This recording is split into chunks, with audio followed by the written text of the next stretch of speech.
This audio presentation of The Greatest Power in the Universe by U.S. Andersen is brought to you by audioenlightenment.com, copyright 2017, all rights reserved. Atlantis Rising. The American dream is the ancient dream of the prophets of Atlantis who sought union with God and thereby a measure of God's freedom and power. Today, all of man remembers of Atlantis is the gods who came out of the sea, the glory of their golden ornaments, the transcendency of their wisdom, and the sanctity of their symbols. Wherever the Atlanteans roamed, they erected temples and pyramids patterned after the great sanctuary in their city of the Golden Gates, and so it was that they built the pyramids of Egypt, Mexico, and Central America. In the midst of this program of colonization, the cataclysms began to sink Atlantis beneath the sea. The spiritually illumined withdrew from the doomed continent, carrying with them their sacred scrolls.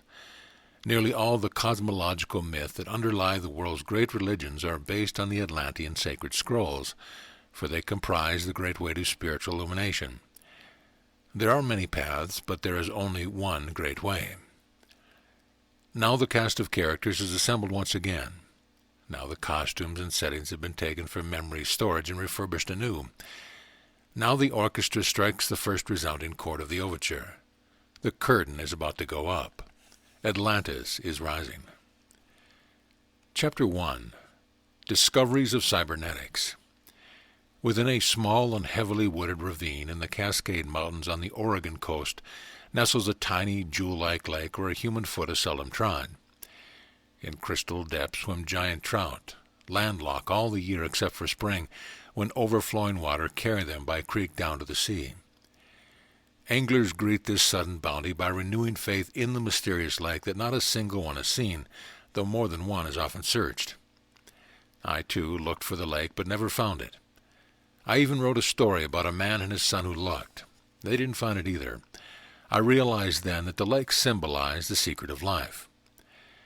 I discovered that secret through cybernetics. The real and the unreal. The word was coined in 1948 by Norbert Wiener, a mathematics professor at Massachusetts Institute of Technology, when he published under that name a book describing the functioning of an automatic feedback control device that were being used in steering ships and flying planes and in new computing machines. He derived the word from the Greek meaning steersman. Much of the book was devoted to drawing analogies between the feedback control devices of machines and the feedback control devices of the human nervous system. The brain, illustrated Wiener, might best be likened to a complex computing machine.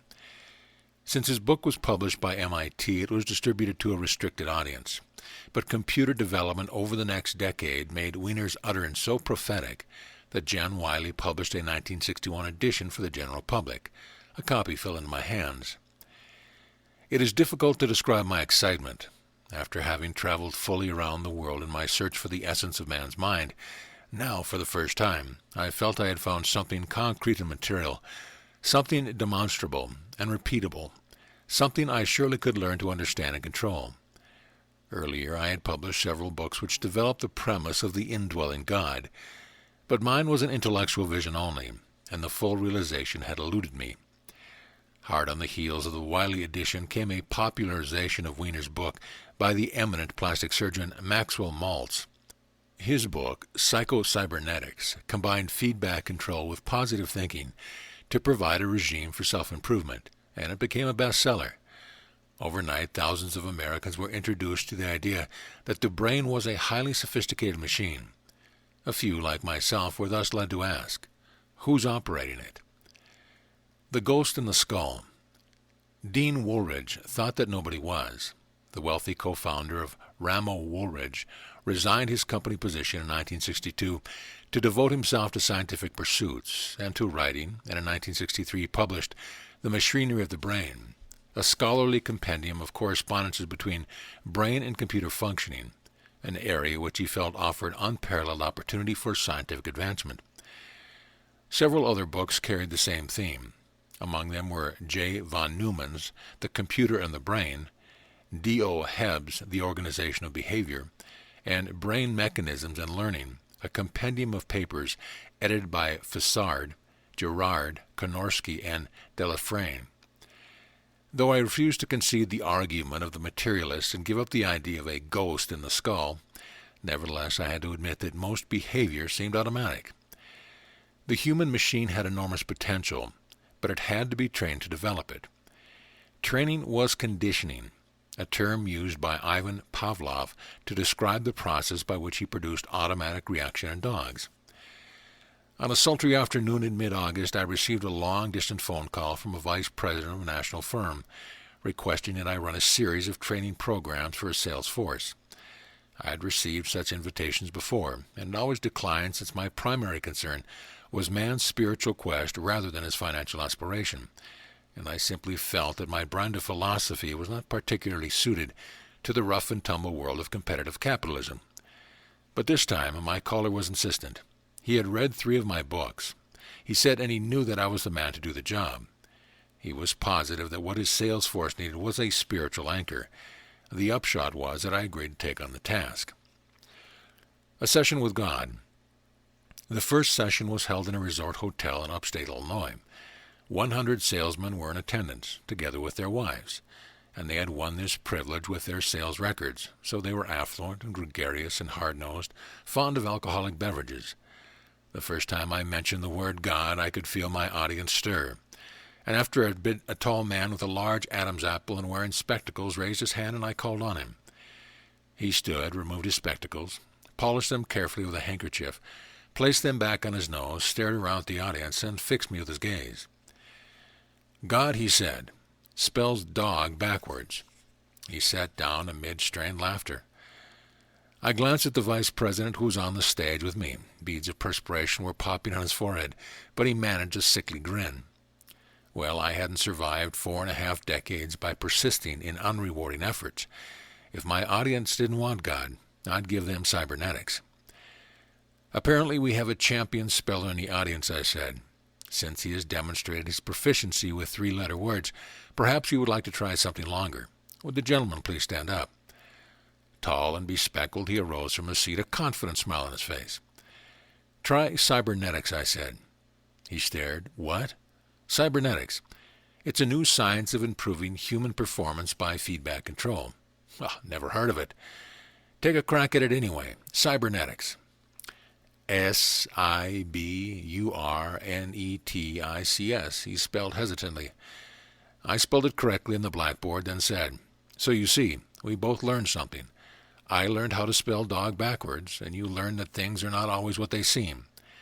Now we both can get down to learning something about improving our performance through feedback control. That way we'll make more money. The subsequent 3 days were a roaring success. The ingredients of genius. I had to wing it, of course, make up much of it on the spot, but my head was crammed so full of the stuff that it just seemed to be there when I needed it, and fortunately someone had a tape recorder turned on. So I emerged from the session with a complete new course for improving human performance. I called it Success Cybernetics. I like to think that it was not simply a parroting of things I'd read, but rather a genuine creative effort, that all I'd learned about cybernetics was filtered through my experience in athletics, business, and writing, my years of study in philosophy and comparative religion, to produce something different from anything that had been done to that time. For fundamental to my understanding of cybernetics was awareness of the power of a well-drawn plan to become a self-fulfilling prophecy. This kind of control of the future was something that seers and soothsayers had been after for years without notable success, and I found myself excited about being on the verge of a breakthrough in mental power. The automatic feedback-controlled devices in the human nervous system were easy enough for most people to grasp.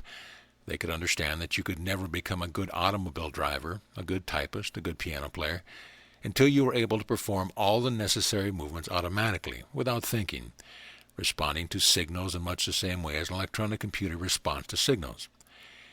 Nearly everyone had had the experience of driving 5 or 10 miles to the office through heavily congested traffic, making all the appropriate moves, with his mind on something else, so that when he arrived at the office he couldn't remember a single event that had transpired en route. Thus nearly everyone understood that the nervous system usually performed automatically. The obvious corollary of this understanding was the principle that, to achieve skills you must practice, and practice, and practice. until the skills were ingrained in the nervous system and functioned automatically. To most people, this realization came as a shock. They had thought that Heifetz just walked out there and played the violin, that Bob Hope was born with that timing, that Einstein popped out of the womb clutching the theory of relativity. For a person by dint of sweat and diligence to be able to train himself to genius seemed heresy. Heredity and environment. Was environment more important than heredity then? Or was heredity more important than environment? I couldn't help thinking that the question was much like the one that had plagued me from the start. Was materialism more important than spirituality? For example, among people who practice the same amount, some would perform better than others, and among the people who practice the least would be someone who could perform better than someone who practiced the most. So there was a mystical factor. But was heredity so mystical? Hadn't we isolated the genetic structure? Didn't it carry a coded signal to other cells to tell them what kind of cells to be, just like the master program of an electronic computer? Oh, that coded signal could tell those cells what to be, all right, but could it tell them what to do? It could not tell them what to do. It could only tell them what to be. They would have to learn what to do. So in the seminars, we concentrated on goals, all the things we wanted to get done or see done sometime in the future, whether it was 2 hours from now or 20 years from now. You can't imagine the consternation is produced. People sat for hours with lead pencils in their tongues. It turned out that the cause of this paralysis was their feeling that they were being required to predict the future rather than make it up. That anyone could possibly make it up was foreign to their thinking. When it was pointed out that a writer made up a story and an artist made up a painting, and a composer made up a song, they thought that the comparison was unfair because they were being asked to make up something that was real. The future isn't real yet, I objected. It has to be made up. But that isn't always true, they complained. The future isn't always what we think it is going to be. It's usually a surprise. The only people who were surprised by the future are the people who don't make it up. Goal achievement. That got us into real achievement. We were able to understand that the only way a person could learn a skill was to get a mental picture of himself performing that skill. That was a goal. The goal gave him a means of disciplining his action. After he had practiced enough to learn the skill, he didn't need the mental picture anymore, because the appropriate reactions had been trained into his nervous system. That was cybernetics. Goals and automatic reaction, what you wanted to accomplish and the steps that would accomplish it, practicing the steps, getting good at them, doing them, reaching the goal, a nice little system for getting things done. It used both the mind and the body, but there seemed no place for the soul. I missed the soul, but apparently no one else did. The program won immediate acceptance. Soon people were acting as if they had mastered all the secrets. "Oh, it's really so simple," they exclaimed. That worried me. But as the time passed and more people embraced the program enthusiastically, I gradually put my fears aside. After all, the proof of a thing was in its performance, and everyone who took up to getting things done, the cybernetics way, was getting things done better and faster. Demands of my time, however, began to accelerate, so it eventually occurred to me to put the course in book form. Thus it could be taught by sales managers and personnel directors and athletic coaches, military officials and business executives and school teachers, and whoever else had a stake in improving human performance. About this time, a disconcerting thing happened. One of my prized pupils, a superachiever, was stricken with a heart attack. A relatively young man of 42, he was forced into a life of semi-retirement, being told by his doctor that he had strained his resources beyond the breaking point and would need much time and rest to repair the damage. To the credit of my stricken friend, he never once suggested that his cybernetic program might have brought on his heart attack, but I couldn't help toying with the possibility myself, and I didn't much like what I saw. Mr. Midas. After some prompting, his wife revealed how he set a goal to be president of his company and how he had worked day and night to achieve it. She confirmed that the resultant 7-day-a-week, 16-hour-a-day schedule had been too much for him, so for the time being at least, his goal had been defeated. I thought of this problem for a long time but could see no solution. Eventually I shrugged it off as just one of those things, the exception perhaps, that proved the rule, and turned again to happier areas where things were working fine. Then another unusual thing happened. A young man who had set a goal of making a great deal of money had made over $2 million during a hectic 9-week period on the commodity market. Everybody who visited him brought back a strange report. He appeared downcast, not at all elated. Some even reported him despondent. That observation was apparently close to the point, for within a few weeks he attempted suicide, and his death was narrowly averted. His friends have railed upon me to call on him, which I did with misgiving. One does not easily face up to the fact that his antagonist is death. I found him tucked into a lounge chair on the balcony outside of his apartment. Though it was a pleasant day, he was bundled up in blankets, and his face was pale and drawn. The autumn sun cast shadows on the street below, and in the distance the shimmering haze of the ocean could be seen. He apologized for not rising to receive me, and explained that he had been overcome by such lethargy that the simplest movements were beyond him. I tried to bring the conversation around to the money he had made, but he seemed not to hear me, staring into the distance in a manner which made me uncomfortable. Finally, I tried talking about all things he could do with the money, all the places he could go and the things he could see, but this made no impression either. At last I arrived at my wit's end, and we sat on the balcony in silence. When I rose to go, his liquid eyes stared at me. "Call me Mr. Midas," he said. A strange meeting. The interview had depressed me, and I felt like being alone, so I let the car have its head, and before long discovered that I was driving south from Santa Monica along the southern California coast. Eventually I reached a deserted beach where a jetty jetted into the sea. On impulse I decided to park and walk out on the pier, there to look upon the ocean, feel the breeze, and reflect upon my afternoon visit. The night had settled down chill, and by the time I found a parking place, I was thankful I had a sweater in the car. Donning it, I hiked across the sands and made my way out on the pier. Along the horizon hung a faint reddish glow from the starboard running lights of a ship. The sky was overcast. Not a star was to be seen. Breaking seas ran beneath the jetty with an exaggerated whoosh and roar. I wandered out onto the pier, staring unseeingly at the sea and night. This it was that I suddenly came upon a man sitting on a small bench toward the seaward end of the jetty. His presence startled me, doubly so his appearance. He wore a violet jacket of old-fashioned cut, a white ruffled shirt, dark striped trousers, square-toed boots, and he rested his hand on a gold-crusted walking stick. His hair was long, dark, and abundant, and he wore a full mustache and neatly trimmed beard. Clear blue eyes were fixed on me quizzically, and he looked so elegant sitting there that I wondered if I was suffering hallucination. "You look like an educated man," he said. "Do you know Faust?" The question took me aback, but I managed to admit that I was familiar with Goethe's work. He nodded his head, as in an affirmation. "One must pay, of course. That is what makes a bargain." I suppose that at any other time the obliqueness of the conversation would have irritated me, but would I have demanded to know at once what was meant. But there was something so sophisticated about his appearance that I found myself weighing the various meanings that might be intended. My mind was drawn at once to the situation of Mr. Midas. The fantastic bargain. Can one truly have anything in the world if he gives up his immortal soul, I asked. Well, that is apparently what Goethe was trying to say, answered my companion. Why would Goethe occupy himself with such a question? The walking stick was raised, then thumped against the planking of the pier. Its owner gave vent to a melodious laugh and said in high good humor, "Tell me, truly how, is there anything else for man to be concerned with?" "Assuming he has a soul, I suppose not." "Well, do you assume that he has a soul?" It is a question to which I have been addressing myself most seriously for a long time. I felt that man had a soul, and I made every effort to discover it, but at last it seemed mere vanity.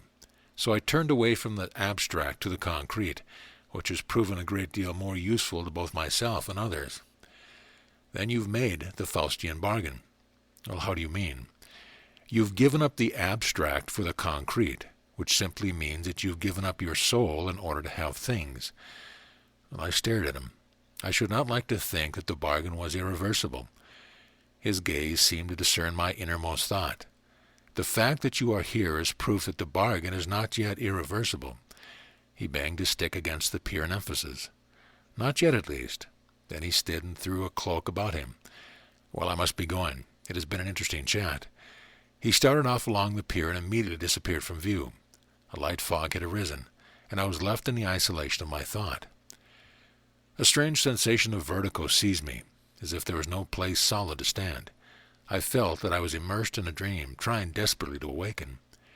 Staggering along the pier toward the shoreline, it seemed that I must walk this narrow way forever. Finally, I reached the sand, then found the car and managed to drive home. When I went to bed, my dreams were haunted by an elegant figure in violet jacket, and I knew that some great change was about to enter my life. Treading the Faustian line. In the morning, I arrived at a decision. I would postpone my teaching. An invisible weight disappeared from my shoulders, and I sang boisterously in the shower. I hadn't felt so good for months. Now I understand that I only half the truth, and until I had much more, I had best confine myself to being a student rather than a teacher. The question was, how best to start? Should I circle again the perimeter of man's philosophical and religious thought, hoping to discern something that had escaped me the first time? Or should I pick up my search among the axioms and formulas of science, an area that at least had produced cybernetics? I was persuaded at once, because of the little I knew of science, that whatever was missing from my complete understanding existed in the area where I understood the least.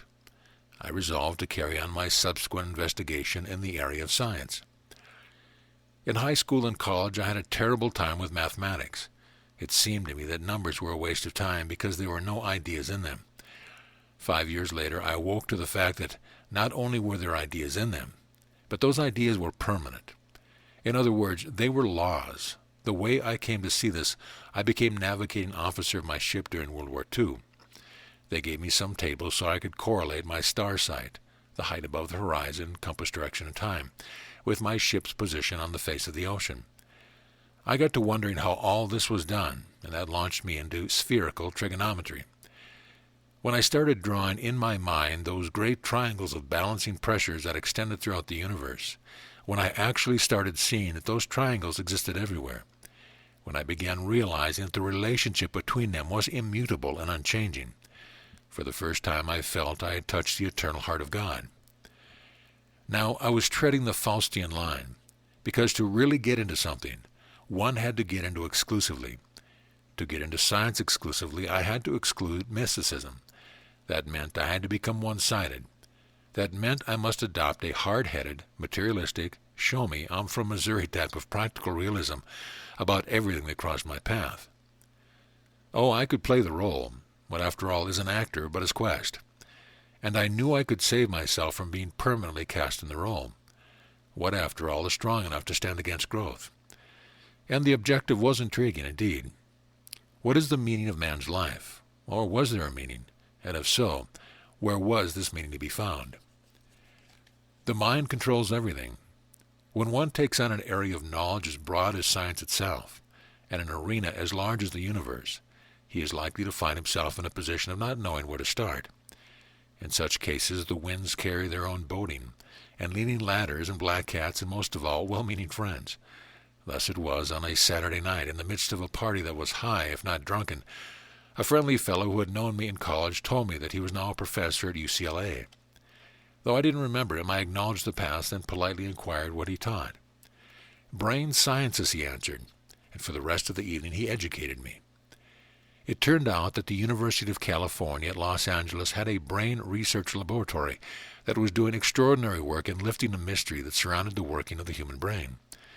W.S. Addy had come up with some remarkable finding that indicated how little was known and understood about how the brain really functioned. I acknowledged that I had heard of Dr. Addy. "Brain waves," cried the professor. "That's the thing of the future. Addy is discovering all sorts of things. For example, right now I know you're in beta. You'd feel better if you were in alpha. You'd get better ideas if you were in theta. Well, whatever.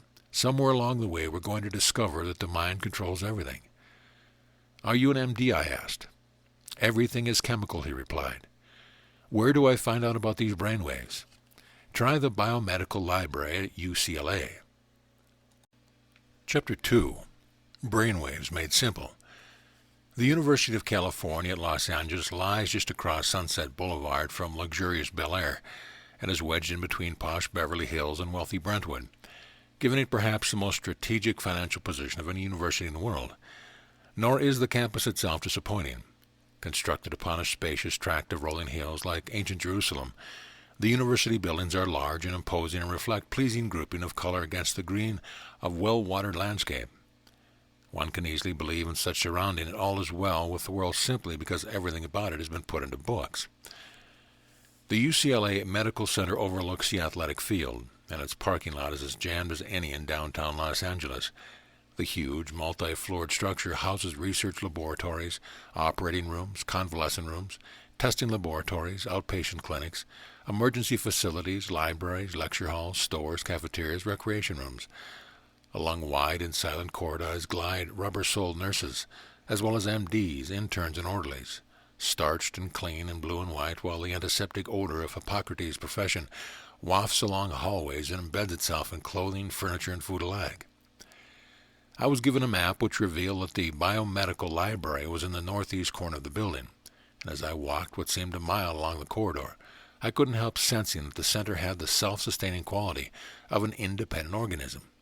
Should all communication with the outside world suddenly cease, it seemed clear that within these isolated walls business would be carried on as usual. Self-regulating people. My doctor friend had given me a card of introduction to librarian, but as it turned out it wasn't necessary. I was informed that I could use all the facilities, but I would not be allowed to take books off the premises. I was shown the reference catalog for both books and periodicals. Then I was left on my own. I found several books that looked interesting, and bearing them to the desk made myself comfortable and began to read. Almost at once I became deeply engrossed in the material, being taken by a quote of Lord Adrian, the well-known biologist. New ideas in science are induced by new discoveries, and at the present time the most potent factor in promoting new discoveries is the introduction of some new technique, some new tool that can be used for exploring natural phenomena. The book went on to say that sophisticated computer techniques applied to the psychophysical research were almost certain to shed additional light on attention, consciousness, thought, and emotion. Perhaps it might even be possible to produce a society of self-regulated individuals who would no longer have to be governed by threats and penal systems, but who would take charge of regulating their own inner and outer lives so as to harmonize with society. Such persons, of course, would make it easier for others to lead stable and creative lives. For over 2 centuries, British medical doctors on foreign service in India had been sending back reports of such self-regulating people. They claimed that these persons, called yogis, could control many usually involuntary physiological processes, such as a heart rate or pain. This control was laid to long practice of mental, emotional, and physical discipline. Autogenic training. In this connection, there was some material on Johannes Schultz of Germany, who developed a Western system of self-regulation around 1910. It appeared to combine hypnotic techniques with methods of yoga. Freud had given up the use of hypnotism in therapy because its results were unpredictable, but Schultz felt that this defect was caused by the patient not being in control of the situation and resisting instruction. He therefore used auto-hypnosis in combination with yoga and called his system autogenic training, meaning self-generated training. The system had a measure of success in Europe but never caught on in America. The principle involved was this: every change in the physiological state must be accompanied by an appropriate change in the mental-emotional state, and every change in the mental-emotional state must be accompanied by an appropriate change in the physiological state. This principle of balance made possible psychosomatic self-regulation. The key to understanding it seemed likely to be brainwaves, the tiny voltages emitted by the human brain as it went about its tasks of processing data, responding to signals, and otherwise governing the internal and external life of the individual. Here reference was made to studies of the brainwaves of yogis and Zen masters. But despite my eagerness to pursue matters further, the concrete confines in which I sat were proving too much for me, so I resolved to get a little fresh air and something to eat. The cafeteria was crowded and there was a long line, so I took myself to the drugstore where I found several small packages of breaded onion rings. These I carried under the patio and sat in the sunshine, eating and smoking cigarettes and indulging myself in reverie. Thus occupied, I failed to hear my name called until someone clapped me on the shoulder. I looked up into the face of an acquaintance whom I hadn't seen in years. "Well, I thought it was you," he exclaimed. "There you sat, fat as a pig, smoking cigarettes like a chimney, and I couldn't believe my eyes. Somehow I never thought you were the type to get fat and become a chain smoker." Monitoring meditation. The greeting scarcely endeared me to him. I remembered him from an advertising agency whose services I once had used, and it seemed to me he was as outspoken then as now. I mumbled that I had put on a few pounds and was having difficulty kicking the cigarette habit. He was disgustingly lean. "Man," he said, "don't you read the medical journals? Cigarettes will kill you. So will fat. Quit smoking and reduce, friend, or your time against us is limited." Nothing to do but invite him to sit down, and he spent the next half hour on this theme. I left uneaten at least half my onion rings and never smoked another cigarette in his presence. By the time a half hour had passed, I was squirming in my seat. I finally excused myself and made my way back to the book stacks, sucking in my stomach and feeling the conspicuous bulge of the package of cigarettes in my pocket. I resolved to get a doctor's appointment and find out what kind of shape I was in. Back in the book stacks, I began a study of the brain waves of Zen masters. It developed that Zazen, which is Japanese for sitting in meditation, attracted the interest of physiologists and psychologists as early as 1950. But only recently had scientists at Kanazawa University in Tokyo began investigating it with the electroencephalogram, the famed EEG that measured brainwave amplitude and frequency. 48 Zen priests and nuns had been tested, together with 100 ordinary people who served as a control group. With electrodes pasted to their head, the subjects adopted the stiff-backed, cross-legged position of meditation. Their respiratory rate dropped off to 4 or 5 breaths per minute, as against the normal 17 or 18, and their pulses fell 10 or 15 beats a minute below their normal rate. Body temperature dropped a few degrees in some cases. These effects were explained as being due mainly to the sitting position itself, which placed a strain on the diaphragm and affected the autonomic nervous system, causing a calming influence and a slowing down of body functions. Zen and Alpha. The brainwave record of the Zen masters revealed that they were neither in a hypnotic trance nor asleep while they were meditating. When one of the laymen heard an electric bell, the pattern of his brainwaves was interrupted for about 15 seconds, but when the sound was repeated, he became used to it and eventually stopped reacting. The priest also reacted to the bell, but only for 2 or 3 seconds, and they continued to respond in this manner each time the bell was rung. Most surprising was the fact that the Zen masters produced great trains of alpha waves, while the meditating layman produced little or no alpha at all. It appeared that something unusual transpired within the brains of those who had trained themselves in meditation. The question was, did the increased alpha waves cause unusual abilities, or were they the result of unusual abilities? It certainly seemed, in the light of the balancing action between psyche and soma, that either could be the case. Here there was mention of the work of Gardner Murphy and Kenneth Gardner in the area of biofeedback research, which was an attempt to train patients into involuntary control of their involuntary functioning by having them hooked up to instrumentation which signaled the electrical activity caused by inner states. I resolved to look into this farther, but the sun was lowering in the sky now, and I felt I had enough for one day. Just before leaving the medical building, I stopped at a phone booth and called my doctor. He was going out of town for 2 weeks, and I would have to postpone seeing him until his return. In a way, it was a reprieve. We set the appointment for 3 weeks in the future. That night, the violet-jacketed man with the gold-headed walking stick appeared in my dream. "Signe to serendipity," he said. "The putting together of opposite leads to the fortunate finding of things not looked for." I awoke in the morning with a feeling of excitement. There was something strangely reminiscent about that dream, a feeling of déjà vu, that it had all happened before. Then I recalled another dream that had come to me earlier. There had been a terrible pain in my heart, and I had felt I was surely going to die, when suddenly my chest burst open, and lying in the gaping wound was a gigantic iridescent pearl. "When one discovers a pearl of great price," said a voice, "he gives all that he has to obtain it." Now it seemed to me that the voice had been that of the man in the violet jacket. Brainwave frequencies. The next 3 weeks passed rapidly. I scarcely had time to attend to earning a living, so great was my absorption in research. I learned that there was a brain information center on the top floor of the book stacks of the biomedical library, and those in charge were kind enough to run a computer search delineating all source material on brainwaves. Since several hundred references were involved, I no sooner finished one text before I was into another. There was a certain drama to them, read like this, like pieces of an enormous jigsaw puzzle. And as I began to find various pieces that fit and to see an emerging pattern, I felt I was witness to some gigantic stage play, the third act of which promised a cosmic climax. My studies revealed that 4 principal brainwave patterns were known, and they were named alpha, beta, delta, and theta. Each was classified according to the number of cycles it made each second, and these cycles were called hertz. The delta wave varied between 1 to 3 cycles per second, the theta between 4 to 7 cycles per second, the alpha between 8 and 13, and the beta between 14 and 26. Researchers were unanimous in concluding that the beta and alpha waves were associated with conscious process, while the theta and delta waves were associated with unconscious process. This prompted the following diagram.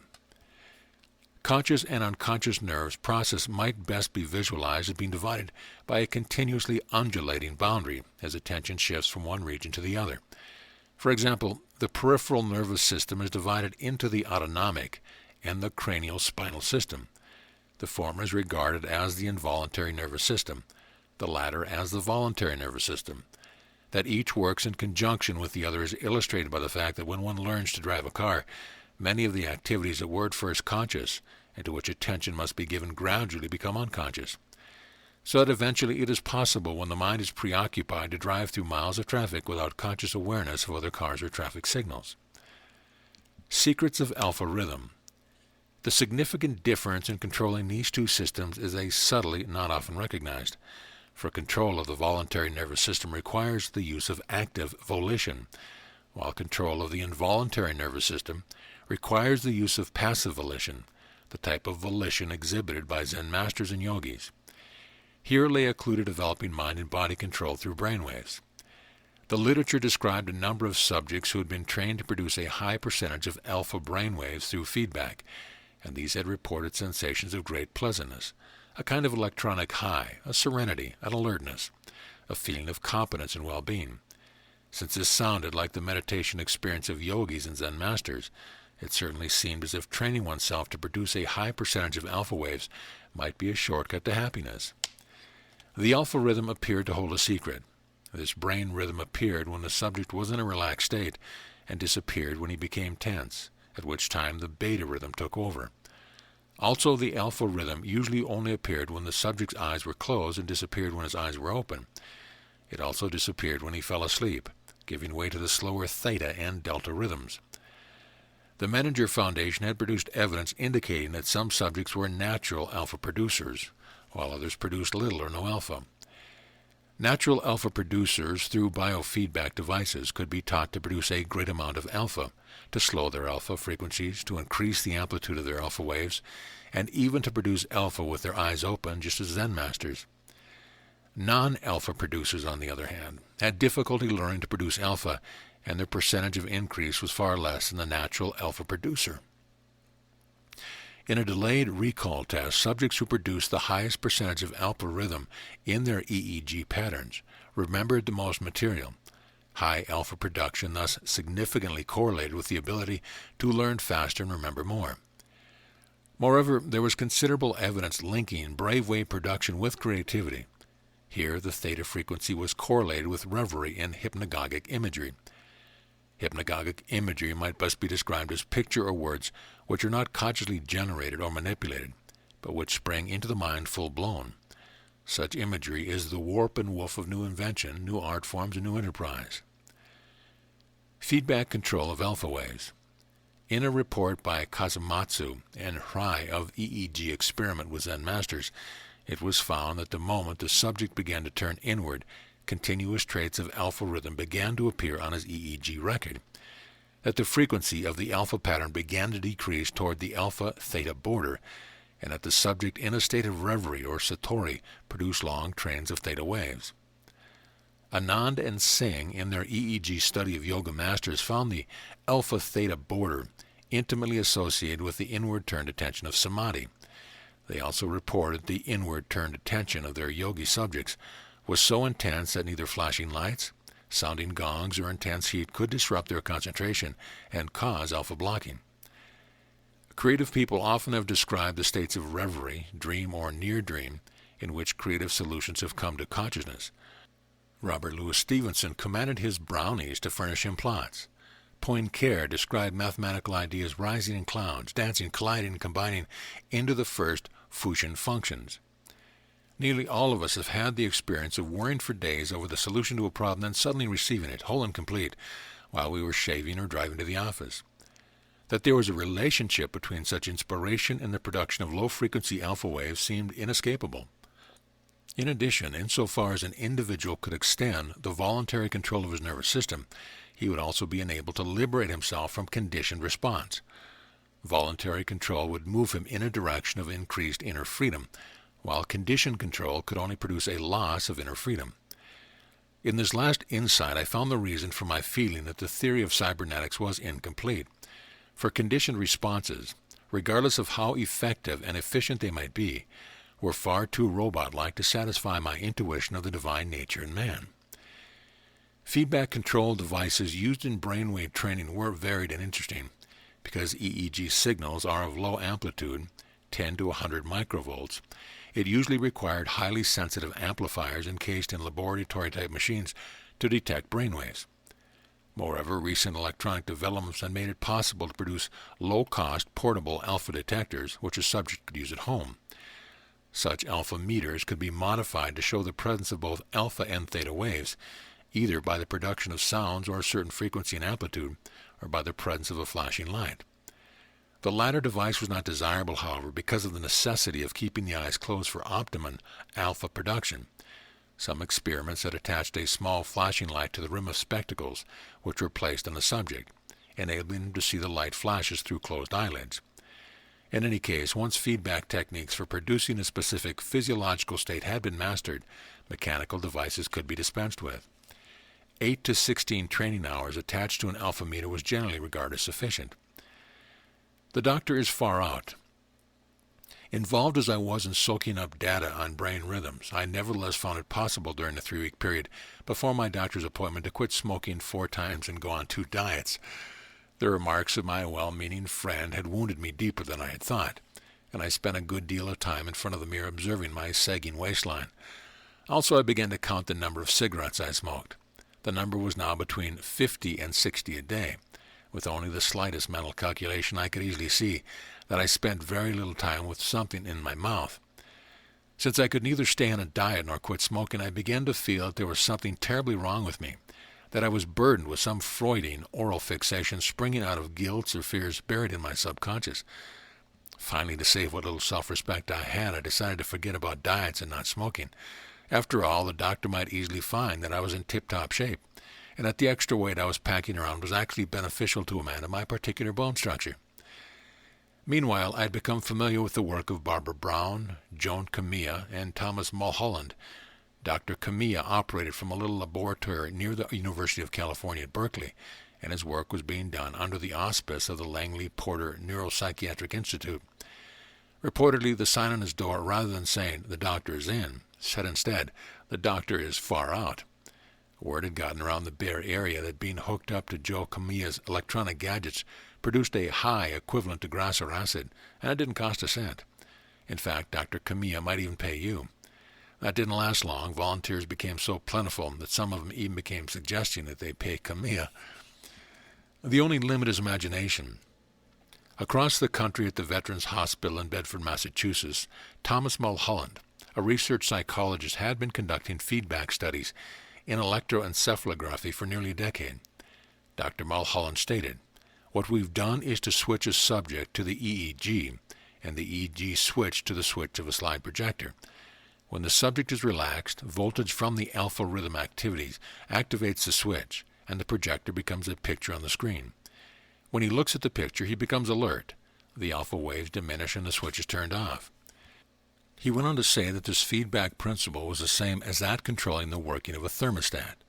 When the temperature of a room falls below a certain point, the thermostat turns the furnace on.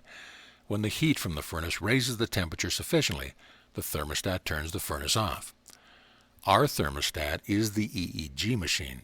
Temperature, the attention level; furnace, the slide projector. When the level of attention is low, the projector goes off. When the level of attention is high, the projector goes off. The advantage of this system, according to Dr. Mulholland, was that the subject learned to control his own attention level. At this point, we only begun to scratch the surface, he continued. When the potential sophistication of feedback EEG first occurred to us, Some people taught themselves to send Morse code by controlling their alpha. Now we are facing more practical applications. For instance, a teaching machine, with feedback providing reward for continued viewing, might well improve learning. Also, it could be applied as an attention trainer, both to enhance a student's retentive abilities and to evaluate the effectiveness of various visual aids. A few subjects have, through increased voluntary control over their alpha rhythms, successfully achieved a state of controlled consciousness similar to that obtained in yoga. In other words, they were able to turn on. So it may be possible to teach people how to increase their awareness of and control over all physiological processes associated with a relaxed mental state. Really, practical applications of feedback, electroencephalogram, are limited only by the human imagination. However, not everyone is able to produce a recordable alpha. We don't know why, but we draw blanks on approximately 8% of those we test. In addition, there is quite a variance in alphas. Some can barely be picked up on an EEG, while others, well, we have one woman whose alpha is so strong I swear I can almost hear it. A cosmic symphony. At the Veterans Hospital in Sepulveda, California, Dr. Barbara Brown had put together an intricate and sophisticated feedback system. Her subjects could, for instance, witness a fascinating light show, the colors and designs of which were governed by their particular brainwave patterns.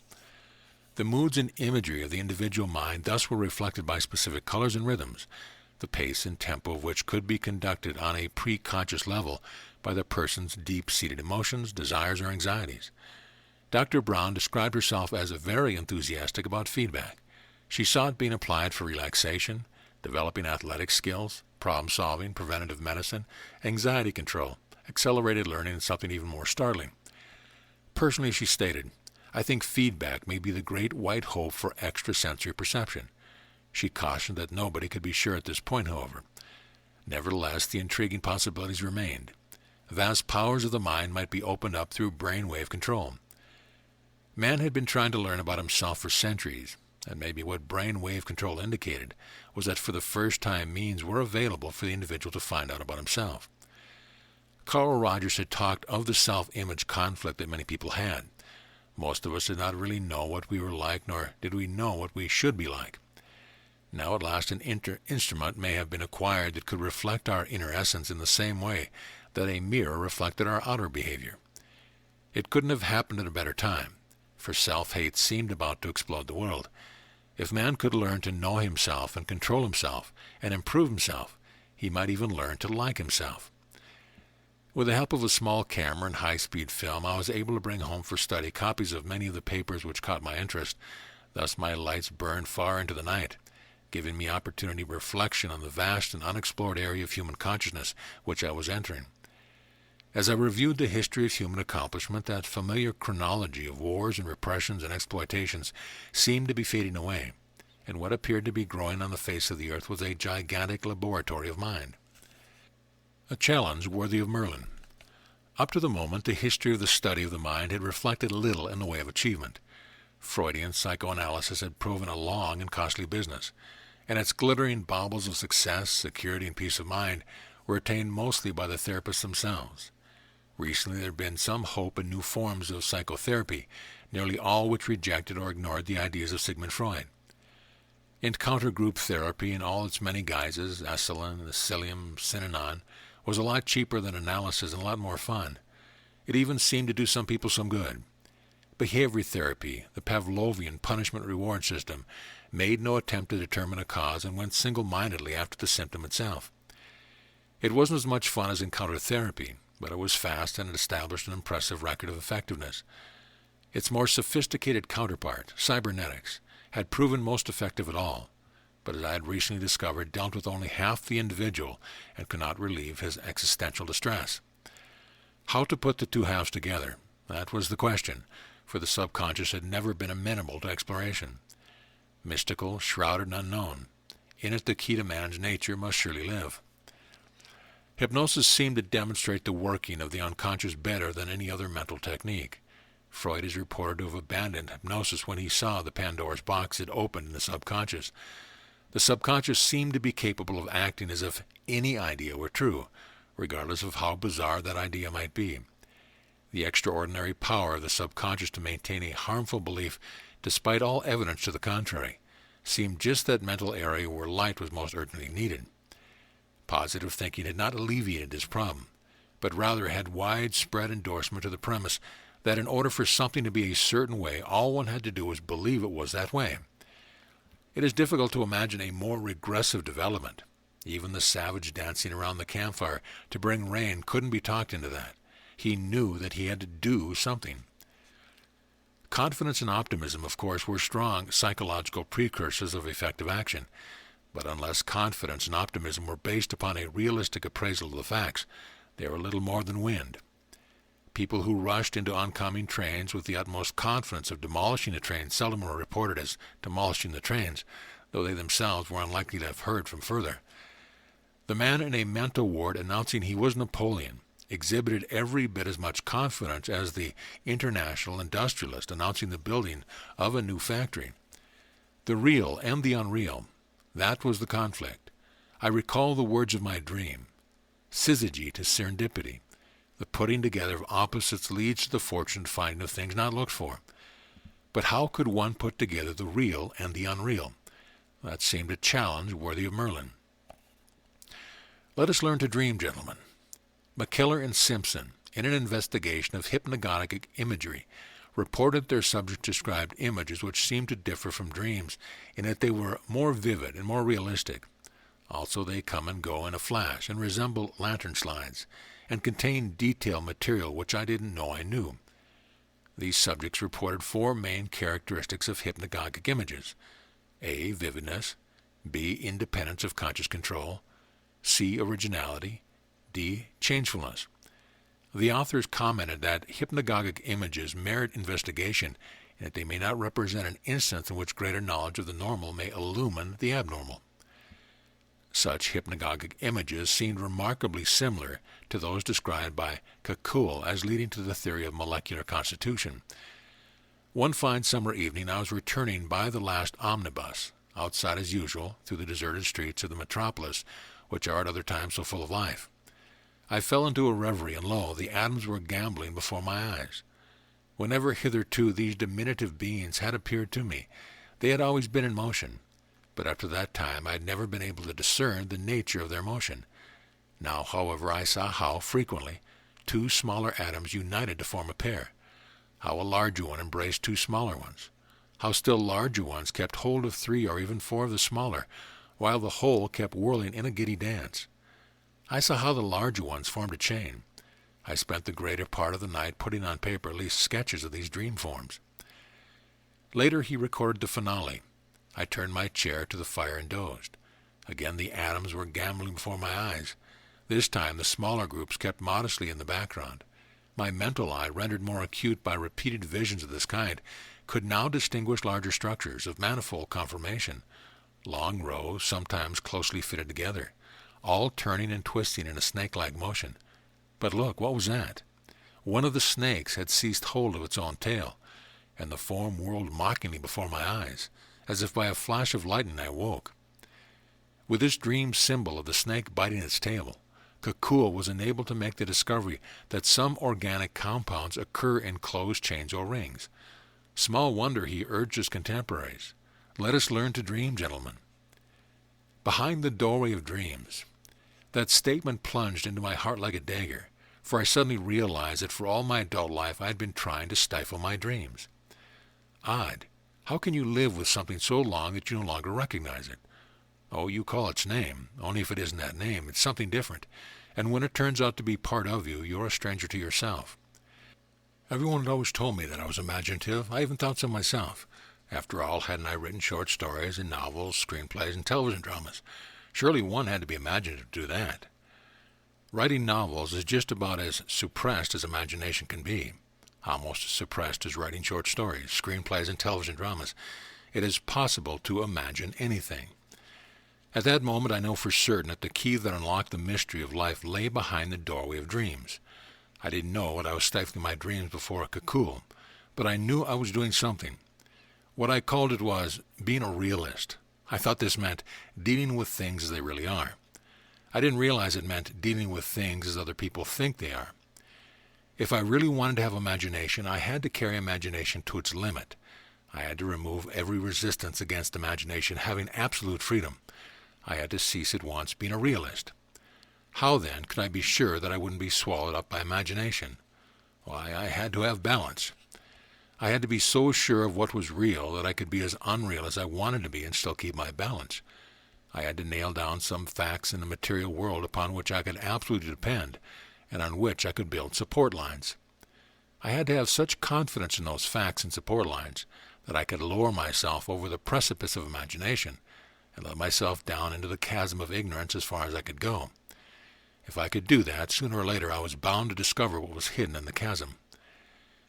Take those hypnagogic images, like dreaming that a pearl was being borne through my chest and seeing the violet-jacketed man on the pier. They were clear as reality, even clear, yet I had persisted in thinking of them as mere imagination and best inspiration. What if there was reality in those images, a reality as great, perhaps even greater, than the physical world? What if truth lay somewhere between physical reality and imagination? What if there existed some point of balance between absolute reality and absolute fantasy that was a source of immeasurable power? Such ideas were already making me uncomfortable, so far out that they seemed that, but the die was cast now, and I knew there was no retreat. However far my imagination carried me, I knew I had an anchor in the physical world and would not be engulfed. That anchor was reason. Reason may seem an insubstantial anchor to some, but I knew it would hold in the shifting tides for me because I'd been testing it all my life. Before I could accept anything as real, it had to make sense. That meant it had to be perceivable by the five senses. It had to add up. Imagination alone could never conceive me that it was reality. My senses and logic were too well anchored in the physical. Realizing this gave me a sudden feeling of freedom and security, as of a child who had developed faith in a sense of direction and knew that no matter how far away he wandered, he'd always be able to return home. The 4 stages of sleep. First off, it was necessary to come to a better understanding of hypnagogic images, and the best place to explore these, so it seemed, was in my own mind. I must begin paying close attention to my dreams and discovering those images that occupied my sleeping consciousness, what the significance of these images were, how I might best use of them, alter them, and otherwise control them for a greater understanding of life. Research into the nature of dreaming had been mostly of a matter of correlation between the electroencephalogram, EEG, and rapid eye movement, REM. According to the EEG, there were 4 different stages of sleep. Stage 1 consisted of an irregular mixture of theta waves, 4 to 7 cycles per second, alpha-like activity, waves 1 to 2 cycles per second slower than the subject's waking alpha, and occasional alpha waves, 8 to 13 cycles per second. Stage 2 contained spindle activity, 14 cycles per second in addition to the above, and stages 3 and 4 contained increasingly larger portions, up to 100% of delta waves, 1 to 3 cycles per second in addition to spindle activity. Exact divisions between stages 2, 3, and 4 were arbitrary, based on the percentage of delta waves in each. The stage 1 pattern was readily distinguishable from the other stages by its total lack of spindles and delta waves. When subjects were in stage 1 sleep, they unconsciously signaled the experimenter of this fact by a rapid eye movement of their eyes under closed eyelids. Awakened, they unanimously reported they were dreaming. When awakened from any other stage of sleep, they reported no dreams. It was therefore stage 1 sleep with its rapid eye movements and dreams that was of principal interest. The literature showed that stage 1 sleep alternated with the other stages in a more or less regular fashion throughout the night, with a period of dreaming occurring approximately every 90 minutes, and each dream period running somewhat longer than its predecessor. For example, the initial dream period ran about 10 minutes for most subjects, while the 4th or 5th might run nearly an hour. Altogether, stage 1 dreaming occupied between 20 and 30% of the total sleep time of most young adults, spread over 3 to 6 stage 1 periods. Of a special significance were experiments in which subjects had been deprived of dream time but not sleep time. They simply were awakened at the first sign of rapid eye movement and stage 1 EEG signals, so that no dreaming could occur. After 72 hours of such dream deprivation, nearly all subjects were exhibiting psychotic symptoms ranging from paranoia to schizophrenia. Apparently, the dream mechanism of the human brain performed some powerful integrating function, and this was exactly the clue I was looking for. I resolved at once to devise some method for better recall of my own dreams. A simple method of investigating dreams. I knew that when I fell asleep, the magic lantern of my mind turned on at once.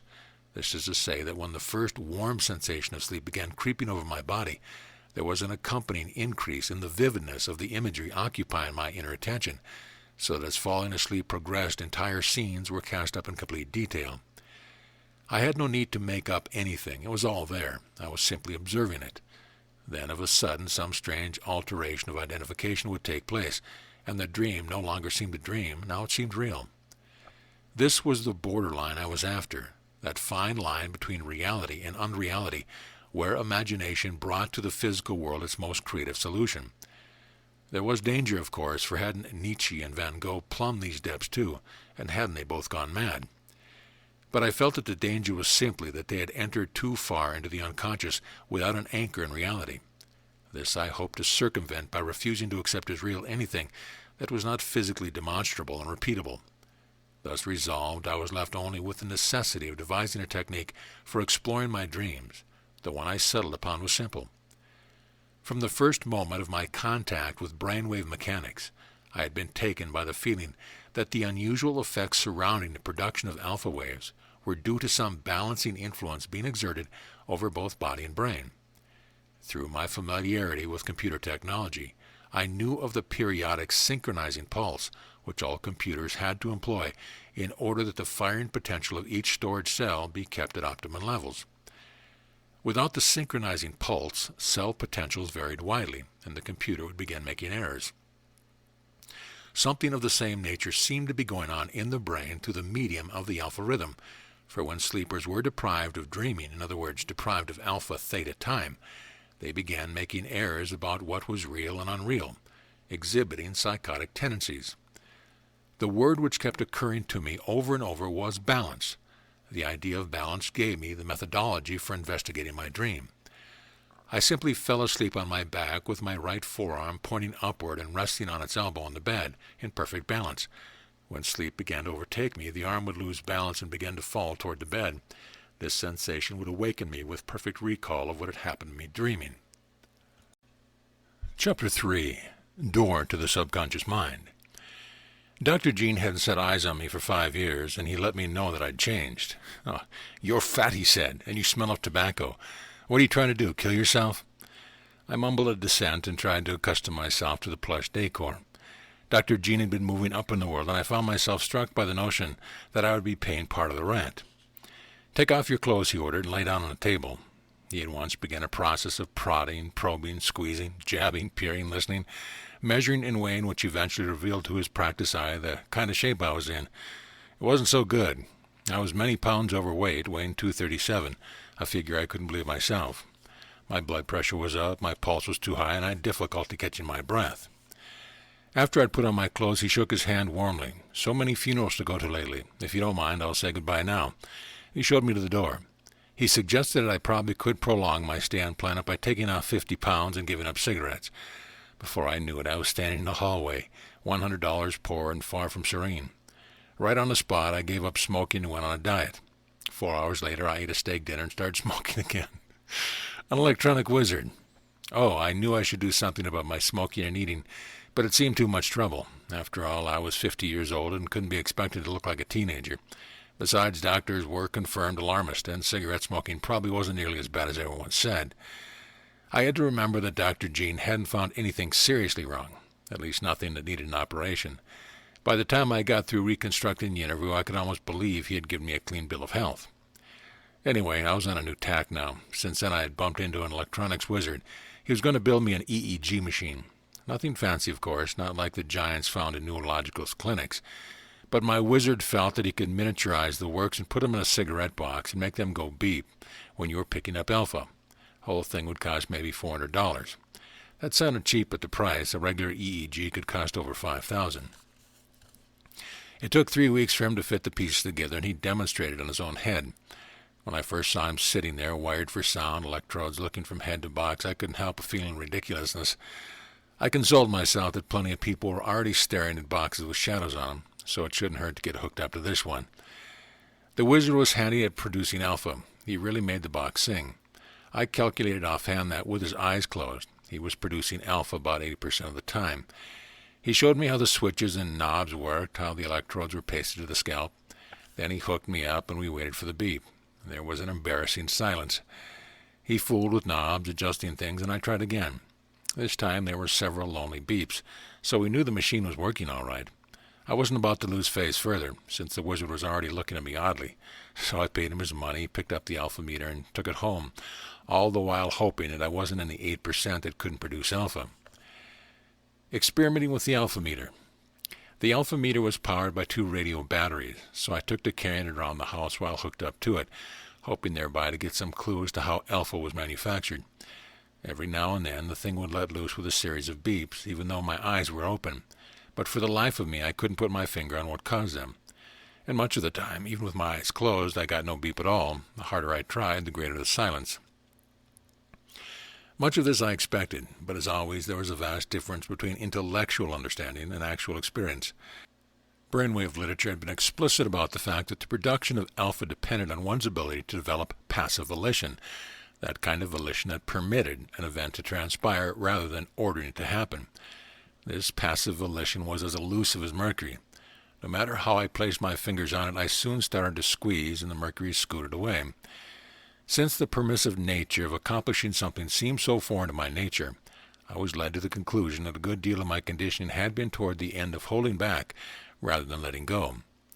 In short, it was inhibitory rather than excitatory. The physical picture of such a situation is that the firing threshold of each neuron in a circuit is excessively high, and it therefore takes an extraordinary stimulus to cause it to fire. Persons with such high firing thresholds appear inhibited, since they do not react to the ordinary events that transpire around them, seeming wooden, non-expressive, apathetic, and disinterested. Those appellations are scarcely designed to win personality contests, though they might perhaps be of service if one were undergoing torture and wanted to keep secrets. Since such eccentricities seldom arise in our modern society, excessive inhibition produces no noticeable service either to the individual or his peers, and he does both himself and them a service by getting rid of it. Andrew Salter, a New York psychologist, practically founded a religion on this one point alone. Cloistered with my machine, I sat for hours trying to relax my mind and body so as to produce alpha beeps, attempting every conceivable manner of mental gymnastics. From the mindlessness of Zen to the ecstatic visions of mysticism, still I could not reach a consistent alpha baseline, which is to say that what alpha I produced was both sparse and sporadic. Much as I hate defeatist attitude, I finally accept the conclusion that I was one of those cases that simply would never be a high alpha producer. I disconnected myself from my newly acquired machine and ruefully wore off the money I paid for it. Then an interesting thing happened. The vibrating universe. I developed a muscular spasm in the lower part of my back and used a vibrator to dissolve it. I'd stumbled across this therapy several years ago, after I'd been convinced that the muscular spasm were unconsciously controlled and represented an extreme case of protective armoring against threat. The works of Wilhelm Reich had enlightened me as to the regard, and they had taught me that while approaching such spasms in a psychological manner could be costly and time-consuming, those spasms yielded quickly before the soothing effects of heat and vibration. Experience itself had shown me that the worst of my backaches would dissolve under a half-hour session with the vibrator, and these cases proved no different. At the end of it, simply because I felt relaxed, I rehooked myself to the alpha meter. To my astonishment, I immediately began producing a strong alpha baseline. For 15 minutes, until my inner tension began to reassert themselves, I was able to continue this strong alpha production and to experience sensations which I hadn't undergone since a child. These were so delightful that at the moment I could only describe them as joy. After the session was over, I was able to further refine them as being allied to feeling of freedom, security, and confidence. Through the medium of the vibrator, I not only had broken through the inhibitions producing the muscular spasms in my back, I had also broken through the inhibitions in my own brain structure, which were preventing me from producing a strong alpha rhythm. Apparently the mechanism of vibration was closely allied to brainwaves. Though the effect was astonishing, once I stopped to analyze it, it came as no surprise. I had known for years that we live in a vibrating universe, and that differences in rates of vibration account for all we know of matter, space, time, color, light, and sound. The senses themselves are little more than devices for picking up certain prescribed ranges of vibration and carrying these to the brain, where they are translated into the images that we come to regard as the forms and events of life. In this rarefied area where physics and metaphysics blend, all is seen to be in the intense state of flux. Matter appears to be non-existent, and energy seems but an attribute of a master intelligence. Dissolving the muscular armor. After this experience, I resumed my alpha meter sessions, always preceding them by a session with the vibrator. Optimum times with each appeared to be 30 minutes with the vibrator and 30 minutes with the alpha meter. While working with the vibrator, I concentrated on relaxing all parts of my body until not a single area of tension remained. Though in principle this sounds easy, I found it difficult to actually do. However, my acquaintance with Reichian therapy proved helpful. It was Reich's theory that the individual unconsciously designed for himself a muscular armor around transverse sections of the backbone in order to prevent the free flow of life energy along the spine. These muscular armors were all designed to prevent the occurrence of the orgasm reflex, for in Reich's view, all living functioning was the result of that reflex. That's the way the heart beat, the lungs and liver worked, the pancreas, stomach and intestines functioned, and that's the way life reproduced itself. Since most of the early training of the individual had to do with inhibiting the orgasm reflex, a muscular armor gradually was set up around the spine and began to function unconsciously, manifesting first as reduced energy, then as aches and pains, then as disease and malfunction. Since Reichian techniques for dissolving this muscular armor took the form of stretching the musculature around each segment of the spine, I began proceeding my vibrator session with about 15 minutes of yoga postures. These are stretching exercises and are the opposite of the more traditional form of exercise, which seeks to bunch muscles and to tire them. Stretching neither tires muscles nor drains their energy away. Conversely, it rejuvenates and activates, as witness the feeling of well-being that follows immediately after the natural stretching that one does on awakening in the morning. I now began to develop a regime for alpha training. On arising in the morning, I would do 15 minutes of yoga exercise. Then I would spend 30 minutes sitting with the length of my spine against the vibrator. Following this, I would spend 30 minutes hooked up to the alpha meter, working at increasing my alpha production as well as the amplitude of the waves themselves. In addition, I would try to slow my alpha rhythm, leading it downward from its normal range of about 12 cycles per second toward the alpha theta border of 8 cycles per second, for that was the hypnagogic area. After adopting this schedule, my progress was steady if not spectacular. Cause and effect. Meantime, a great number of ideas were circulating through my mind, and I was literally in an intellectual whirl at the many concepts that were now falling into place. For example, the close association of alpha waves with a relaxed mental and physical state, an association which I had now proven beyond doubt was pregnant with deeper meaning. Brainwaves are electrical currents and manifest as a pulse denoting a flow of energy from a positive pole to a negative pole, then from negative to positive. The rate at which electricity flows is determined by the pressure differential between polarities and the resistance which the flow of that electricity encounters in the conductor. So as far as strengthening my alpha waves was concerned, two things were immediately apparent. I must try to establish widely differing pressures of opposite polarities of my inner electrical works, and I must lower my resistance to the flow of energy between them. At first, I could see no way of increasing the pressure differential between polarities, but I thought I could perceive methods of lowering resistance to the flow of energy between them. My experience with the vibrator helped me here, and also some knowledge of the history of electricity. The first power plants employed direct current generators.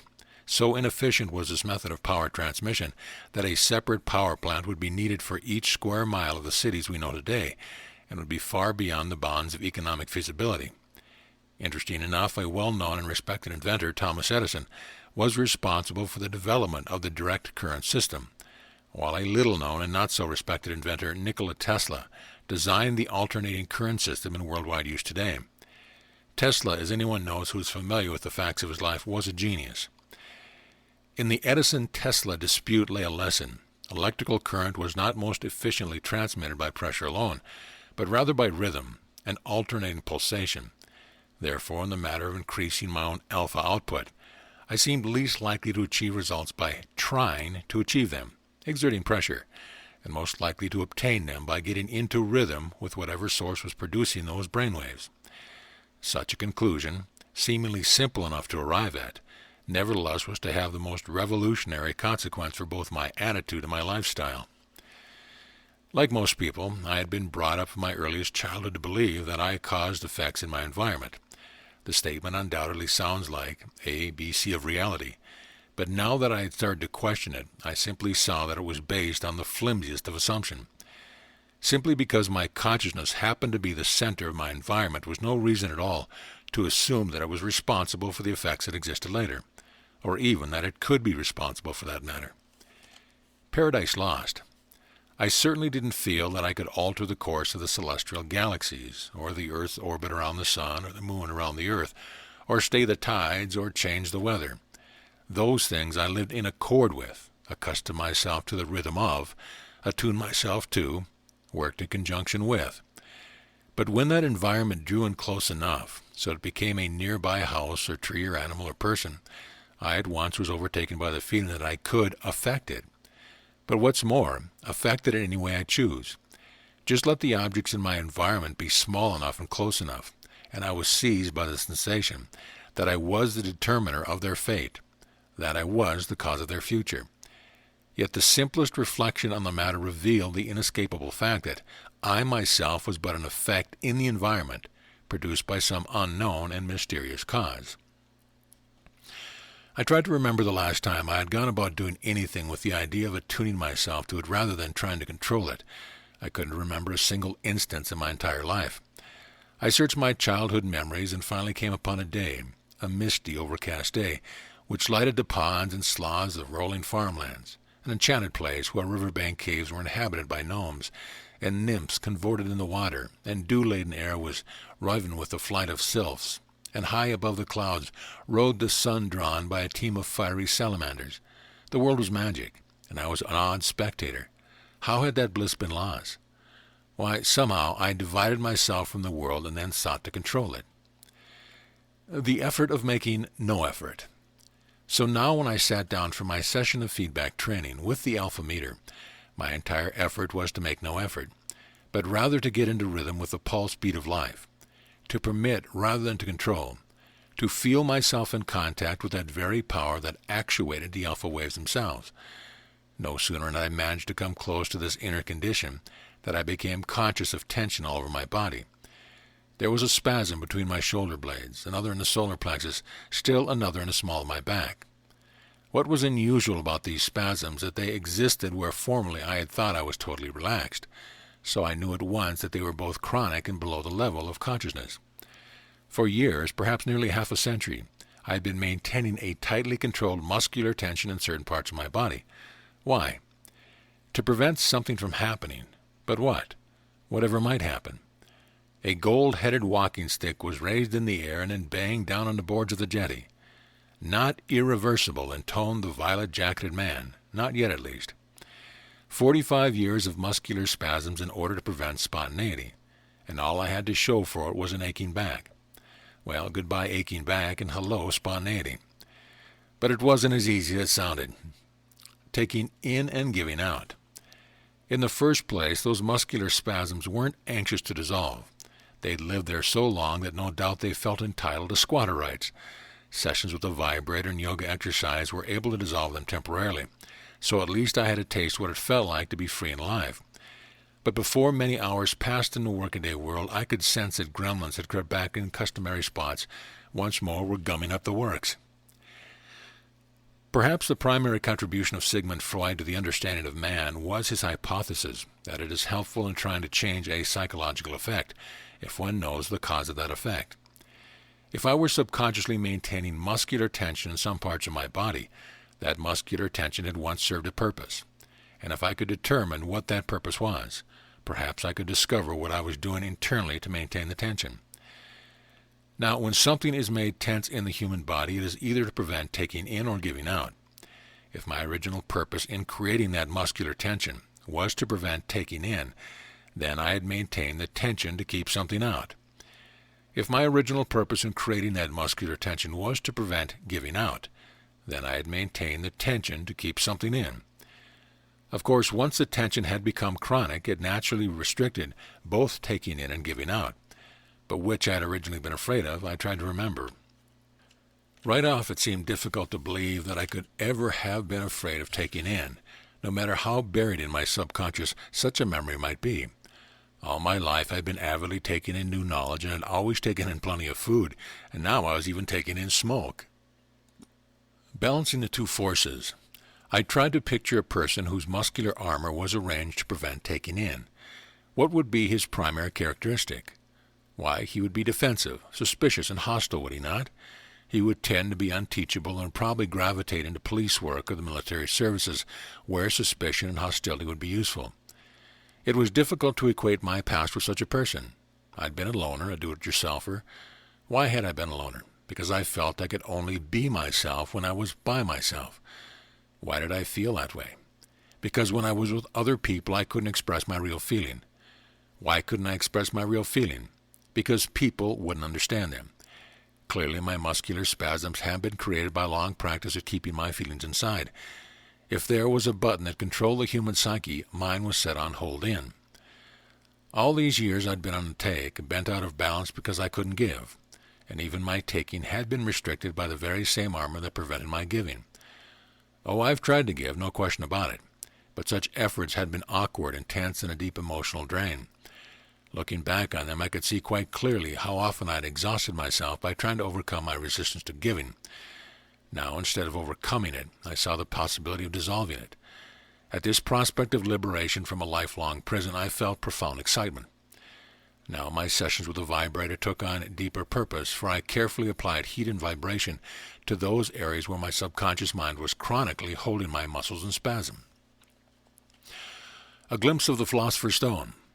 I set the vibrator at 10 cycles per second while I worked at the muscular spasm between my shoulder blades, in the small of my back, and in my solar plexus.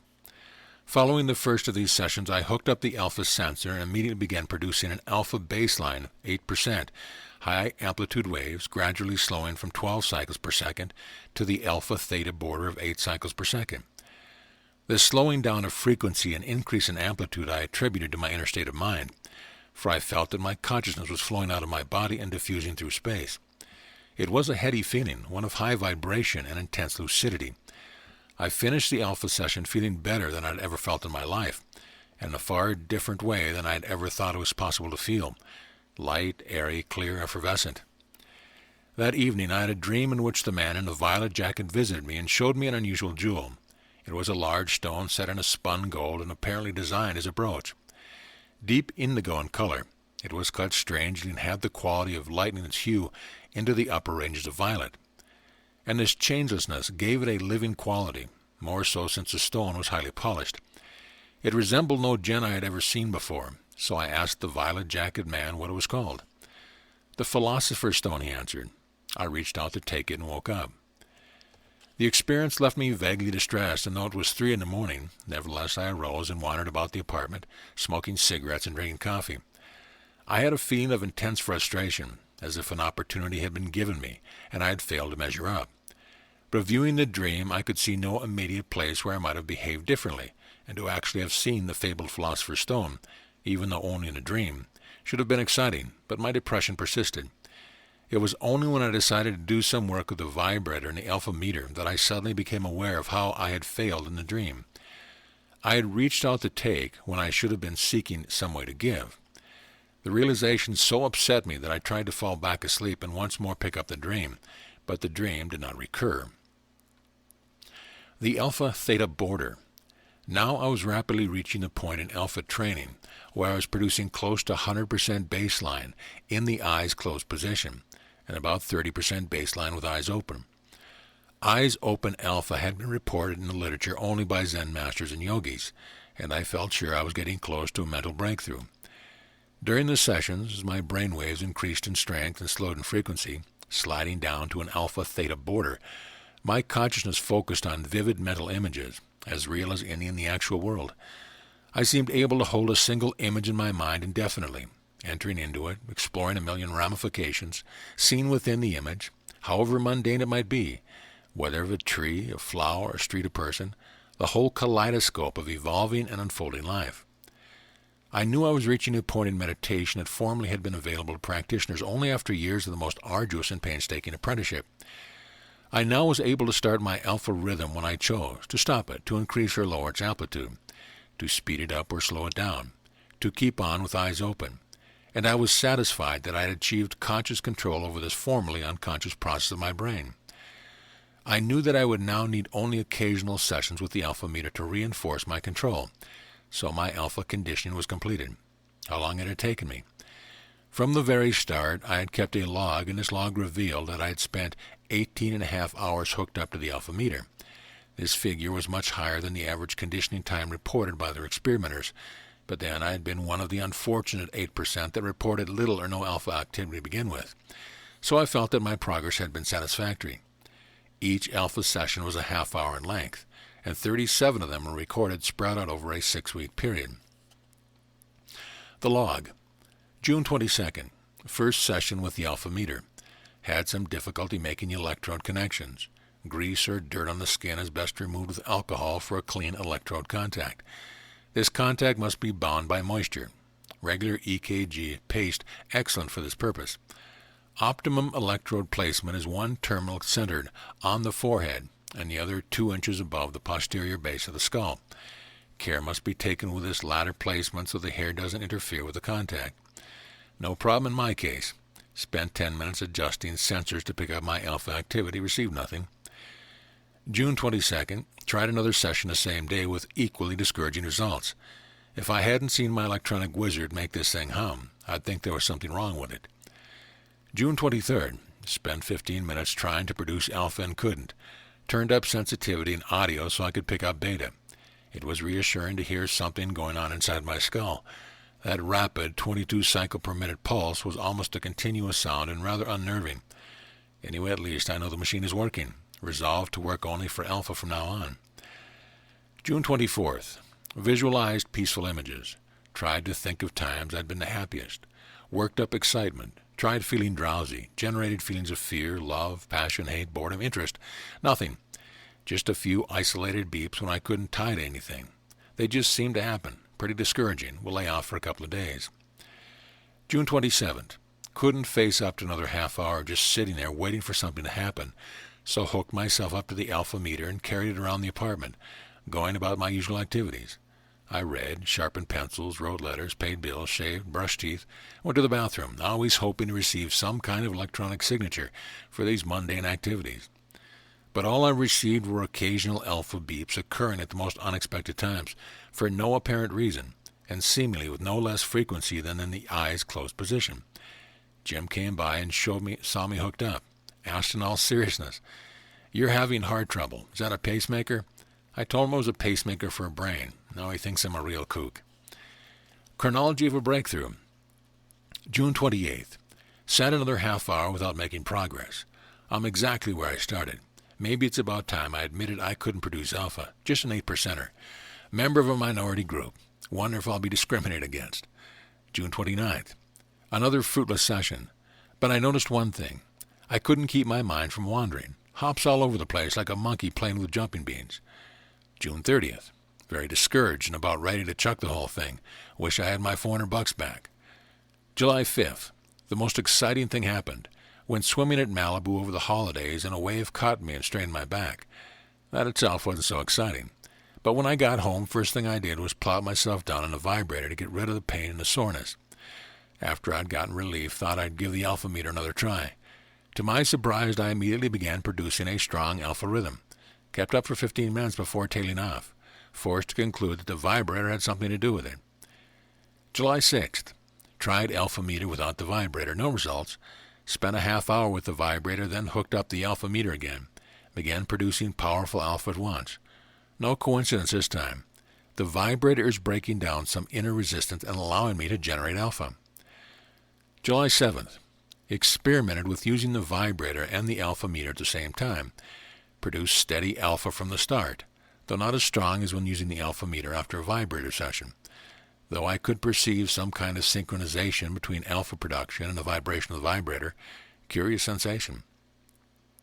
July 8th, half hour on the vibrator and half hour on the alpha meter will be my regular routine from now on. Strong alpha throughout whole session, better than 50% baseline, good amplitude, tailing off a little at the end. Very encouraging. Several times it seemed as though I was establishing some sort of control, though what the control was and how it worked I could not say. Contact with the force field. July 9th, good alpha, becoming aware of deep-lying areas of muscular tension. Reichering, Amoring, these seem chronic and subconsciously controlled. Cut alpha session short and went out these areas with a vibrator. No apparent effect. July 10th, decided to add yoga exercise to my regime. Led to try this because a spasm bounces a muscle while yoga postures stretch it. No apparent results on the first try. But alpha production seems to be progressing, maintaining above a 50% baseline now. July 14th. Short business trip left me no time for alpha training, but did yoga exercise in my hotel room. Felt fine the whole trip, had good energy. Returned to regime and found alpha strengthened. Even managed some alpha with eyes open. July 1st. Continued progress. Mind whirling with ideas. Many things seem about to fall in place. Intense significance in everything. July 16th. Deep muscular spasms hasn't yielded but have had an insight concerning them. Armor isn't always designed to prevent danger from coming in.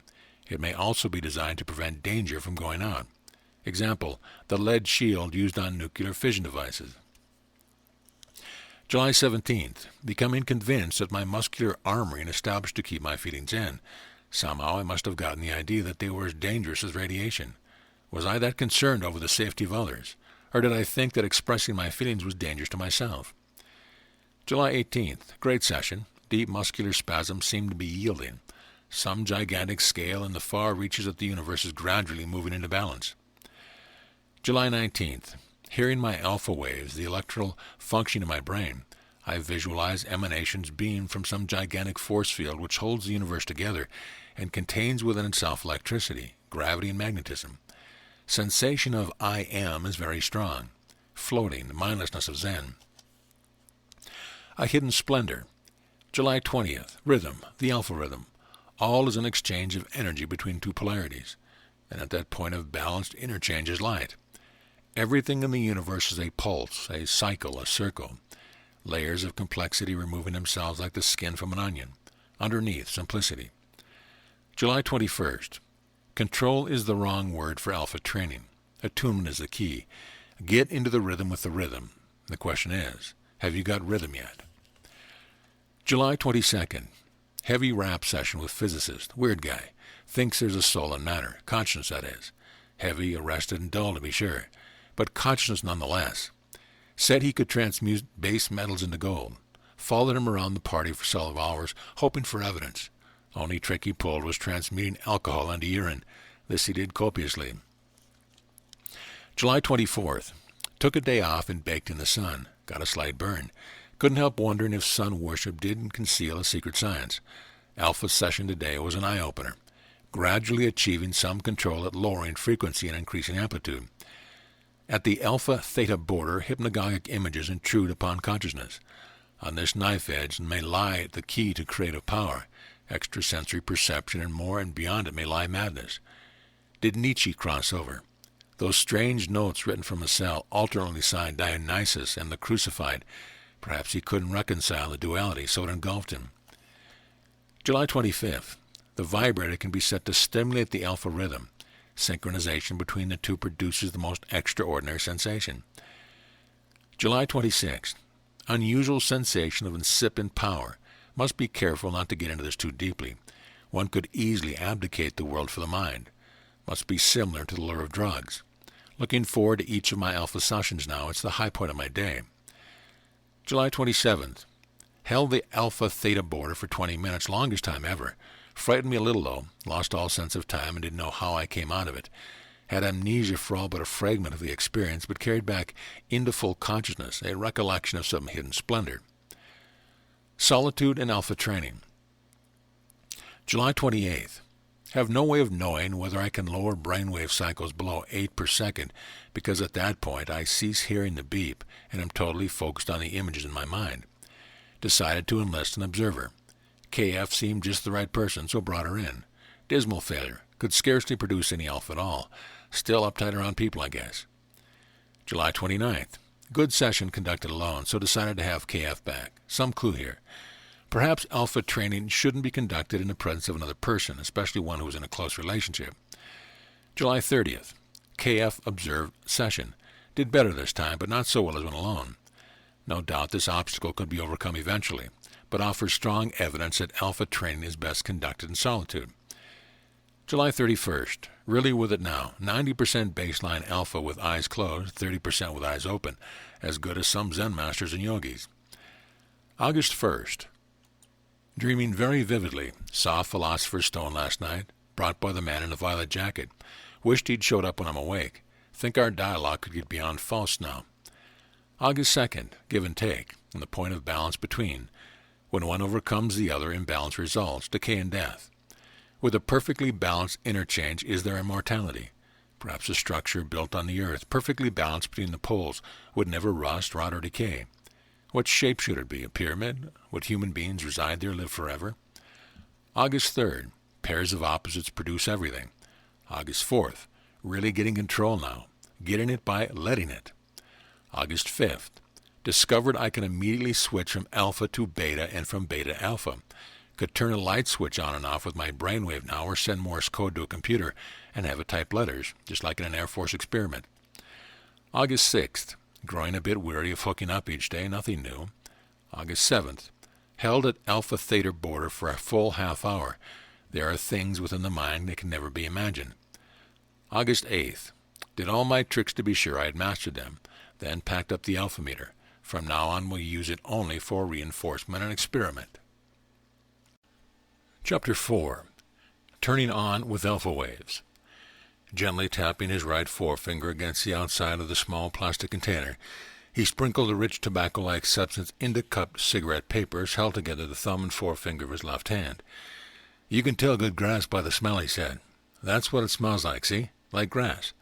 He held the container under my nose. It smelled like grass, all right, like childhood memories of new-mown hay and freshly cut lawns. He put the container aside and finished rolling the cigarette, slender fingers moving expertly. Grows wild all over the country. In some states there are thousands of acres of it. Cops burn it, of course. Nothing good can ever be free. He held the cigarette up to the light and studied it. Made a teeny, perfect cylinder. He struck a match and lit it, taking a drag and inhaling deeply, then holding his breath. With a smoldering match in one hand and a glowing cigarette in the other, with the electrodes of the alpha meter attached to his head, with his eyes widened with the effort of holding his breath, he looked like a man being hit with the first jolt of an electric chair. Grass and alpha. When I wanted to find out what was the effect of psychedelic drugs had on the production of alpha waves, the widespread use of such drugs in our culture indicated that users were receiving some form of inner relaxation, and the hallucinatory visions reported seemed evidence of brainwave production of the alpha-theta border. If brainwave training could produce the same high without the dangers of drug use, it could prove a real benefit. Bob was my guinea pig. He was an artist who regularly smoked marijuana and occasionally took LSD or mescaline. I first hooked him up to the alpha meter and took a brainwave reading in its normal state, finding that he produced a strong 30% alpha baseline. Now he was smoking a marijuana cigarette. Afterwards we would take another reading. We sat in Bob's studio above the Sunset Strip. Walls were hung from floor to ceiling with unframed paintings surrounding up with splashes of color. High-intensity light beamed upon an easel from fluorescent bulbs overhead, illuminating a canvas with sketched horizon and the rest of the landscape languishing in limbo. Music played from a stereo tape deck, and a familiar voice chanted, "The English army had just won the war." A side table was littered with paint rags, multi-hued palettes, crumpled paint tubes, and an abandoned painter's smock. Bob finally emitted an exhalation of light blue smoke with an aroma as exotic as a Turkish coffeehouse. He grinned. That's a hit. Now I'm feeling a warm flush between my shoulder blades, and a pleasant relaxation in my head. Pretty soon after the next hit or the next, the warm flush will move up into the back of my head, and I'll feel my whole brain open up. Then power will flow into it above to meet the energy that has come up from below. Took another drag and stared at me, holding his breath. His eyes were taking on an inner excitement. The pupils were neither expanded nor contracted. Now and again the alpha sensor gave out a few beeps, but we weren't ready for the test yet. The stereo wailed, "I'd love to turn you on." I felt half turned on already. After the fourth hit, Bob suddenly announced, "There she goes." His brains focused inwardly. "Right up to the brainstem," he said, "and now energy pours in from above." He quivered slightly, then his left eye closed in an exaggerated wink. "Wow, this makes all the difference. Just to feel this way, even once in a lifetime, makes everything worthwhile." The color spectrum of light. He put the cigarette out, though it was still not quite finished, and carefully recovered the remaining grains of marijuana, placing them in a plastic tube. "Stuff's getting to be like gold," he said. "Mustn't waste it." Then he settled back in his chair and closed his eyes. "Okay, Professor, let's go." Immediately the alpha meter began ringing with the continuous beeping of an extraordinarily strong alpha rhythm. "What are you thinking about?" I asked. "Nothing." "How do you feel?" "Floating, light and airy." "Are you relaxed?" "Not a bone in my body." "Open your eyes." He opened them, and the beeping stopped, but almost immediately it started again, sparser and more subdued, but still very strong. The whites of his eyes were slightly bloodshot. His attention seemed focused far away. Electroencephalographically, he was in a state of samadhi. "Tell me what you're seeing," I urged. "Colors, a kaleidoscope of colors. One follows the other, all the 7 colors of the spectrum. First red, then orange, then yellow, then green, then blue, then indigo, then violet, then back to red, and it all starts over again. Everything is in the cycle. Everything is a harmonic of a vibrating frequency. The wheel of color is the play of opposites, an interchange of electrical forces, very mysterious, very magical." He lapsed into silence. "Do you know what you're saying?" I managed. "Not saying, just seeing." The frequency of the beeping had lowered now, and the amplitude was growing stronger. The alpha-theta border had been reached. "Now what are you seeing?" "Construction of the universe. Made out of light, everything is a level of consciousness. Lowest level is matter, that's red. Highest level is spirit, that's violet. Then there are levels of levels. Those are octaves, and they get higher and higher. 7 levels of 7 levels," he chuckled, and suddenly sang, "Sweet violet, sweeter than all the roses." He laughed loudly. "A creative miracle." "What level are you on?" I asked. He made a face. "First level. Been here a long time. Can't seem to go beyond. I can see the other levels, though. They're like reflections in a mirror, facing a mirror, and the images reflect back and forth, 7 times 7. Hey," he cried, "I feel like painting." "Wait a minute. Tell me about those levels." But he had already risen to his feet. Now he moved to his easel, trailing wires. "Can't talk about it, Professor, but maybe I can catch it in a painting." He studied the canvas of the easel, pursing his lips. Despite his obvious concentration, bursts of alpha and theta rhythms continued to occur at the alpha meter. Finally, he picked up a brush, daubed it full of blue, and began painting the color. He moved before the canvas like a boxer before an opponent, on the balls of his feet, lightly and warily, and his lips were pulled back in an expression of elation, as if he knew beyond all doubt that he would finally succeed. I watched as a creative miracle transpired before my eyes, for in 2 hours he completed a masterpiece. Light seemed to originate at some point within the painting itself, and time was there, past, present, and future, and space was a stage for the display of diversity. Though the painting was only a landscape, it seemed impregnated with some profound philosophy. Gradually, over the 2-hour period, Bob's alpha slowly decreased, until at the very end he was producing no eyes-open alpha at all. At that time he began to adapt a significant procedure. He would stand back from the painting to survey his work. Then he would close his eyes and stand motionless for a few seconds. I asked him why he did this, and he answered, "Just to rest my eyes a bit." Each of these eyes closures produced strong alpha bursts. When the painting was finished, he sat down beside me, and we studied it together. "It's good," I said. He nodded without vanity. "It's always like that when it's right, like someone else has painted it." Turning on and tuning in. He rolled another marijuana cigarette. This time I took a drag from it, after first transferring the alpha meter's electrodes from his head to mine. I was surprised how strong the smoke was. It bit sharply at the membranes of my throat and lungs and set me to coughing. Bob grinned. "Always happens the first time. You'll get used to it." "Maybe I won't have to," I answered. "I think I may get the same high just by controlling my brainwaves." "Oh, you're kidding. You mean just by hooking yourself up to that box?" He jerked his thumb at the alpha meter. "That's the way I learned how to do it. But I don't have to hook up anymore, except maybe to test something, like observing the effect of my brainwaves of smoking this joint." Bob studied the box. "You think I could train myself to turn on with that thing?" "Why not? I did." He searched my face. "If people could do that, it would save them a bundle and the risk of being busted. How much does that box cost?"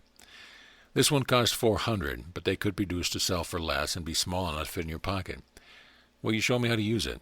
Well, if you like.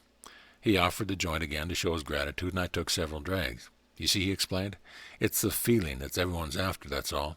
Nobody cares how he gets it. He just wants to feel that he's in tune with things and everything's all right, and that there's a purpose to living. Nothing ever did it for me until I ran into pot and acid. Oh, I boozed it up, but that just got the problem off my mind for the evening and left me with a headache the next day. Grass gives me new insights, and I can work under it. What's more, there's no hangover. On the other hand, acid really takes me on a trip. I get into things so deep that they seem absolutely real. I can work under acid too, but sometimes the work doesn't hold up. But even then, something good happens. A lot of things come out in the open that were hanging around the fringes of my mind.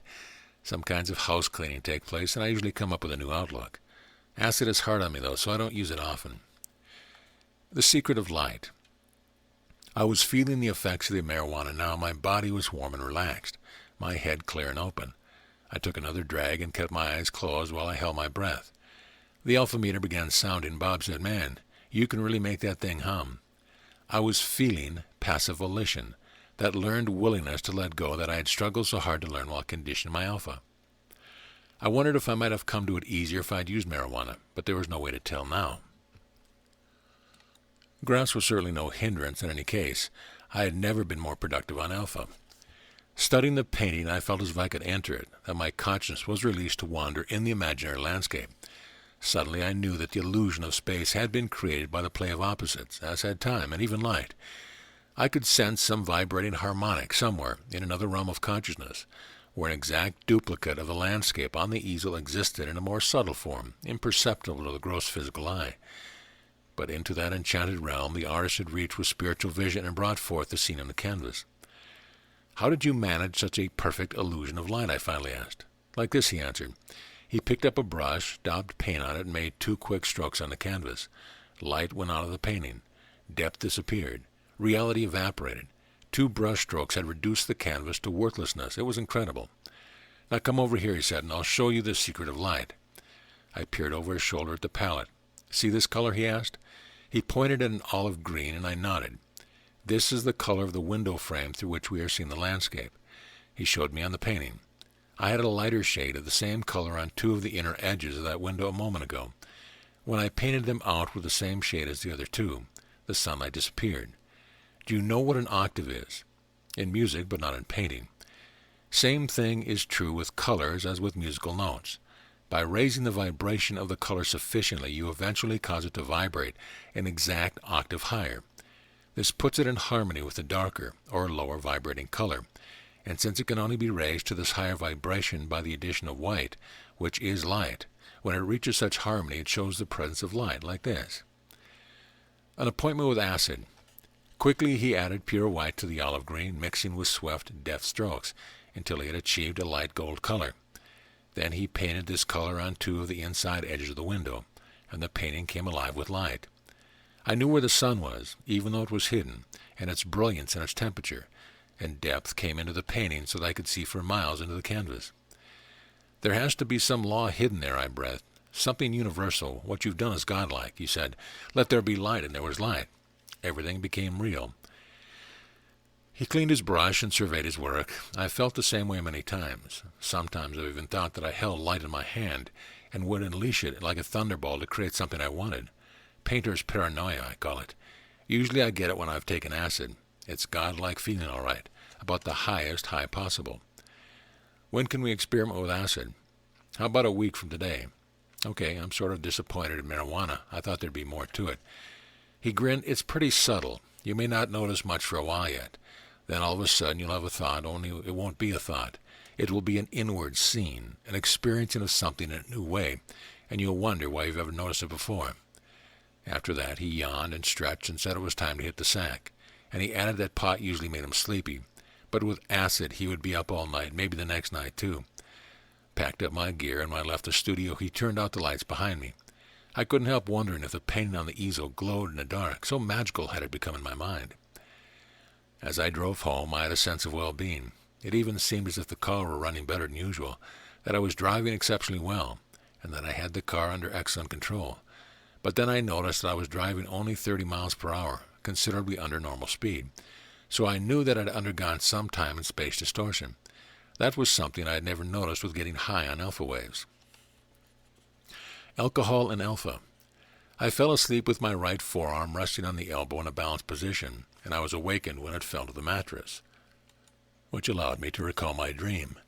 The man in the violet jacket had been straddling the earth with his feet in the seas and his head towering into space, and he had been announcing in a stentorian voice, "Let there be light." Vainly I tried to recapture the details of this dream, but only my recollection was of journeying endlessly through the spectrum of colors.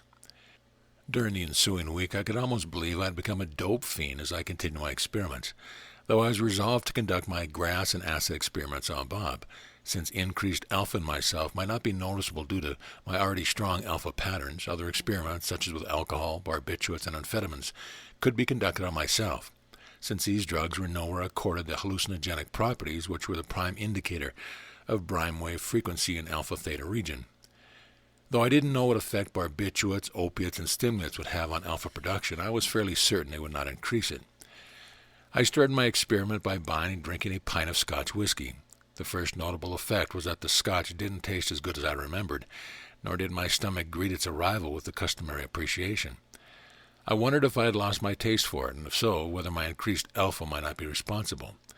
The literature on marijuana repeatedly stated that users lost their desire for alcoholic beverages, and since I had already seen how marijuana increased Bob's alpha, I was about ready to conclude that alpha production was antagonistic to alcohol. Such a conclusion, at least in my own case, proved to be true. At first I experienced a small increase in alpha as the alcohol was converted to glucose in my bloodstream, and I experienced a sense of relaxation euphoria. But then as I began to experiment the first signs of drunkenness, that is, blurring of vision and awkward balance, it became increasingly more difficult to produce alpha, even in the eyes-closed position. There was a definite slowing of my beta rhythm into the 16 to 18 cycle per second range, but this rhythm seemed erratic, as it seemed fundamental to its symmetry had been withdrawn. Finally, as I began to get toward the bottom of the bottle, and was finally having difficulty navigating, I could produce no alpha whatever. However, for the first time I heard my own delta. A few bursts in the 1 to 4 cycle per second range are all I remember. However, for I had great difficulty staying awake, sometime later I fell asleep in a chair, electrodes still pasted to my head.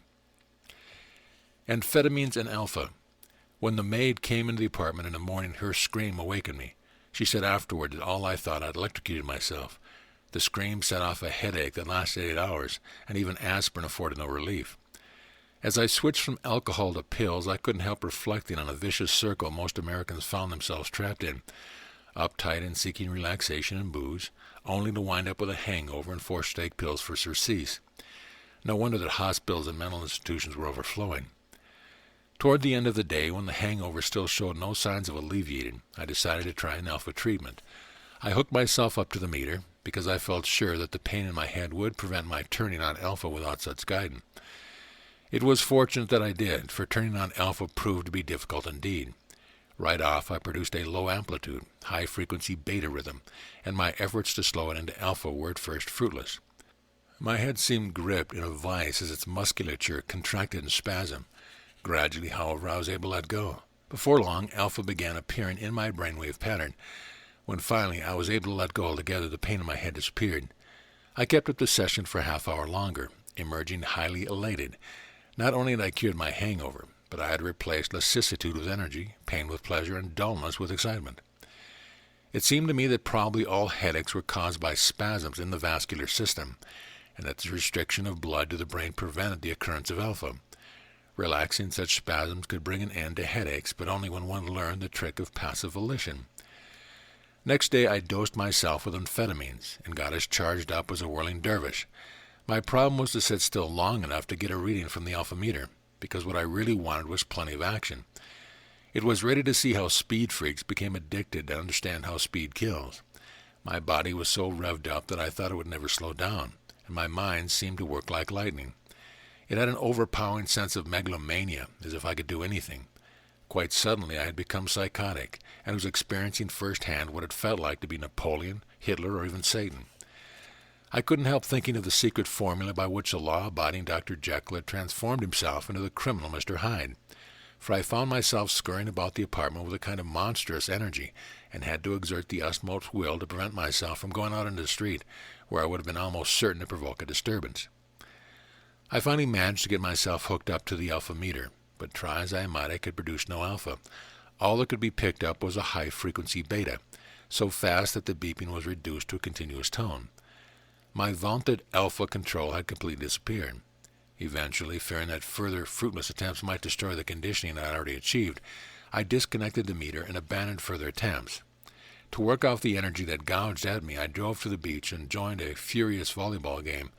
Afterwards, I swam in the ocean for 2 hours. Even this activity failed to tire me, and when I finally went back at 2 a.m, it was to spend a sleepless night. Thinking of the thousands of people taking amphetamines for weight reduction, I could help wondering if much of the attention on drug abuse wasn't focused in the wrong area. Barbiturates and alpha. I needed 3 days to recover from this experience, but when I did, I was ready to test barbiturates. What fell into my hands were pills known as redbirds, a compound consisting primarily of phenobarbital, the basic ingredient in most sleeping pills. I had been cautioned that one of these goofballs would be plenty, so that's what I took, and then I hooked up the alpha meter and waited for results. They weren't long coming. Soon I became so sleepy I could barely keep my eyes open. When I closed them, the meter began picking up slow delta rhythms with occasional bursts of theta, but no alpha whatever. I tried to correlate the theta burst with mental imagery, but my thought processes were so disrupted that it was difficult for me to keep track of anything. I felt wiped out, completely out of it.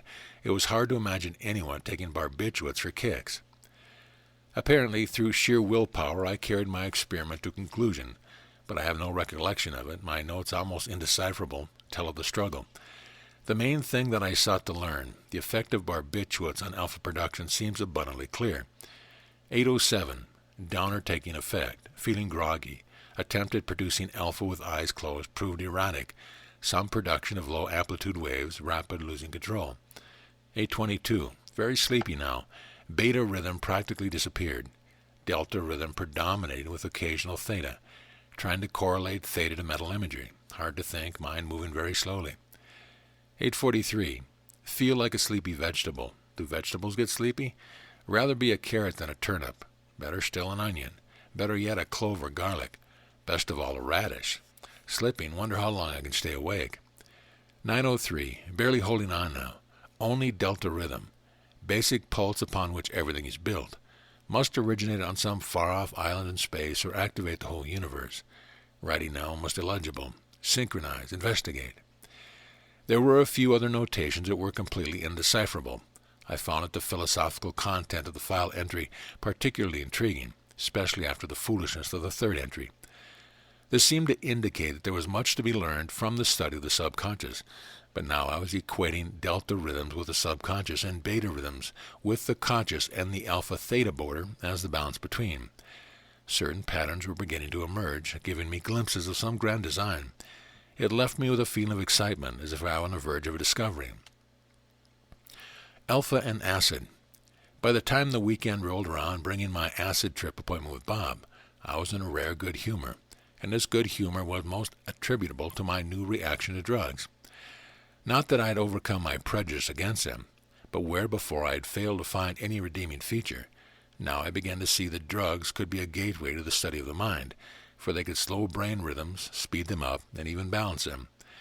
Brainwave control could do all these things more cheaply and with less risk, but now I saw that much of the drive to use drugs was not based merely on a desire to escape or to experience new kicks, but to actually learn more about the self and the mind and the brain and imagination, and creativity and spiritual realization. Seeing myself possessor of a method of achieving these results with none of the hazards of drug use, I was pleased. Bob had company when I arrived, and I was introduced to a lovely young lady whom he had described as a talented painter-designer. She had black eyes and hair and a classical Roman cast to her features. Her name was Kay. They were discussing marketing some jewelry which she had recently designed, and she held up various pieces to illustrate. Since most of them were cast in signs of the zodiac, I asked if she believed in astrology. She answered that she had made a lifetime study of it and felt that it answered more about the behavior of people and psychoanalysis, to which she had been subjected for 2 years. Astrology was devised before Copernicus, I said, when men still thought the sun revolved around the earth. She studied me, You're a Virgo with Leo rising. A lovely new subject.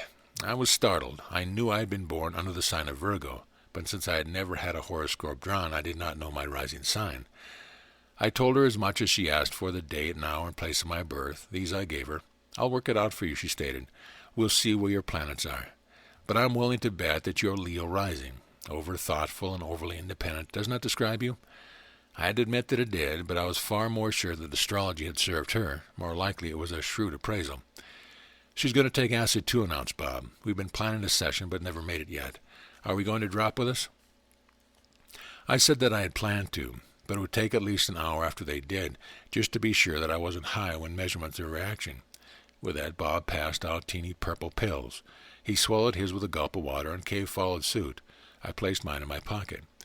Takes at least 40 minutes before there's a reaction, said Bob. I've got some finishing touches to put on this canvas, so if you'll excuse me, I'll go to work. Does Kay know about my alpha meter? I asked him. He said that she did. I turned to her. Maybe I could do your head before the acid takes effect. That would give me something to compare results with. She smiled and said that she'd be glad to try because Bob had told her that you could turn on by learning to control your brainwaves, and you didn't need acid or pot or anything. I said I wasn't completely sure yet, but it kind of looked like it. We decided to go downstairs so as not to disturb Bob at his work. We found a place in the study, a large room with bookcases, a desk, and several comfortable chairs. From above, we could hear the stereo hi-fi as Bob turned the music up. I closed the study door. As I wired Kay to the alpha meter, she let me know that she had a friend who was interning at UCLA Hospital and who intended to specialize in neurology, and that she'd heard him mention brainwaves several times. When I finally got her hooked up and the alpha meter tuned, she immediately began producing a strong alpha baseline. A brush with astrology. I couldn't help making a correlation between her and Bob, both artists, both highly creative people, both producing a good alpha. In addition, they were attractive people, slim, lithe, energetic. I had to admit a tinge of envy as I recalled my own hard struggle to gain alpha control, while these two right off the bat were farther ahead than I had been after a month of training. Putting my wounded vanity aside, I got on with the business of instructing Kay in feedback training. Then I found a seat beside her and watched.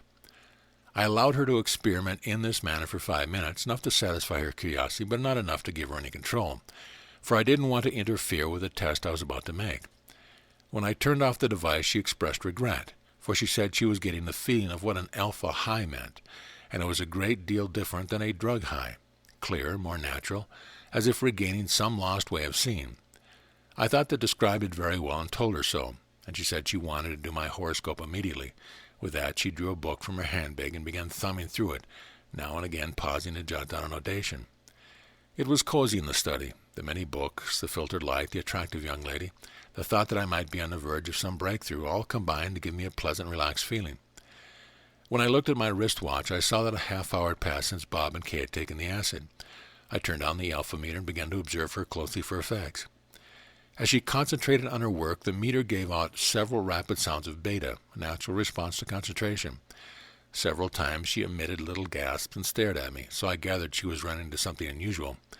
When she finally finished, she studied her work at last, and then she announced, "You have Mercury in Leo, Mars in Leo, Saturn in Leo, Neptune in Leo, and just as I thought, you have Leo rising. These are all leadership signs." "Tell that to the Navy," I commanded. "Your leadership signs are in science, business, philosophy, and mysticism, a highly unusual, almost conflicting combination. Can your work resolve these?" "I hope so." A creative key. Your Venus is in Libra, which means that your sex drive is gentle and easily repressed, she laughed. Your Jupiter is in Gemini, which means that you see both sides of things. And your Uranus is in Aquarius, which means that you bring secrets into the open. Surely there must be some negative aspects. She studied her diagrams. Your worst fault could be an asset. Both your sun and your moon are in Virgo, and there isn't a single water sign in your entire horoscope. This means that you are highly rational and disinclined to accept anything as fact that cannot be scientifically proven. That could make you a source of irritation to your more intuitive friends, especially those who are believers and accept things on faith.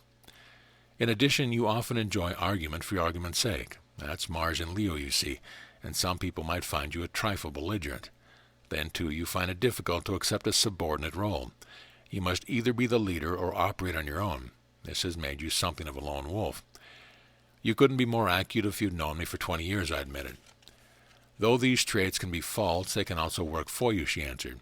You see, the energy of Leo and the rationality of Virgo and the lack of water signs mean that you can journey as deeply as you like into the world of fantasy without danger of believing that your fantasies are real. In short, you can really let go your imagination without losing contact with the real world. You could never freak out on acid, for example. You would always know that the images were only in your head. Believe me, she emphasized, there is a great creative power in such a position. I couldn't help but be impressed. To tell you the truth, I never believed that there was much to astrology, but you've really won me over. Are you sure you haven't picked up most of this from Bob? An introduction to the devil. She grinned. There goes your Virgo rationality. No, Bob hasn't told me a thing, except that you have a machine that can teach people how to turn on with brainwaves. I'm a Cancer, you see, and my horoscope is full of water signs. You and I will always be a bit of a mystery to each other, but then that's what makes the world go round. Oh dear, she suddenly exclaimed. I think I'm feeling the acid. She pointed to her abdomen. It always hits me in the solar plex first. I get a feeling of excitement right here. She placed her palm below her breasts. Her eyes were beginning to shine, and her inner excitement was obvious. I asked her to close her eyes, and the ensuing beeping showed increased alpha. But I preferred to get my principal reading when the session was farther along, so I asked her to reopen her eyes and tell me something about herself. She said that she was an old soul who had been incarnated many times, and that she once had been Queen Cleopatra of Egypt, and had been entrusted with the secret teaching of the Egyptian priesthood, those rites conducted within the Great Pyramid of Giza, and upon which the entire Mediterranean civilization had been based. But she said that she had misused the trust placed in her, choosing to gratify her own desires rather than enlighten her people, and now she had to live through the karma caused by that act, a very difficult karma, because that act had caused abandonment of the feminine principle of mystery and its replacement by the masculine principle of authority. Now, the age of the masculine principle of authority was ending too, and there would soon be a return to feminine mystery.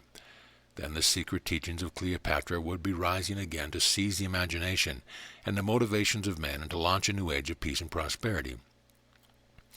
All this sounded quite fantastic, and I had in mind that it was an acid talking and not Kay, but it was interesting enough, and I didn't shrug it off entirely, because after all she had made astrology seem real, and if she could do that, maybe I could turn my back on reincarnation either. By this time, over an hour had passed since she had taken the acid, so I ran a full-scale test of her brainwaves. With eyes closed, she was producing a 90% alpha baseline, with frequencies mostly in the alpha-theta region, and interspersed with long trains of theta. With eyes open, she was producing nearly a 50% alpha baseline, as well as getting a noticeable amount of theta. Clearly, she was in an unusual state. When I disconnected her from the alpha meter, she found a mirror and began making faces in front of it. I'm the devil, she announced. Did you know that the devil is a woman? She whirled on me with teeth bared and head thrown back as if to mesmerize me on the spot.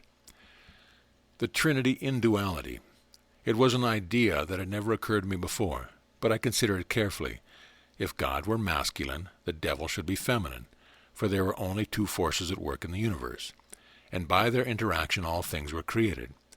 As she stood there, so perfectly posed the female devil, it seemed to me that there was something classic in her stance, and I visualized a masculine god in the sky on the right and a female devil in the sky on the left, and down below upon the earth, men between, the creation of the eternal forces of masculine and feminine. You see, exclaimed Kay triumphantly, you know that it is true. I withdrew the purple pill then and placed it in my mouth, washing it down with saliva. I had no idea what was about to happen, but I was sufficiently intrigued by what was going on in Kay's mind to look forward to similar events in mine. Add an O to God, and you get good, she intoned. Subtract a D from the devil, and you get evil. Good works in the light, evil works in the dark. Woman is the fallen angel, you see. Lucifer is female. By her creation out of light, life ensued and will continue till all mysteries are solved. Then everything will be again in the light. That was pretty heavy stuff indeed. She might have been Cleopatra presiding over some secret rite in a chamber of the pyramid, for the manner in which she stood there and pronounced the words. But this is only her trip, I thought. It's just a story that she lays on herself to give her life meaning and significance. Yet somehow I was unconvinced.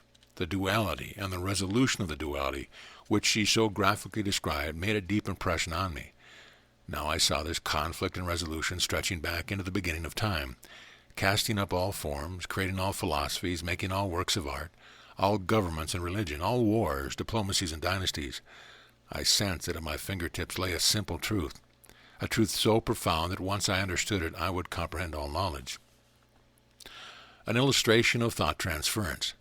There was a clatter of footsteps on the stairs, and the door burst open. Bob stood there, clutching a canvas in one hand and waving the other excitedly. "I finished a painting in an hour," he cried. "It just seemed to leap off the brush onto the canvas. I have no idea where it came from or even what it means, because I never saw a landscape like it before." He held it up to our view, excited eyes showing the effects of LSD. In the background of a golden landscape, a series of pyramids were silhouetted against the sky. Before them, marked by crosses and tombstones, was a giant cemetery. In the immediate foreground lay a large rock. Something like human hair grew from the rock, and now I could see a face hidden there, peering out from the darkness, a feminine face, queen-like, watching and waiting. From this head extended a rope, snake-like, over the sand, entwining around a giant needle and climbing to the top to penetrate the eye. I could feel my hair stand on end. That's Cleopatra's Needle, I thought, and that's her in the rocks waiting. And beyond, in the graveyard before the pyramids, all her knowledge is buried. And soon someone will pull the rope through the needle and hoist her on high to rule once again. Bob had painted this picture in a studio above, even as Kay had been discussing Cleopatra in the study below. It was a graphic illustration of thought transference. Chapter 5. Space and Time Unveiled. I had expected mind-blowing hallucinations from LSD, or at least some far-out visual effects, but all that happened was that I felt stimulated and had a sensation of drawing in on myself. This drawn-in feeling was physically manifest by my unconsciousness pulling in my stomach. I could feel the tautness in my muscles too, though it wasn't an upright sensation, but more of an overabundance of energy. For a while I thought that all the acid had failed to affect me at all, but when I looked in the mirror, my eyes shone like polished agates, and my face was unusually pale. Here and there on the surface of the skin were faintly perceptible blotches. I'd seen myself in this condition before. It was immediately following a night-long naval battle off the Philippine coast during World War II, and my system had been full of adrenaline. Dimensions of the mind. Adrenaline and I were old friends. We played football together, fought the war together, taken plenty of financial risks together. Never once had adrenaline betrayed me. But I knew lots of people who adrenaline had destroyed. Adrenaline simply turned to androxin, or androchrome, in their bloodstreams, and since these substances were toxic, and affected the brain in such a manner that these things could be seen that weren't there and things could be heard that weren't said, such people were regarded as schizophrenics. As I peered at myself in the mirror, I couldn't help wondering if the much-vaunted hallucinatory drug LSD was after all only a stimulant of the adrenal gland, and the people who couldn't handle adrenal were thrown into temporary schizophrenia. But then I remember the high alpha reading I had gotten from Kay, and the startling example of thought transference between her and Bob. So I knew there was more to it. The problem was that LSD was a strain on the body, and if you couldn't handle that strain, you went temporarily crazy. But adrenaline was friendly with Kay and Bob too, so we had a good trip. Yet it was a far cry from anything that I expected. Bob went back to his easel and continued painting. Kay pulled out some wax and a Bunsen burner and began making molds for jewelry. And I cloistered myself in the study with pencil and paper and began jotting down notes on space and time, the source of the 10,000 things. Somebody looking in the window at the three of us at work would have difficulty believing we were all on dope. Now and again we gathered in the kitchen for coffee and shared our problems with insights, but for the most part each of us were content with solitary exploration of his inner world. I departed at dawn, leaving behind the alpha meter so Bob and Kay could train their own brainwaves. Then I drove up into the Hollywood Hills and watched the sun rise over the Sierra Madre Mountains and cast its first rays in the city. Later I motored to the beach and spent the day on the sand. Sometime in the afternoon I fell asleep by the ocean and didn't awake until nightfall. I felt tired and drained, so I went home to bed. As it turned out, it was the last acid trip for Kay and Bob. Using the alpha meter, both were able to condition their alpha waves. Kay gave up marijuana too, finding the alpha high more satisfying. But Bob continued to smoke grass occasionally, explaining that it allowed him to get into his work more deeply. Gate to the root of the world. Meanwhile, my beginning flirtation with space and time had blossomed into a romance, and this love affair could be traced to my increased understanding of brainwaves. The polarities that seemed to exist between the various brainwaves had become a source of deep fascination. For example, two of the brain waves, the delta and theta rhythms, could be identified with the subconscious mind as exemplified by the autonomic nervous system, while the other two brain waves, alpha and beta, could be identified with the conscious mind as exemplified by the central nervous system. Within the autonomic nervous system, the delta rhythm seemed synonymous with the parasympathetic division, while the theta rhythm seemed synonymous with the sympathetic division. Within the central nervous system, the alpha rhythm seemed representative of the afferent or receptor nerves, while the beta rhythm seemed representative of the efferent or motor nerves. These groupings appear to be nearly divided into stimulus-response patterns. On the unconscious level, delta seemed to indicate reception of the stimulus, while theta seemed to indicate response to the stimulus. On the conscious level, alpha appeared to represent reception of the stimulus, while beta appeared to represent response to the stimulus. These polarities themselves seem to be contained with the larger polarities of conscious and unconscious mind, the unconscious governing reception of stimuli, and the conscious governing response. With a little speculation, this structure of polarities within polarities could be carried even further, for a universal mind might govern all stimuli, while the individual mind might govern all response. For the first time, I glimpsed a resolution of the apparent contradiction between free will and predestination, and there welled up in me that I was onto something profound but simple truth. I recalled the words of Lao Tzu. These two come paired but distinct, by their names. Of all things profound, say that this pairing is the deepest, the gate to the root of the world. Dynamics of ecology.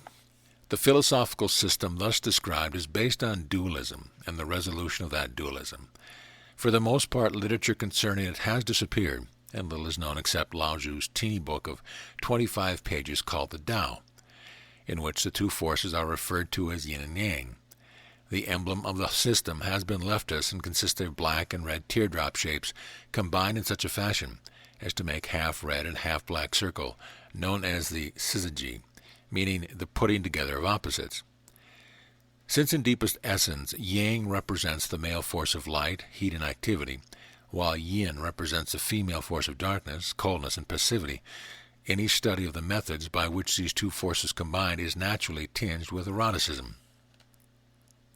There may be difficulties with this conception since popular usage associates eroticism almost exclusively with human sexual arousal, but this shallow interpretation surely will yield in the face of overwhelming evidence that male and female polarities conceal a key to life's mystery. The dancing, playful flow of life is sexual, forms merging, spinning together, reproducing eros in countless manifestations. All living organisms are throbbing together in a billion-year-old electric sexual dance. Inanimate matter, too, consists of multitudinous combinations of two fundamental polarities, and there seems to be nothing under the sun, or even beyond the sun, that does not follow this basic law. The creative power of the universe is thus made manifest as a dynamic point of balance. Therefore, I propose to define this particular philosophy as ecology. While the symmetrical polarities of brain rhythms turned me onto this line of reasoning, what launched me onto full-scale quest was a sudden awareness that the structure of the atom appeared to be identical with the structure of the solar system. In each case, there was a sun or proton around which planets, electrons resolved, and the centripetal force, gravity, of the sun balanced the centrifugal force, velocity, of the planets, creating a structure held together by vast electromagnetic forces. For example, forcing an electron out of or into the teeny atomic system unleashes the awesome power of the fission and the fusion bomb. It was at this point that my mind had taken the problem when I underwent the acid trip with Bob and Kay, and the hours spent making notes in Bob's study now proved most fruitful. These notes follow as originally transcribed. Notes on space and time. 1. Space and time are both antagonistic and complementary, like day and night, woman and man, winter and summer. They combine to create and destroy everything that exists in the universe. 2. Space and time are always limited and always relative. Nothing exists that is altogether space or altogether time. Each thing is either more space than time or more time than space. 3. All things follow a cycle, a pulse beat, a sine wave. Therefore, space changes into time and time changes into space. 4.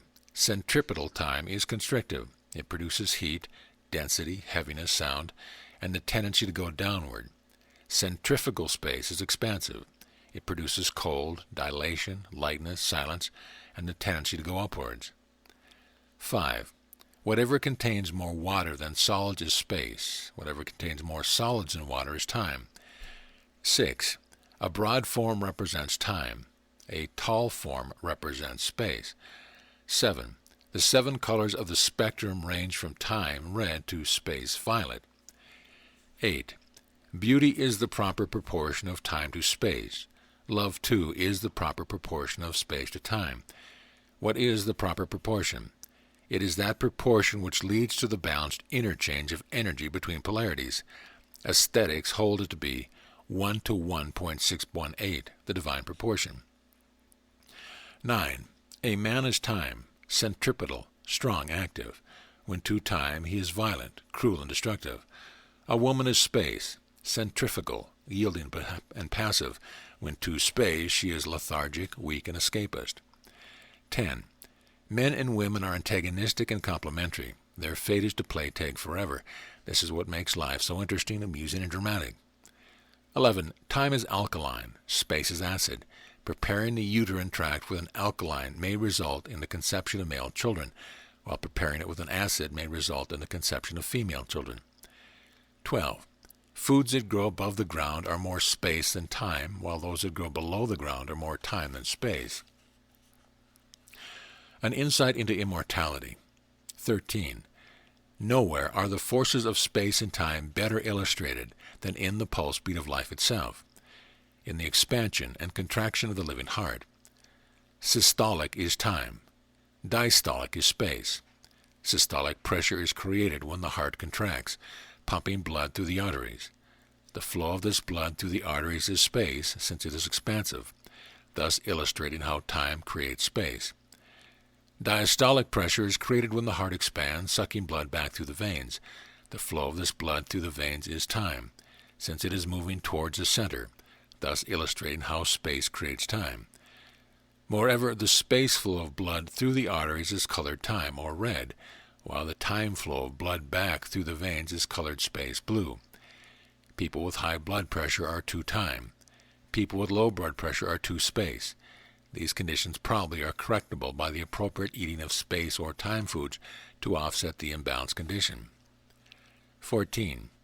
The balanced interchange of energy between time and space always creates something other than time or space. The time proton and the space electron create the balanced structure of the atom. The time sun and the space planets create the balanced structure of the solar system. The time positive pole and the space negative pole create the balanced power of alternating electrical current. The time male and the space female create the balanced structure of the family. Time oxygen and space hydrogen create the water which results in life. 15. Time gives or sends. Space receives or takes. Once space has received extra energy, it then turns it into time and sends that energy. And once time has sent energy, it then turns into space and receives energy. This pulsation, this balanced shifting of polarities, this pulsing alternation of giving and receiving, keeps all structures intact and makes them relatively immortal. When imbalance creeps into the system, however, and one polarity continues to take while the other continues to give, then decay sets in and the mortality and eventual demise of the system are established.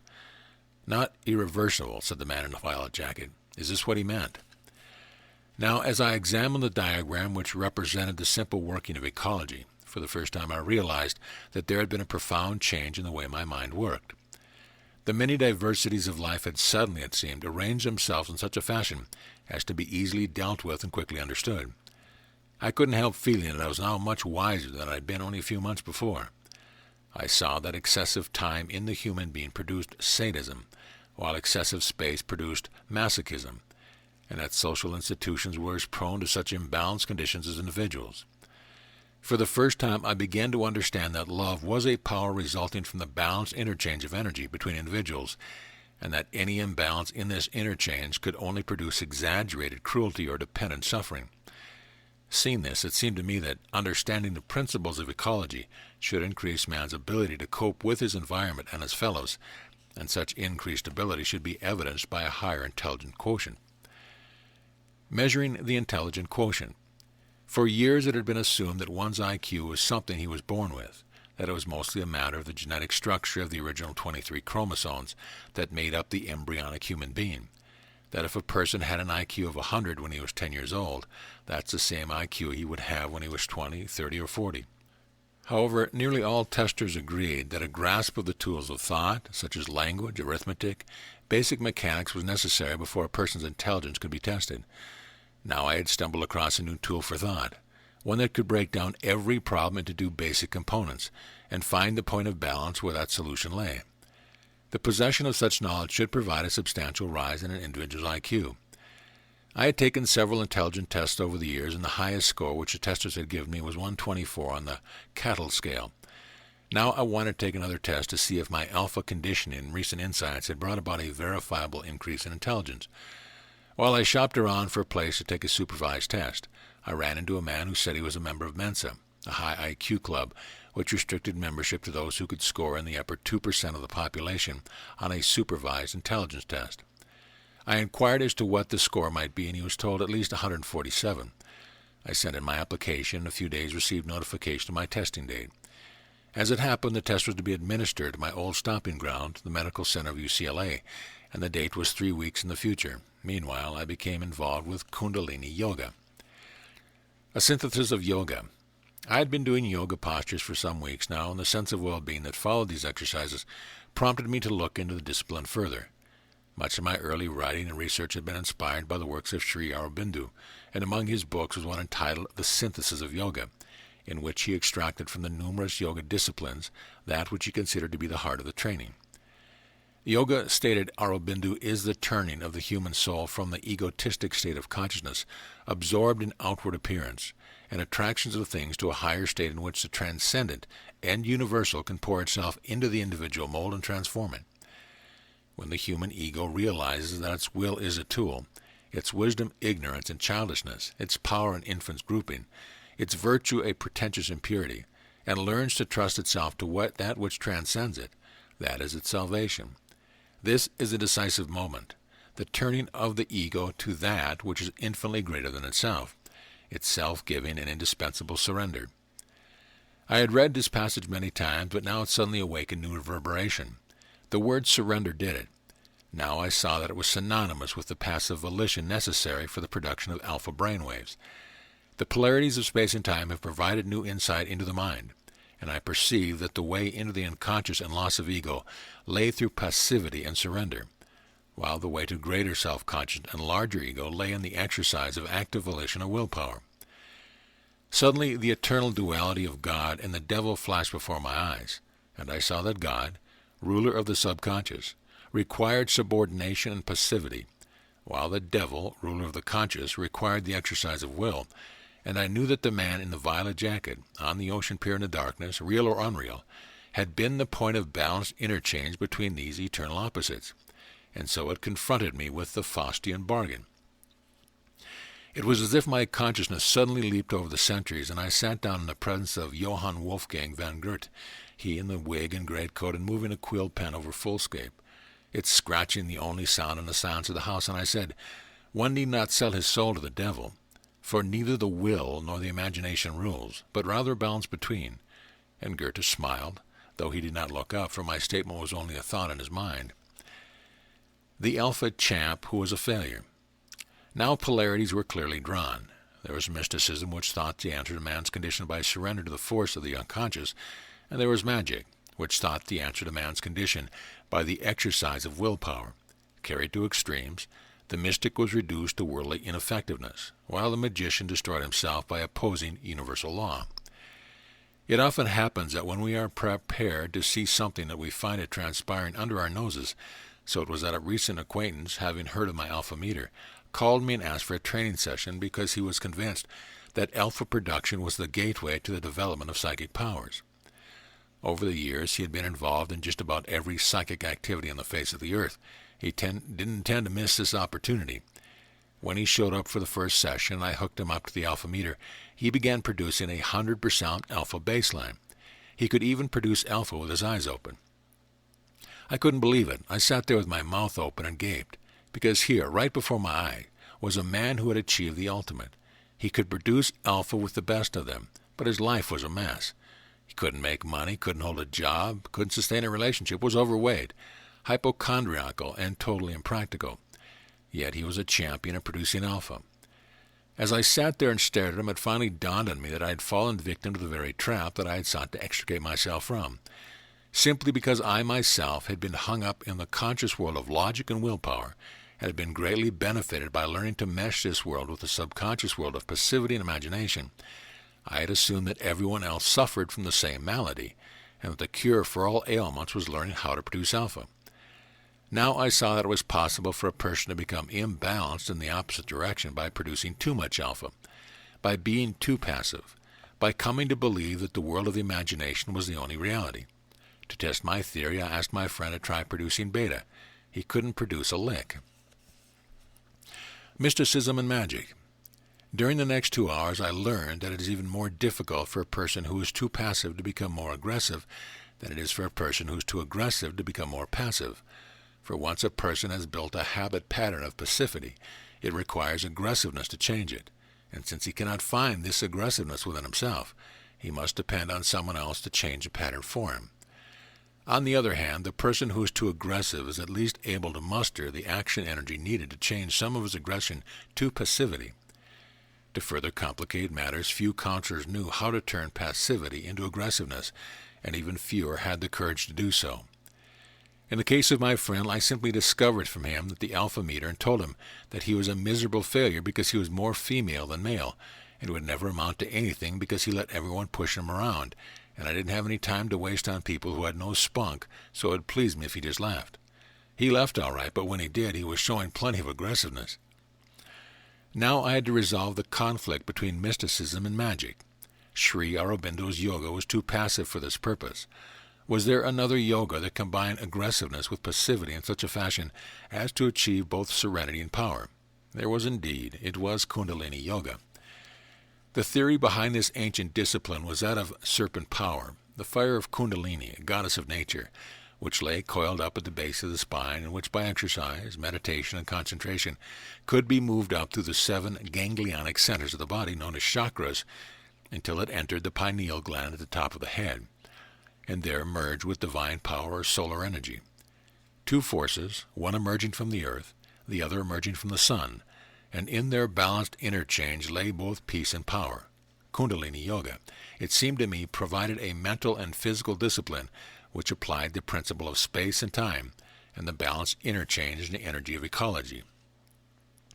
Here then was a discipline aimed at achieving balance between the will and imagination, a discipline which sought the point of equilibrium between the subconscious and conscious minds indicated in Braveway technology by the activity at the alpha-theta border. Here, it seemed, was the point of innovation, the place of great awareness, the region of increased power. With a firm anchor here, one could move as deeply into the imagination as he liked, or absorb himself in the material world as much as he liked, and always return to balance. Seeing this, I began the practice of Kundalini Yoga. The yoga of ecology. What struck me at once was that the 7 chakras, ganglionic centers, corresponded to the 7 colors of the spectrum. And since the ascent of consciousness through the 7 colors led to revelation of the ultimate, I couldn't help thinking that the legendary pot of gold at the end of the rainbow, the 7 colors of the spectrum, was really not at the end of the rainbow, but rather across it. The 7 chakras were arranged in the following order. 1.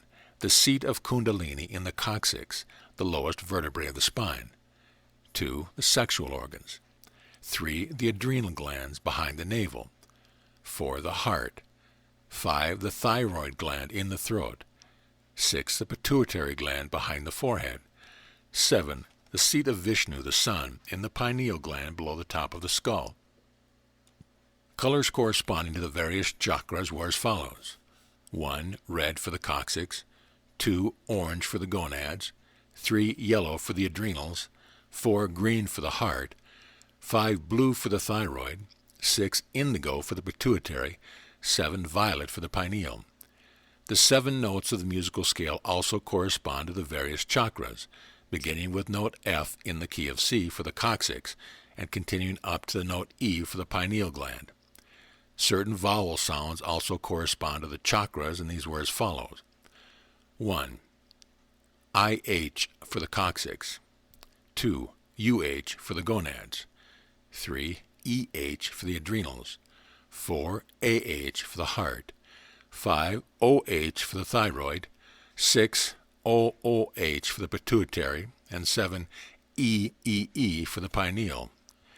Chanting these vowels together with masculine or feminine consonants could provide selected stimulation for any of the chakras. Masculine consonants of action and aggressiveness were those that were hard or growling, such as D, K, and R, while feminine consonants of serenity and passivity were those that were soft or yielding, such as M, N, and Y. According to Kundalini Yoga, the spine with its 33 segments, including the uppermost vertebrae, the skull, is the carrier of life. At the top of the uttermost vertebrae is the positive pole, while at the bottom of the lowest vertebrae is the negative pole. Tension between the two produces life. This philosophy, thousands of years old, calls the positive pole of the residence of Vishnu, spirit, while the negative pole is the seat of Kundalini, or nature. These two poles might as easily be referred to as time and space, time being the beaming fire of the uppermost or positive pole, whose brilliance constantly attracts space, the negative pole. Kundalini, coiled up like a snake in the lowest vertebrae, waits for the moment when she can climb up through the channel of the spine and unite with her master Vishnu. This condition represents the highest fulfillment of consciousness, the most perfect realization of happiness and power, for the individual then experiences a supreme measure of perfection. The name Kundalini means the coiled one. Exercises of ecology yoga. The exercise designed to create this equilibrium include physical postures, chants, breathing exercises, color visualization, meditation, and concentration, all of which are designed to move Kundalini up through the various chakras to eventual union with Vishnu in the pineal gland. When the energy of Kundalini advances upward step by step, this always means a new level of consciousness on the way to finding one's true self, for the chakras are simply batteries for storing energy. Most of these centers are dormant in the average person. The gradual elevation of consciousness awakens them one at a time in order that at the moment of fulfillment they are not overpowered. Occasionally, someone with no understanding of the chakras suffers an accident that liberates Kundalini and causes it to race up the spinal column. His unprepared consciousness is overwhelmed and he falls in a faint. Certain drugs may also liberate Kundalini, and an unready consciousness may be shocked into madness. But whoever reaches this highest level through conscious effort will experience it ecstatically, in perfect awareness and peace. He comes into possession of clear vision, the art of seeing the truth, for on this highest plane his consciousness fuses and becomes one with the cosmic consciousness. The secret of every religion lies in this esoteric fact. Now I began experimenting with chanting, postures, breathing exercises, color visualization, meditation, and concentration, and it seemed to me that I quickly experienced a noticeable increase in energy. Though it would be some time before I'd be able to synthesize the various exercises into a quick and efficient daily routine. Already I was astonished at the progress I had made since I first decided to obtain an alpha meter and see if I could train my brainwaves. Counting the people who only count trees. The day of my Mensa examination dawned smoggy and warm, and by the time I arrived at UCLA and parked my car, I was already beginning to perspire. I found the examination room on the ground floor, a small auditorium occupied by approximately 40 people scattered about in such a fashion as to indicate they hoped to avoid contact. The resulting silence made the atmosphere oppressive, and when the test administrator failed to put on an appearance at the appointed time, I stepped out into the hall to stretch my legs. There I ran into a man in an identical mission. "Did you get a good look at that bunch?" he groaned. "Computer programmers, mathematicians, research engineers, ivory tower specialists, the whole bunch. Give 'em puzzles and they burn up the chorus, but when something fights back, it spooks them." That surprised me. I had thought the group somewhat withdrawn, but I had attributed this to the tension created by the forthcoming examination. Altogether, they had seemed much like any other group, selected at random from the general population, short, tall, skinny, fat, young, old, male, female, neither rich nor poor, though there was about them a bit more of a studious look than one might expect in his next-door neighbor. But that seemed natural in people who suspected that their intelligence might be high. It was difficult to account for my companion's disdain. "Professional employees," he expostulated, nearly shouting now. "I have hundreds of them work for me. They can name all the trees and can't see the woods. Never knew one who could run his own business or take charge of anything, including himself." I thought for a moment that he expected an answer and began searching about for something to say, but he drew a deep breath and labored on. "Now, you look like a man who hasn't been sucking tit his whole life like the rest of those birds in there. So what the hell are you doing here?" I said that I wanted to see if I could pass the test. "What gives you the idea that you might be able to?" he demanded. I told him that I had recently been conditioning my brain waves, and he had reason to believe that this might make me smarter. He fell back a step and looked me over carefully. "You've been conditioning your what?" he wanted to know. "My brain waves," I repeated firmly. "Brain waves," he exclaimed and rolled his eyes. "Oh, brother." He staggered into the auditorium. Taking the intelligence test. After that, a psychologist arrived, carrying an armload of tests. I followed him into the auditorium and took a seat. And he explained that we would be required to take 2 examinations, each of which would be an hour in length, and there would be a 15-minute break between them. The tests would be against time, and they were divided into segments which tested verbal ability, mechanical ability, and reasoning ability. Since each segment had a particular amount of time allotted to it, we were not to look at the tests until he told us to begin, and we were to stop immediately when he told us to stop. With that, he passed on the first test face down so no one could see it, and all over the room tension was spreading as runners took their mark and the starter's gun was raised. And my explosive friend, who didn't like people who could see only trees, had his jaw clenched. Sweat was breaking on his forehead. "Begin," cried the psychologist. We all began. When time was called on the first test, I hadn't quite finished, but I calmed down during intermission and finished the second test all right. Several weeks later, I was notified that I had passed the admission requirement and had been admitted to Mensa. I attended a number of meetings, but I never saw the man who didn't like people, who could only see trees. Chapter 6. The Power to Change. The sign on the marquee announced Oliver the Hypnotist, and seemed strangely out of place on the plush resort hotel at the edge of Mission Bay in San Diego. In the late afternoon sunshine, seagulls swooped low over the rooftops, and to the west the waters of the bay were blue and serene. A friend named George had dragged me down here. Oliver, he said, is no ordinary stage hypnotist. Oh, he does all the stunts, but the man knows something. I'm convinced that he has a deep insight in how the mind functions, but he won't open up. I got to thinking about it and decided that you're just the fellow to draw him out, because when you hit him with your brainwave stuff of yours, he's bound to turn on. I'd resisted at first. Over the years, I've had lengthy skirmish with hypnotisms, and I've found the area as full of charlatans as the carnival sideshow.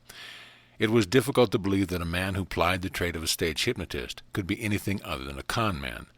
But George, who once sold $20 million of life insurance in a single year, was mighty persuasive. He picked me up, took me to lunch, drove me to San Diego, and promised the world's finest dinner. I figured I'd be lucky if I got out of the evening without buying insurance. An unconscious decision. We parked the car, entered the hotel, and found the bar where we took seats at a table and ordered cocktails. While waiting, George offered me a cigarette. "No, thanks," I said. He removed from the pack and tapped it thoughtfully. Then he lit it and peered me through the smoke. "When did you quit?" he asked. "Quit what?" "Smoking, of course." "What makes you think I've quit?" "Listen, since I've picked you up before lunch, I've offered you a cigarette a half-dozen times. You've never accepted, never smoked any of your own. I remember you, buddy. You used to smoke like a furnace. What's the matter with confessing you've quit? Is that supposed to put a hex on it?" I tried to remember when I last had a cigarette. It must have been over 24 hours. I'd lit one after breakfast the day before, which was usually the only cigarette that I truly enjoyed. But it had tasted so vile that I ground it out after a single puff.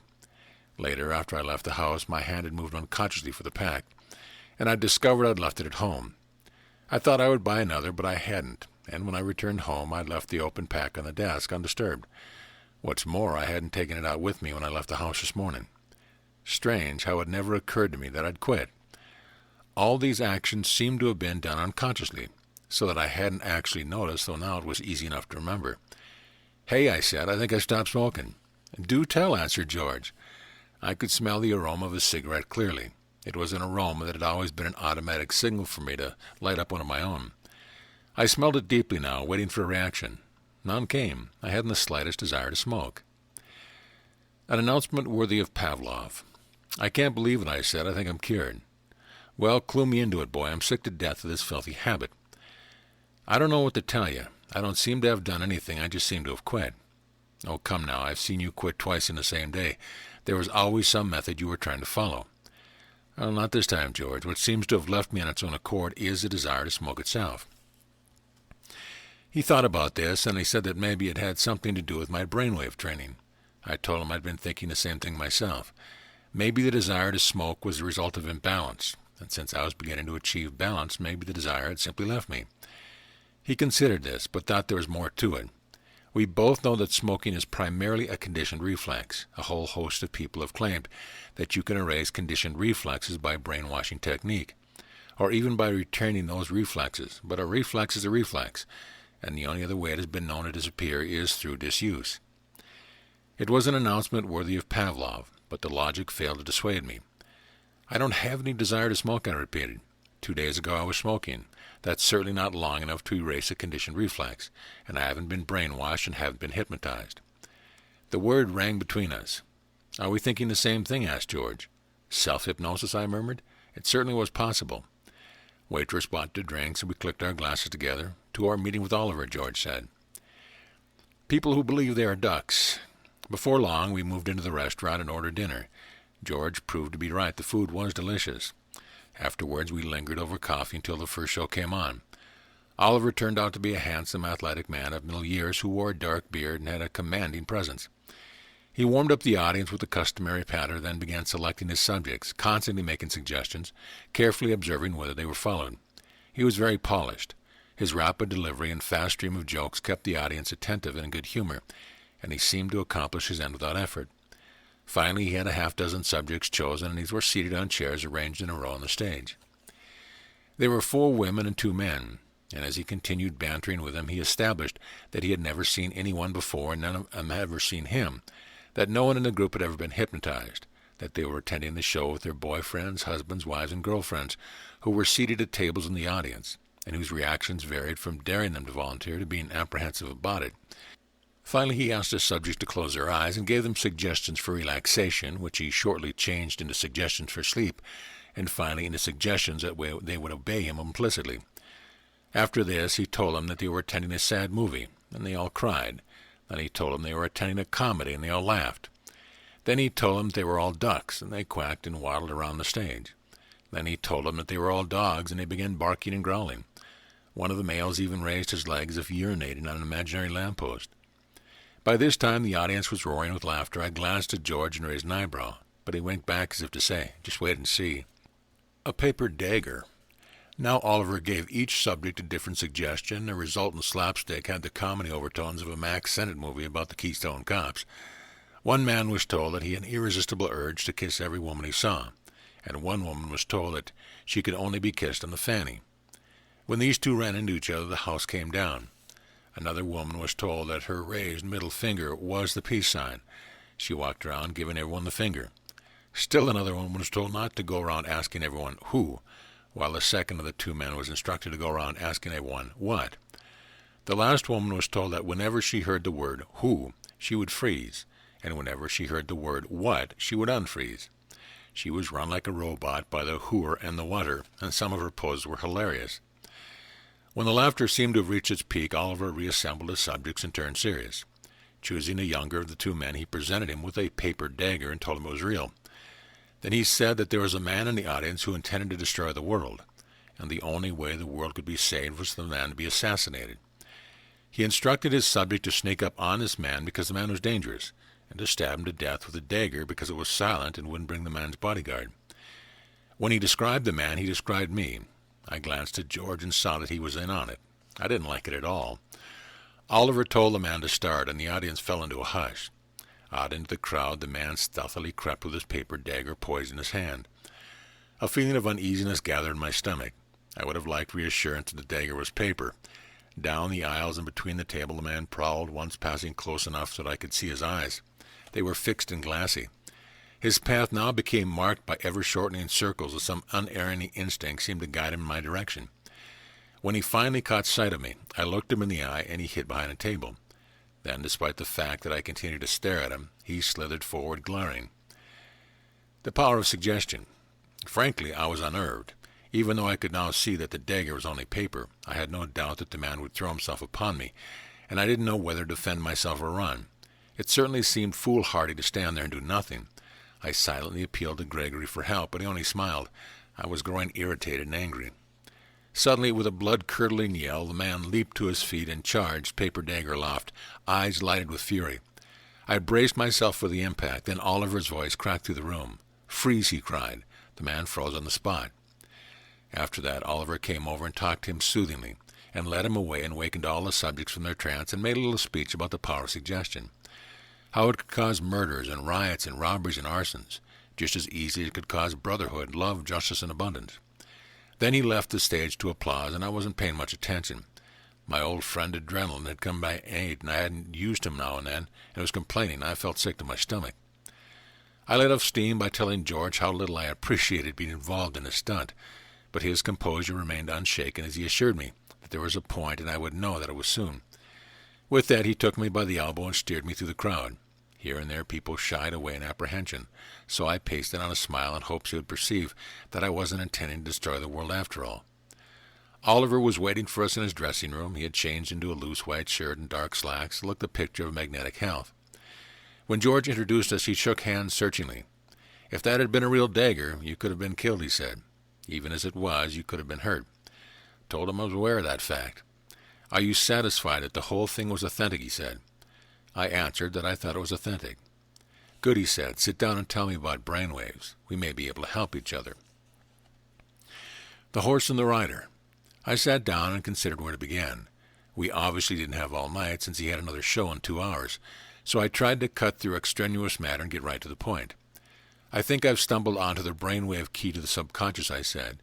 "When people learn how to use it, they can put themselves into highly suggestible states. They may even believe that they imagine is real." He leaned forward in his chair. "Carry on," he said. I told him how delta and theta brainwaves were aligned with the subconscious mind, and alpha and beta waves for the conscious mind, and I told him how alpha showed the passive portion of the conscious mind and beta the active, while delta indicated the passive portion of the subconscious mind and theta the active.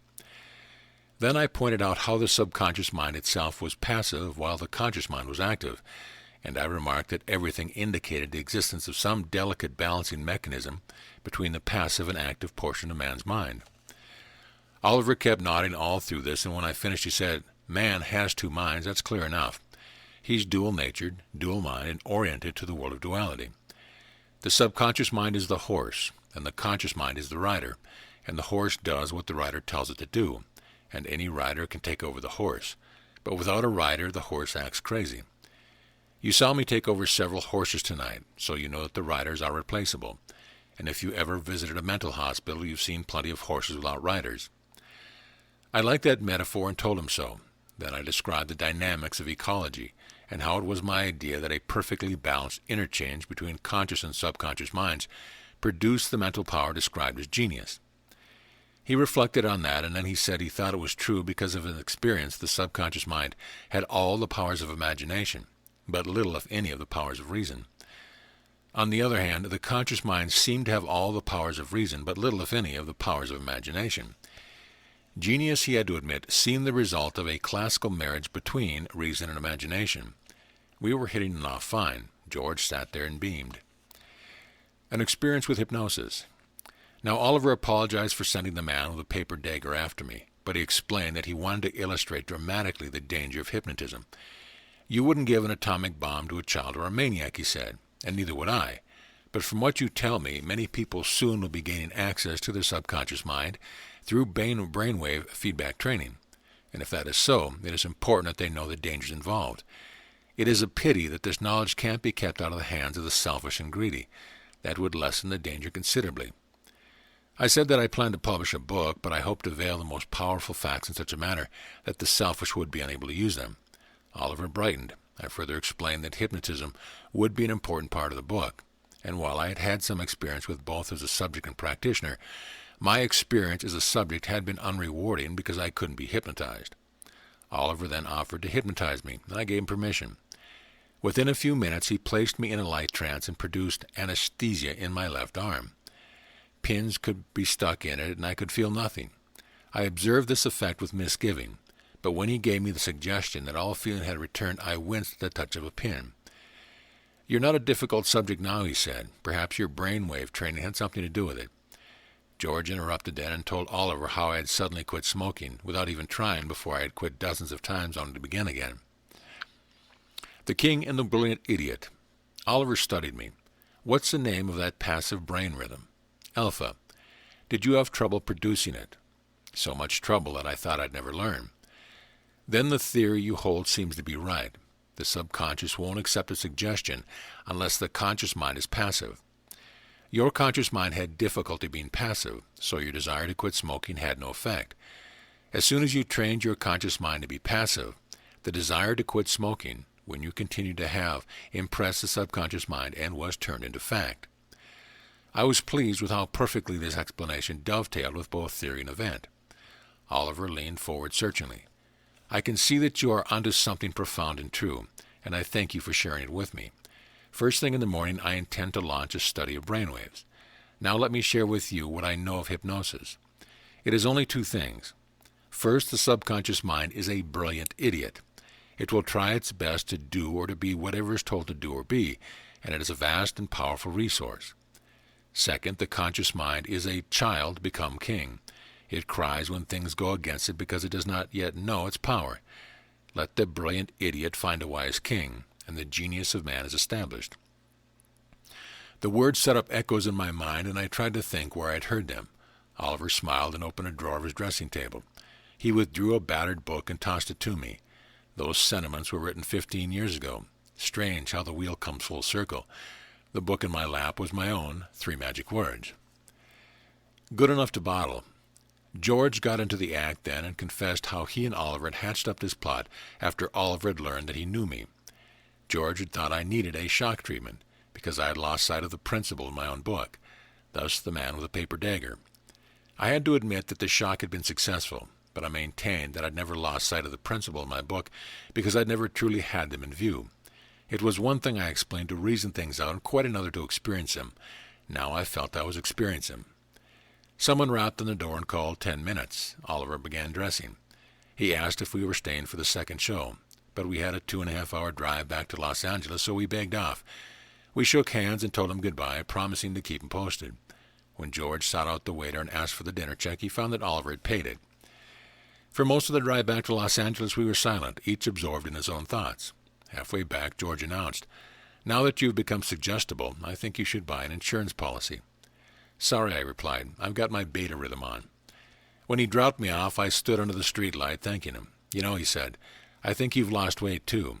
Whatever you've got, you should bottle it." As I entered the apartment, I checked my belt. It was taken in a notch, and my pants felt looser. I didn't own a scale, but I promised to weigh myself the first opportunity. That opportunity came 2 days later. I'd taken off 15 pounds. A review of hypnosis. The meeting with Oliver had left strange repercussions in my mind, and I now found myself drawn to the pages of 3 magic words, and to try to discern, if possible, what had prompted a man of obviously superior intellect and knowledge to keep this book throughout the years and to find it in help and guidance. I was pleased to discover how well the book accorded with my present position, even after the lapse of 15 years.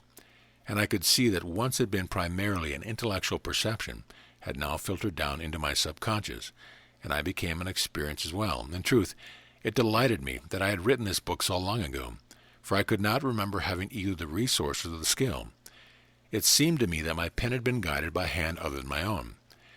The conclusions drawn concerning the conscious and subconscious mind and the use of hypnotism seemed worth repeating. 1. The conscious mind is an instrument for the recording of pain and pleasure. It measures these experiences, files them for recall, and analyzes the circumstance that produced them, and plans escape from pain and flight into pleasure. 2. The conscious mind is a finely tuned instrument with the sole aim of physical survival of the organism. 3. The conscious mind is as destructible as the body of which it is a part. 4. The conscious mind has no memory of its own, but has the ability to call up memories from the subconscious. 5. The memory of the subconscious mind is perfect. 6. The subconscious mind is the infinite substance of which all things are made. It has no beginning and no end, and everything exists within it. 7. The subconscious mind is everything and knows everything. It is everywhere at all times, and all of it is anywhere at any time, for space and time cannot exist in an infinite. 8. Inductive reasoning attempts to arrive at law through circumstance, and is the type of reasoning primarily done by the conscious mind, which can also reason deductively. 9. Deductive reasoning attempts to arrive at circumstance through law, and is the only type of reasoning done by the subconscious mind. 10. Hypnotism exposes the essence of the subconscious mind and allows us to see that it responds only to suggestion. 11. We cannot order our lives through hypnotism, but only through consciously exercising control of the subconscious mind, which means consciously exercising control over our thoughts. 12. Meditation is the tool with which we seek to control our thoughts, and thus to control our world through the subconscious mind. 13. Thought transference is proof that all life exists within one intelligence, universal subconscious mind. 14. Intuition is proof that universal subconscious mind contains all knowledge and will reveal it to the conscious mind of man when the proper rapport is established. 15. Subconscious mind has the power to heal the body and to create physical form and physical circumstance. But acute ill health still must be dealt with by the doctor, and acute mental distress still must be dealt with by the psychiatrist. For we have not come far enough in faith and conception to be able to always treat cause and not symptoms. 16. First cause of every object and circumstance is its creation on the plane of mind. Path of saint or path of madman. Then there were the three magic words themselves. You are God. Path of saint or path of madman, depending on balance or imbalance. A few nights later, a man called me from across the country. He was drunk. "So you're the Andersen who wrote Three Magic Words," he cried. "Boy, what a salesman you are. I just finished reading Success Cybernetics. I couldn't believe the same man wrote both books. You must be the world's greatest con man." I tried to tell him that each book was the opposite side of the same coin, and the truth lay in putting them together, but he was well into monomania by this time and didn't want to think. I finally told him that my royalty on each book was 5 cents, and if he'd give me his address, I'd send him his dime back. Surprisingly, he gave me his address. Unflinchingly, I sent him his dime. Not long afterwards, I had a call from George, who said that Oliver would be in Los Angeles in a few days and wondered if we could all get together. Prospect excited me because I wanted to run brainwave tests on someone who was under hypnosis. So I asked George if he'd ever been hypnotized, and he said he hadn't, and I told him what I had in mind and asked him if he'd be willing to be the subject, and he said he'd do it, just for me, and wondered if I'd like to buy some insurance. I said I'd think about it. It doesn't rain often in Los Angeles, but when it does, it's usually a downpour. On the day that Oliver arrived, it was considering building an ark. The streets were rivers, the freeways jammed with stalled traffic, and here and there hills were sliding into the sea. By the time the three of us had gathered, we were all thankful for a haven. First off, I ran a brainwave test on Oliver. He could produce alpha all right, but he wasn't very good at it, and I let him know that he had something to learn. That's when he told me that he'd never been hypnotized, that he'd gone to the best professionals in the business and no one could put him under. Since this had been my problem, I felt immediately camaraderie and suggested that it wasn't so bad learning to be passive because you didn't have to be unless you wanted to be, and it could often be useful. He said that he'd been reading enough about brainwaves to realize that he could help himself by undergoing brainwave training, so I gave him the address of the electronic wizard, and he resolved to pick up an alpha meter. Brainwaves and hypnosis. After that, we both worked on George. I hooked him up to the alpha meter and ran a test. He produced strong beta with eyes open and relatively sparse alpha with eyes closed. So if the theory held true, he wouldn't be a particularly good hypnotic subject. And he wasn't. First, Oliver used a simple eye closure technique, suggesting to George that his eyelids were growing heavier, and he wouldn't be able to keep them open. Everything seemed to be going fine, but when George got his eyes closed to the alpha meter, didn't pick up any change in brain rhythm. And right in the middle of everything, Oliver broke off. "You're trying too hard to cooperate," he told George. "Resist a little." He began again by dangling a ring before George's eye and asking him to concentrate on the to and fro movement, at the same time suggesting again that his eyes were growing tired, and that it was difficult to keep them open. As soon as George's eyes closed, Oliver put the ring away and began suggesting that George's right hand was growing lighter and beginning to float. He kept up to those suggestions patiently, and pretty soon George's hand rose from the table. I checked the brainwave patterns. George was producing alpha, though not profusely. Now Oliver began suggesting that George's hand was rising higher and pretty soon would come to the rest at the top of his head, and when it did, George would fall into a deep trance. He would be able to hear only what Oliver said, and he would obey it. Higher and higher George's hand floated until at last it came to the rest on the top of his head, and when it did, there was an abrupt change in his brainwaves. He immediately began producing a powerful alpha in the 8 to 10 cycle per second range, large amplitude, and these rhythms were nearly continuous. I pointed this out to Oliver, and he nodded thoughtfully. Now George was informed that he was an excellent tennis player who was engaged in a hard match with a skillful opponent, and would have to call upon all his resources to win. He began making small, simulated tennis movements in his chair, sometimes grunting aloud. So I expected the alpha meter to be producing beta, but it began producing theta instead. Another job for the electronic wizard. After this, Oliver told George that he was lying beside his favorite trout stream on a beautiful day, and he had just caught his limit, and a soft spring breeze carried the scent of wildflowers and pine needles, and he was going to take a nap and fall fast asleep. I expected the alpha meter to begin producing delta rhythms, but again we heard theta. Intrigued now, Oliver led George through a half-dozen other imaginary situations. Never once did we hear a beta or delta rhythm. There would be a powerful alpha while George was just sitting there without imagining anything, and the moment he became involved in an imaginary situation, the meter gave out with theta rhythms. For the better part of an hour, Oliver continued in this fashion, and there was never a deviation from the pattern. At last he brought George back out of his deep hypnosis by suggesting to him that he count backwards from 10, and when he reached 1, he would emerge into full consciousness, feel fresh and energetic, and remember everything he had experienced. When he woke up, he was astonished. For a moment he had trouble orienting himself. As far as he was concerned, he had just finished playing tennis, going fishing, attending a stage play, giving a lecture, selling $1 million insurance policy. Gradually it came back to him, and when it did, he wasn't so sure that he liked it. Never before had he surrendered his volition to anyone else, and the thought that he had been unable to tell dream from reality distressed him.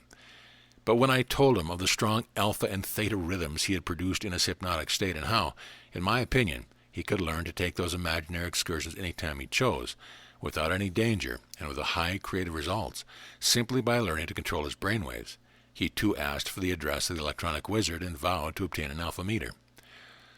Altogether it had been an interesting afternoon. When the three of us said goodbye, we all felt we had learned something. Alpha unquestionably was aligned with the passivity of the conscious mind and was a highly suggestible state. We had further shown that when imaginary images became so vivid that they seemed to be real, the brain was producing theta, and we had discovered that hypnosis lowered brainwave frequencies into the alpha-theta region. It now became clear why I had finally quit smoking. While producing alpha, I had placed my conscious mind in a passive state so the subconscious could be reached by suggestion. My desire to quit smoking then had impressed itself on the subconscious, which had turned the desire into fact. Brainwave training had enabled me to use self-hypnosis. It was easy to see, however, that this technique was a double-edged sword. Some people were already too passive. Their subconscious minds would take suggestions all right. The trouble was they would take suggestions from everyone and everything. If such a person managed to resolve to quit smoking, the first whiff of someone's cigarette gave him a new suggestion he was back to smoking again. Such a person needed willpower training, not alpha training. Willpower was concentration. My own willpower had been fine, but the moment I relaxed it, I began smoking again because my will hadn't impressed my subconscious.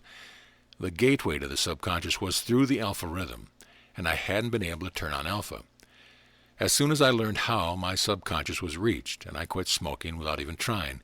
The brilliant idiot had received his orders. Something of the same nature seemed to be happening concerning my weight. Already I had dropped 15 pounds without going on a diet or making specific efforts. I thought back over the past few weeks and tried to remember if there had been any change in my eating habits. There had been a change, all right.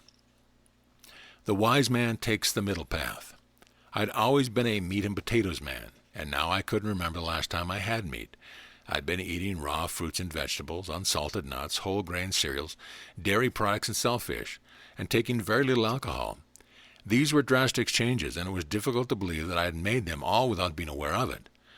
Not that I'd ever had anything against such a diet. It was just that it was generally second choice to my meat and potatoes diet, which also had been liberally sprinkled with ice cream, soft drinks, pies, and cakes, lots of processed foods, and plenty of liquor. All these things I seem to have eliminated. I couldn't help wondering what powerful change had taken place in my appetite to so drastically alter my preference to food. But I had little doubt that it had something to do with balance. As the days went by and my pants grew looser, I was driven to the drugstore to measure my average dupes on fortune-telling scale. I dropped my penny in the slot and a little card came out with my weight printed on it. 212 pounds. The opposite side of the card was interesting too. The wise man takes the middle path, it said. Chapter 7. Inner Ecology. Over the next few months, my weight continued to drop at the rate of 2 pounds per week. When it reached 187, it stabilized. Altogether, 50 pounds had melted away. As I watched them disappear, I became aware of 2 causes. Fundamental, of course, was my ability to produce alpha, but there was the balancing mechanism of ecology as well. For example, the legacy left us by Einstein is that matter becomes energy and energy becomes matter. In ecological terms, this might be stated, space becomes time and time becomes space. When a person took in more energy than he expended, that surplus energy turned into matter and he became fat. On the other hand, when a person expended more energy than he took in, some of his substance turned into energy and he became thin. At just the right weight, he was perfectly balanced. Since the regime I was following had restored balance to my body, I chose to call it inner ecology. That regime consisted of the following procedures. 1. Meditation. 2. Concentration. 3. Physical postures. 4. Breath control. 5. Chanting. 6. Color imagery. And 7. Diet. The art of meditation. Meditation is the art of producing alpha brain rhythms for those who had conditioned their alpha rhythms with feedback training devices. This technique involved little more than closing the eyes and relaxing. For those who had not had this training, the technique became more complex. Main thing to be striven for was a perfectly passive state of mind, without thought, without images, without concentration, just an alert, aware receptiveness. Yogis and Zen masters adopted the lotus position for meditation, and this had a double benefit. The muscle stretching attracted energy, and the straight back provided the most direct path for kundalini to move up the spine. One need not necessarily take this posture to attain benefits, however. Simply sitting in a chair with feet flat on the floor and back straight would do nicely. Eyes must be closed naturally, as the propagation of alpha waves with eyes open was practically impossible for the novice. Meditation, doing nothing, had long been known in yoga and Zen as a powerful state of consciousness. Its culmination in yoga was the experience of samadhi, in Zen, satori. In both, the consciousness of the meditator was united with the consciousness of God. Letting go is a difficult thing, surrounding all aims and desires and agitations and concerns and worries. The mind is like a monkey, the Zen master said. It must quiet itself until it becomes a crystal-clear pool. In this state, as we knew from brainwave technology, alpha rhythms were produced and the gate to the subconscious opened. Instant yoga. Seemingly childlike in simplicity, meditation nevertheless remained a difficult technique to master. Yogis and Zen Buddhists often spend lifetimes without achieving satori or samadhi. Now the new brainwave training devices shorten the period of training just a few weeks. Western technology thus bridged the gap between East and West by developing an instant yoga. With a trained alpha rhythm, meditation could be conducted a number of times each day, with no more than 5 minutes needed per session, and the meditator always emerged refreshed and ready to tackle his problems. With an untrained alpha rhythm, however, meditation should be practiced for at least an hour, even if this could be only arranged once a week. The longer period of time allowed the meditator to see how restless and uncontrollable his conscious mind was, and reveal the difficulty of making it passive. That difficulty yielded swiftly to feedback training, but it was most difficult to master by mental discipline alone, for the monkey-like conscious mind carried on an incessant dialogue. To tire out the monkey and make him relax his grip on consciousness, Zen masters used unsolvable riddles called koans, such as, "What is the sound of one hand clapping?" or "Show me your original face before you were born." The mind worked itself into a spasm, attempting to produce an answer. When suddenly that spasm relaxed, the door to the subconscious opened, and the apprentice saw that there was never a riddle at all. This was the experience of satori. It could be produced in austere meditation halls after years of arduous effort, or in the privacy of one's home by electronic means after a few hours of feedback training. The ecology of concentration. Concentration was focused attention and was applied to 3 different objectives. Those were the elevation of consciousness, a godlike self-image, and a major goal. Focusing attention on one thing to the exclusion of all other things was an extraordinary creative act. It enabled the percipient to get into the object of his contemplation in ways that were beyond the ken of the casual observer. When attention was pinpointed, sharply concentrated on one spot, it was as though a magnifying glass had focused the sun's ray into creative fire. Depth upon depth opened to the observer. Concentration developed the power of resolution between extremes, which was the source of genius. That power was best illustrated by the functioning of the human eyes. Each eye produced a separate image, and those images differed slightly from each other due to the distance between the two eyes. The mind resolved these two images into one, and because it had done so, there emerged the dimension known as depth. Depth perception was the power of ecology. The farther apart the two viewpoints were resolved into a single image, the greater the perception of depth. Concentration developed the power of resolution. It enabled the person to make a single balanced image out of increasingly divergent viewpoints, and thus he penetrated deeper and deeper into the meaning of life. Concentrating on the levels of consciousness meant concentrating on the chakras and placing one's awareness there. In the average person, the sense of consciousness seemed to be centered about 4 inches behind the eyes. This present technique was aimed at moving that center of consciousness at will, placing it first in the coccyx, then in the sexual organs, then in the navel, then in the heart, then in the throat, then in the forehead, and finally below the top of the head. In this fashion, consciousness elevated Kundalini, guiding her up through the chakras to union with Vishnu in the pineal gland. Moving the center of consciousness could at first seem difficult, but there was nervous sensation in each of the chakras, and becoming aware of the sensation was the first step in mastering the technique. For example, by moving the tongue in the mouth, one could become aware of every nook and cranny. Focusing attention upon this experience and maintaining that attention for a few minutes could cause one to feel that he actually was inside the mouth. The ladder of ecology. To begin with, then, attention was focused on the coccyx, the lowest vertebrae of the spine, one's tailbone.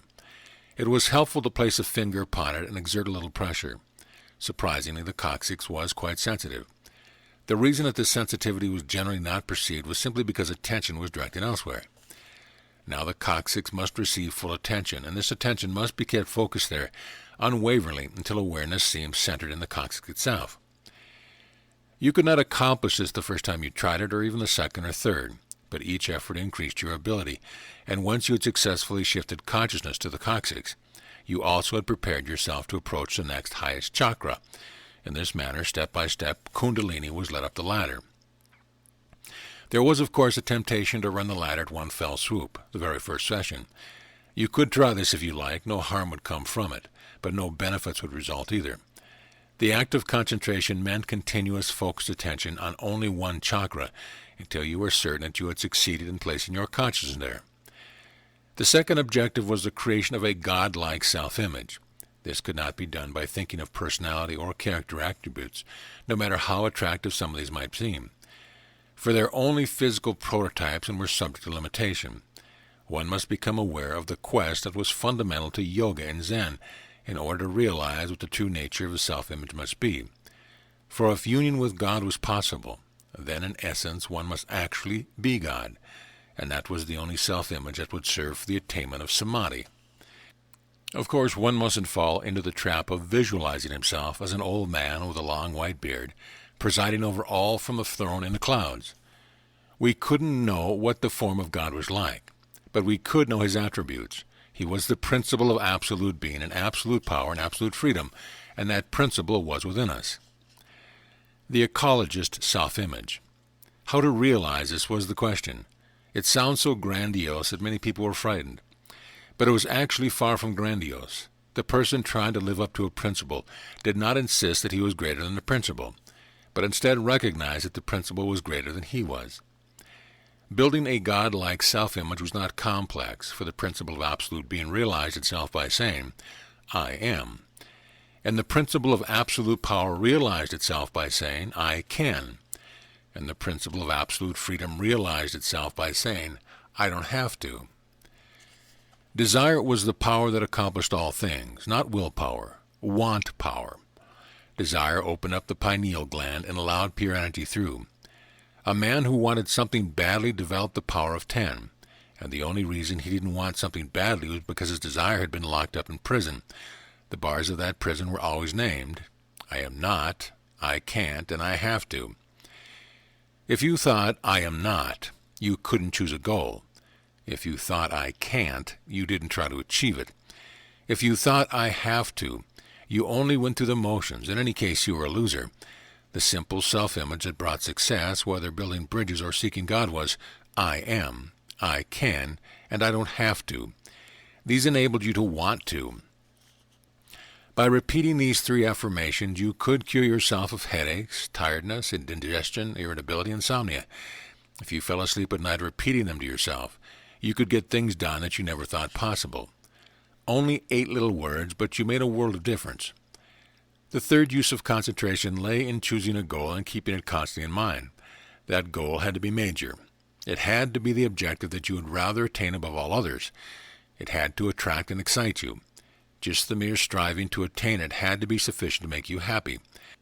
Once you had settled on this goal, you visualized it clearly, becoming as familiar with what it looked like as you were with the face of your wife or husband or children or best friend. Then you put it in the back of your mind, moving it forward into consciousness at least once each day and concentrating upon it, then putting it in the back of your mind again. You never let it out of your mind. The physical postures of ecology yoga.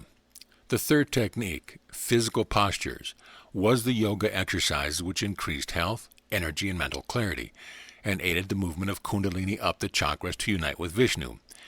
These were muscle stretching exercises as opposed to muscle bunching exercises such as those used in weightlifting. Muscle bunching exercises produced fatigue, while muscle stretching exercise increased energy. The reason for this resided in the nature of space and time. Muscle bunching was a time action and required time, fuel, or food. Since stored food energy easily depleted itself, a feeling of fatigue was produced by muscle bunching, and when such exercises were finished, the person found himself hungry.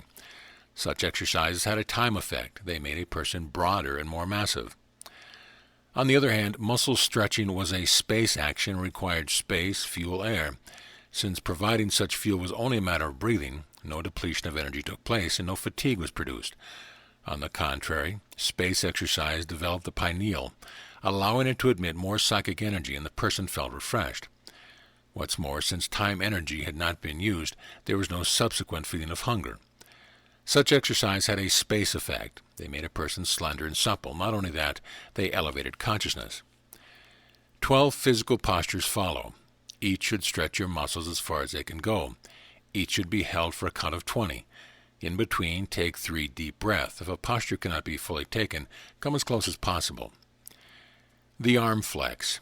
Seated on the floor with your legs stretched in front of you, extend your arms to the side and flex them against the elbow joint, spreading your fingers as far as they will go and bending your hands backward at the wrist. Next, holding the same position, bend your hands forward at the wrists. The ankle grasp. Still seated on the floor with your legs stretched in front of you, bend your toes toward yourself, moving your feet at the ankles. Next, bend them away from yourself.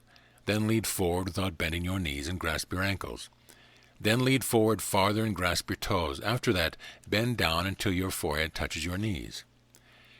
In the heart of the lotus, from a sitting position, place your right foot atop your left thigh and your left foot atop your right thigh.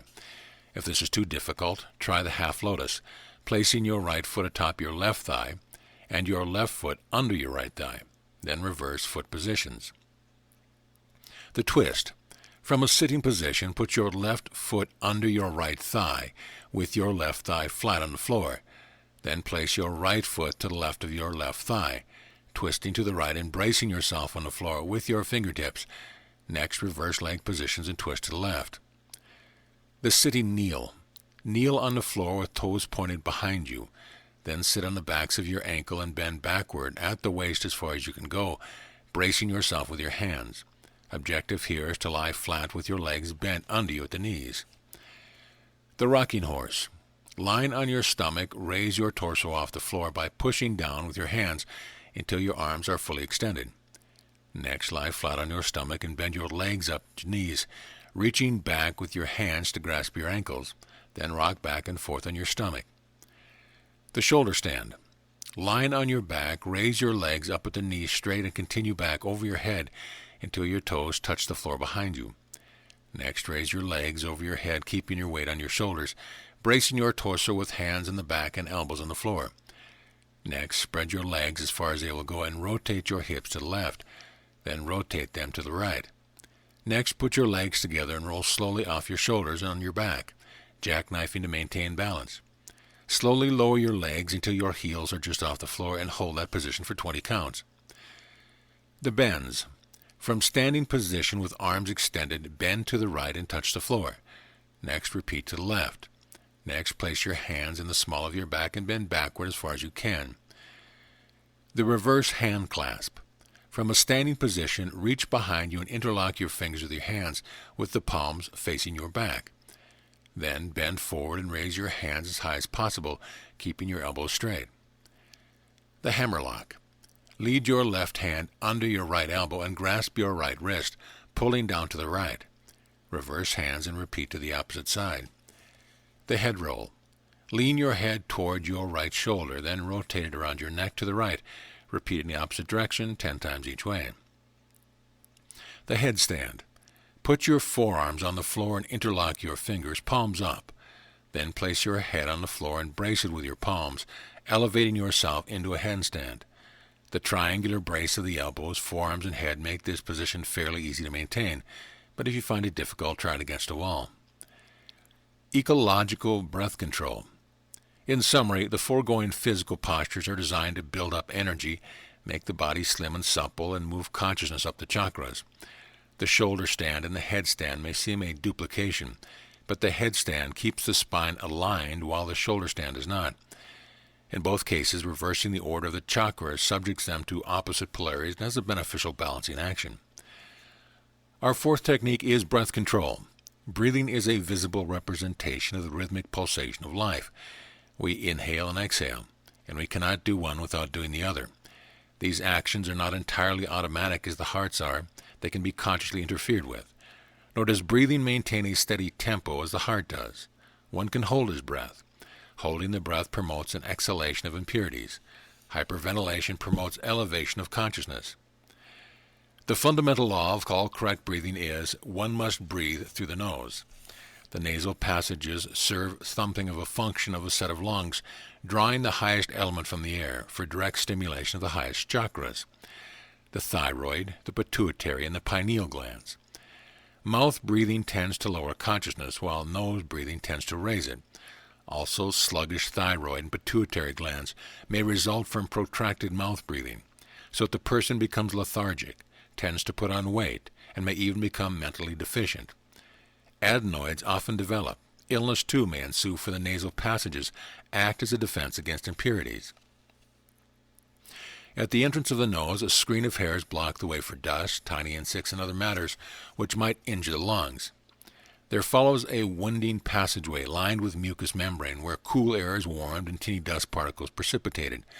Such dust can be instantly blown out through the nose, expelling millions of bacilli. The inner nose is guarded by another team of gatekeepers.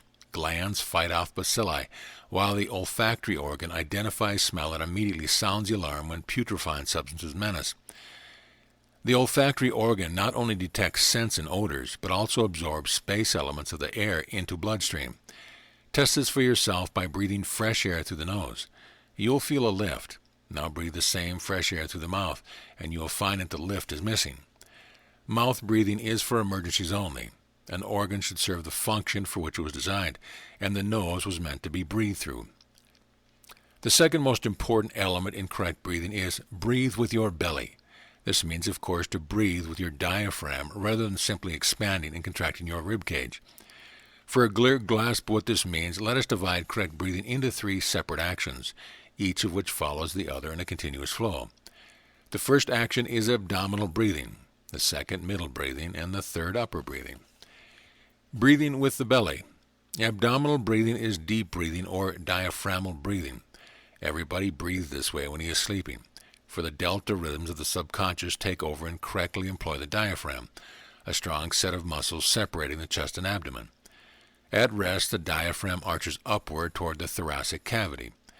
When functioning, it flattens out. pressing the abdominal organs downward and arching the abdomen upward. The proper rise and fall of the diaphragm provides a surprisingly beneficial biological effect through gentle massaging of the abdominal organs.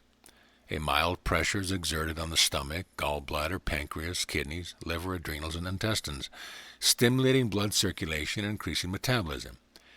In deep breathing, one simply pushes his stomach outward to inhale and pulls the stomach in to exhale. The muscles of the abdomen also benefit from this exercise. Middle breathing is the spreading out of the lower rib cage so that the air can stream into the middle lungs. Upper breathing is the full arching of the chest so that the upper lungs can be filled with air.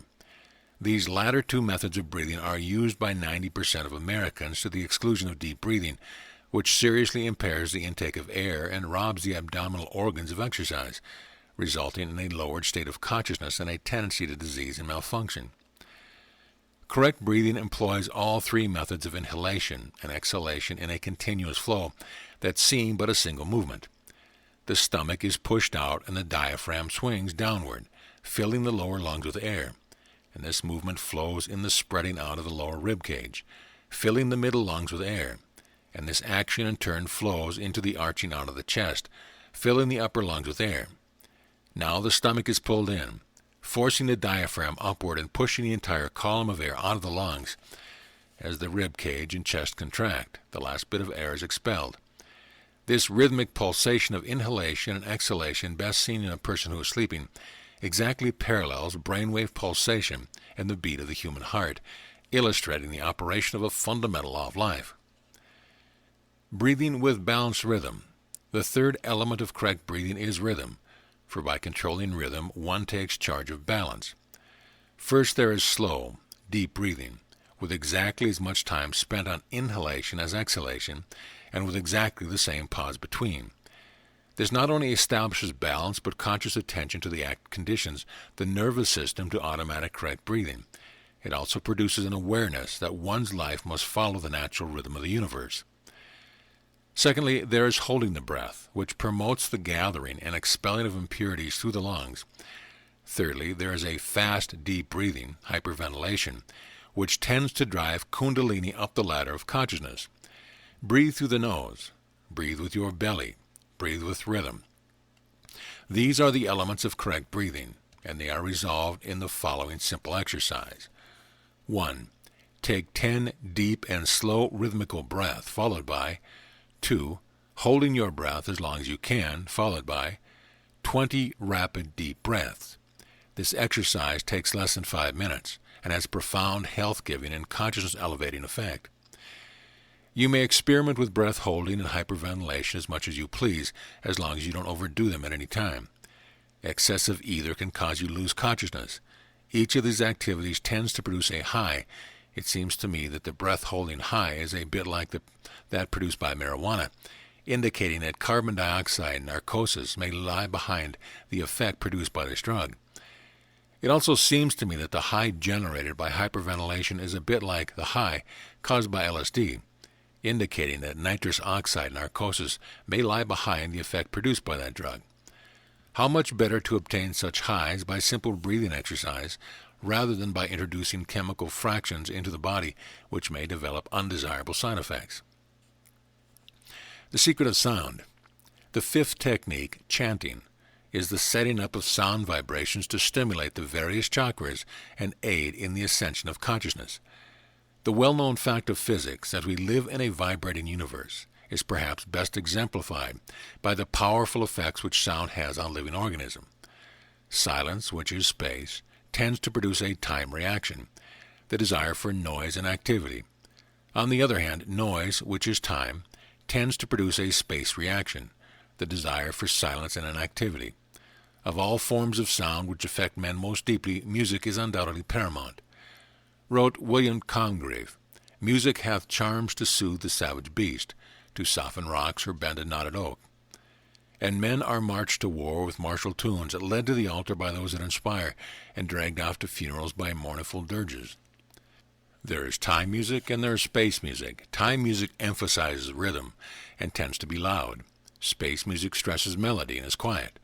Time music produces activity, while space music creates thoughtfulness. Time is rhythm, Space is melody. It always takes both to make music. Since eating is a space activity, dinner music is quiet and melodic. Dancing is a time activity, so dance music is rhythmic and loud. The music that accompanies a motion picture is carefully scored with space-time in mind. Love is a space activity, so we never hear a march while a hero proposes to his lady. Fist fighting is a time activity, so we never hear a hymn while the hero knocks out the villain. Comedy effects can be achieved in this manner, however. A musical library can be accumulated that will promote the ascension of consciousness, and these selections can be played on the new stereo equipment with powerful effects. Such selections, of course, are always a matter of personal preference, for music is most effective when it awakens an emotional response in the listener.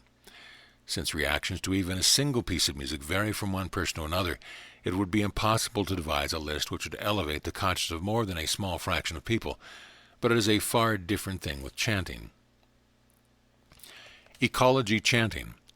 Earlier we discovered that certain vowel sounds stimulated various chakras, and we also learned that particular consonants produced an active or passive reaction. To review, the vowel sounds corresponding to the various chakras are 1. LH for coccyx. 2. UH for the gonads. 3. EH for the adrenals. 4. AH for the heart. 5. OH for the thyroid. 6. OOH for the pituitary. And 7. EEH for the pineal. Time consonants of action and aggression are those that are harder and growling, such as D, K, and R. Space consonants of serenity and passivity are those that are soft and yielding, such as M, N, and Y. Combining those consonants with the various vowels in such a manner as to obtain specific stimulation of certain chakras in a particular order is the art of creating a mantra. Lately there have been two noteworthy developments of mantra chanting in the West, and in both cases they were imported from the East. The first is the transcendental meditation of Maharishi Mahesh Yogi, who dispenses the mantra in secret, and the second is the publicly disseminated Nam Myo Ho Ren Kyo chant of Nichiren Soshu, a Buddhist sect. Many thousands of people have chanted these mantras with beneficial effects, but it seems a fundamental error of the East that one can achieve enlightenment without a rational grasp of structure, just as it seems a fundamental error of the West that one can achieve mastery over life without recourse to mystical intuition. Hopefully, ecology will provide a balancing action between these opposing viewpoints. In any case, a mantra is usually composed of words that tell of an aspirant's desire for enlightenment. Such meaning is not necessary, however, for sounds alone are sufficient to provide an effect. Most of the people chanting the mantras of transcendental meditation and Nichiren Soshu have little, if any, idea what the words mean, since in the first case they are either in Indian language and the second in Japanese. Ideally, however, a mantra should have a meaning which is clearly understood by the chanter. This results in a pinpointing of consciousness to achieve the objective. The objective of a mantra presented here is union with God. The ecology mantra. A balance between space and time consonants is the aim, with only the higher chakras stimulated in order to attract Kundalini up the ladder of consciousness. The following mantra satisfies these requirements. It is a love mantra and speaks of the balanced union between space and time, which leads to the cosmic consciousness. A mantra must be chanted with rhythm, for in the end its effectiveness depends on attunement with the pulsation of life. In order to attain this rhythm, the mantra must be broken down into syllables that can be chanted over and over. This makes the words unintelligible to anyone unfamiliar with their meaning. The syllables of our mantra break down as follows: O-O-M, S-T-U, G-A-H, D-Y-U, A-H-N, D-Y-E, A-H-R. These syllables comprise simple English words which are eventually understood as they are chanted. A group of people chanting them can practically raise the roof with their vibration. Passerbys enjoy the rhythm but don't have the vaguest idea what is being chanted. Group chanting is exceptionally powerful for achieving goals. A vast amount of energy is generated and can be directed toward health, achievement, relationship, supply, or enlightenment, whatever seems indicated. Even when chanting alone, a person leaves the exercise with his eyes clear and sparkling full of energy.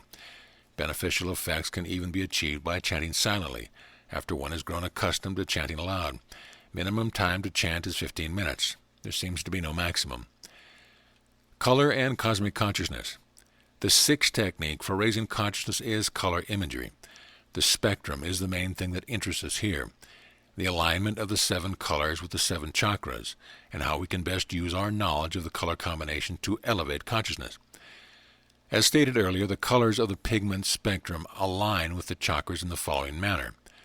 Red for the coccyx, orange for the genitals, yellow for the adrenals, green for the heart, blue for the thyroid, purple for the pituitary, and violet for the pineal gland.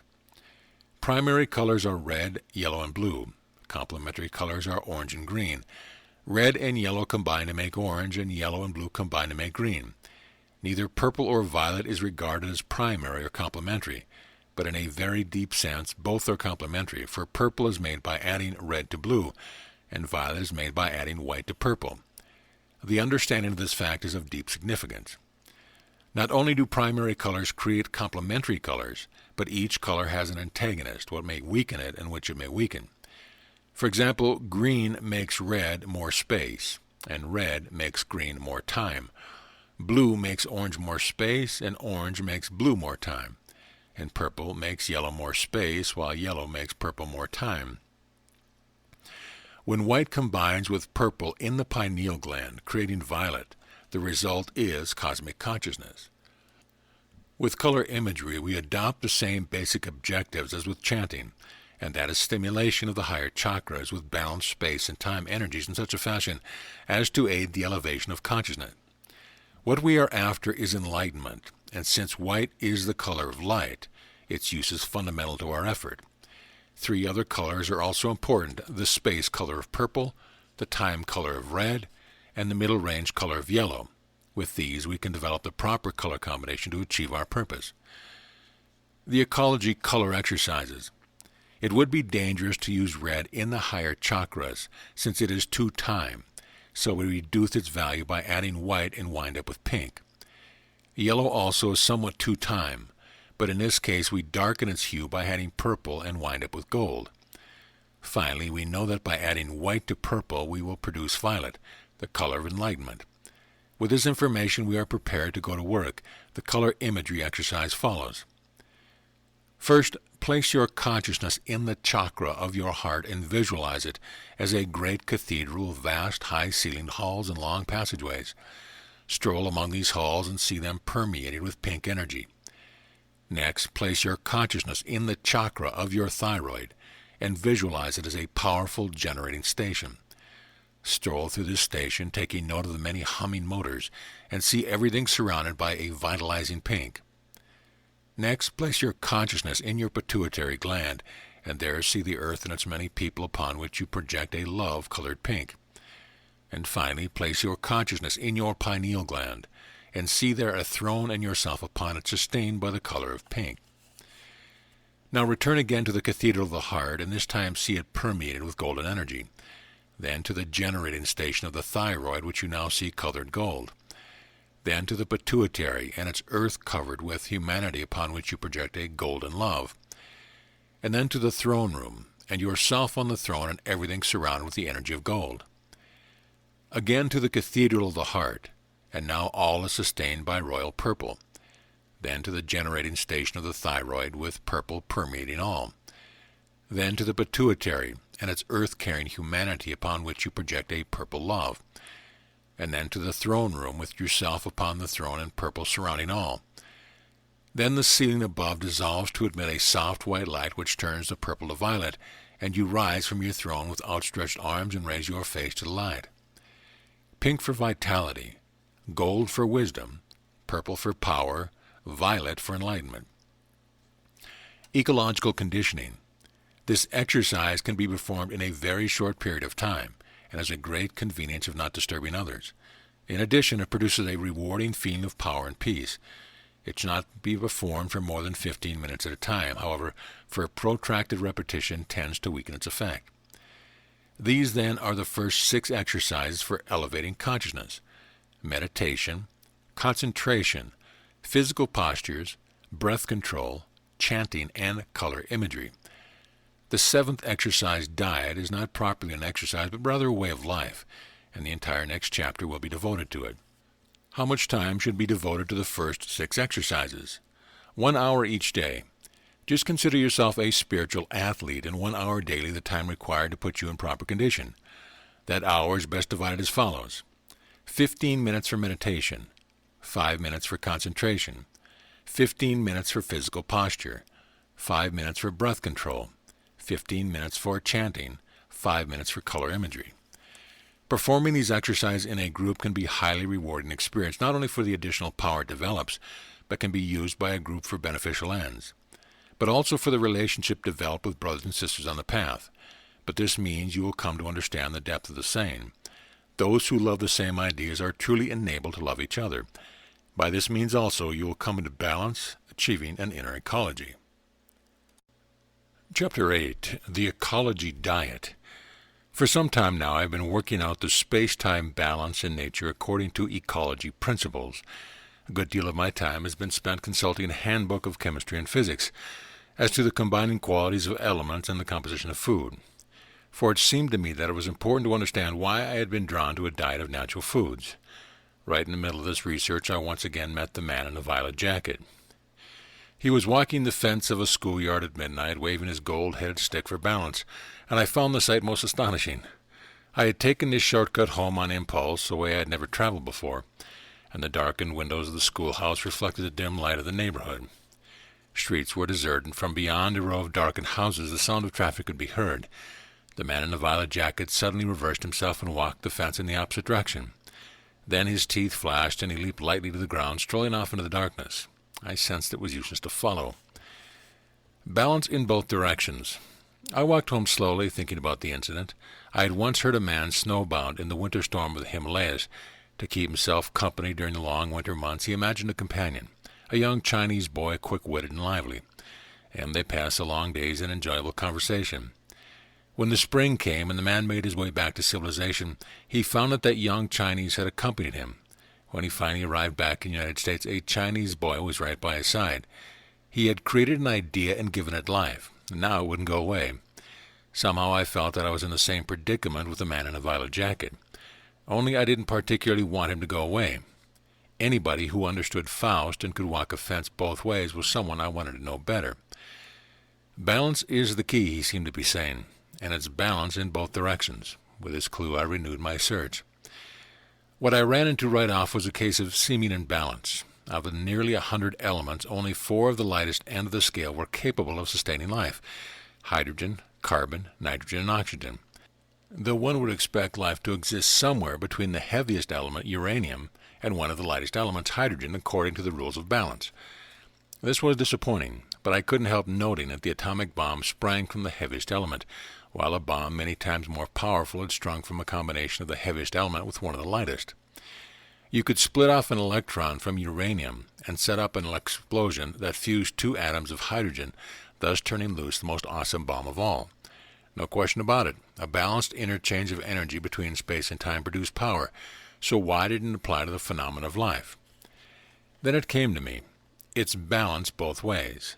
Life wasn't just a matter of physical elements, it was consciousness as well. While the only consciousness we are able to see was that involved in 4 of the lightest elements, the rules of balance dictated the existence of as many levels of consciousness extending above the 4 lighter elements as there were heavier elements below. Consciousness was space and matter was time, and the most time part of consciousness had descended into the most space part of matter, and this point of balance produced life. Elements and brainwaves. This perception unleashed an entire new area of speculation. If there was a whole range of consciousness above matter, what was this consciousness like? Since it was conscious, it clearly would have to be aware of itself. Would it then be spirit? Well, that seemed likely. Would this spirit have a tangible form? That seemed likely too. After all, form was only an energy field, and consciousness was certainly energy. Also, a higher consciousness seemed likely to have a greater energy field, just as a lighter hydrogen released more energy than heavier uranium. When this thought hit me, I saw man's dilemma. Only two ways to go: descent into matter or ascend into spirit, for matter was in the process of devolving, compacting, growing heavier, subject to the force of time, and spirit was in process of evolving, expanding, growing lighter, subject to the force of space. This gave me a whole new perspective on the idea of reincarnation, for it seemed to me that a time consciousness would be forced to cycle into and out of matter, which would be continually devolving away from it, while a space consciousness would eventually ascend out of matter into higher spheres of awareness. That, I thought, was getting a little far afield for the moment, since my present problem was the matter-bound one of ascertaining the kind of diet that would produce health and vigor and promote the elevation of consciousness. Interesting, it was a return to brainwave technology that provided a clue. I got to thinking that there were 4 principal brainwaves and 4 principal elements which supported life, and it seemed to me that this coincidence was worth investigating. So I lined up the 4 elements from space to time: hydrogen, carbon, nitrogen, and oxygen, and I lined up the 4 brainwaves from time to space: beta, alpha, theta, and delta. Since elements and brainwaves were opposite polarities, space would attract time, and time would attract space. That meant that the most time element, oxygen, would match the most space brainwave, delta, and this would align nitrogen with theta, carbon with alpha, and hydrogen with beta. These alignments seemed reasonable, since it already had been indicated that nitrous oxide could induce theta, and carbon dioxide could induce alpha in my experiments with marijuana and LSD. Proteins, fats, and carbohydrates. Next step was to determine the space-time order of proteins, fats, and carbohydrates. A chemical analysis wasn't necessary, for the body contained an excellent yardstick. Carbohydrates were digested in the mouth and therefore were space foods. Fats were digested in the intestines and therefore were time food. Proteins were digested in the stomach and thus were a balance between. It so happened the atomic weights bore out this simple observation. Carbohydrates, the simplest food chemically, consisted of chains of carbon atoms with attached water.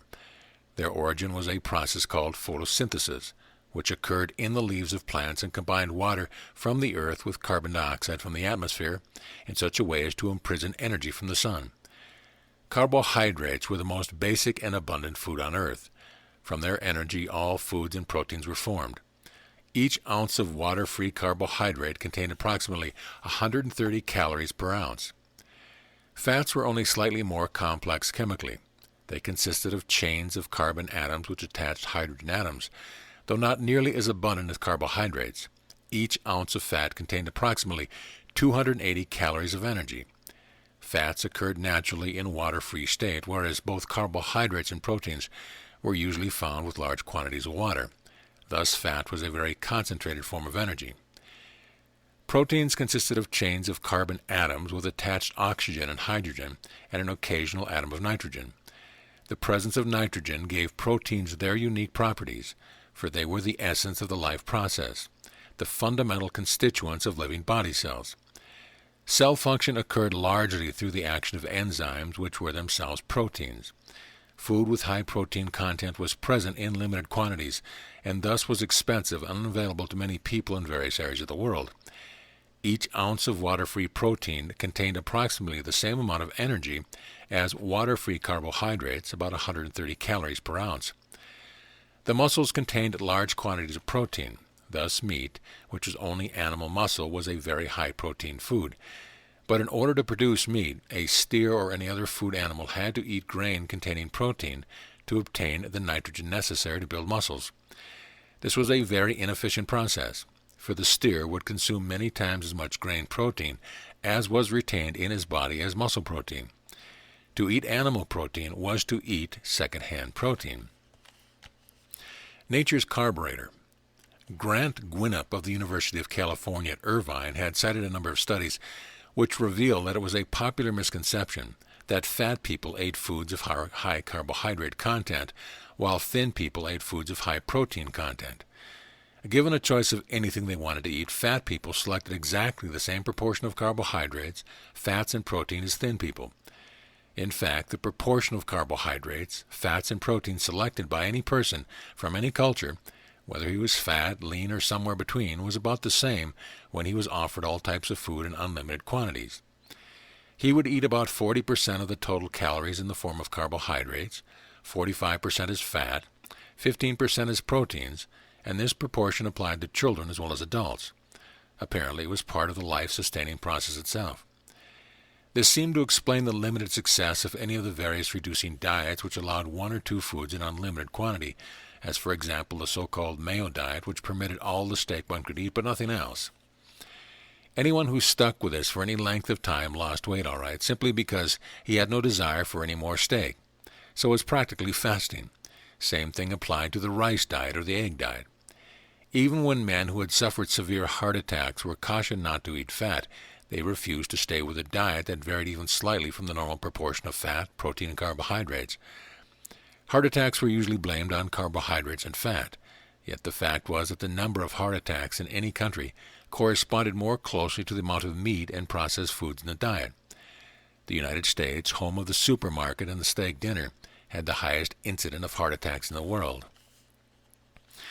The appalling fact of the nation's health. The facts presented to the President by a special commission of the nation's health in December of 1964 were staggering. In 1963, heart artery disease caused 55% of all U.S. death, cancer 16%. Strokes killed 201,000. Diseases of arteries outside the brain combined with diseases of the heart to kill 793,000. Cancer killed 285,000. Allergic disorders afflicted an estimated 20 million Americans. Disease of the nervous system afflicted over 16 million. Arteriosclerosis and the heart disease were chronic with 10 million. Ulcers plagued more than 8 million. Over 10 million suffered from defective vision. Another 10 million suffered from deafness. An estimated 15 million were sterile. Over 4 million were chronic alcoholics. Untold thousands were addicted to drugs and are barbiturates. Some 40 million, 1 out of every 5 persons, suffered from chronic obesity and overweight. 60 million were undermining their health with cigarette smoking. Every American spent an average of $300 a year for drug medication, more than the total income of the heads of families in some countries. Americans spent more than $100 million each year for pills to make them sleep, more millions for pills to wake them up. Some 15 million tons of aspirin alone were consumed each year. Pills by the ton to alleviate constipation, to reduce weight, pills to improve the appetite, pills to cut down the appetite, pills to pep you up, pills to calm you down, pills to break the habit of taking pills. Not only had American medicine degenerated into a state of pill prescribing, but it had become so fragmented with so many specialists in so many areas of the human body that a patient no longer could find his way through the maze, and hospital and medical services were pricing themselves out of reach. Why this chaos in a country of such brilliant materialistic and technological achievement? Blame was usually placed on the way we smoke and the way we drink, but it should include the way we eat and the way we think. The myth of man, the meat eater.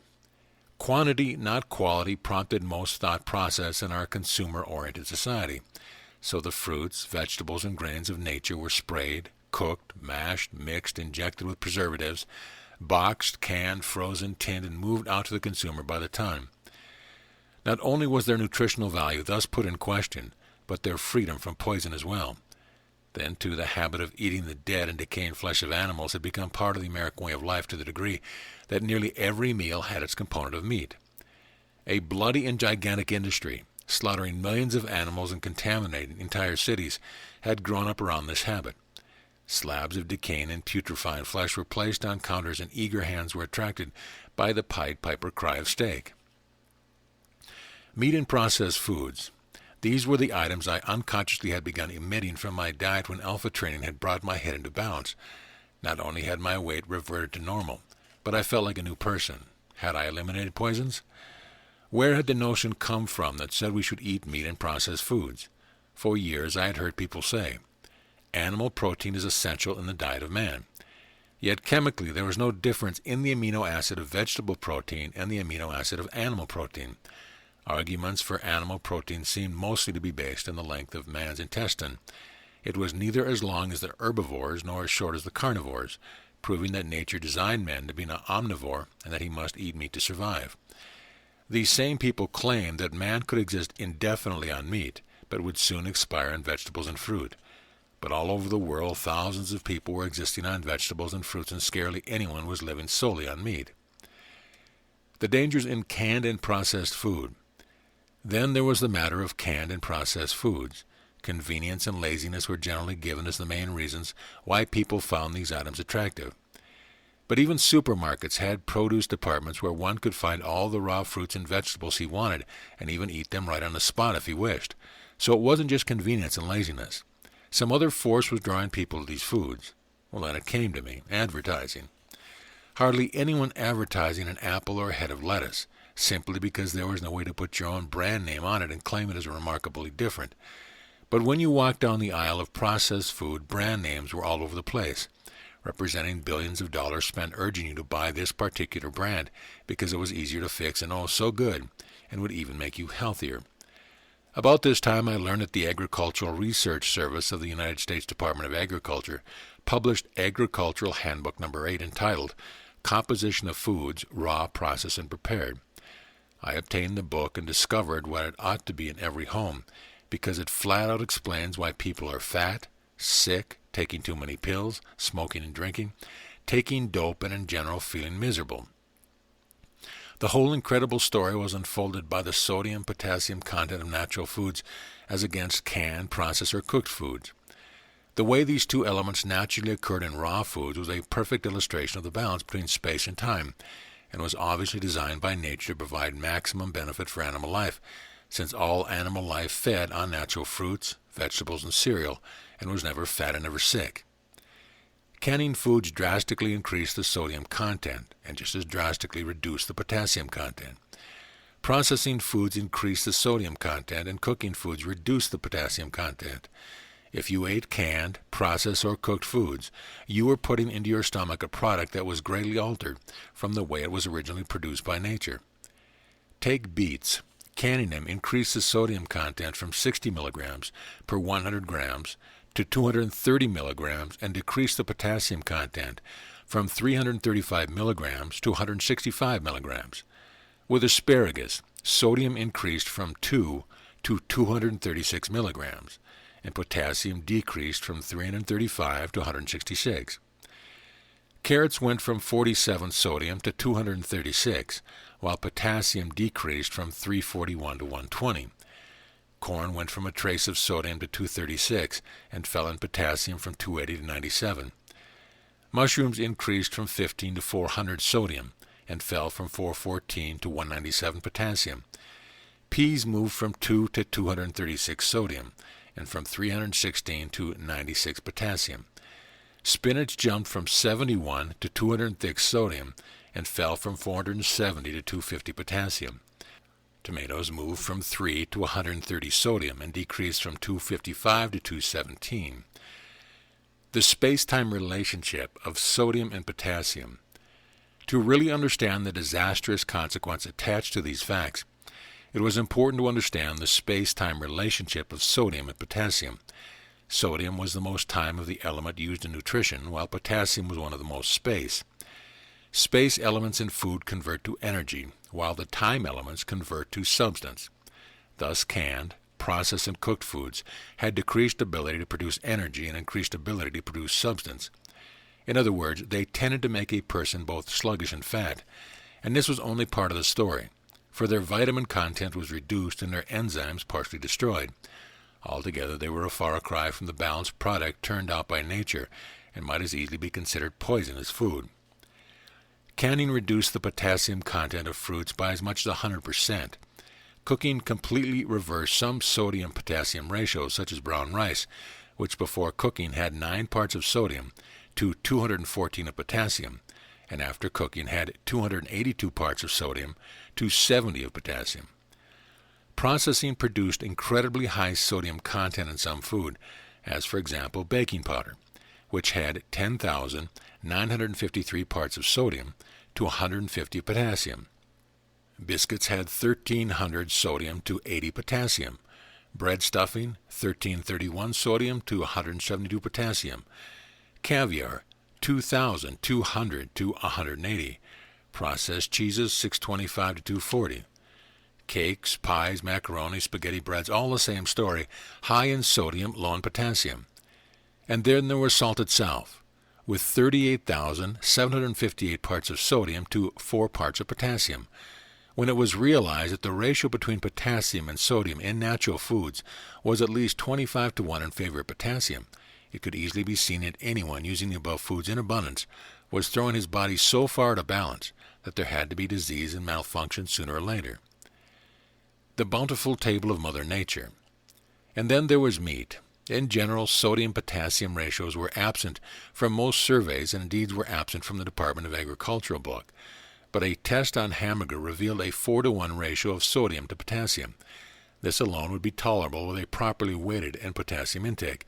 But uric acid and bacteria, artificial preservation, and enzyme destruction through decay and cooking, and the disastrous consequence of ingesting animal fats made meat the most dangerous food at all.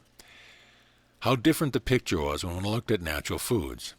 Almonds, 4 parts of sodium to 773 of potassium. Apples, 1 sodium to 110 potassium. Apricots, 1 to 281. Avocados, 4 to 604. Bananas, 1 to 370. Green beans, 7 to 243. Buckwheat, 18 to 448. Cherries, 2 to 191. Figs, 2 to 194. Grapes, 3 to 158. Grapefruit, 1 to 162. Horseradish, 8 to 564. Lemons, 2 to 138. Onion, 10 to 157. Garlic, 19 to 520. Radishes, 18 to 322. Oranges, 1 to 200. Peaches, 1 to 202. Pears, 2 to 130. Walnuts, 3 to 460. It was glaringly apparent that Mother Nature was preparing one table for man, while he himself was preparing a far different one. This alteration of the chemical input was responsible for much of the disease and malfunction from which he suffered, and seemed a proper inference from the following statement, first by W. Gray Walter in his book, The Living Brain. We know that living tissue has the capacity to concentrate potassium and distinguish it from sodium, and that neutral electricity results from the differential permeability of an interface of cell partition. To these elements, the inside of a cell being negatively charged, the outside positively. And second, by Dean Woolridge in his book, The Machinery of the Brain, as he speaks of the changes taking place in a nerve cell when it discharges its electrical potential. This change is such as to allow sodium ions from the outside, which previously had not been able to penetrate the membrane, to surge into the axon, while a smaller excess of potassium ions move out.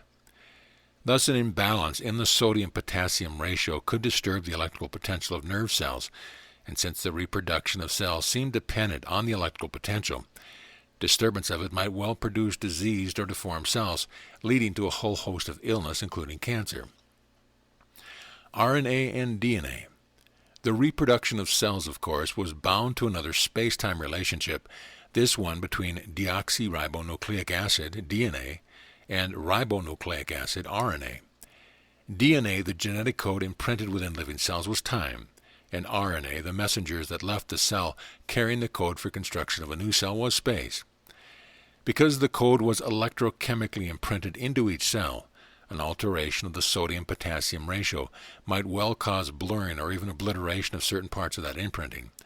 And since the code was transmitted from each cell by an electrochemical impulse, disproportion of the sodium-potassium ratio could weaken this impulse to the point where it would take place ineffectually or even fail to take place at all. These space-time relationships, carried on in the darker recess of the human body, conceal glimmering of the cause of death and the gateway to immortality. In addition to the sodium-potassium relationship, 2 other factors were at work determining the space-time balance in foods. The first of these was the ratio of proteins, fats, and carbohydrates.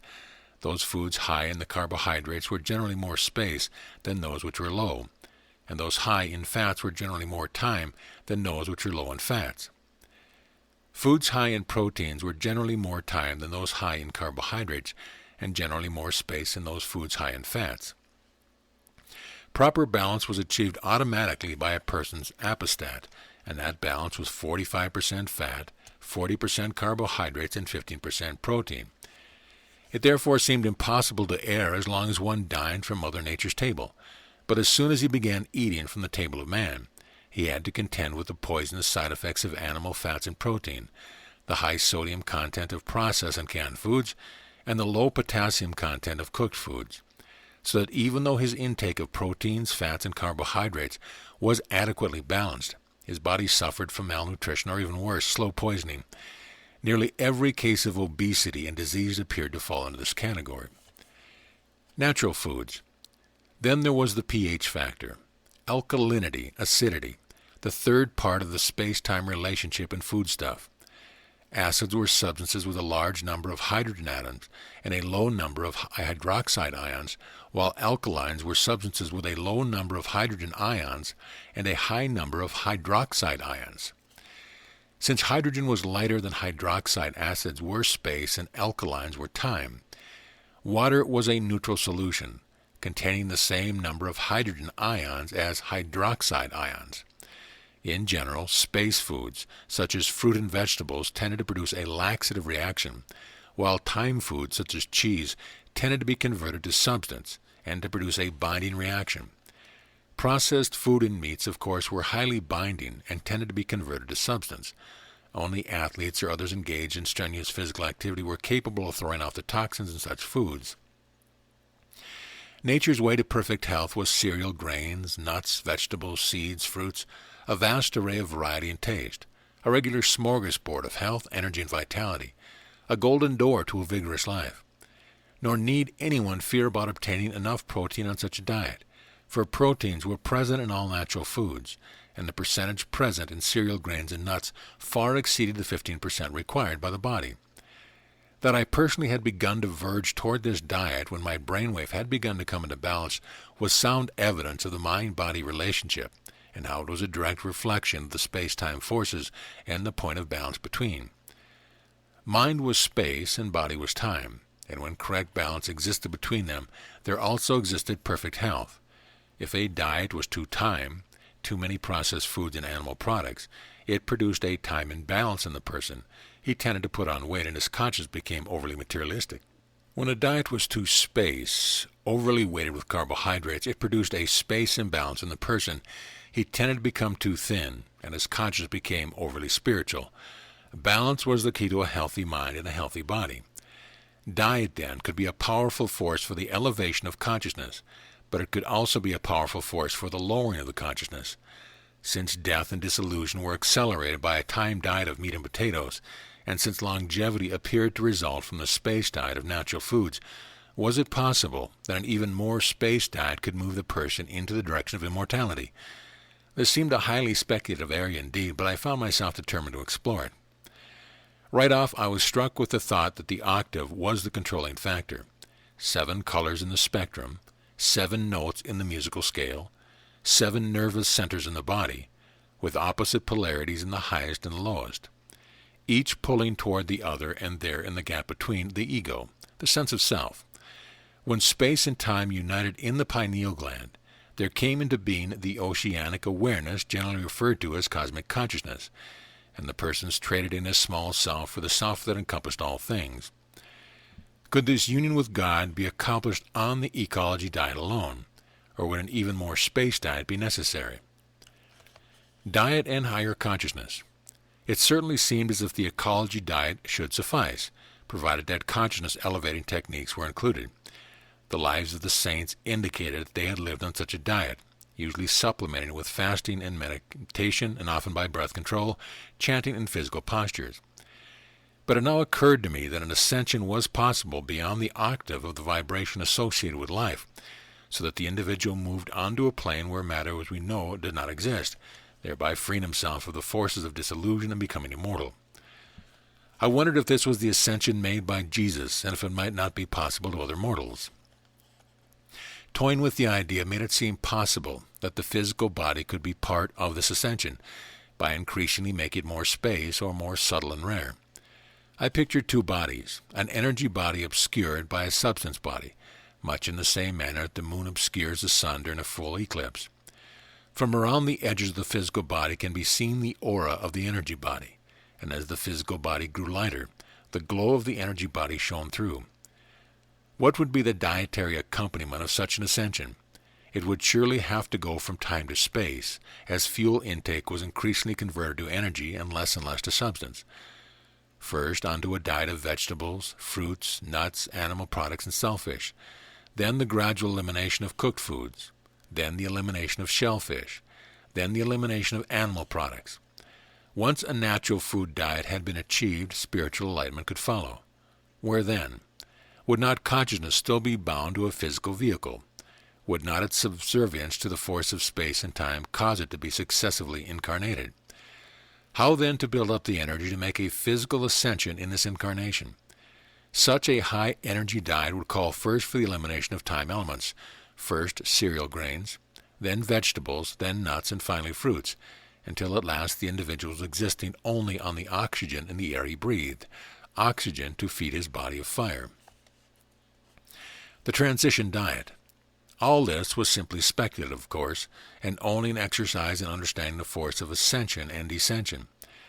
So still subject to the tree of knowledge of good and evil, and not yet having attained the tree of life, I turned my mind to transition methods of switching from a meat and potatoes diet to the ecology diet in such a manner as to minimize distressing side effects.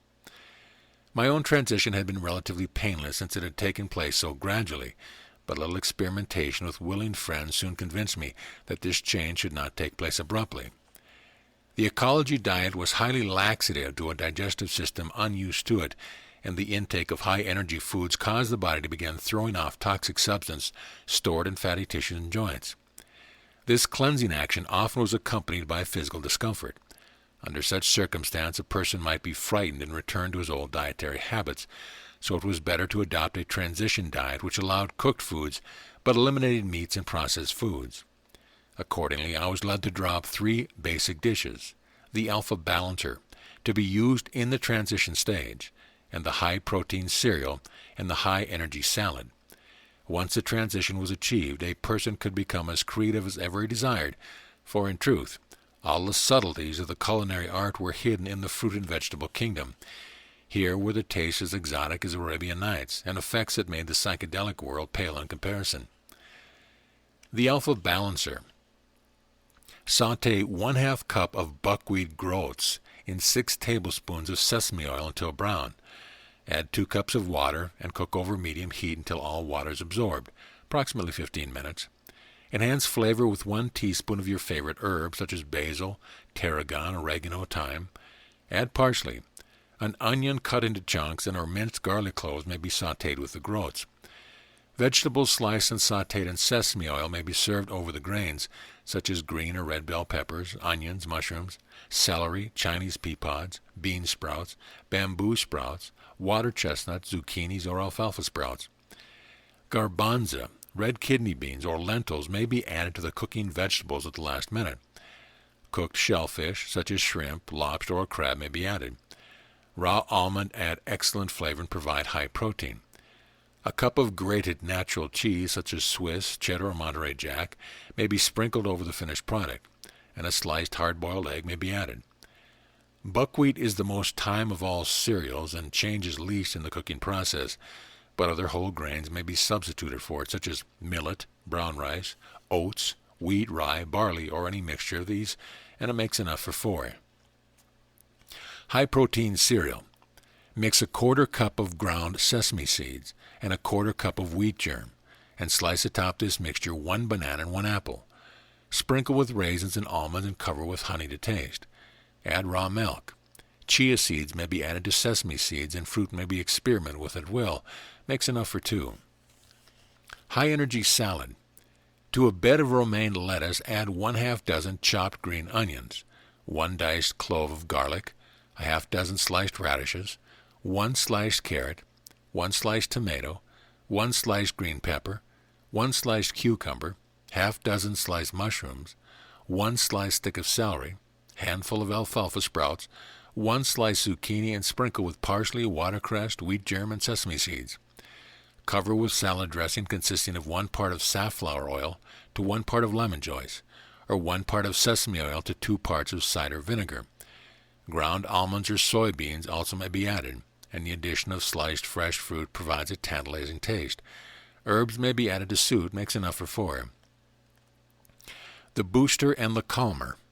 In addition to these 3 basic dishes, 2 drinks were devised, the booster and the calmer, and these permitted rapid correction of any imbalance resulting from the switch to high-energy foods.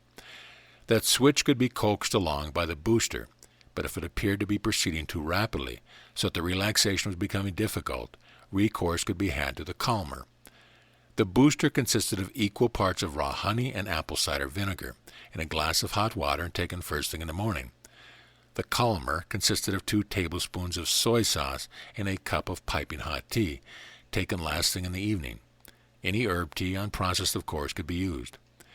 It was soon discovered that many desirable cereals, nuts, and beans were difficult to eat in the raw state unless they were first well ground, and that many vegetables and fruits yielded their energy in a more concentrated form if their juice was separated from their fiber. Accordingly, anyone aspiring to the ecology diet could profitably invest in both a juicer and a grinder, which would still leave him on the profit side of the ledger, because after that he could sell the stove. Fasting, too, became a matter of interest. First of all, it had always been used by spiritual aspirants to move their conscience higher, and secondly, simple observation of the animal kingdom revealed that an injured or sick animal automatically fasted until his affliction began to heal.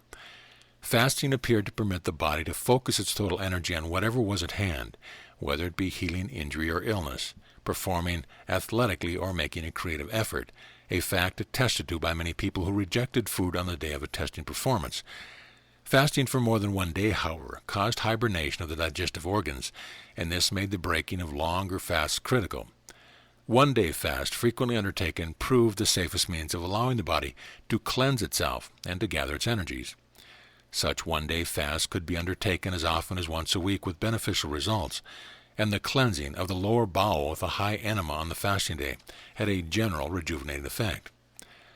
Altogether, the ecology diet produced such great increase in energy and health in both myself and my friends that we could only wonder how many modern medicine had strayed from the dictum of its founder, Hippocrates, when he said, "Let food be your medicine, and medicine be your food."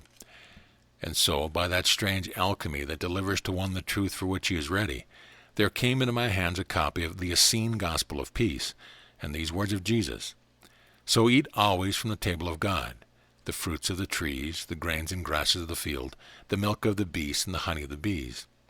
For everything beyond these is Satan, and leads by the way of sins and disease unto death.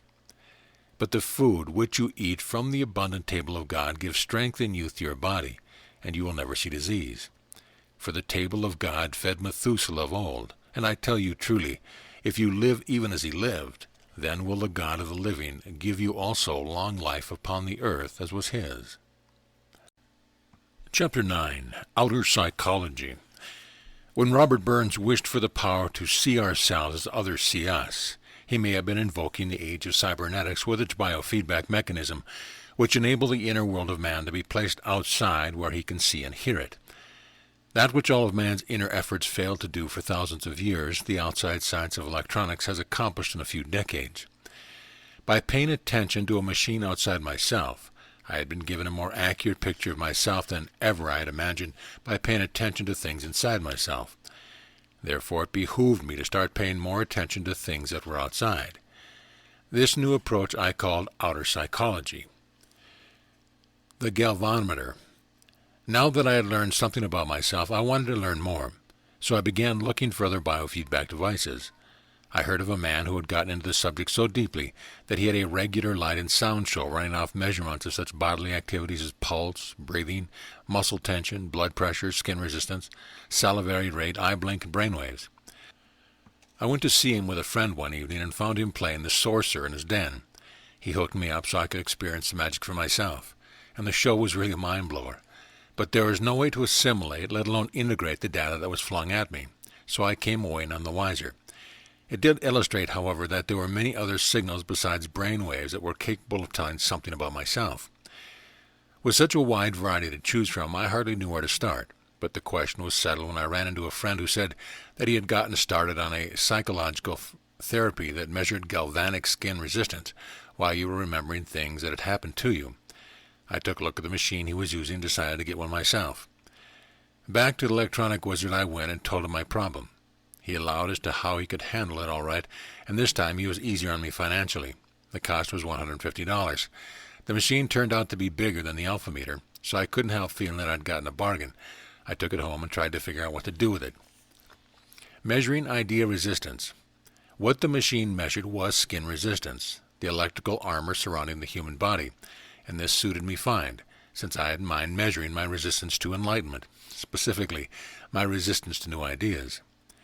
Since this was the way the machine worked when used as a lie detector, it seemed obvious that when it indicated a high reading, I was resisting the idea. I was thinking about it, and when it indicated a low reading, I was not resisting. Thus, I should be able to review my life and discover all the ideas that I was resisting. And it would seem likely that by coming to understand these ideas, I would stop resisting them. Then perhaps I could become truly enlightened.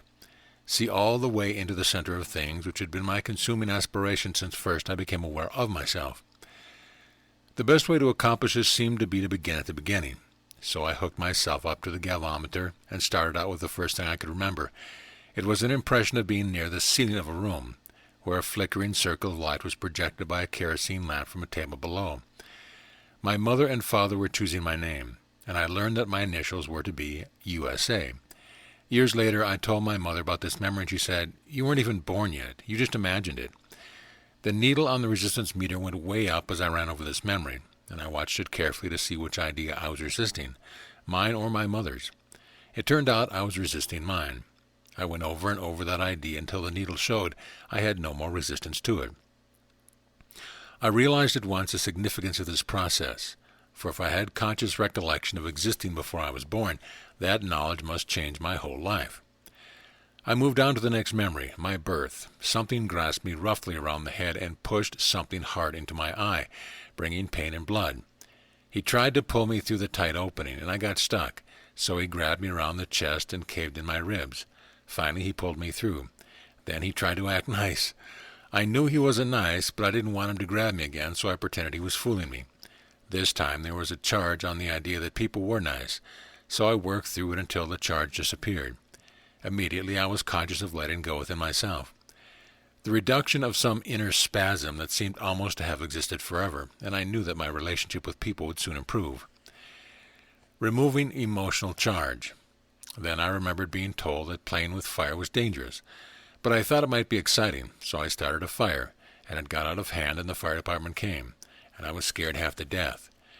Charge was on the idea that playing with fire could be exciting, and I worked through it until the charge disappeared. There then came over me a sense of capability, joy, and challenge such as I had never experienced before. I didn't need anyone to tell me I was on the right track. I could feel newly released energy flow through me. Now I remembered being taught how to operate the pump car, and not being able to, and my father showing me how easy it was by illustrating how quickly the boy next door could do it. And I was humiliated and didn't want anyone to ever teach me. I worked the charge off this idea and felt another surge of energy. Then there was sex experimentation when I picked up the idea that sex was shameful, and fist fights with older boys where I most often was vanquished and grew to believe I was a loser. There was a nagging presence of an invisible world which I could never penetrate, and which gave me the idea I was not quite right. There were the Spartan attitudes of Norwegian parents from whom I picked up the idea that affection was being soft. There was the ease but dullness of school studies, as I perceived them from some level of which they were elementary. There was a sensitivity on becoming a boy, which I attempted to conceal through attempts not to be a sissy. There was a grade school passion for a young girl, and my helplessness to tell her about it. There was a dog I loved, but which was poisoned, and the loss I felt, and the vow I made not to love again. There was the fight to overcome fear by being an athlete, and my eventual refusal ever to allow myself to feel fear. There was a death of a schoolmate, and my seeing him in a coffin, and the fear and horror which I secreted away. And there was a death of an uncle only a few years older than I, a delightful uncle who always bought to crank up the fort and go fishing, but he broke his neck in a high dive from a waterfront dock and lingered for a year, a wasted skeleton. All these episodes I worked through and more, but several others gave me a difficult time. A serious fall. The first of these involved a fall I had taken in my 16th year. I had gone with 3 other boys to downtown Portland, Oregon, for the express purpose of sneaking into a movie. In those days there wasn't much money, but it was more for the excitement than the lack of funds which attracted us to such an enterprise, and we became quite an expert at it. We would launch our excursion by waiting for a trolley car at a dark bend in the street in the suburbs where we lived, and one of us would hop onto the rear and pull the trolley from its track. The car would go dark and stop. In the resulting confusion, we would sneak aboard and all smiles and innocence ride downtown. The same procedure was used for the home-yard trip. As to getting into the theater itself, we had as many ruses as the famous bank robber at the time, Willie Sutton. What we did know that most of the theater owners were quite aware of what we were up to, but fascinated by our ingenuity, they turned away with a smile. The night of the fall, we launched our operation against the Broadway Theater, where our favorite means of access was through a second-story window, which entered the women's restroom. We climbed the ladder of a billboard and stepped across a small galvanized iron platform set in a niche below the window. This particular night, the first of us onto the platform couldn't open the window, so I stepped over to help. I had no better luck, so another boy stepped over to lend a hand. With that, the platform gave way. In falling, I struck the front part of my head on the top of an 8-foot concrete wall. The blow opened a huge gash between my eyes, and I was flipped over to land on the back of my head on the pavement of a driveway. The large gash opened on the back of my head. An out-of-body experience. Rest of the evening was hazy, but I remember being driven to the hospital where stitches were taken, x-rays made, and my parents notified. Later I was told that I ran around the hospital corridor like crazy and kept repeating nonsensical things in a weird voice. I worked this memory over with the galvanometer, but I couldn't remember the charge from it. Since the greater part of the charge was in the time after the fall, it seemed to me that something must have occurred while I was unconscious, that I somehow had been exposed to an idea that I was resisting very strongly. I went deeply into my memory to probe this, and suddenly I heard a professional voice saying, "There has been damage to the pituitary gland which will make contact with the pineal extremely difficult. It is perhaps best that we abandon the body and begin anew." I scarcely had time to wonder at this when I heard my own voice answering, "I beg of you to allow me to continue. Whatever must be overcome, I will overcome. I will not be fooled again that easily, I assure you." My voice sounded far too mature for a 16-year-old boy, and the doctor's statement, if indeed it was a doctor speaking, had never been confided to me of my parents. I ran this material for an entire day without getting a reduction in charge, until finally it occurred to me that I had been conscious before I had ever entered my body, that indeed I might have gone somewhere outside of my body when I was injured. No sooner had this premise occurred to me than a charge began to reduce. Nevertheless, I worked it for nearly an hour longer before the needle hovered near zero. Then I had an incredible reaction. It was as if some vault of joy had been suddenly opened within me, and my heart literally sang. I knew beyond doubt that life had significance far above that attached to the flesh. A battle with guilt. The next memory on which I had difficulty reducing the charge was on my high school sweetheart, my first true love, a beautiful young redhead who played piano like an angel, and with whom I made my first fumbling attempt at sex. With her I wrote a pledge of eternal fealty in her family, but when she contracted polymyelitis, I abandoned her at once, terrified that I might catch a disease. The galvanometer showed that I carried tremendous emotional charge on this memory, and indeed, when I began to get into it deeply, my limbs started to tremble, so overwhelming were my feeling of guilt. I ran and reran the memory until I was finally able to face the fact that I had behaved despicably, but I still was not able to remove the charge. I kept having image of the disastrous ways in which my action might have influenced the life of this young girl, and the charge would not go away. Finally, I moved on, but after this all my female relationships were subtly charged with guilt, and I could not remove the charge from the memory. I began wondering if there was some way I could make atonement, perhaps by meeting someone like my red-haired sweetheart and making it up to her by proxy. But as other memories yielded their charges without difficulty, and there was great improvement in my emotional tone and sense of well-being, I felt that no serious damage was being done by the memory of that young girl whom I had treated so badly long ago. I found emotional charge about the death and injury I caused during World War II, and there was emotional charge about the wasted years spent with no other purpose than making money. But these yielded without trouble. Some other memories were both puzzling and enlightening.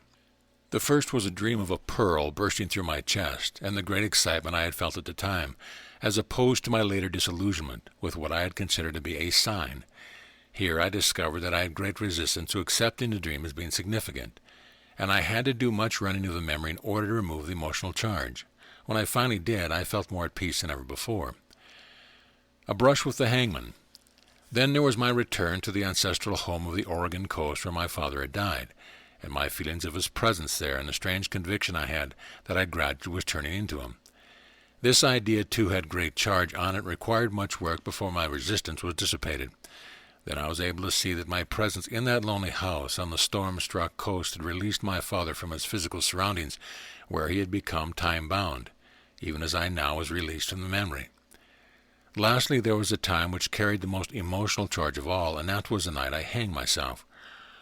After 7 years of pursuing the elusive pearl, having exhausted all my resources, mentally, physically, spiritually, emotionally, and financially, I decided that my life had reached a permanent dead end, and was best taken rather than prolonged. I shall not bore you with justification, since I now know that utter despair may be changed to hope in a twinkling of an eye. Suffice it to say, I decided on hanging as the best method, and having procured a rope, I fashioned it into a hangman's noose, tied it up securely. I then sat down with a bottle of whiskey and prepared to enjoy my final hours on earth. This is the last I remember. 12 hours later, I regained consciousness on the living room floor, the hangman's noose deeply embedded in the flesh of my neck, and it's broken and dangling. My face was a mass of rug burns, and I was 20 feet from the spot where I had strung from the rope. Apparently I had hanged myself, and the rope had broken. In a half-conscious state, I had floundered around on the floor for hours. Glacially calm, I removed the noose from my neck and went back to bed and to sleep. A panel of experts. But I wasn't calm as I remembered the incident. Far from it. The needle on the galvanometer nearly went through the side of the instrument. As in the case of the fall I had taken as a youth, the greatest charge seemed to be on the time I was unconscious. Carefully I probed at that now, trying to remember what impressions I had retained upon regaining consciousness. It seemed to me that I had been on a television show, standing before a panel of experts who were instructing me about my life. But at the time I couldn't remember much about it, so I had to put it out of my mind, having more important concerns, or so I thought. Now, as I went back over the memory, I realized that far from being a dream about appearing on a television show, I was appearing before an assembly of powerful persons, who not only had brought about my attempted suicide, but now were telling me why this had to be done, and what I was to do henceforth, so as not to be reduced to such an extremity again. I couldn't recall what was said to me or the faces of those in the assembly, except to remember an impression of great wisdom and kindliness. I spent a week running this memory with the galvanometer before I removed the emotional charge from it, and when I did, it was almost as though I had become a new person, or rather, that a person long hidden within me had emerged at last. After this, I turned the galvanometer over to several of my friends with instructions about how to use it. To aid them in understanding the process, I presented them with a wheel of balance so they could see for themselves the general goals to be achieved, and could understand where they were at present. This chart is reproduced at the end of this chapter. The wheel of balance. 4 aspects of the human being are depicted: physical, mental, emotional, and spiritual. A person may be balanced in one aspect and unbalanced in the other 3, or balanced in 3 aspects and unbalanced in 1, or balanced in 2 aspects and unbalanced in 2 others, or balanced in all 4, or unbalanced in all 4. He may be out of balance on the positive side in one aspect, and out of balance on the negative side in another. Mental and physical aspects are shown in the horizontal or time sphere, and these are balanced by natural nutrition and yoga. Emotional and spiritual aspects are shown in the vertical or space sphere, and these are balanced by means of the alpha meter and the galvanometer. The balanced person is physically athletic, mentally creative, emotionally loving, and spiritually agape. By physically athletic is not meant that he actually be an athlete, but that he be supple, graceful, and vigorous. By mentally creative is not meant that he be an artist, but that he be an innovator in whatever field he has chosen. By emotionally loving is not meant that he necessarily be involved in romantic love, but that he love all men as brothers. And by spiritual agape is not meant that he necessarily adopt a blind adoration of God, but that he open to that which is higher and greater than himself, and in that openness seek to grow higher and greater too. Ascent and descent. That which is balanced ascends, while that which is imbalanced descends. Therefore there are 2 paths which lead downward, and only one which leads upward, for imbalance may be found on either side of the path of balance.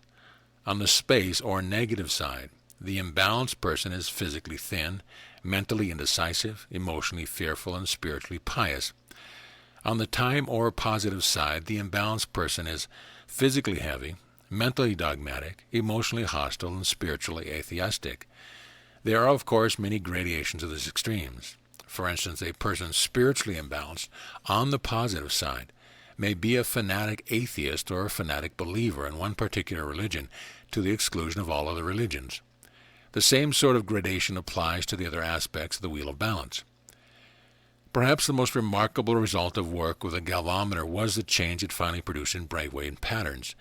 Everyone using it, including myself, reported a great increase in theta waves, which was invariably accompanied by a feeling of reality about many of the images that occurred in the mind. Accordingly, I began calling the galvanometer a theta meter.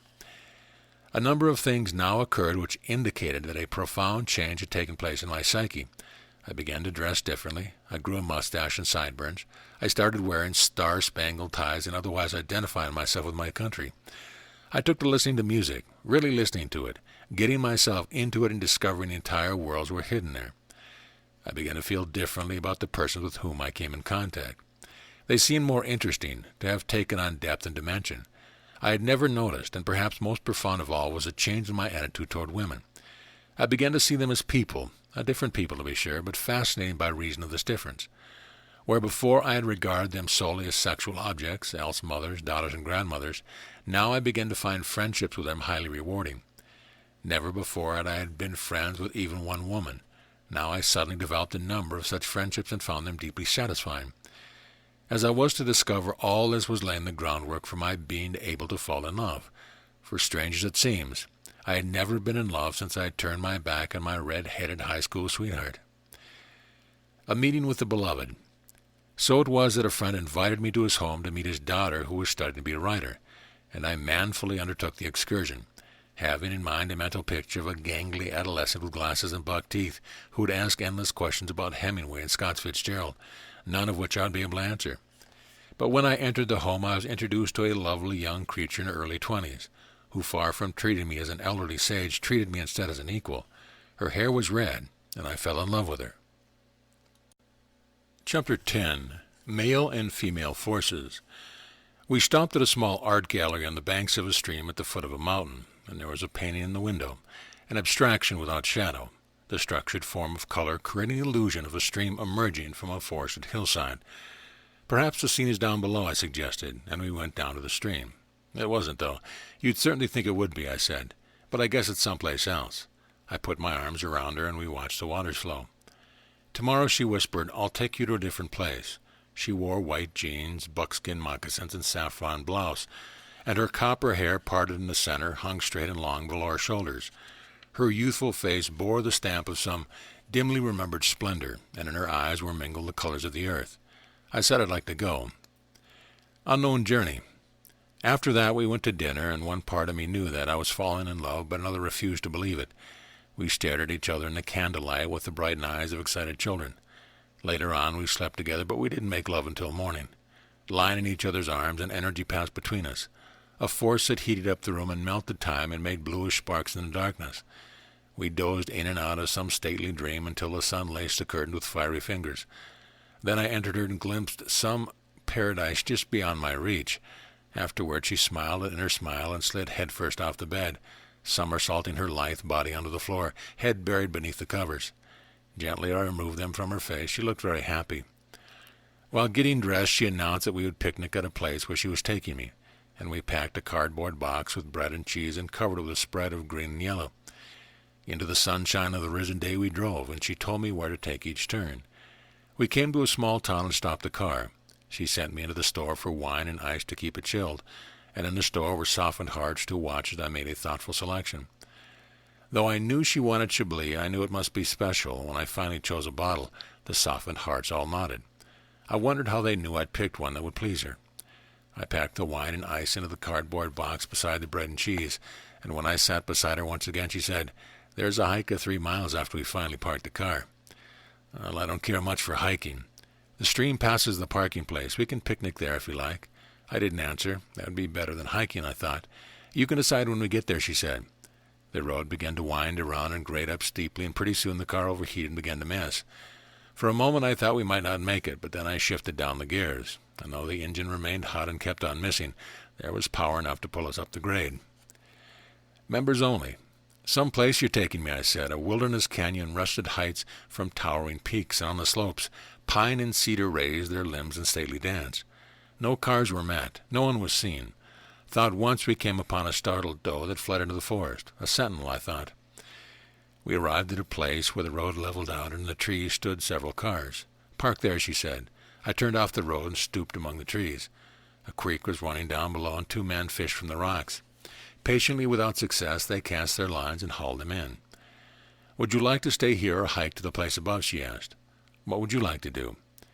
I've been there before. It's up to you.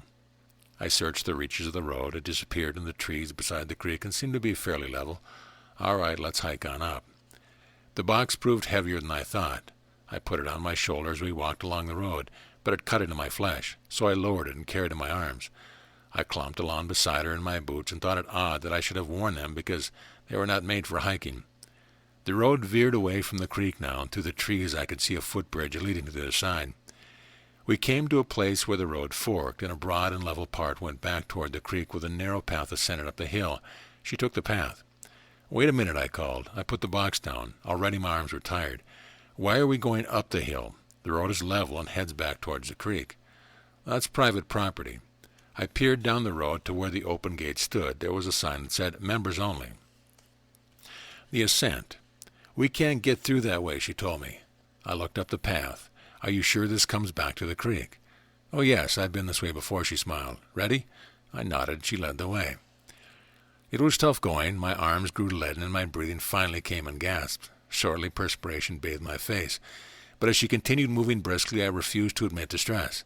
Soon, I thought, I'll get a second wind. Then I'll be all right. Finally, though, I had to stop pretending it wasn't worth it. How about you carry the box for a while, I asked. I'm pretty tired and you look fresh. Sure. She smiled and took the box and once again resumed the path, her copper hair swaying as she struggled with the weight. I followed, breathing easier. Pine trees grew along the slope, and in the filtered light their needles radiated energy. After a while she stopped and said, I think you'll have to take this back. She handed me the box. I put it down. Let's rest, I said. Now I saw the clumps of pine needles were being projected by their limbs along the trail edge. I was fascinated. Maybe we could pick up some energy. I think their energy coming from those pine needles. I moved down the slope a step and touched my hands to the needle tips. She did the same, palms pressed against the needles. I don't think that's the right way, I said. I think we should caress the tips without touching them. I showed her, and she nodded. Around the clumps of pine needles we moved our hands like magicians. Somebody should see us now, I laughed. Her smile shared our secret. But we took the path again. I thought the box seemed lighter. Suddenly we came upon a Boy Scout troop descending from the heights. Silently in single file the procession passed us by. Backpack, shorts, and hiking boots, and glum, dejected faces. Hello, I said, but no one answered. The last to pass master of the forest way solemnly announced, Up and down and right and left give birth to in and out. The footfalls faded into the forest. The descent. Did you see those faces? I cried. Whatever is up there can't be much. Well, they didn't recognize it. Then how are we going to? The man was a scoutmaster. He's been trained to find places. He found one. He just didn't recognize it. Down the tangled slope I peered, through trunks of trees and pools of shadow. There was no sound. Seems to me we're getting farther away from the creek. Are you sure you know where we are? She hesitated. Seems to be taking longer this time. Perhaps we made a wrong turn. She shook her head. I don't think so. I searched her face. Well, if we're lost, at least we're lost together. Some fount of power erupted deep within her amber eyes, and I felt her give me strength. Light that filtered through the trees lit in her hair a burnished sun. I pulled her to me and held her in the circle of my arms and thought I was a magic ring to ward off harm forever. When we began walking, I carried the box alone and did not find it heavy. Around the bend, the path was forked, and one fork started down. The one she took after considering both, and pretty soon there could be heard the tinkle of running water. She smiled and nodded toward and said, I think we'll find our place down there. Swept along by exhilaration, we descended onto the creek, but now the path turned back in the direction from which we'd come. Through a break in the trees, I could see the creek and great flat stones along its edge and a log that bridged a pool of water. That's the place, I thought, but she kept on walking. You're heading back, I called. But she had found a fainter trail, angling backward from the path, and now, she said excitedly, I saw her place. There are boulders on the water's edge where we can sit and picnic. Trapdoor into time. She moved quickly down the new path, skipping in anticipation. Following, I found her wading in the creek where rocks had formed a crystal pool. She scooped up waters in her hand, raised it to her lips and drank, then crouched there in the shallows like some eternal woodland nymph. I returned my boots and joined her in the watery mirror, cool and clear, reflecting the sky and trees above, and waving dreams of submerged rocks. I drank deeply, pausing only to breathe the scented air and peer at my surrounding. This was virgin forest where mortal man had never trod. The stream issued from the mountainside, and a feeling of familiarity lurked among the trees. I took her hand and led her to a boulder raised above the eddying waters. We took seats on it, back to back, bracing each other, studying the place above from where the stream came. "Notice anything?" I asked. "Yes. It's like a painting, isn't it?" She nodded, and I added, "Do you suppose this is the place?" "Oh, yes." "How do you suppose the painter found it?" "Perhaps he never found it. Perhaps he painted the picture first and created this place later." I turned to look at her. She brushed her lips against my cheek. "Let's eat," she said. I watched her break the bread and open up the cheeses. She gestured toward the wine. I took the bottle from her and removed the cork. We ate slowly, relishing each bite, staring into each other's eyes. Afterward, we sipped the wine, and suddenly the rocks and trees and stream dropped like a trapdoor into time. I felt my consciousness ascend along the magic centers, from genitals through abdomen, through solar plexus, throat, and head, and like a wheel of radiant power flow out of me and into her. The rites of ancient Ephesus. "I love you," I said. She smiled, pleased. "No, I mean it. I really love you. Something has happened." Her eyes widened. "You do look different." Softly I whispered, "Do you know how much I love you? Do you really know how much? I love you with the very power that created the universe. I love you so much that I'm finally free because my consciousness had left me and settled in you. And all the energy of creation can pass from me to you. Oh, how I love you. I love you so much that the power of my love will cause you to grow more beautiful forever. I'll fill you with my love. It will show in your eyes, in your smile, in your walk, in your talk. You will radiate love. Everything around you will grow. People will come thousands of miles just to be near you. My love will turn you into a golden goddess." I leaned closer and fixed her with my gaze. "Look deep into my eyes. Can't you see my love in there? It's a living thing, a real living thing. It loves you. It loves you with all its heart and all its soul. Can't you see it?" Her filling up with love was visible. "Yes," she said. "You are a labyrinth that I may explore forever." And then she filled up to the top. The power arched out from her and entered into me. "Oh, my darling," I cried, "how long I've waited for you. What was it that kept you so? How have I somehow failed you? Surely you would let me know. We've dwelt beneath the wall of China, kept fast atop the Himalayas, designed and built the ancient pyramids, hung gardens in the walls of Babylon, presided at the rites of Ephesus, drawn the death of Dionysus, preserved and kept the ancient secrets. Surely you would let me know." Rose-colored glasses. She cocked her head, remembering, but imagination played one final trick. "Are you sure you came here with me? I think you came out from the rocks." "Of course I come out from the rocks. Without you I couldn't love.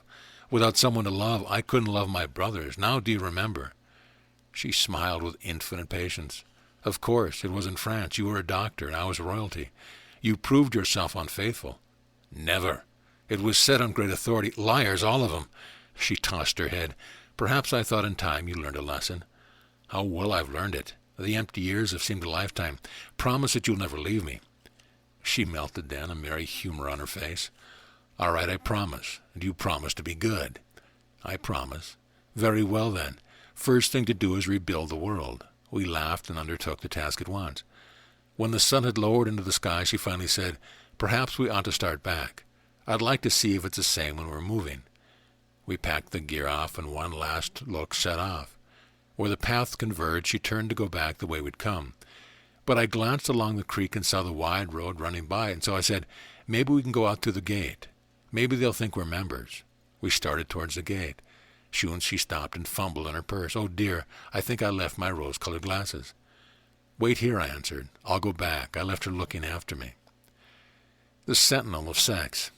Shade and shadow had assembled at the creek when again I stood beside it, and I walked among the darkened rocks, watched by many eyes. Undines, elves and dwarves and trolls peered out from tree and rock, and then the air made magic signs granting miracles to love. When at last they permitted me to come upon her glasses, I heard their whispered final words. The hidden door is sex. Returning, I found her lying on a bank gazing at the heavens, and I helped her to her feet. I said, it was different at the pool. It truly is enchanted. What was it like? Darker, and the rocks had eyes. We walked in silence and past the shadowy shape of the houses. There can't be many members here, I said. No one is around. The clubhouse, too, was dark and silent. Maybe there really were no members. Maybe we're the first. No, we're not the first, she said. Suddenly I saw it all. An incandescence overwhelmed me. She'd taken me up the mountain on purpose, stretching me to the limit, qualifying me once again to receive her guarded secret. Oh, you tricked me, I chuckled. How many times must I be tricked? She smiled archly. That depends. We're coming very close, we two. I gather that you've noticed. But which of us will I finally be? Will I be you or you be me? We each will be each other. At the gate, a grazing doe raised her head and gazed at us with liquid eyes. Some point of perfect balance reached. Time stopped. Light became power, and space had no dimension. Shall we turn around, I asked, and stay in here forever? Not yet, she answered. We came into the sunlight then and found the car. Driving down the road, we finished off the wine. Chapter 11. Sex Ecology. Wilhelm Reich was born in Austria on March 24, 1897, the son of a prosperous farmer. He attended a German high school, then obtained his M.D. degree from the University of Vienna in 1922. He continued postgraduate studies in neuropsychiatry and obtained membership in the Vienna Psychoanalytical Society, where he met Sigmund Freud. Freud was impressed, and Reich was made first clinical assistant in his Viennese clinic, continuing in his association until 1933, when his interest in life energy research drew him away from psychoanalytical paths. Shortly thereafter, Hitler came to power, and Reich was forced to leave the country. From 1934 to 1939, he lectured and did research at the Psychological Institute of the University of Oslo in Norway. When he came to the United States, setting up a laboratory in Forest Hills, and becoming associate professor of medical psychology at the New School for Social Research in New York City. In 1942, he founded the Oregon Institute of 200 acres of land in Maine, and in 1949, the Wilhelm Reich Foundation was established by students and friends to preserve his archives and secure the future of his discoveries. In 1957, Wilhelm Reich died in the federal penitentiary at Lewisburg, Pennsylvania, where he was serving a 2-year sentence for criminal contempt of court, having refused to obey an injunction ordering him to cease treating cancer patients with his Oregon energy accumulator. The function of the orgasm. Simply stated, the research of Reich led him to the following conclusion. 1. The genital function is the highest function of all living beings. 2. The orgasm formula is the formula of life. 3. The elimination of sexual stasis through adequate orgastic discharge clears away the neurosis of man and brings him to full use of his powers. Reich began by ceasing to ask himself what life was and started to ask what it did. What it did seemed obvious. It was orgasm. Cells divided that way, seeds sprouted that way, buds bloomed that way. Tension, charge, discharge, relaxation. That's the way the living organism functioned. He observed that it was impossible to distinguish between the contraction of an amoeba and the orgastic contraction of man, and records the following phenomena. Intensive biological excitation, repeated expansion and contraction, ejaculation of the body fluids in the contraction, and a rapid reduction of biological excitation. He found the same process occurring in the motion of protozoa and metazoa. Worms and snakes showed the process quite clearly, in the movements of their parts as well as their whole. All the organs of the human body operated in strict accordance with orgastic principles. The heart beat accordingly, so the bladder discharges content. Liver, pancreas, gallbladder, kidney, lungs, endocrine glands all acted that way. The law of living was the law of orgasm, and Reich was prompted to draw up his orgasm formula. Mechanical tension, bioelectrical charge, bioelectrical discharge, mechanical relaxation. He stated unequivocally, the orgasm formula is the formula of life. Next, he wanted to know what this energy was that was being discharged by the orgasm. He was struck at once by the fact that something moving and changing and pulsating, something non-statistical, which couldn't be measured, would appear non-existent to the method of science. Therefore, it was likely that a wholly undiscovered energy existed in the universe, an energy that animated life. Since science hadn't run into it, the likelihood was that science couldn't, and there seemed nothing to do but to scrap the method of science and start afresh like a babe in the woods. Reich removed from his eyes the spectacles of training and peered anew at the orgasm. The genesis of life energy.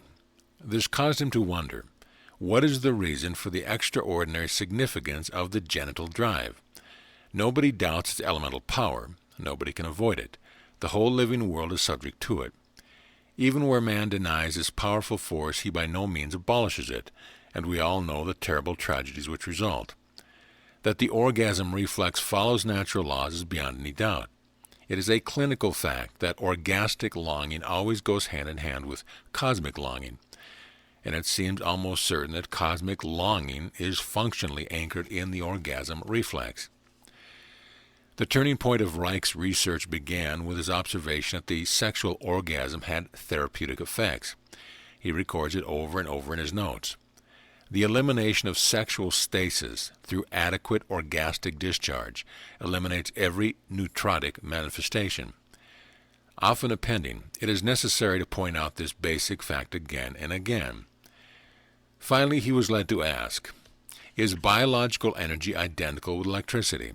This seemed unlikely in view of a number of facts. First, if electrical current was applied to the body, it was experienced as unpleasant. True, muscles could be induced in uncoordinated contractions, but their functional meaningfulness was lost, and the slow, delayed movement of smooth muscle indicated an unknown something that interpolated between the electrical stimulus and the muscle action.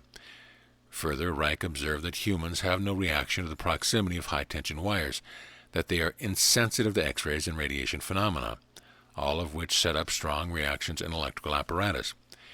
He concluded, therefore, that biological energy was not electricity. Assuredly, minute quantities of electricity were employed by the organism, but these in no way could account for the phenomena of life. Nor could bioenergy be identified with chemistry. Though the human body undoubtedly resembled a small chemical laboratory, there was no way to account for the conversion of its small amounts of chemicals into such a tremendous energy output. Bioenergy definitely had to be something to do with chemical or electrical, since energy is the capacity to do work. Reich was struck by the fact that there was no known energy that could compete with the work done by the life population, or just this one planet Earth, since this energy had to be derived from something, and since the universe exhibited vast and endless conglomerations of inanimate matter, he was led to the assumption that bioenergy was derived from inanimate matter itself. This led to a long series of experiments, the conclusions of which follows. The experiments of Wilhelm Reich. 1. All matter, if exposed to high temperatures and made to swell, undergoes a process of disintegration. 2. Sufficiently high temperature destroys what life there is, but these same high temperatures produce bions, which in turn can develop into living bacteria. 3. The energy at work in these bions is not introduced in them artificially from the outside. Rather, it originates from the disintegration of matter itself. 4. A bion is a minute quantity of matter containing a quantity of energy derived from this matter. 5. The bions are not complete living beings, but only carriers of biological energy. They are forms of transition from non-living to living. 6. The blue color of their content is the immediate expression of its energy. As the blue disappears, the essential biological characteristics of the bion disappear also. 7. The bion experiments do not newly create life. They only demonstrate the natural process by which protozoa develop spontaneously from disintegrated matter, and the natural form in which biological energy is contained in living beings. Reich tried heating ocean sand as a means of obtaining bions and produced such a concentration of bioenergy that he developed violent conjunctivitis merely examining it through a microscope. He knew at once that he was dealing with a phenomenon of radiation, and concluded that the potency of ocean and bions derived from the fact that such sand was solidified sun energy that had been liberated from matter by a process of heating and swelling. Later, Reich placed these bions in close proximity to cancer cells and discovered that the cancer cells were rendered immobile.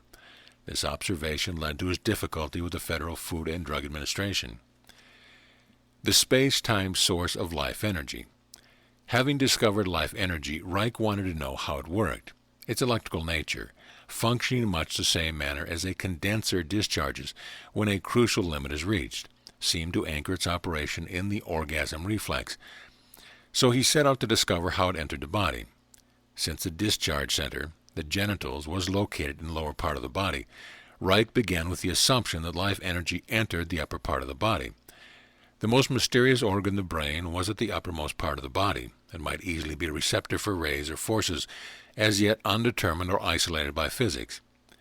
And if life energy entered the body at the brain and proceeded to its genitals, its natural course would be the path described by the spinal column. Ultimately, he concluded that bions emitted a radiation energy antagonistic to nuclear radiation, thus postulating a new form of energy. He further concluded that living organisms drew it up from the atmosphere and directly from the sun. He discovered that life energy penetrated all matter, that even lead shields offered not the slightest barricade. By subjecting his patients to concentrations of it, he cured them of all manner of ills, established greater vitality, and increased genital function. He even depicted the minuscule life energy vesicle of a tiny blob of energy shaped like a teardrop. The superimposition of two of these blobs gave the appearance of a crudely rendered drawing of a syzygy, the symbol of Taoism. Reich concluded that all living beings were formed by a coming together of these two forces, and went so far as to demonstrate with the shapes and structure of seashells, tree leaves, seeds, and the like.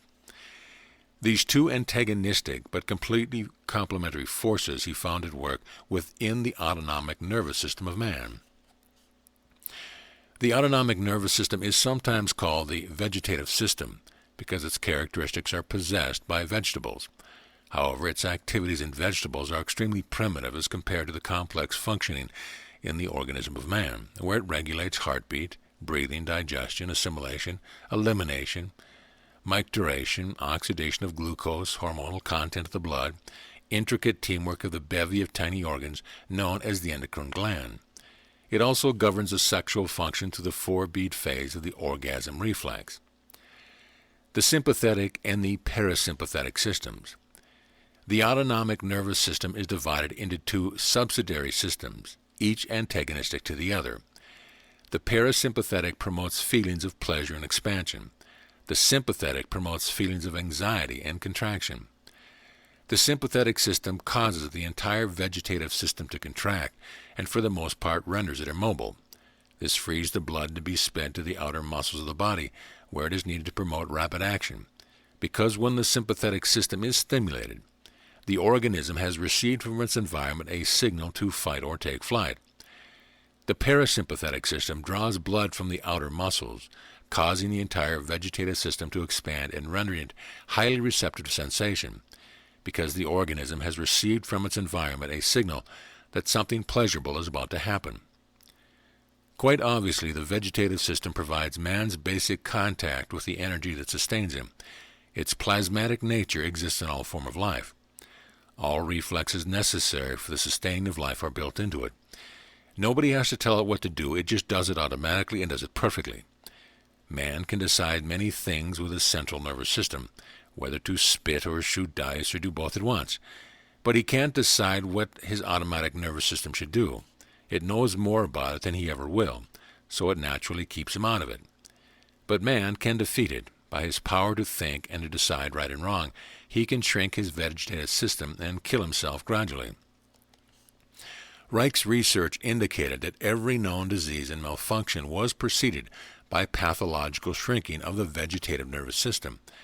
When expansion was refused by parasympathetic inhibition, the vegetative system eventually shrank. Man's energy ebbed and he fell into illness. When the vegetative system shrank sufficiently, life ceased to function. The vegetative system was in most extreme state of expansion during sexual orgasm, becoming a greatly increased receptacle for life energy. By means of orgasm, life was sustained to the fullest. The engine of life. Clearly, man is animated by some form of energy other than the food he eats. The laws of physics can in no way account for the conversion of 2 pounds of food into enough energy to move 10 tons of furniture from a truck into a house, which a man can easily do and greater things also. Just the maintenance and repair of his body requires more energy than can be derived from 2 pounds of food, yet we see that if such food isn't eaten, a man begins to decline, so we know it is essential. But essential to what? In which manner, under what conditions, and why? We yet have no way of knowing. It is abundantly clear, however, that we do not exist by eating alone. We are animated and sustained by some power that flows through the body like an endless source of fuel and pumps into it life by means of the orgasm reflex. Orgasm, then, is the engine of life. It fuels its life energy. Life energy has not yet been isolated. Its composition is unknown.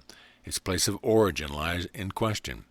But we know that it exists. Reich proved that beyond doubt, and we know its personality and character because they are manifest in man, and due to Reich's observation we know something about how it works. It is antagonistic to nuclear energy. By means of nuclear radiation, Reich was able to concentrate it. He discovered that wherever radiation piles existed, they were immediately surrounded by life energy. He further discovered that damage to tissue and nerves was not caused by nuclear radiation itself, but by a superabundance of life energy attracted to the area, which had the immediate effect on the human organism that of overly rich supply of gasoline might have on the automobile engine. Reich concluded that the sun was surrounded by a heavy aura of life energy, and that it was these rays which were received on Earth, not those of nuclear fission and fusion which are taking place in the interior of the sun. More than that, he demonstrated that when nuclear energy broke through the protective layer of life energy that surrounds the sun, in high flaring geysers that sometimes erupted millions of miles into space, it invariably produced severe disturbances in all living organisms: headaches, irritability, alteration of consciousness, and a sense of heaviness and drowsiness. He postulated, therefore, that life energy was attracted and concentrated by the explosive phenomena of nova and suns, and that once it was concentrated, it inevitably manifested in living organisms. Channeling sexual power. Though Reich uncovered the function of the orgasm, its significance has been apparent in all man's work since the beginning of time. Spires and towers symbolize, in essence, the erect phallus. Halls, rooms, saloons, and theaters symbolize the conus. The very rhythm of music, drama, and literature displays the orgasm formula: tension, charge, discharge, relaxation. Even the seasons are orgasm-bound, waxing to climax and afterwards waning, revealing the orgastic nature of the heavens themselves. Colorful oratory follows the orgasm formula, building to a crescendo, then discharging its point.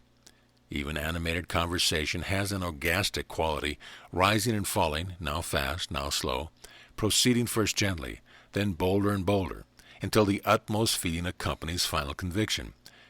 Joke-telling follows the orgasm formula, first inducing tension, then charging it higher, then discharging all in an orgasm of laughter.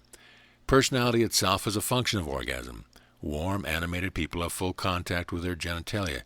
Those who are cold and withdrawn have repressed the orgasm. Reich's separation of nuclear energy from life energy was a confirmation of the downward pulling force of time inherent in matter, and the upward propelling force of nature, space, inherent in spirit, thereby casting light on the path to ascension. Especially enlightening was the function of the orgasm, for it clearly seemed the engine through which life energy worked. Years before I discarded Reichian theories because they appeared to be a license for unbridled sexual indulgence, and I simply couldn't believe that man's potential was best developed by means available to any pig or goat. But now I saw the removal of sexual inhibition was necessary for the release of the power inherent in man's nature, and this power need not be directed toward the sex act itself.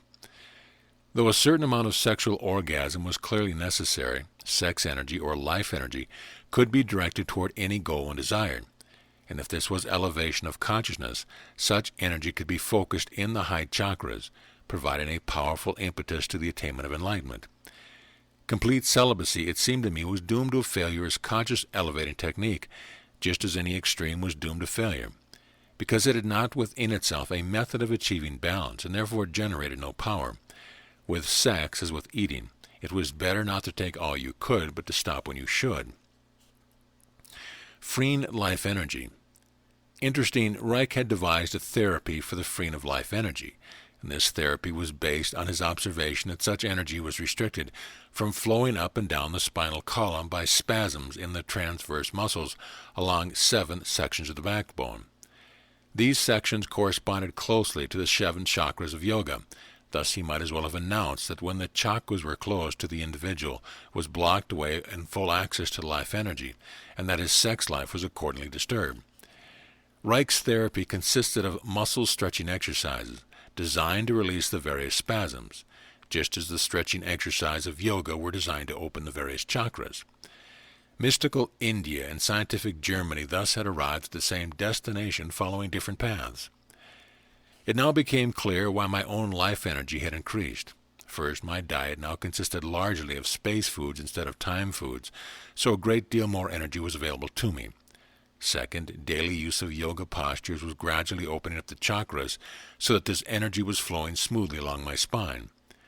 Third, the various energy-charging techniques such as meditation, chanting, color imagery were drawing increased life energy into my body. As increased power became available to me and I perceived how it could be focused onto any goal I desired, it became a temptation to focus it on riches, power, fame, and sexual indulgence. Only the fact of my previous experience with such toys and certain knowledge that they had no power to heal or comfort me kept me from yielding to their allure. The ladder of ascension was the only path to salvation. Now I was determined to take it. The rhythm and the tune. Being able at last to look at the sexual function with eyes unclouded by prejudice permitted me to see how graphically it depicted the manner in which life energy manifested. By permitting oneself to behave orgastically, one was attuned to the most powerful rhythm of life. To be able to relax, to be able to be stimulated, to be able to be tense, to be able to be excited, to be able to discharge built-up energy in meaningful action, these were the measures of a healthy organism. The very function of one's own nerve cells was based on this cycle: tension, charge, discharge, relaxation. The cells that were not permitted to discharge during waking hours were discharged in sleep during the process of dreaming, and this seemed the very purpose of sleep itself. Experiments with people who were allowed to sleep but not to dream had revealed that their brain cells began functioning inefficiently, producing hallucination and delusion. At this point I was led to construct a space-time emblem in the format of a syzygy and to plot along the perimeter of the elements of Reich's orgasm formula. This enabled me to see how better and understand that life energy was a spinning wave, to see how it was propelled and how it formed all living units, animating them by the power of orgasm. It now became clear that powerful emotion was in fact evidence of a great capacity for orgasm, and that the stifling of emotion alienated man from his life energy. By permitting oneself to function orgastically, one could regain his power. But first he must permit himself to feel, for from the capacity to feel all genuine orgastic behavior sprang, imbuing action with power. Most people spent their lives either trying not to get excited or trying to get excited, indicating that they were either out of rhythm or out of tune. If they were both out of rhythm and out of tune, you felt overwhelmed by stimuli. If you were in rhythm but were out of tune, you were too time and overreacted to stimuli. If you were in tune but were out of rhythm, you were too space and underreacted to stimuli. If you were in rhythm and in tune, you were balanced and generally joyous. This was living orgastically. Characteristics of ecologists. The orgasm that was free to work according to its nature ran the gamut of every emotion, exhibiting a complete dynamic of motion and rest, the utmost flexibility of expression, the highest adaptability and inventiveness, a complete openness and givingness, and it contained within itself all the dipoles of human activity: aggressiveness, passivity, acquisitiveness and generosity, anger and tolerance, love and hate, individualism and gregariousness, competitiveness and brotherhood, anger and admiration, industry and quietude, slothfulness and neatness, desire and satisfaction, even life and death. Orgasm was life in miniature and combined everything into the remarkable dynamics of living functioning. Since life was everything that is, nothing could be alien to it. Therefore everything that is must somehow be encompassed by it. From this it followed that not only those people who were completely open to all experience could meet every aspect of living and undergo it, no matter how painful or destructive, and move on rejuvenated. Here was the key to the nature of ecologists. Ecologists were not gods. They were just more fully human. They could laugh, cry, win, lose, be elated and depressed. They could love and they could hate. They could grow angry and they could forgive. They could move forward and they could fall back. They could make mistakes. They could be perfect. They could be jealous and they could admire. They could be possessive, they could be permissive, they could strive and they could rest. They could grow sick, they could recover, they could grow old and they could die. Nothing was alien to them, nothing repugnant. They were the only people on earth who were truly human, and this was because they had accepted their genitality with all its afflictions and rewards. They were the only people capable of undergoing full orgasm. They were the only people capable of creating productivity, and they were the only people capable of experiencing joy. Characteristics of sadists and masochists. Now the profound difference between ecologists and those who were out of bounds could be seen. Ecologists did not try to make life fit into a stereotype. They freely accepted all its dangers and uncertainties, risks, paradox, and were able not only to tolerate them, but to turn them into the means of living more fully. They did not insist that life evolve around them. They did not insist that things turn out their way. They did not insist that they be spared from all suffering, and by this means alone were spared the majority of suffering. They did not insist that they knew all the answers. They did not insist that those answers even be known. They did not insist that they be given the mantle of leadership. They did not insist on the center of the stage. They did not insist that others should serve them. They were able to accept help without obligation. They were able to give help without expecting return. In short, they had none of the defenses by which the imbalance blocked out the orgasm and thus blocked out life. The stereotyped behavior of the masochist and sadist resulted from an inner insistence that the orgasm be controlled. The means by which they sought to control it were the means by which they sought to control life. Since life couldn't be controlled any more than the orgasm, the only thing that resulted was a deep-seated frustration which gave rise to their symptoms of sadism and masochism. All imbalanced behavior displayed the pronounced sign of being hung up forever at some particular point of the orgasm reflex. The masochist provoked and waited. The compulsive sadist searched for privacy and safety. The narcissist displayed himself, and the sadist, tyrant, demanded.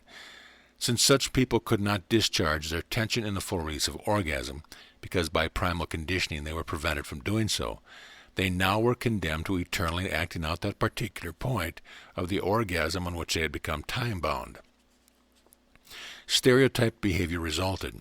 Everything was treated the same way regardless of nuance or differences. A demand was forever exerted that the situation confronting them conformed to the situation they felt inertly.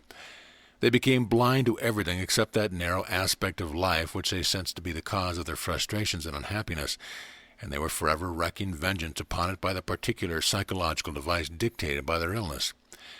They became unteachable and denied everything that did not fit the demonic cosmology created by their sexual stasis. Their inner lives were marked by a black despair, and if they were not enabled to kill or maim others, they wound up killing or maiming themselves. Only the most intense effort where they were able to hold themselves together at all, and quite often broke down psychotically. The mating of ecologists. Such people were capable of developing strong drives in an effort to overcome their inner tensions, and their frantic efforts might win them places of responsibility and trust even in a society composed largely of ecologists. In an imbalanced society, the result were a foregone conclusion. They eventually infiltrated and controlled all the organs of that society and enforced their ideas on everyone. Thus imbalance became the norm and finally the law. At last, mass frustration exploded into violence, and the members of the society, like the gingham dog and the calico cat, ate each other up. Anyone willing to cast even a casual glance over history could see this pattern at work ever since man decided he was bigger than life and could force his will upon it. The mating of ecologists was a rewarding experience. None of the rights of possession was involved. Neither made demands on the other. Neither had a preconceived idea of how the other should behave. Each was a source of constant fascination to the other, since the depth of an ecologist could never be plumbed. There were constant surprises, invention, spontaneity. There was a deep sense of femaleness and maleness, but with none of the defensiveness such concepts imply. There was recognition and joy that each was unlike the other, and that in their coming together something greater evolved. There was a letting be in the regard that each had for the other, a deep feeling that the works of this remarkable creature must not be tampered with. There was pride in femaleness, in its facets for softness, allure, sustenance, respite, and renewal. There was pride in maleness, in its gift of vision, challenge, construction, achievement, and leadership. There was no sense of domination whatever. Each fell into the role assigned him by life, and each felt that role equally important. But it was the male who led, the male who dominated, and it was the female who served and was submissive. Each recognized that this was the nature of things and that any other arrangement would be a distortion. Living orgastically. The sex lives of such people were full to the brimming, but there was absolutely no feeling that they must be that way. They simply responded to the orgasm as a natural phenomenon of living, and it occurred quite spontaneously as time and situation allowed. No rituals were connected with it. No places were set aside. Time placed no factor, and schedules were never involved. Neither expected or demanded the erotic attention of the other. It simply occurred when it occurred. They had no favorite ways of making love to each other. They never fell into habits, never found it dull. The foreplay of lovemaking was a constant invention of new delights were discovered, new ways of arousal. Both surrendered completely to the orgasm, fused into one by the power greater than themselves. Ecologists never suffered from chronic constipation or indigestion or colitis or halitosis or headaches or unpleasant body odor or any of the other symptoms of imbalance to which the masochist and sadist were subject. If spoiled food was eaten, it was promptly regurgitated, since the orgasm reflex was free to work in reverse. Under shock or injury, vegetative functions simply subdued themselves until restorative process could be completed. Infections and the other invasions of the body were promptly flushed away by the quick action of the orgasm reflex. Perfect health and vigor were the order of the day. Any evidence to the contrary was quickly overcome. The ecologist felt good. That's why he was happy. Ecologists lived orgastically, seldom if ever overworking, seldom if ever being lazy. They spoke, thought, and behaved like a piano concerto, sometimes on a high note, sometimes on a low, sometimes faintly and delicately, sometimes in a crescendo, sometimes serenely, and sometimes in a rush. They could be mad, sad, or glad. They were the only people who could love because they alone could let others be. They easily survived the loss of a loved one, because the laws of departure and death were part of the orgasm. They were capable of great improvisation and welcomed such opportunity, since by this means they experienced the new and the different. They could also work without routine, though not for protracted periods of time, without falling into some of the maladies of masochist and sadist. However, their instincts unfailingly kept them out of such situations except under duress. Their rhythms of sleeping and waking occurred quite spontaneously. They went to bed when they were sleepy, got up when they were rested, ate when they were hungry, didn't when they weren't. They did not suffer from obesity or emaciation or insomnia or alcoholism or drug addiction. Such pathology was impossible because the body told them what it needed. They never told it. They had great curiosity and wide-open minds and were willing to explore and consider any facet of human endeavor. They were rooted in the earth and had their feet on the ground and considered this sphere of ours a mighty fine world. Obviously it might be when such people abound. How then to become one? The man in the mirror. First step was to practice talking orgastically. For this a mirror was needed. You just stood in front of it and began talking, immediately observing that it wasn't surprising that people didn't like you. There you were, all the rage and resentment showing through, and all the time you thought you were fooling everyone. So you peeled off the mask and threw it away. Then you shook hands with your ugly old self. You and he were going to have to get along for a while. In acting class, they teach incipient thespians how to express their emotions. That's what this mirror talking was all about. But conversely to the pretense involved in acting, mirror talking had to be dead on level. What we are after here was to say exactly what we felt, just the way we felt it, with the appropriate emotion, inflection, intonation, speed of delivery, and volume. No point in artificially trying to determine these. The hallmark was sincerity. No one was around. No one was watching. No one could overhear. You wouldn't get caught by mom or papa or your wife, your boss, your girlfriend. No one was going to find out what a miserable opinion you had of yourself. No one was going to wise up to the fact that you'd hated them and the world and were scared to death and guilty and sick at all the miserable deals you pulled off. So you vomited out the whole works. You found a lot of things to confess in the man in the mirror. At first you were absolutely certain that he wouldn't understand. But as the days moved on, you found out that he was changing. You began to notice an occasional sympathetic glance, once in a while a nod of understanding. He also began to look like somebody you knew a long time ago, but whose name you couldn't remember, or even where you met. This gave you the feeling that at least you weren't talking to a total stranger, so you began to warm up a little. Once in a while you exchanged a little smile, even a chuckle or two. The turning point in your relationship came that day you both burst into laughter. That startled you, and you stared at each other. Then you doubled up and roared. You held your sides and bellowed to high heaven. You could see all this 32 teeth, or at least as many as he had left, as his mouth gaped wide with merriment and the tears rolled down his cheeks, and his face reddened, and he looked as if he was having a whale of a time. This eruption might go on for half an hour. By the time you staggered from the house, you were a little weak in the knees, but you suddenly discovered that you felt better than you'd ever had in your life, pleasantly relaxed, nicely at peace, and you could feel your skin tingling all over. Some advantages in being alive. After this, mirror talking took on some of the aspects of joke-telling, and you found that these jokes were all on you. But that's exactly why you thought they were so funny. It didn't bother you at all that your friends in the mirror were laughing at you.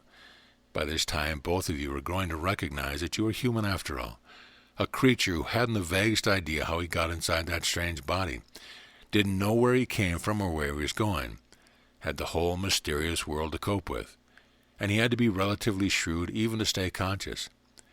It occurred to you that the only way you'd ever learned anything was to make a lot of mistakes, and that the only way you were going to continue learning was to make a lot more, and it wasn't so bad not being perfect. By this time, you were on pretty good terms with the man in the mirror, so you didn't have to be quite so faithful about visiting him. After all, good friends didn't have to see each other all the time. Now you could get around to looking at some of the problems that had been bothering you, because all that talking to the man in the mirror had allowed you to look at them without your hair standing on end. You saw at once that it wasn't what you didn't know that you'd gotten into trouble. It was what you knew that it wasn't so.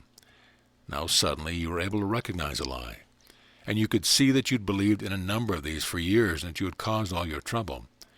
The first lie to strike you was that you had to do certain things certain ways. You suddenly noticed that there were other things and ways to do them, and many people didn't do them at all without the sky falling on their heads.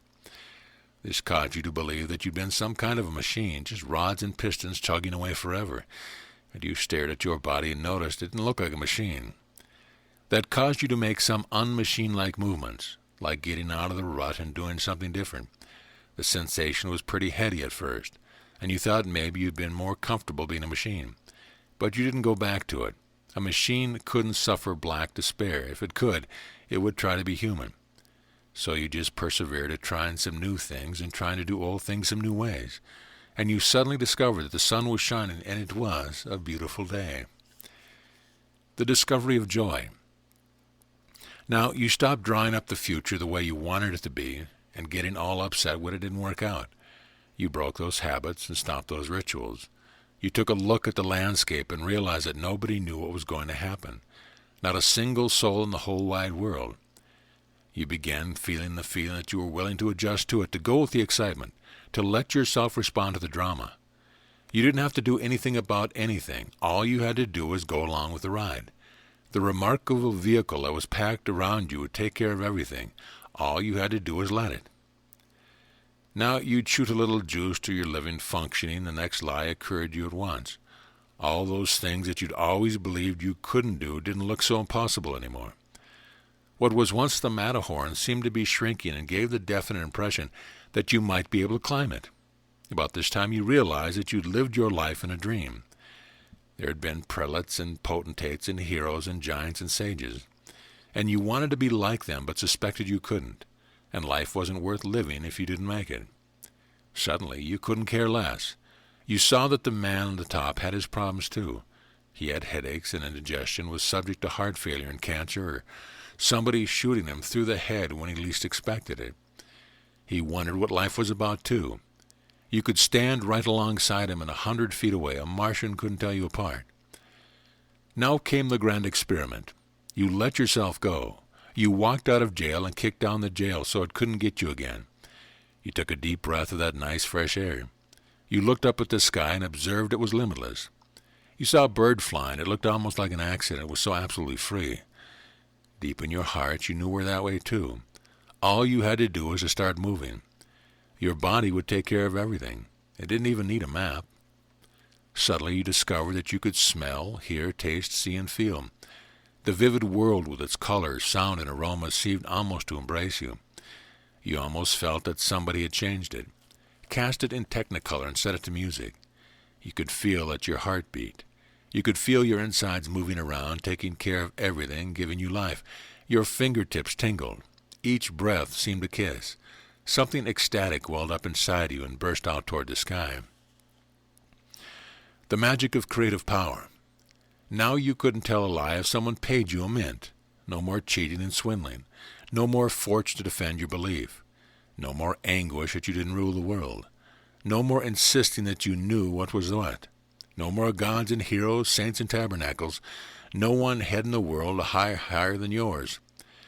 There was just you in the universe, and you suddenly realized that from that place where you stood, your own viewpoint was the only one that was true.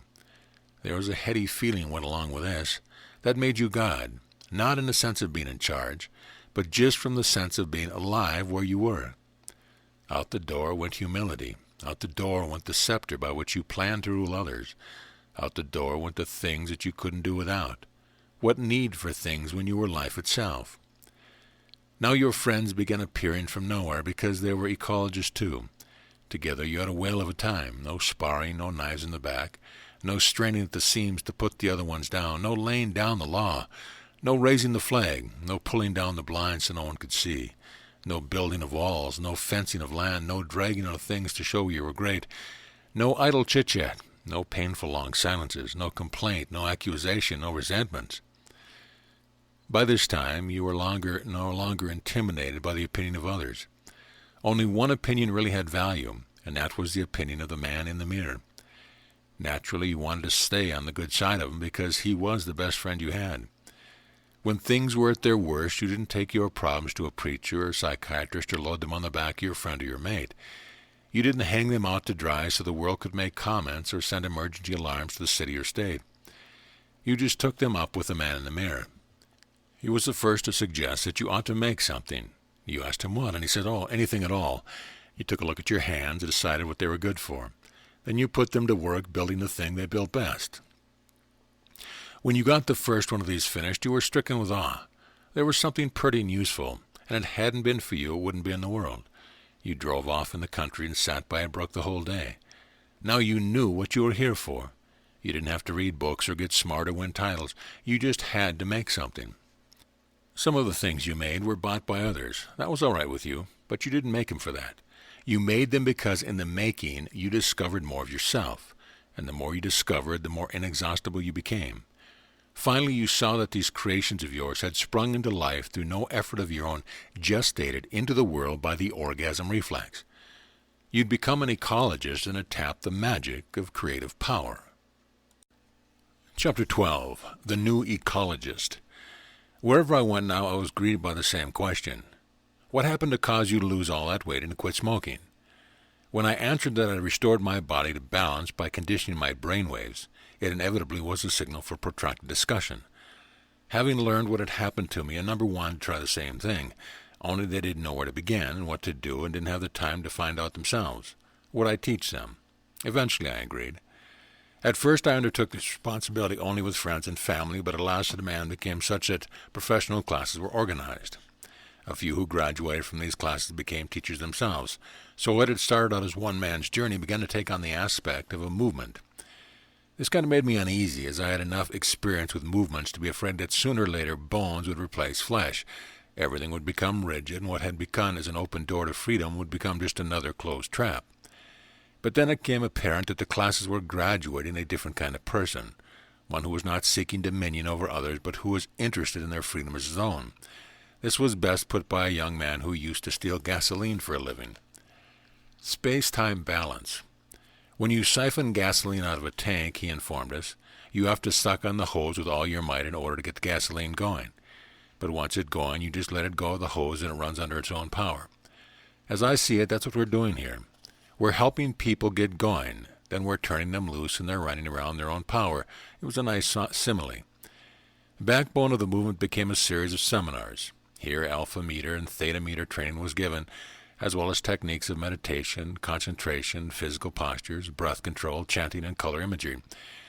Ecology, with its balance between opposites, was discussed in depth, as well as the insights which sprang from it.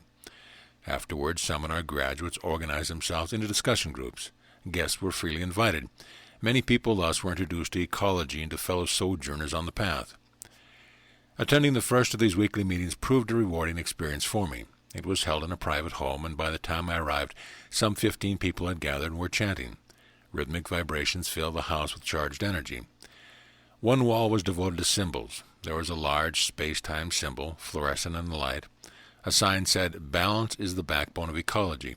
Still another asked, "Are you an ecologist yet?" A final sign stated, "God gave us space, we handle time." People were scattered about the room in various positions. The bulk of them were on the floor, some kneeling, some in a half-lotus, some sitting, and a few were seated on chairs. A number were handling prayer beads, ticking them off with their fingers as they chanted. The rhythm was contagious as a resounding Om emphasized each phrase.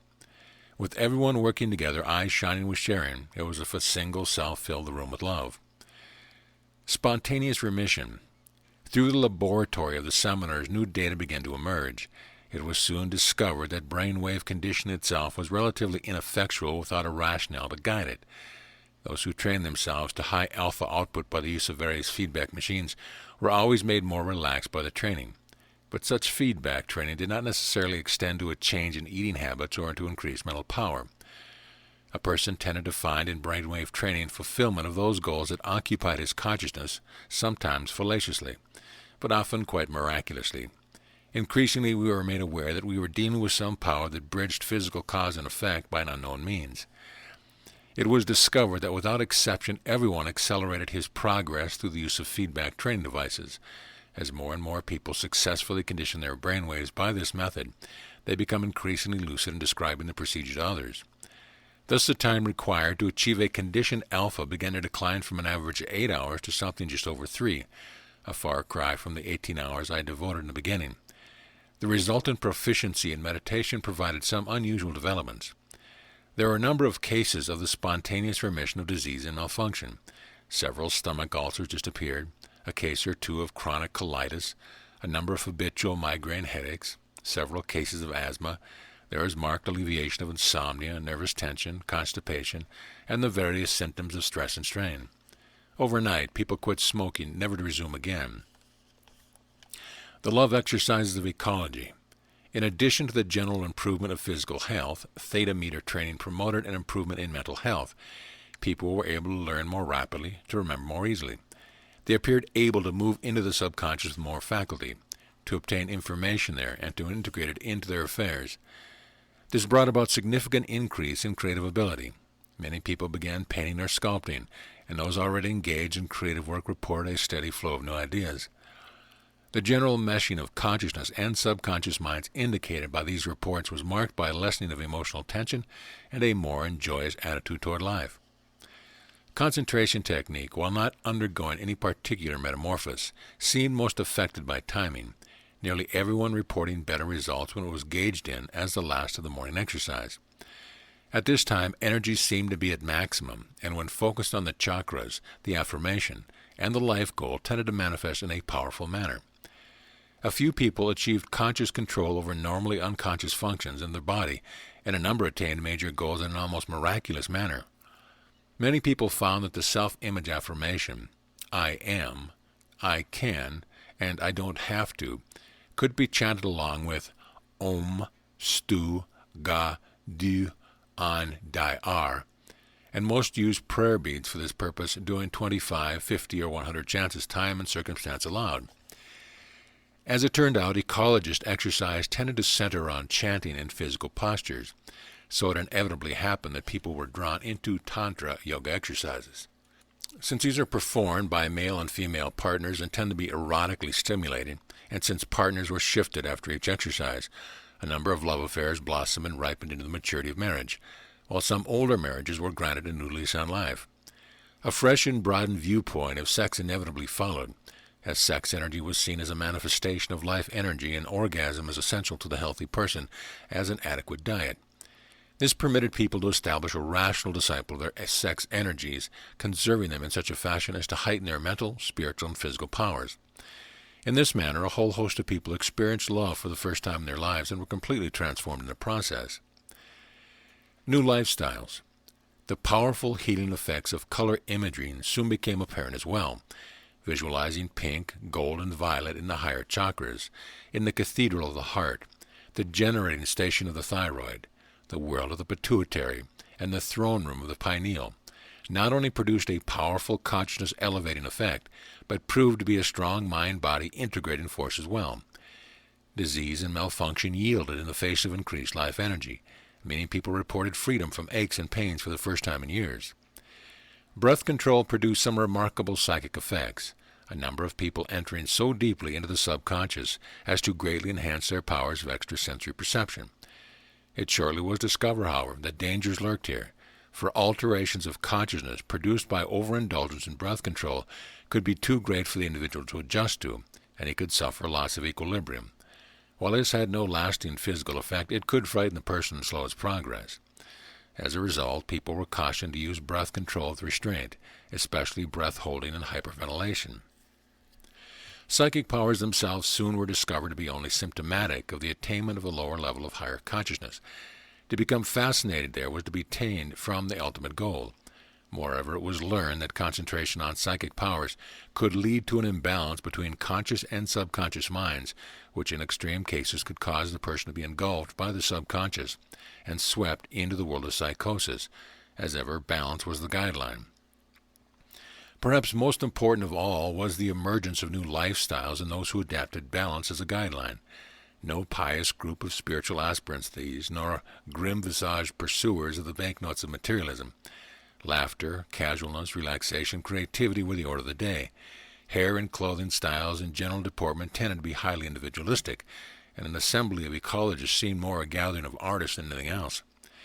It was always surprising to learn that among their number were bankers, engineers, lawyers, doctors, plumbers, stevedores, and truck drivers. The ethic of ecology. As with all lifestyles, it proved satisfying and practical. Ecology inevitably developed an ethic, a psychology, and a philosophy. These turned out to be the ethic of honesty, the psychology of love, and the philosophy of beauty. In each were many dimensions. The ethic of honesty was based on the recognition that all men were brothers evolving into godhood, and though at any moment each might be found on a different path, all paths converged at the same destination. Ideas of reincarnation and karma predominated, as it was perceived that each soul must unravel the threads of its own blindness or karma, and that this unraveling it was solely responsible. Thus, to lie to others for one's personal gain, or to lie to them for the security of their protection, was to delay the unraveling of one's karma, as well as the karma of those who were lied to. Nothing would do then but honesty. Honesty with one's self as well as honesty with others. It mattered not whether such honesty was misunderstood or misinterpreted or ignored, for it was the only means of growing into godhood. Clearly, a society guided by the ethic of honesty would emerge remarkably different than the societies we know today, for the only alternatives to honesty are exploitation and appeasement, both of which are based on the lie, and exploitation produces economic feudalism, while appeasement produces social dictatorship. Where the lie ruled, the law of the jungle reigned. No man trusted his neighbor, and even the heads of the mighty were uneasy. Justice became a matter of paying off. Those on the take, and that which could not be gained by guile was eventually sought by violence. There was only the predators and the preyed upon, and the eater himself never knew the moment he might be eaten. Nor was the lie used only by those who sought to exploit others. It was equally used by those who sought to appease, to gain, to hold jobs, to win economic security. In such societies, the skillful use of the lie commanded economic rewards and prestige, while the ethic of honesty was looked down upon as evidence of an unsophisticated mind. From the first it was obvious that one could not be honest with others unless he was first honest with himself, and ecologists began making it a habit to be dead-on level with themselves and everyone else. As a result, everyone knew where everyone else stood, and since there were no concealed threats, everyone began opening up.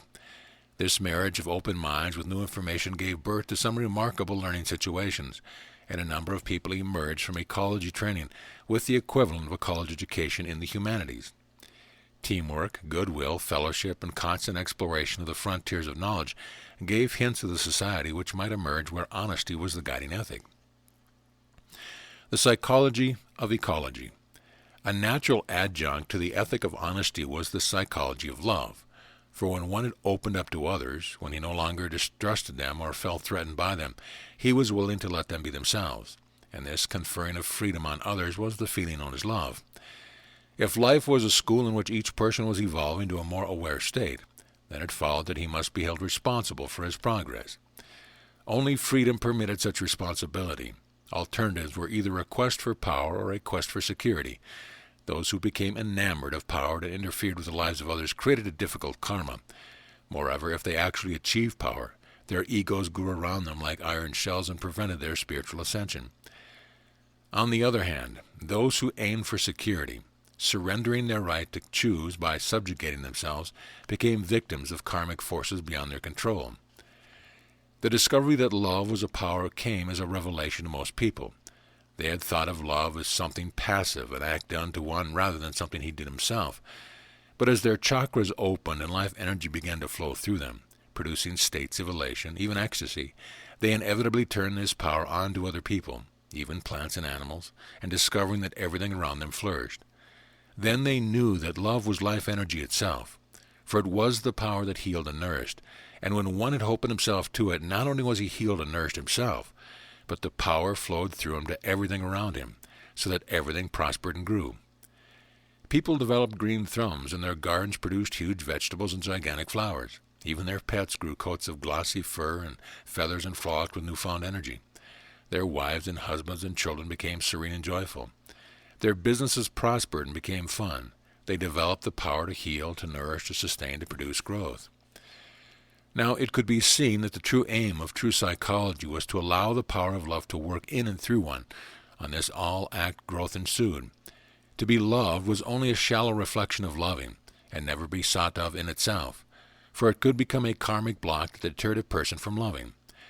Loving usually occurred first between two persons of the opposite sex, for in this manner polarities were most easily activated, permitting the power to flow. But once a person had experienced love, he no longer restricted that love to the person who first inspired it, but instead turned it on everyone and everything around him. Nor did the loss of his loved one cause him to turn it off. To turn it off would be to turn off the power that sustained him. Nor were there limitations on love. Love was life energy itself and an inexhaustible fountain. The philosophy of ecology.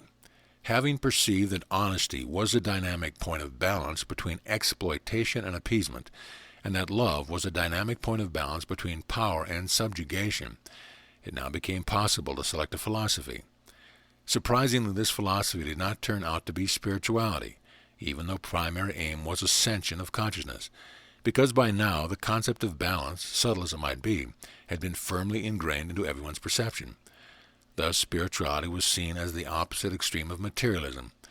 From the blending of these two opposites, life ensued, and the point of balance between them was sought as the key to a philosophy. What would a dynamic balance between the material and spiritual produce? The answer seemed obvious. It would produce beauty. One had only to look at the architecture of materialism, America, and the architecture of spirituality, India, to realize that a more dynamic architecture existed, and that was the architecture of ancient Greece beauty. Missing from the architectures of materialism and spirituality was balance, which was exactly what the architecture of Greece possessed, and that was what made it beautiful. Balance was symmetry, and symmetry was beauty. Thus a balanced philosophy was that which sought beauty. Neither spiritual penitent nor industrial tycoon, the ecologist, he was the artist. This was something difficult to pursue, for the overt helping of others had strong appeal as a beautiful action. But a little reflection revealed that such an action was out of balance, that in encouraging others to help themselves was much more in line with the philosophy of beauty. In this manner they responded with an action equal to the help they had received. Thus symmetry was preserved. Commensurate with this insight was an obvious corollary. That which produced beauty was a fundamental creative. Thus the new, the novel, and the different were part of the philosophy of ecology, not as ends in themselves, but as measures of the worth of something that was beautiful. Therefore the ecologist was not only the artist, he was the explorer, the inventor, and the discoverer as well. And when he was just a businessman, he carried in his mind the scales of justice upon which his goods or services were weighed against the price extracted. And these scales must always balance. Such was the philosophy of ecology. The ecology diet. Perhaps the greatest satisfaction provided everyone with the benefits gained from the ecology diet. Without exception, everyone who switched this diet became lean, vigorous, and healthy. While most people preferred to include some animal products in the diet, many others became complete vegetarians. There were, of course, people who were exposed to the diet, never used it or tried attentively and abandoned it. These were the same people who failed to do the conscious elevation exercises. Eventually we coined a name for them, the searchers. They didn't want to become finders.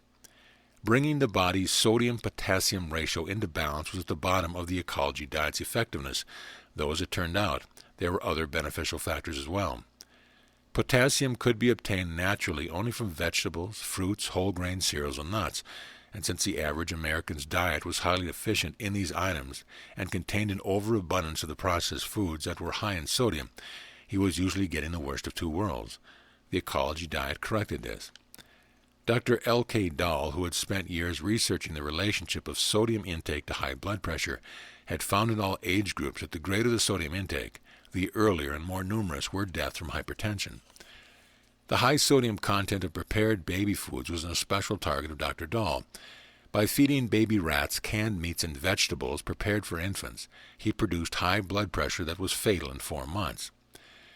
Perhaps the greatest harm done by excessive sodium intake was that it caused serious loss of potassium from the body. Potassium, by activating many enzymes, was essential for muscle contraction. Without it, sugar glucose could not be changed into energy or stored for future use. Nor was the only harm done. Normally, potassium stayed largely inside the cells and was balanced by sodium outside the cells. If potassium was deficient, however, sodium entered the cells, taking with it so much water that many cells burst. The result was water retention, edema, damage to muscle and connective tissue, and scarring. More on sodium and potassium. A diet of processed foods, even though supplemented with essential nutrients, produced deficiencies of potassium in humans. Such persons developed listlessness, fatigue, gas pains, constipation, insomnia, and low blood sugar. Muscles became soft and flabby, pulse weak, slow, and irregular. These symptoms were suffered by millions of Americans, though it was difficult to imagine how such deficiencies could occur when potassium was supplied in all raw natural foods. But people were now eating relatively few fruits and vegetables, the richest source. Moreover, when vegetables were soaked or boiled and the water discarded, the potassium was thrown away, and such medications as ACTH, cortisone, and diuretics caused potassium to be excreted in the urine, as did aspirin and many other drugs, including alcohol. Even excessive drinking of water tended to deplete the body's supply of potassium. Whenever potassium in the cells was low, blood sugar also was low.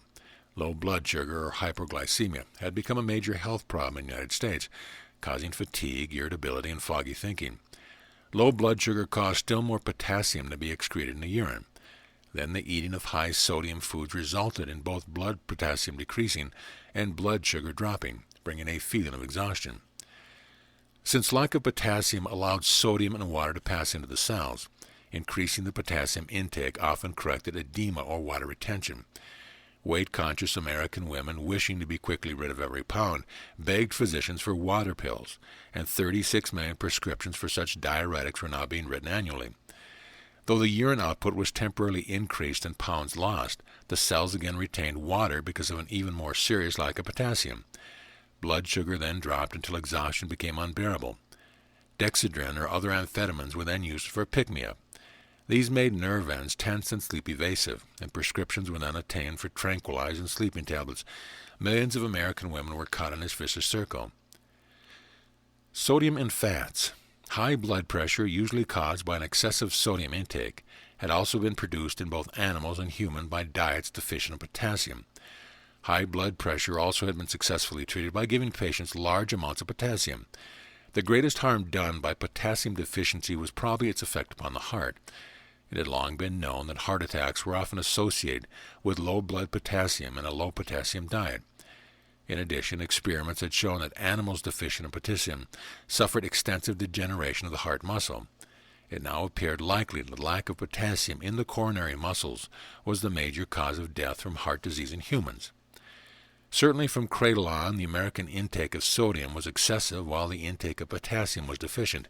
This imbalance was corrected by the ecology diet.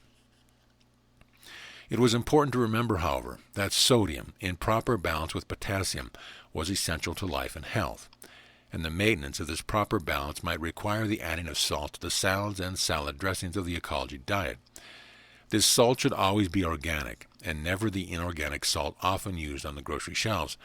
Powdered kelp was a good source of organic salt, while herb tea and soy sauce, the calmer, taken before retiring at night, was capable of quickly correcting any sodium deficiency. However, such a deficiency was rare in our society, and likely to be experienced only by those individuals who engaged in prolonged and violent exercise in hot weather. The ecology diet also was found to be self-regulatory as to the intake of fats and proteins. During the initial stages, usually when excess weight was being shed, the individual unconsciously limited his intake of fats as the body turned over its excess fat storage to the combustion process. But as weight began to stabilize, the person turned to more fat-containing foods such as avocados, nuts, and vegetable oils. Proteins, vitamins, and minerals. Obtaining adequate protein on the ecology diet was never a problem, though many people suffered protein deficiency fear due to the propaganda put on behalf of high-protein diets. Usually these fears were allayed when they understood that any intake of protein in excess of 15% of the total calories required the protein to be changed into carbohydrates before it could be utilized into the body.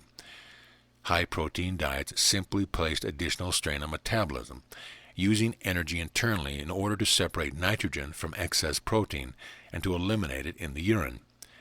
Moreover, sinister connotations had been accorded excess protein in the diet by Dr. Edward Kelly, who had cured himself of cancer by eating natural foods after having been abandoned as lost by the medical profession.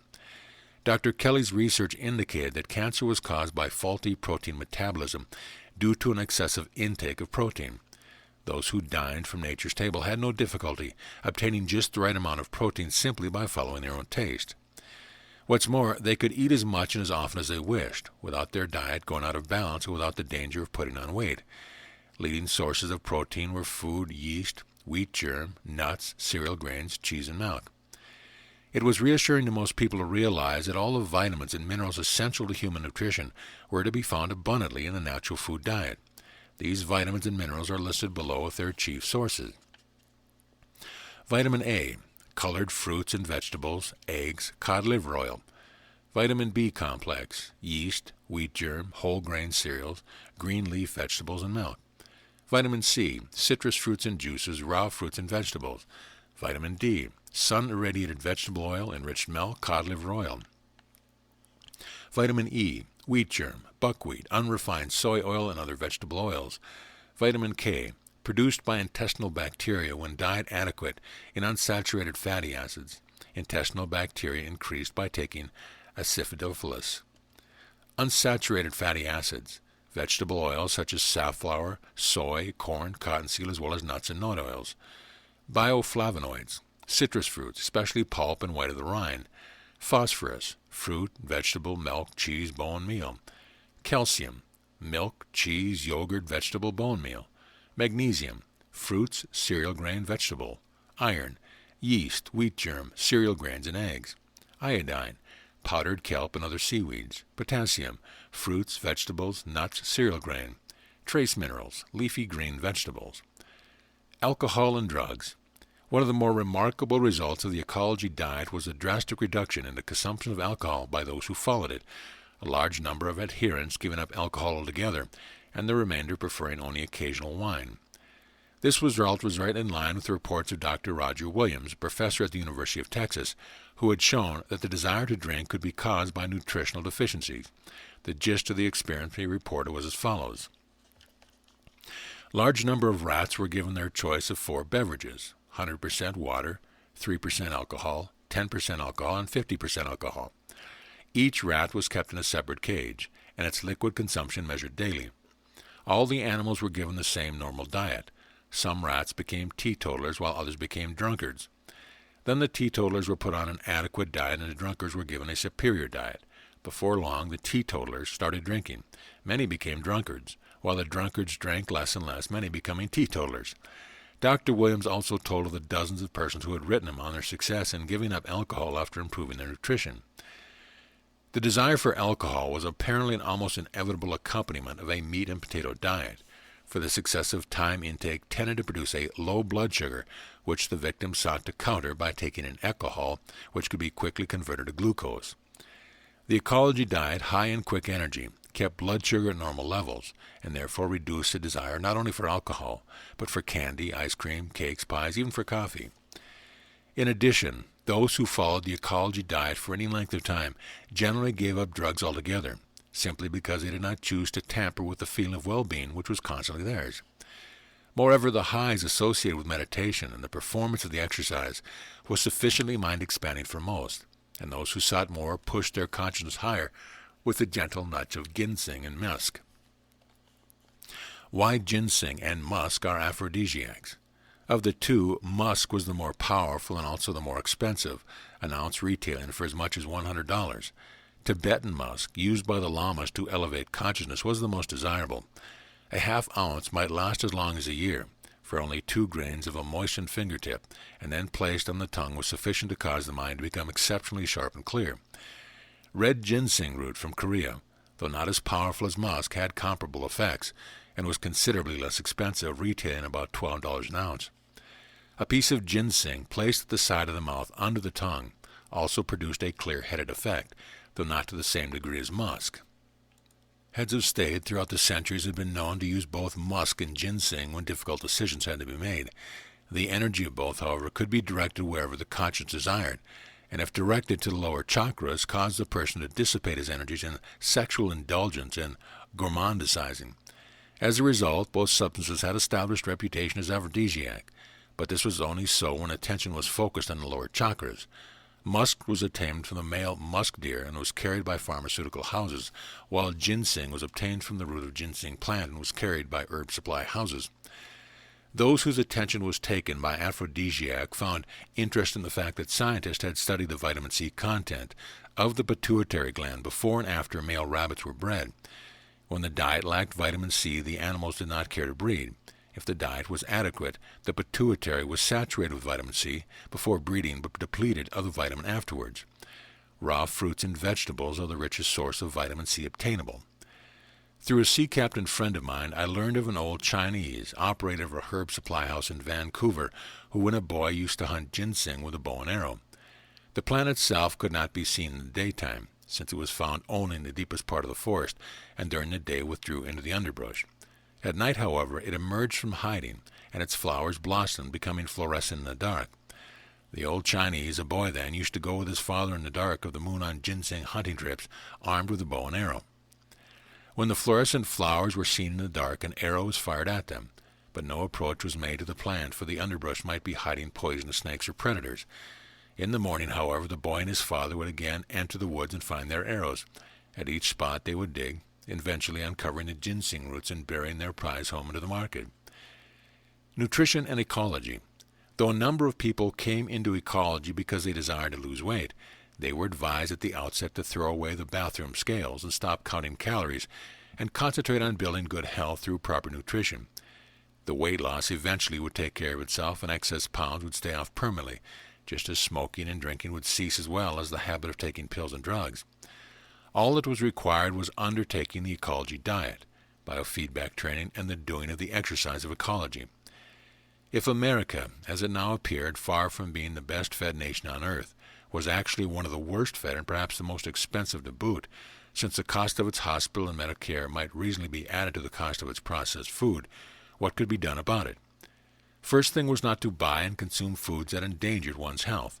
This economic boycott sooner or later would have the effect of putting into the market the kind of foods that were health-giving and nutritious. No doubt the processed food industry would resist the change, since it was bound to influence profit picture for a while. But if consumer demand remained unyielding, the change would be made, for no one continued to produce what he could not sell. It was important, however, that each person determine for himself the facts of human nutrition, for where somebody's pocketbook was involved, it would be naive to expect that he would always adhere to the truth. Other problems intrinsic to proper nutrition were those involving soil conservation and the use of pesticides in the spraying of crops. These mainly revolved around the broader heading of ecology, the relation of man with his environment. It had long been known that all living things existed by means of symbiosis, which was to say they had an interdependence in the cycling of life energy. And if this cycle was interrupted, at one point that interruption might sooner or later affect every living organism on the planet. Therefore, the balance of nature was crucial for the continued welfare of man. Lately, industrialism and overpopulation had been literally destroying the environment, polluting streams and oceans and atmosphere with residue that not only were exterminating many forms of life, but were producing monstrous mutations in others. Such heedlessness could not continue much longer without a great human crisis, and everywhere alert and concerned people were banding together to do something about the problem. Interesting, there were now many hundreds of young people returning to the soil all over America. They were growing their own food without chemical fertilizer or poisonous sprays. They were setting out orchards. Many raised goats and cows for raw milk and chickens to supply fertile eggs. Usually their only sweets were honey, maple syrup, and unrefined molasses. Their cakes were made of whole wheat flour, nuts, grated carrots, and honey. They were refreshingly healthy, clear-eyed, and happy. The health food movement. In college dormitories, 2 young people were refusing to eat the food served in their cafeteria and were preparing their own menu in their room. There they served up eggs, milk, natural cheese, soybeans, celery, bell peppers, green onions, cracked oats, applesauce, and cottage cheese. Organic gardens on campus supplied radishes, lettuce, carrot, and chard. Breads of soy flour and stone ground wheat were served fresh from the oven. Dessert was fresh oranges, bananas, apples served with sunflower seeds, nuts, and wheat germ.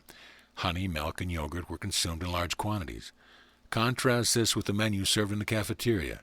Meatballs with white rice, chicken fried in hydrogenated fat, mashed potatoes, white bread, white rolls, white flour muffin, sweetened gelatin, cornstarch pudding, chiffon pies, and huge quantities of coffee and soft drinks. Increasingly, there was springing up around America a type of eating place known as the health food restaurant, where one could obtain raw food dishes of organically grown fruits, vegetables, cereal, grains, and nuts. Such restaurants offered cooked dishes as well, and though the menu was meatless in most cases, sufficient variety was provided to tempt the palate of the most discerning gourmet. But even with the growth of the health food industry and the advent of the health food restaurant, it was still difficult to obtain a nutritional meal in most cities of our nation. For that reason, it behooved the health-minded person to be well supplied with nutritional supplements when he traveled extensively. This included natural vitamin and mineral compounds, and could be taken with an apple, orange, or banana after your zealous hostess had cheerfully poisoned you at dinner. No need to offend her, but unlike Socrates, carry your own antidote. Chapter 13. Psychic Power. In 1945, Jose Silva, a Texas parapsychologist, began training people to control their alpha brainwaves, hoping that they would be able to increase their IQ. Not only were they able to increase their intelligence, but amazingly, many began to develop psychic ability. Later, confirmation of this power of the human mind had begun to come out of Russia. In their book, Psychic Discoveries Behind the Iron Curtain, Sheila Ostrander and Lynn Schroeder told of Russia's concentration on the discovery of new energy in man and the revolutionary effect it is likely to exert on all of us. This psi force, which the Russians called biplasmic energy, had striking similarities to the orgone energy of Wilhelm Reich. The carrier wave of psychic power. That this power had been known for about hundreds of years was apparent from a brief glance of history. It was the prana of the Chinese, the mana of the Hunas, the solar energy of the yogis, the moonus of Periclesis, the animal magnetism of Mesmer, the etheric force of the radiotheastics, and the psychosomatics of medicine. It was a power different than electricity and electromagnetism, a power antagonistic to but complementary to nuclear energy. It was life force, the bioenergy that animated all living things, the carrier wave of psychic power. Human society today is faced with the dilemma of a breakdown or a breakthrough in human consciousness, wrote Safik Karulga. And indeed I suspected when I first perceived that the alpha brain rhythm was the door to the subconscious, that I would soon become involved in a world of startling dimensions. The door to that world now swung wide open, and I walked within, propping it open and casting an anchor outside, so I could pull myself back if the going got rough. So it was that I awoke one night from a deep sleep, and the man in the violet jacket was standing at the foot of my bed. It was one thing to run into him on a pier or walking a fence at midnight, or to dream about him, but to have him standing there in the dim light of my bedroom as composed as if he had dropped in for tea was almost too much for me, and at first I was frightened and irritated. Then it came to me that he must be existing in another dimension, a dimension that somehow was in my mind. "It is no accident that your initials are USA," he answered. "Well, my parents were Norwegian," I answered. "They chose my initials in honor of their new homeland." "Well, so they thought. But you chose your parents. Don't you remember?" A practice in blacklight. The memory floated through my mind, a feeling of space and soft light, and a ceiling and low conversion and kerosene lamps and a vague sense of a liquid enclosure, and I could hear my name being spoken. "Yule Stanley," said my mother, and her voice was youthful and girlish. "I like it," she laughed. I entered the liquid enclosure. "Yes, I remember," I answered. "Good," said the man in the violet jacket. "Now it is time." He tapped his stick on the floor, and I floated up to the ceiling. "Practice in blacklight," he said. "I'll drop in on you later." He disappeared and left me hanging near the ceiling. As if it weren't enough, I looked down on the bed and saw my body laying there. There are moments in every life when the mind is bombarded with new information that literally transforms its nature. Such moments bring one closer to madness. The brink is reached. The chasm gazed down upon, one teeters on the edge of engulfment. Now panic seized me, and I was overtaken with a feeling that I couldn't get my breath and would smother. But this is only a dream, I thought. Surely it can't be real. But there I lay on the bed below, a stranger to myself. Recalling the anchor outside the door of my subconscious, I heaved on the rope and tugged myself back. As a piece of elastic might snap into place, I re-entered my body. Then I woke up. I heard of a man hunting in the wilds of Canada, who one moment was stalking a moose, and the next found himself crouched on the street of a city 30 miles away, gun in hand and still in his hunting clothes. The experience so unnerved him that he wound up in a mental hospital, and everything thought he imagined it. As I turned on the light and climbed out of bed, I could feel my heart thumping in my chest, and cold sweat broke out on my forehead. I'd had realistic dreams before, but never anything to approach this. And was it a dream after all? Wasn't it possible that there was another dimension of consciousness which might seem like dreaming, but would actually be dealing with a reality equal to the physical world? Everything I had learned about space and time urged me to accept this hypothesis. Nevertheless, I sat up all night in the living room, every light in the place turned on, because I wasn't yet ready for another visit from the man in the violet jacket. The astral body. The next day, almost inexplicably, I found myself outside a psychedelic shop where I purchased a blacklight. This I dutifully installed in my bedroom, reflecting on the fact that ultraviolet was at the space end of the spectrum, and according to yoga theory marked the entry of cosmic consciousness into the pineal gland. This seemed particularly reassuring, especially since I knew that if I explained to anyone what I was up to, alarms would be sent for butterfly nets and a paddy wagon. Yet all I was trying to learn was astral travel, and people had been reporting that for centuries. They were even reporting it at ecological meetings. At first I thought they had been imagining it, but now I suspected they were onto something. Existence of the astral body had been detailed by Helena Petrova Blavatsky, the founder of Theosophy, in her books The Secret Doctrine and Isis Unveiled. This body, she maintained, had a separate existence from the physical body, though its form was identical. Physical and astral bodies were ordinarily fused. Through the presence of the astral body could be detected by its aura, colored lights extending a few inches to a few feet away from the edge of the physical body and invisible to the ordinary eye. In certain mental states, the astral body could be separated itself from the physical body and float freely in the air, visiting wherever it chose, finding no obstruction in space, time, or solid walls. The existence of the astral body had recently been confirmed by a new method of photography developed in Russia.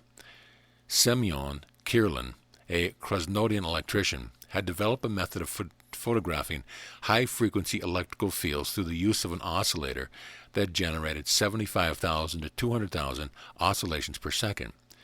Any living form, plant or animal, when placed in this high-frequency field and photographed, showed an energy body that was an exact duplicate of its physical body.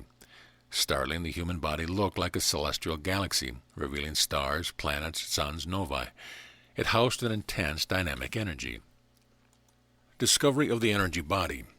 Kirlin discovered that the physical body was an exact duplication of this energy body, that disease and malfunction could be diagnosed by observing areas of reduced activity in the energy body. Implications were overwhelming. The physical body appeared to mirror whatever was happening in the energy body. Illness, emotions, states of mind, thoughts, fatigue, all derived from the pattern of energy which circulated through the physical body. Soviet scientists maintained that a new energy had been discovered. the pathology physiology department of the first Moscow Medical Institute reported, Kirlian photography can be used for early diagnosis of disease, including cancer. All living things, plants, animals, and humans, not only had a physical body made of atoms and molecules, but also a counterpart body of energy. The Russians called it the biological plasma body. Scientists at Kazakh State University discovered that breathed oxygen converted surplus electrons and a certain quantum of energy into the energy body. In the silent, high-frequency discharge, they could actually see this process occurring.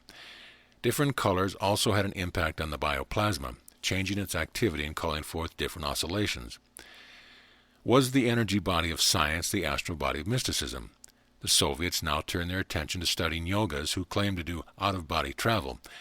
In the United States, Dr. Charles Tart of the University of Southern California also began to test astral travel. Altogether, I was in good company, and my black light charade in the bedroom began to seem a little more respectable. How the energy body functions. The discovery of an unknown energy circulated in the body provided clues to the sensible explanation of supernormal phenomena from telepathy to psychic healing.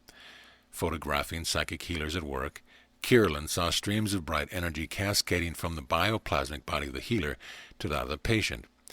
This transfer of energy eventually reflected on the physical plane and caused a healing. This discovery opened up approaches to healing by balancing the energy of the bioplasmic body with negative ions, electromagnetic pulses, or oscillating magnetic fields. The diagnostic aid provided by Kirlian photography could revolutionize the practice of medicine. Though it had been known for some time that an atmosphere charged with negative ions had a rejuvenating effect on life, while an atmosphere charged with positive ions had a debilitating effect, such effects were observable for the first time by Kirlian photography. The energy body, being positively charged, was fed by negative ions. In such an atmosphere it flamed brightly, but when the atmosphere was charged with positive ions, the fire of the energy body grew opaque and cloudy. Persons suffered drowsiness, headaches, and nervous exhaustion. Ancient yin-yang philosophers developed a healing system called acupuncture, which involved the insertion of needles into intersection points where vital energy flowed through the body. This energy could be tapped at 700 places on the surface of the skin, correcting imbalances and curing or preventing disease. The ancient acupuncturist was primarily charged with prevention, and his patients paid him to keep them well. If they became ill, he paid them.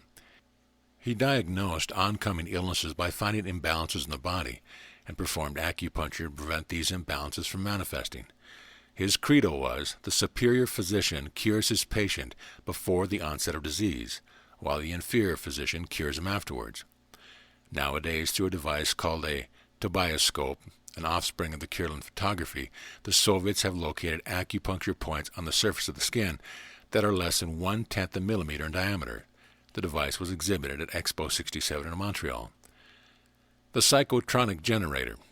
Even more intriguing was the psychotronic generator of Robert Pavlita, a Czech businessman. Pavlita's generators accumulated psychic energy from persons who stared at them or moved their hand over them. Afterward, they carried out work. When the energy of the generator was directed at the seeds of plant, these plants turned out to be twice the size of ordinary ones. Pavlita's generators seemed to prove that it was possible to transfer energy from living bodies to non-living matter and then utilize it for work. The orgone energy accumulators of Wilhelm Reich had charted the way. Czech scientists even constructed a telepathic psychotronic generator with a rotating pointer atop and ESP cards underneath. From another room, a person sent telepathic images of another set of cards.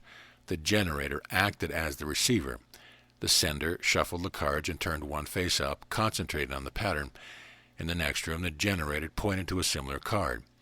As the sender moved through the deck, the telepathic generator continued its guesses. How many were right? 100%. Never made a mistake. Russia's Nelia Mikhailova confounded investigators by moving things with mind power. Concentrating on objects before her and subjecting herself to some tremendous inner strain that moved her pulse up to 250 heartbeats per minute, Mikhailova exerted some unseen force on the objects and they began to spin. During the initial phase of these experiments, EEG recordings showed tremendous activity in the region of her brain controlling sight. Most people generate only 3 times more electrical voltage from the back of the brain than the front, but Michaela generated 50 times more. When the objects before her started to move, the magnetic field around her began to pulse, as if someone she had caused her energy body to vibrate. The energy of time.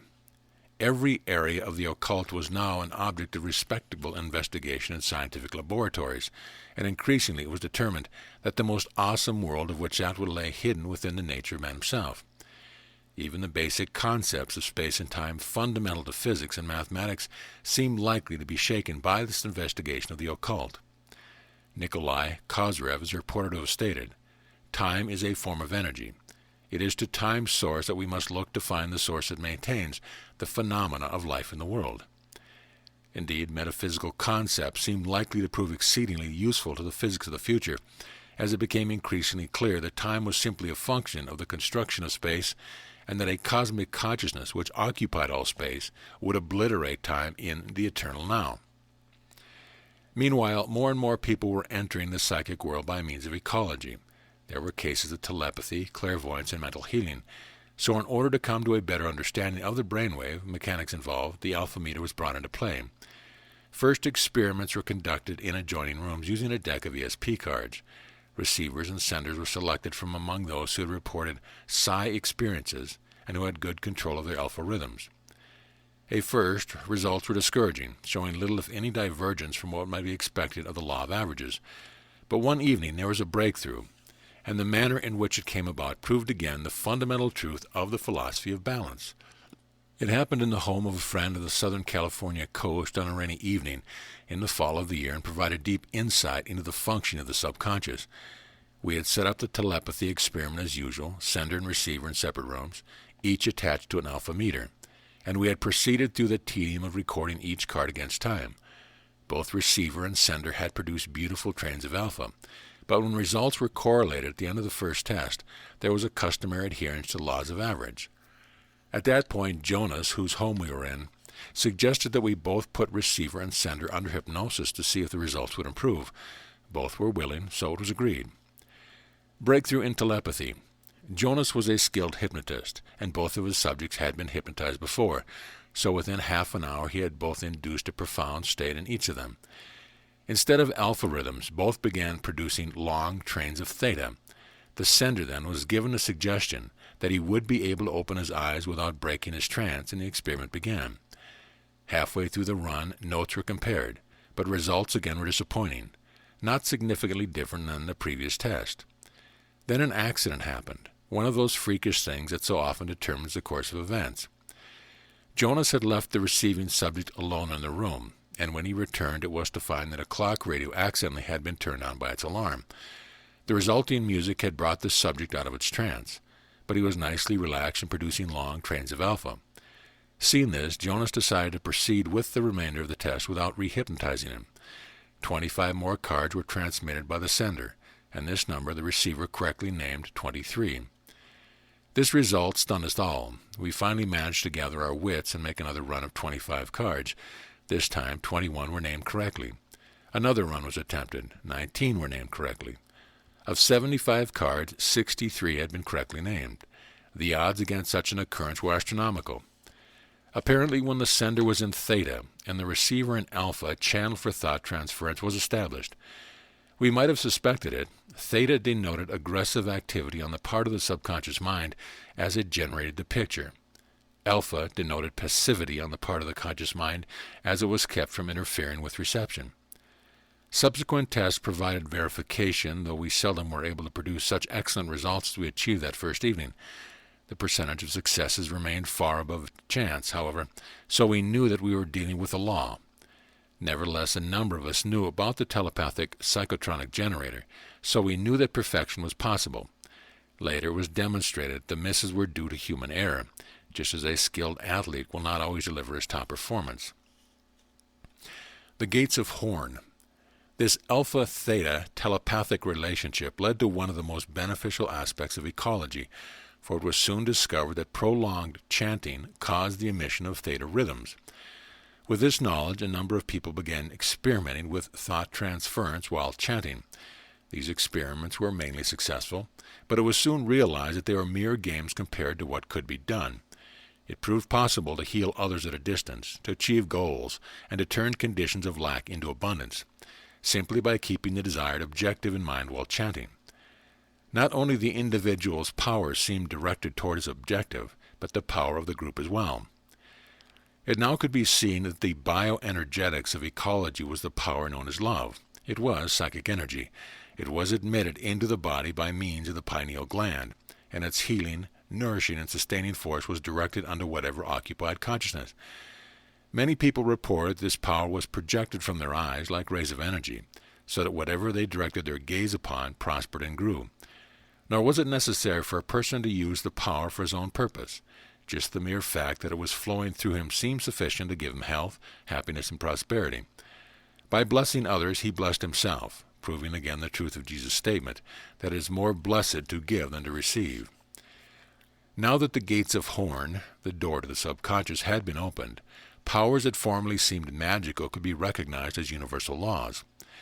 The subconscious was apparently not individual but rather cosmic, a mind that occupied all space. Since every living thing shared this mind, an understanding of how it worked and the manner in which it was activated gave the individual the powers of a magician. Not only was he enabled to transcend space and time and achieve direction of events, he was also enabled to vastly expand his information storage and retrieval system by utilizing the full potential of his mind. Accelerated learning. Since the door to the subconscious is open in the alpha state, some of us began toying with the idea that information could be poured in at the time, perhaps a much bigger rate than was ordinarily possible. The work of Dr. Georgy Lazanov of the Institute of Psychedelics and Parapsychology in Sofia, Bulgaria, seemed to bear this out. Dr. Lazanov believed he had created a teaching method that sped up learning 50 times, increased retention, and required little or no effort on the part of the student.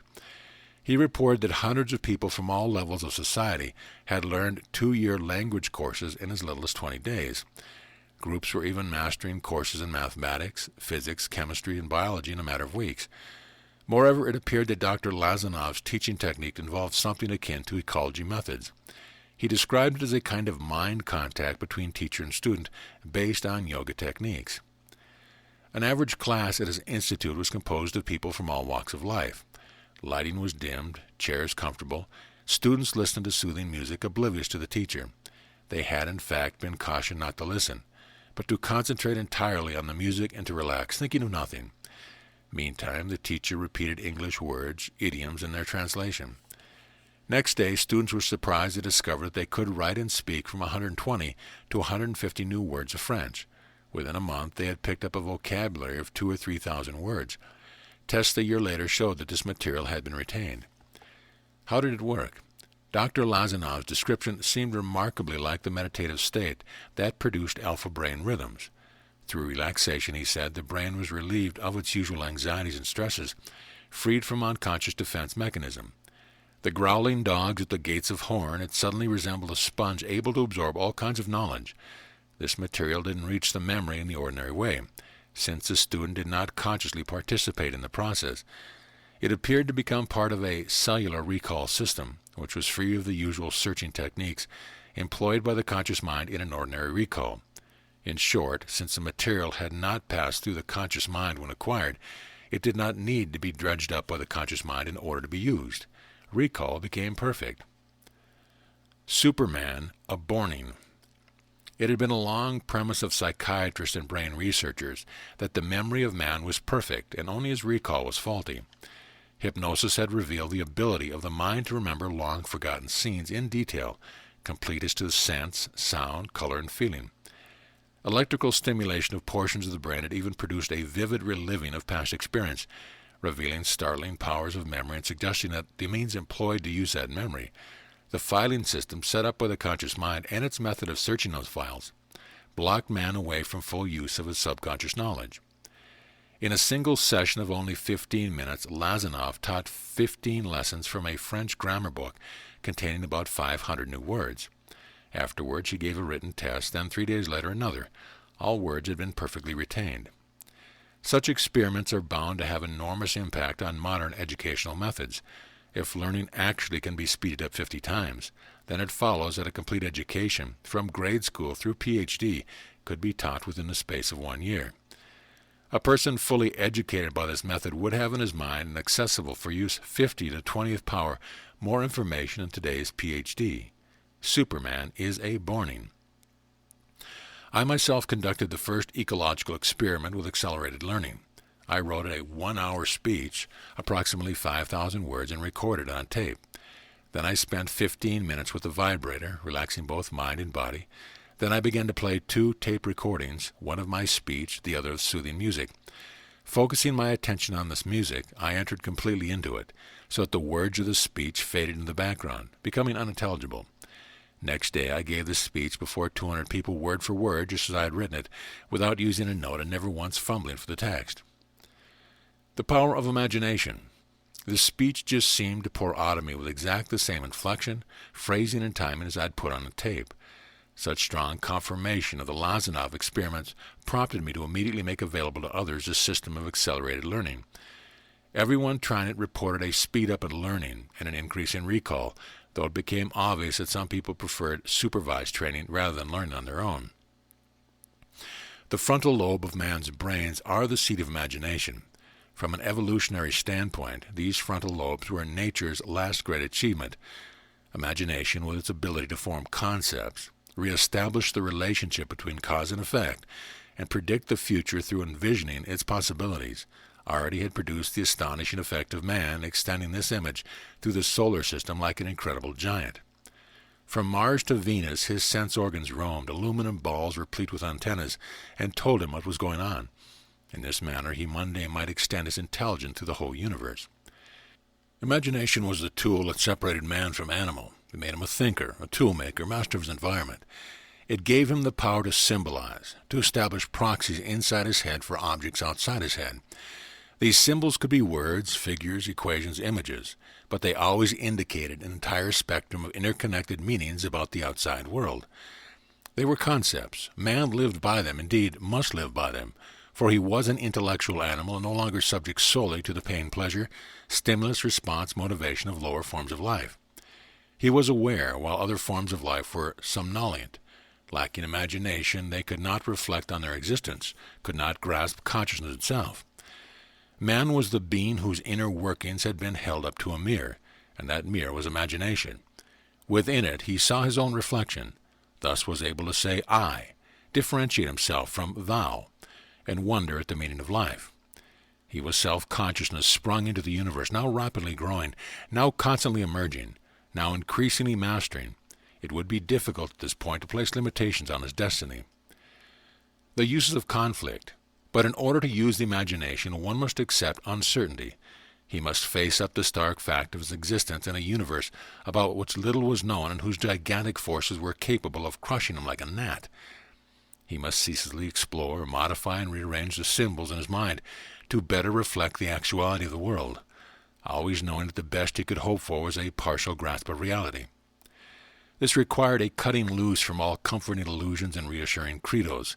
It necessitated that one fight down the temptation to do as some others did, believe as others believed, and to escape into the somnolence of automatic behavior. It required a pushing off from safe shores into unknown seas with no assurance whatsoever that the ship of oneself wouldn't be capsized by the storm. How difficult this was easily illustrated by the fact that millions of people were panic-stricken when forced to face even one day of uncertainty. Yet the fault lay not with people, but in the fact that they had been trained to make premature closure of every situation confronting them. Learning was the ability to tolerate conflict at intellectual levels without becoming emotionally involved. If everything one considered either threatened or comforted him, he decided at once to accept comfort and deny threat. Accordingly, he made premature closure about everything. He did not think about it, but responded to it emotionally. Far from life being a puzzle which he sought to solve, its elements became things to embrace or run away from. Thus he reduced his brain to the same elementary function as performed by a pig's snout. Conflict could be defined as the state produced when an individual was given a choice between two incompatible alternatives. Unthinking reaction quickly embraced what was assumed to be good and discarded what was assumed to be bad. In this manner it was free to take immediate action, but that action might prove woefully inadequate, since it had not been deliberated upon, but had been made on the basis of a previously held concept.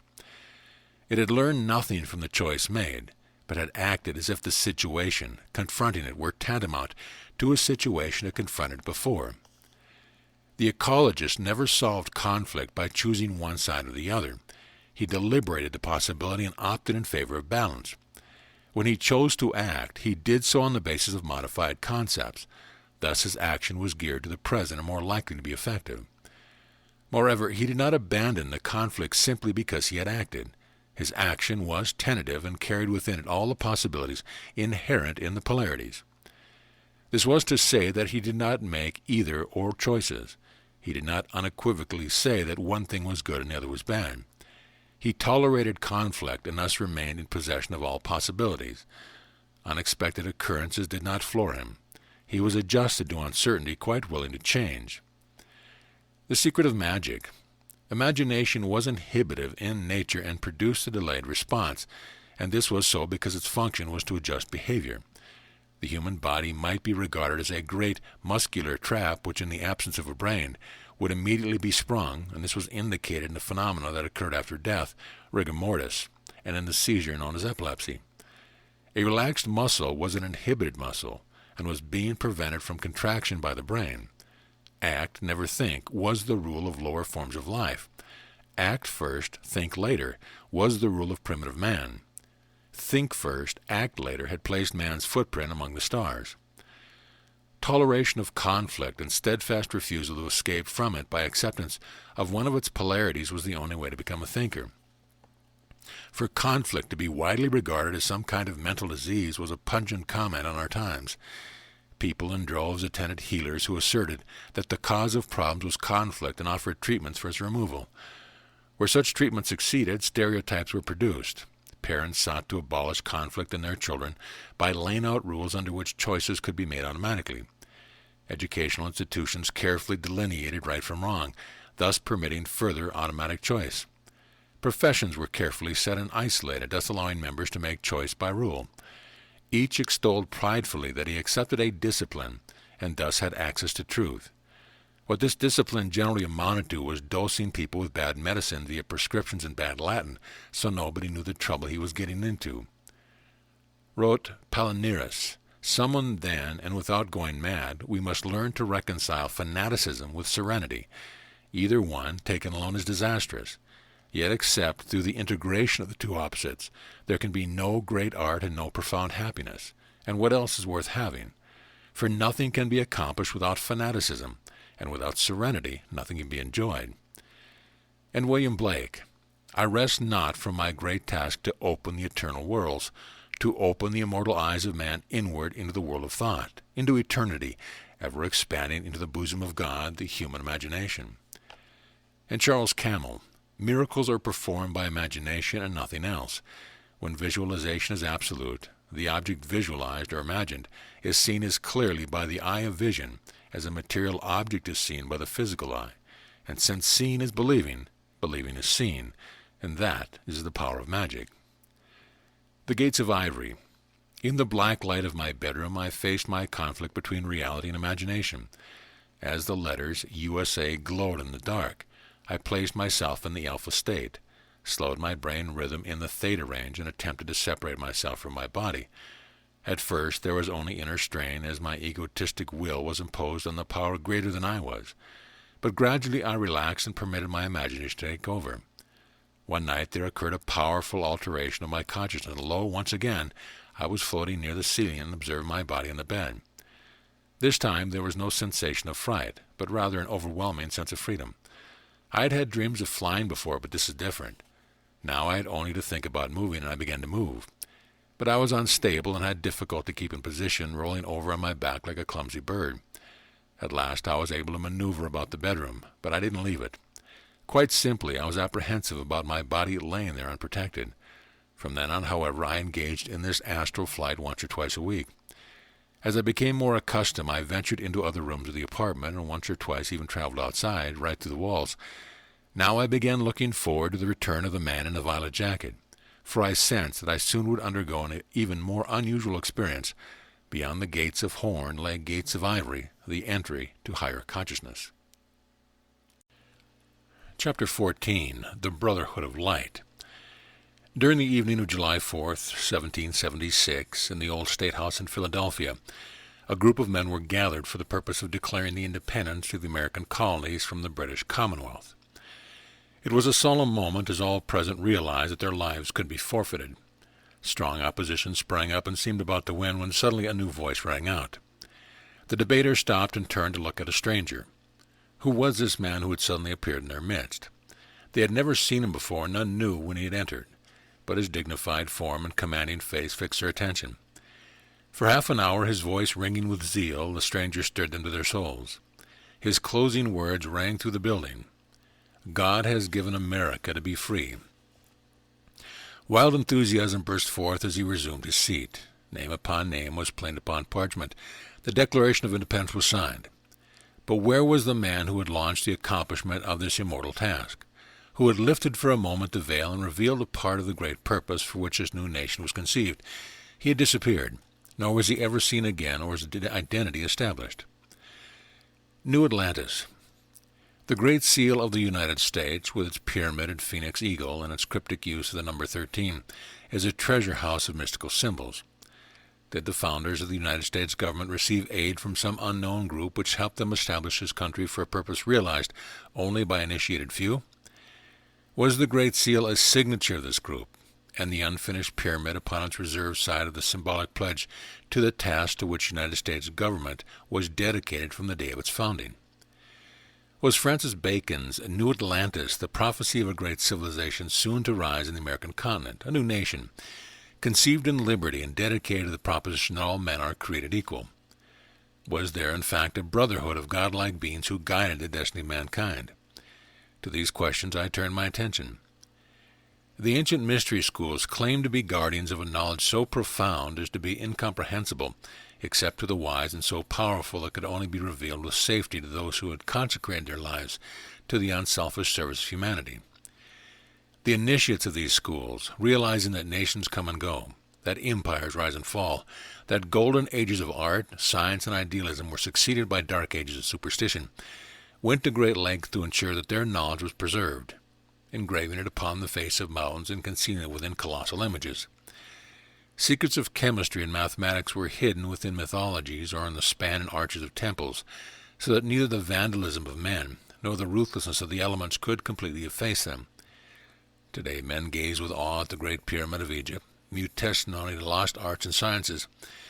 Were the secrets of the great arcanum concealed there?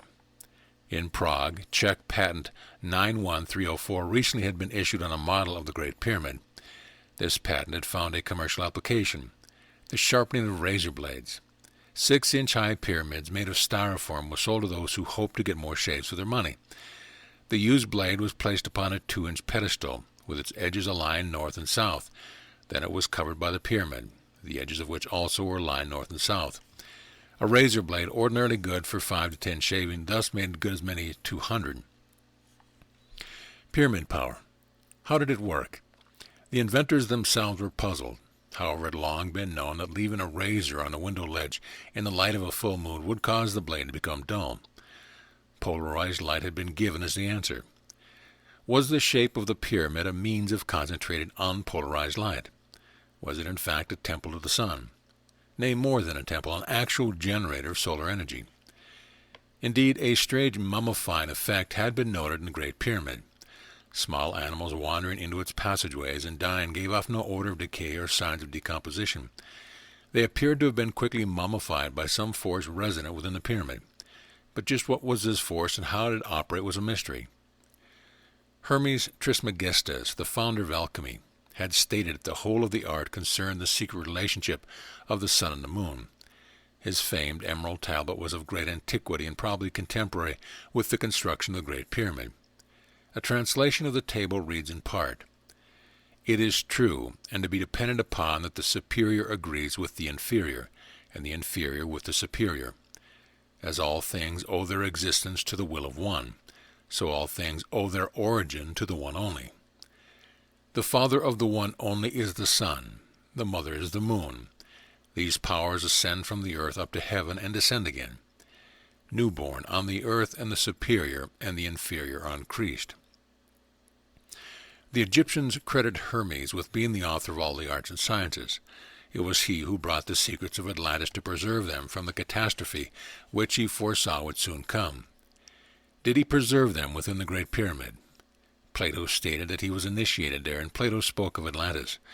Hermes was also thought the father of healing arts. Hermetic healing used sound and color vibrations, and careful diet to restore balance and harmony to the body. The historian Herodotus told of the amazement at finding the only inscription on the Great Pyramid depicted the amount of onions, garlic, and radishes consumed by those who had built it. The onion was revered by the Egyptians because its rings and layers were felt to represent the concentric circles into which creation was divided. Radishes were a powerful agent in transcendental magic, and garlic warded off obsession and certain forms of insanity. Did Hermes make of the Great Pyramid a healing center, a gigantic accumulator of life energy? In the king's chamber, twice in this lifetime I have climbed those musty passageways and made my way into the chamber of the king. The first time I was 18 years old, the second nearly 10 years older. Both times my experience had been the same. From the moment I entered the pyramid until I emerged 2 hours later, I was in an altered state of consciousness. At that time I had thought it was only my imagination, but now I know that my brain had been producing theta rhythm, because my consciousness had been occupied with imagery so vivid that I could have sworn it was real. Through the passageways and chambers passed the illumined of antiquity, entering these portals as men and emerging as gods. Somewhere in the depth resided an unknown being, robed in blue and gold and bearing the sevenfold key to eternity. This was the Master of Masters, who never left the house of wisdom, and whom no man ever saw save he who passed through the gates of horn and the gates of ivory. Who was this master none might behold except those who had been born again. He alone knew the secret of the pyramid, but he had departed and the house was empty. Hymns of praise no longer echoed through the chambers. No more did neophytes receive the word from the lips of the Eternal One.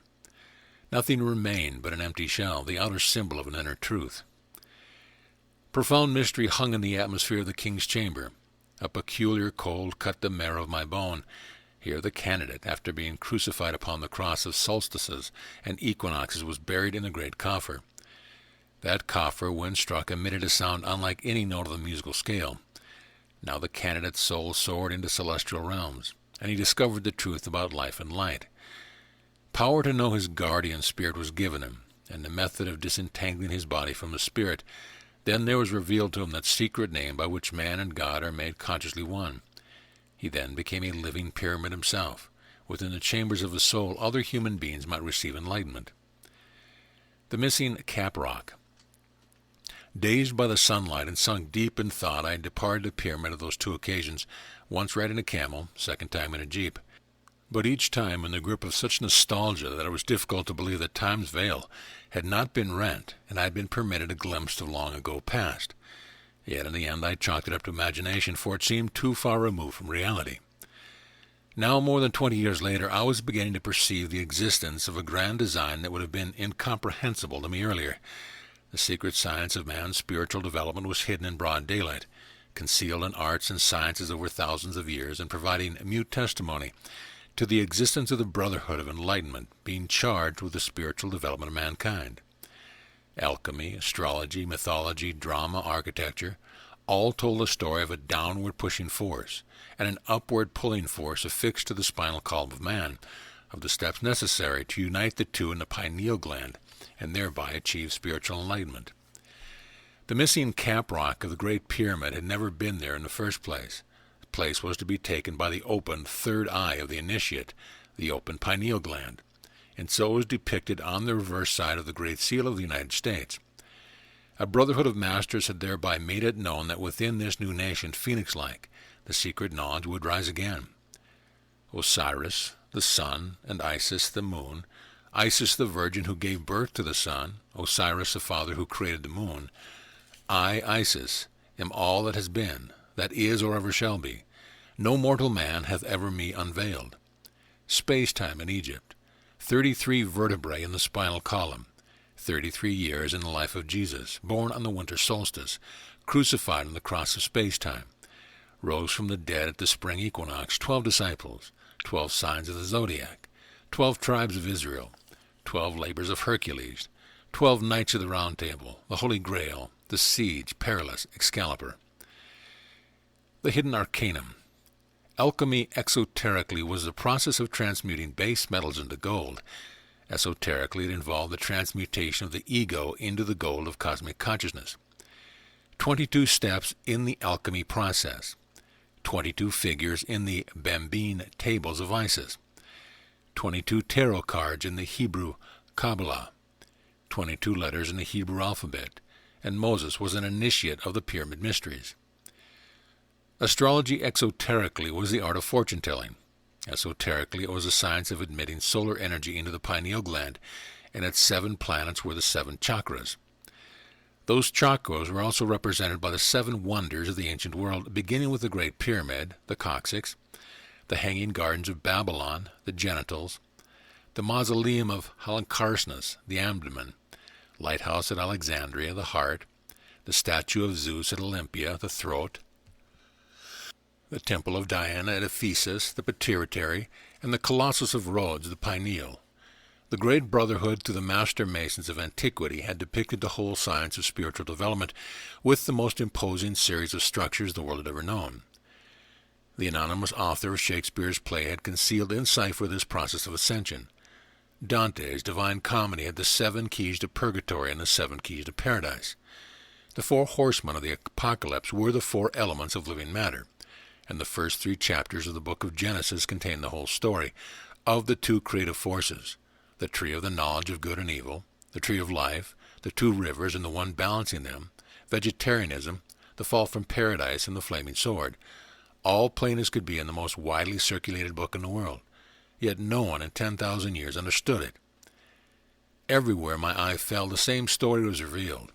The path to salvation plainly awaited only the gates of understanding, having been ingeniously concealed from the unready by an enlightened brotherhood of masters.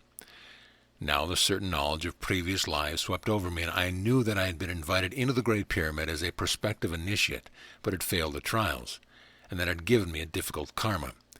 I had served the priestesses at the Temple of Diana, stood beneath the cross atop Mount Calvary, fled the Inquisition and seen the fall of the Bastille, been present at the death and rebirth of the great god Pan, suffered the rule of Agartha and the rule of Shambhala.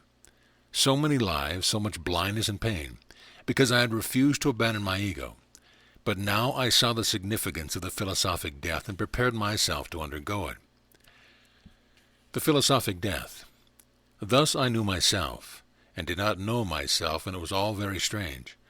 I moved through fields of light and shadow, of form and formlessness, and had at once a sensation of great speed and utter immobility. I wondered at this, but was not distressed. I felt curiously free and unbounded, gloriously whole for the first time in my life. The sensation was so exquisite that I was afraid even to think, for fear that that feeling might desert me. A panorama of life seemed to pass before me, mountains, forests, seas, cities, and I had the uncanny sensation that not only was the observer, but the observed. Occasionally some object, a tree for instance, focused for a static moment in a new revealing light, and I realized with a shock that I had never known before what a tree was.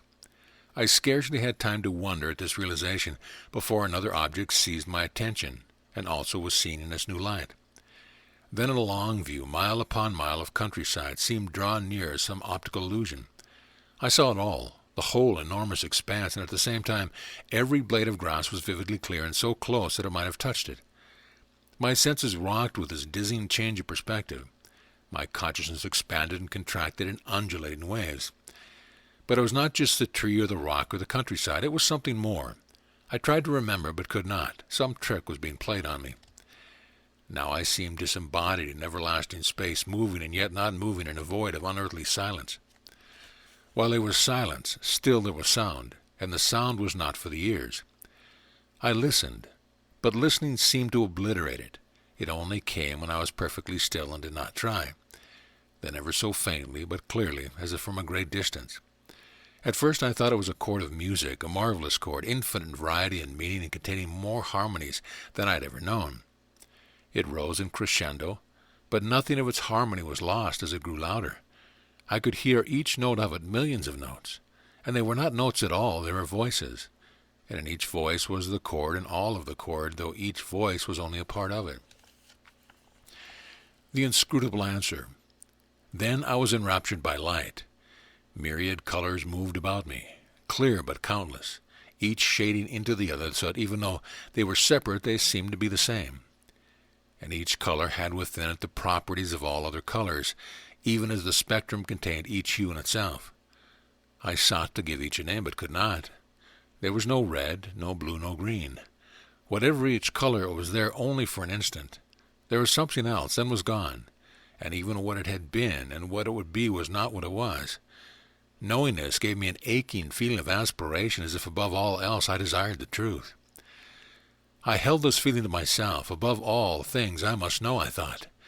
Then I was puzzled, for I could not remember who I was. I said the word to myself, but it meant nothing. I. Repetition failed to jog my memory. It was only a word and was meaningless. My elation left and I was quickly depressed, but almost as quickly recovered my spirits. If there was nobody to desire, there must be nothing to learn, so all things must be known. All things were known. The words moved me strangely. Were they understood by myself? Self? What was self? It was a note and a chord, and yet all the chord, and yet not even the note. That was it. Who am I? I asked myself and answered, I am all things. That seemed to make sense, but I was confused. Hadn't I always tried to be something? In that instant I began to lose my feeling of unity. A crack appeared, however light, in the world of manifested things I began to remember. Faces moved about me now, and I was distressed. For though I knew that in a manner they were part of myself, I saw that they were also separate. And each face held a separate expression, or some secret and silent aspiration. And each face peered vainly into the reaches of space in search of an inscrutable answer. What do they seek out there, I wondered, and then I knew they sought their very selves. I smiled with gentle compassion. They had forgotten who they were. Their true being was obscured by their sense of separateness. They and I were one, and yet we seemed to be different. I felt something akin to love for them, but infinitely more. We were separate now, but someday we would be together. When?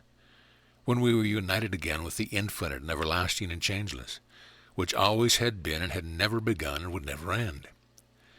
I existed in some suspended moment where everything was contained within me, where past, present, and future met and fused in me. The infinite and eternal were breaking through. The sequence of each event, great and small, was leading inevitably to a specific time which was yet no time in all time. Eternity was entering into the now. The greater self.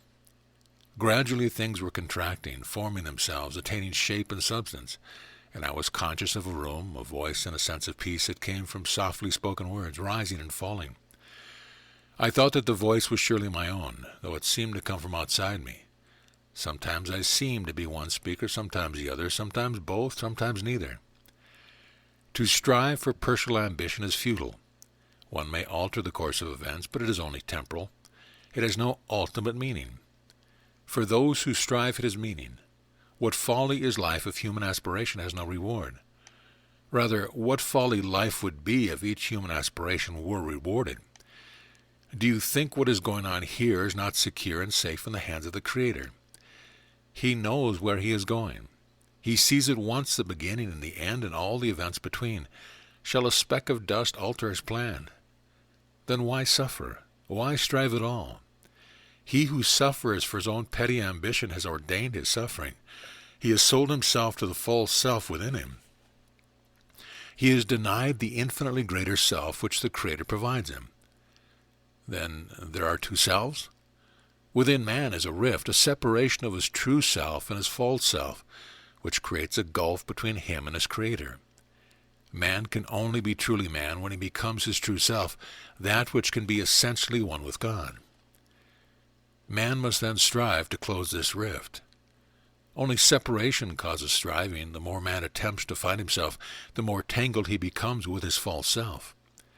He must surrender to God. In losing himself, he finds himself. Then man is nothing?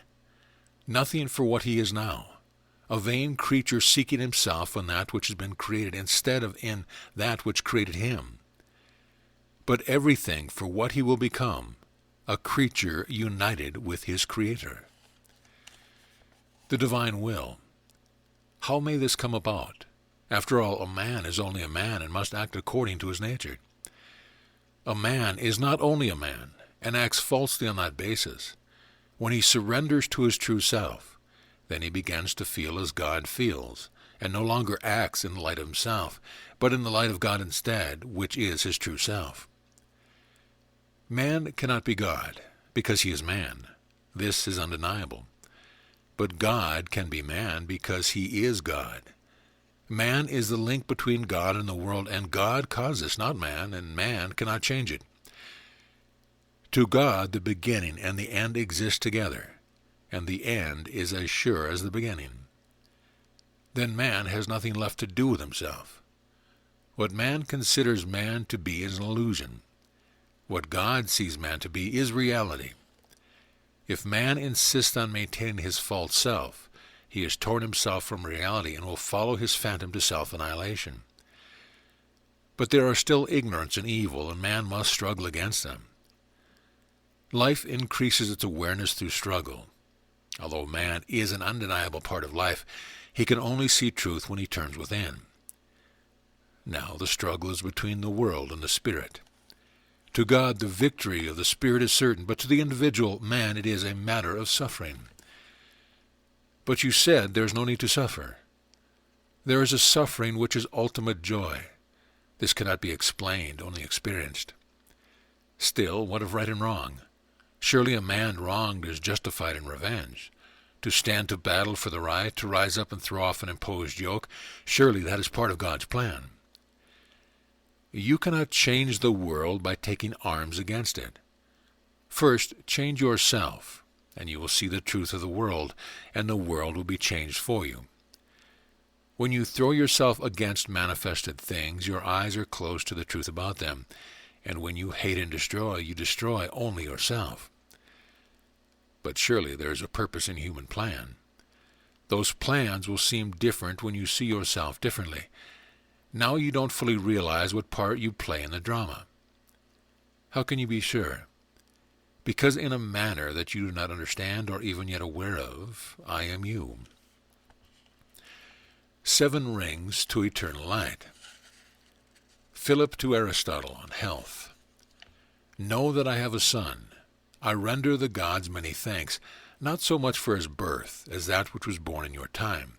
For I hope that being educated and instructed by you, he will become worthy of us both in the kingdom which he shall inherit. Alexander to Aristotle on health. You were wrong in publishing those branches of science hitherto not to be acquired except from oral instruction. In what shall I excel others if the more profound knowledge I gain from you be communicated to all? For my part, I had rather surpass the majority of mankind in the sublimer branches of learning than in the extent of power and dominion. Farewell. Aristotle to Alexander, health. Though my discourses have now been communicated to the multitude, none who has not heard me lecture upon them has yet divined their import. For the truth to be seen, it must first dwell in the eye of the beholder. Spake Hermes, O people of the earth, man born and made of the elements, but with the spirit of the divine man within you, rise from your sleep of ignorance. Be sober and thoughtful. Realize that your home is not the earth, but in the light. Why have you delivered yourselves over unto death, having power to partake of immortality? Repent and change your mind. Depart from the dark light and forsake corruption forever. Prepare yourself to climb through the 7 rings and to blend your soul with eternal light. So now I awaited another visit from the man in the violet jacket. Armed with remembrance of the past, enabled to separate myself from my body, determined at last to escape the wheel of reincarnation and abide in the realm of immortality.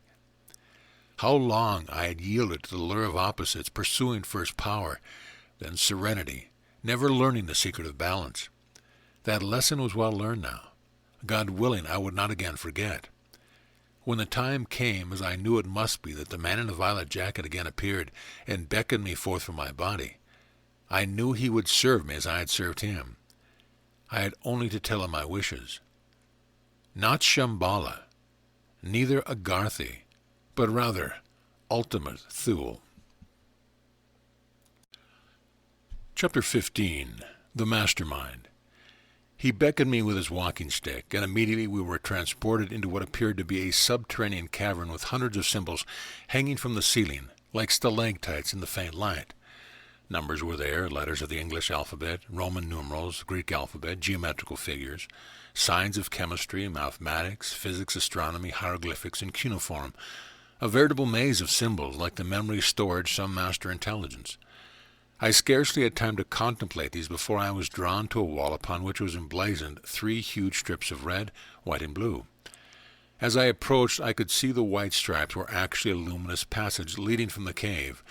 Without a moment's hesitation, I entered, and the man in the violet jacket followed me. Vision in a cosmic mirror. We found ourselves in a crystal chamber. In the center was a golden chair with a high arched back and elaborate scrollwork, and before it stood a full-length mirror. The mirror was smoky and opaque, and dark clouds swirled upon its surface. The man in the violet jacket pointed to the chair, and I seated myself. Immediately a tingling sensation passed through my body, and I felt myself grow light and luminous.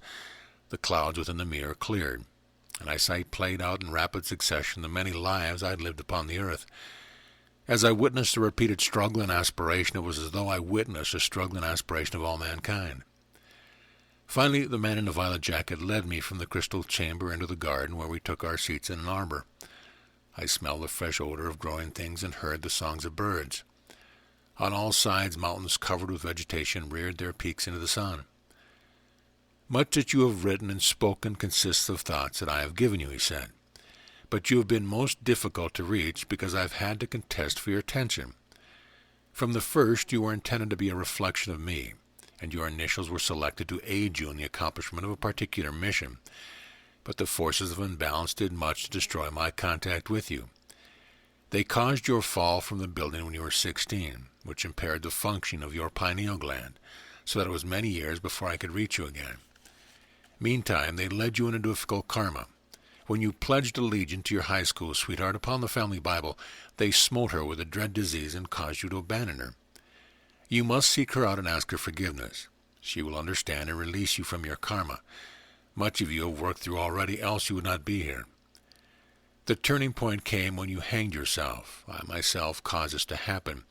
It was a risk that had to be taken. You had so closed your pineal gland with meat, liquor, cigarettes, and the low vibration of egoistic concerns that it seemed hopeless to ever give you the full vision of your mission. It was I who cut the rope and took from you the body while you were unconscious and brought you before the Great Council, where you were told what to do to open your pineal gland and reestablish psychic contact. You survived, and the experiment proved successful. Now that you've opened yourself as a channel for me to work through, I am pleased. My mission is a serious one. The secret destiny of America. That mission is to preserve the constitutional freedom of the United States of America as outlined in the Declaration of Independence, the preamble to the Constitution and the Bill of Rights. Those freedoms are now in jeopardy due to a serious condition of imbalance that has crept into American social structure. Man no longer lives in balance with himself, in balance with nature, in balance with his fellows, or even in balance with his Creator. Everywhere there is a polarization which threatens to erupt into violence. Only a major effort to restore balance can avert destruction of the environment, degeneration of physical health, and the overthrow of the American government by a dictatorship of either the extreme left or the extreme right. Such occurrences would delay human evolution by thousands of years, for the psychic energies of the earth center in the United States, and no spiritual progress is possible without freedom. The immediate task is this: the widespread teaching of the laws of ecology and the techniques of mind expansion. To accomplish these ends, schools must be created. Eventually, building to house them should be constructed in the shape of a glistening white pyramid, for such structures reflect rays of condensed energy from their tips and provide easier access to the mastermind. An electronic information storage system known to your scientist as the plenum, which hovers above the surface of the earth, and to which all thought forms of humanity are stored. The mastermind is linked to the information center of the solar system, which is linked to the information center of the universe, and it is the mind that was in Jesus, Buddha, Mohammed, Lao Tzu, Krishna, Zoroaster, Confucius, and Moses. It is the mind that inspired Einstein, Galileo, Michelangelo, Leonardo, Plato, Socrates, Archimedes, Hippocrates. When the human mind has expanded sufficiently to achieve full contact with the master mind, the person is able to transcend death of the physical body and continue his ascension on higher planes of consciousness. The expanding mind. You have made a good start in defining the force of space and time, and the means by which they arrive at balance. There is nothing in the universe, from mathematics to music, that is not readily understood when one has gained insight into the functioning of those two forces under the law of balance. Ordinarily, the techniques of mind expansion should not include use of drugs until competence in handling them has been demonstrated, though such organic substances such as marijuana, mescaline, and peyote are relatively harmless and provide temporary access to the master mind by opening the pineal gland. Ideally, however, the body and nervous system should be purified and strengthened by mental and physical discipline in order to handle the influx of energy and intelligence from the master mind without damage. Far greater highs than those offered by the psychedelic drugs are possible to those who undertake alpha meter training, theta meter training, ecology yoga, and the ecology diet. Such highs are crystal clear and strengthen the whole organism. This is the true path to psychic power. The biochemistry of psychic power. There is a biochemistry of psychic power which your present program of nutrition serves well, but may serve even better with deeper understanding. The biochemistry centers around the blood platelet, a tiny energy vessel to which medical science currently ascribes the whole function of clotting the blood at the entrance to a wound.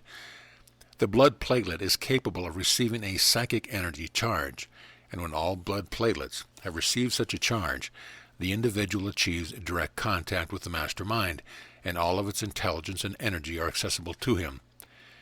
The only way in which the blood platelet can receive a psychic energy charge is by passing through the pineal gland, but any constriction of the blood vessels closes this gland and prevents the blood platelets from entering. Fear, anxiety, and anger cause such constriction to do all-time foods.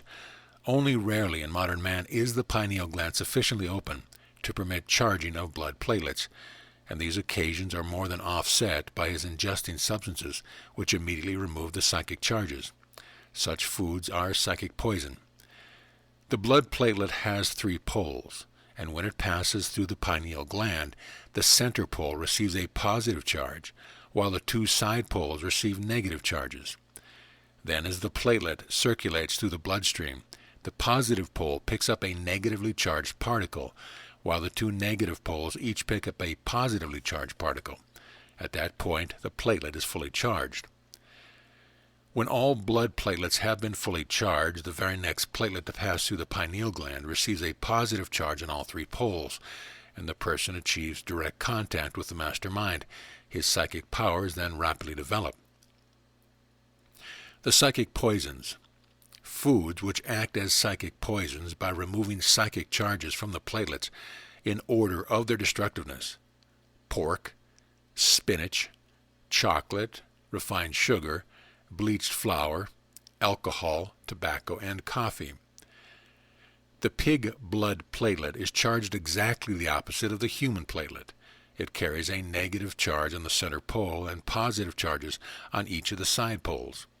Consequently, when pork, ham, or bacon are ingested, they set up a chain reaction in the bloodstream, which removes the charge from every blood platelet. Even a perfectly functioning psychic organism would take 27 days to recover.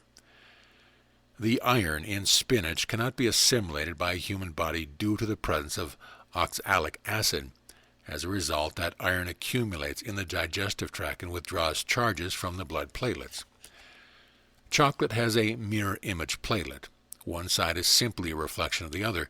This causes each chocolate platelet to cancel out the charge of one blood platelet.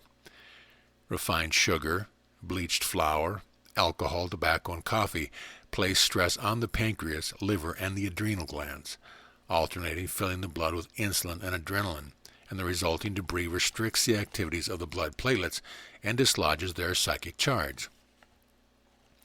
The psychic energizers. Certain foods, taken in moderate amounts, aid the development of perfectly charged blood platelet system and therefore our psychic powers. They are kumquats, filberts, avocados, tomatoes, bananas, and nettle. Ginger, too, may be included, for it tends to remove positive charge from the body. A tiny pinch of ginger may be taken with herb tea or water several times a day.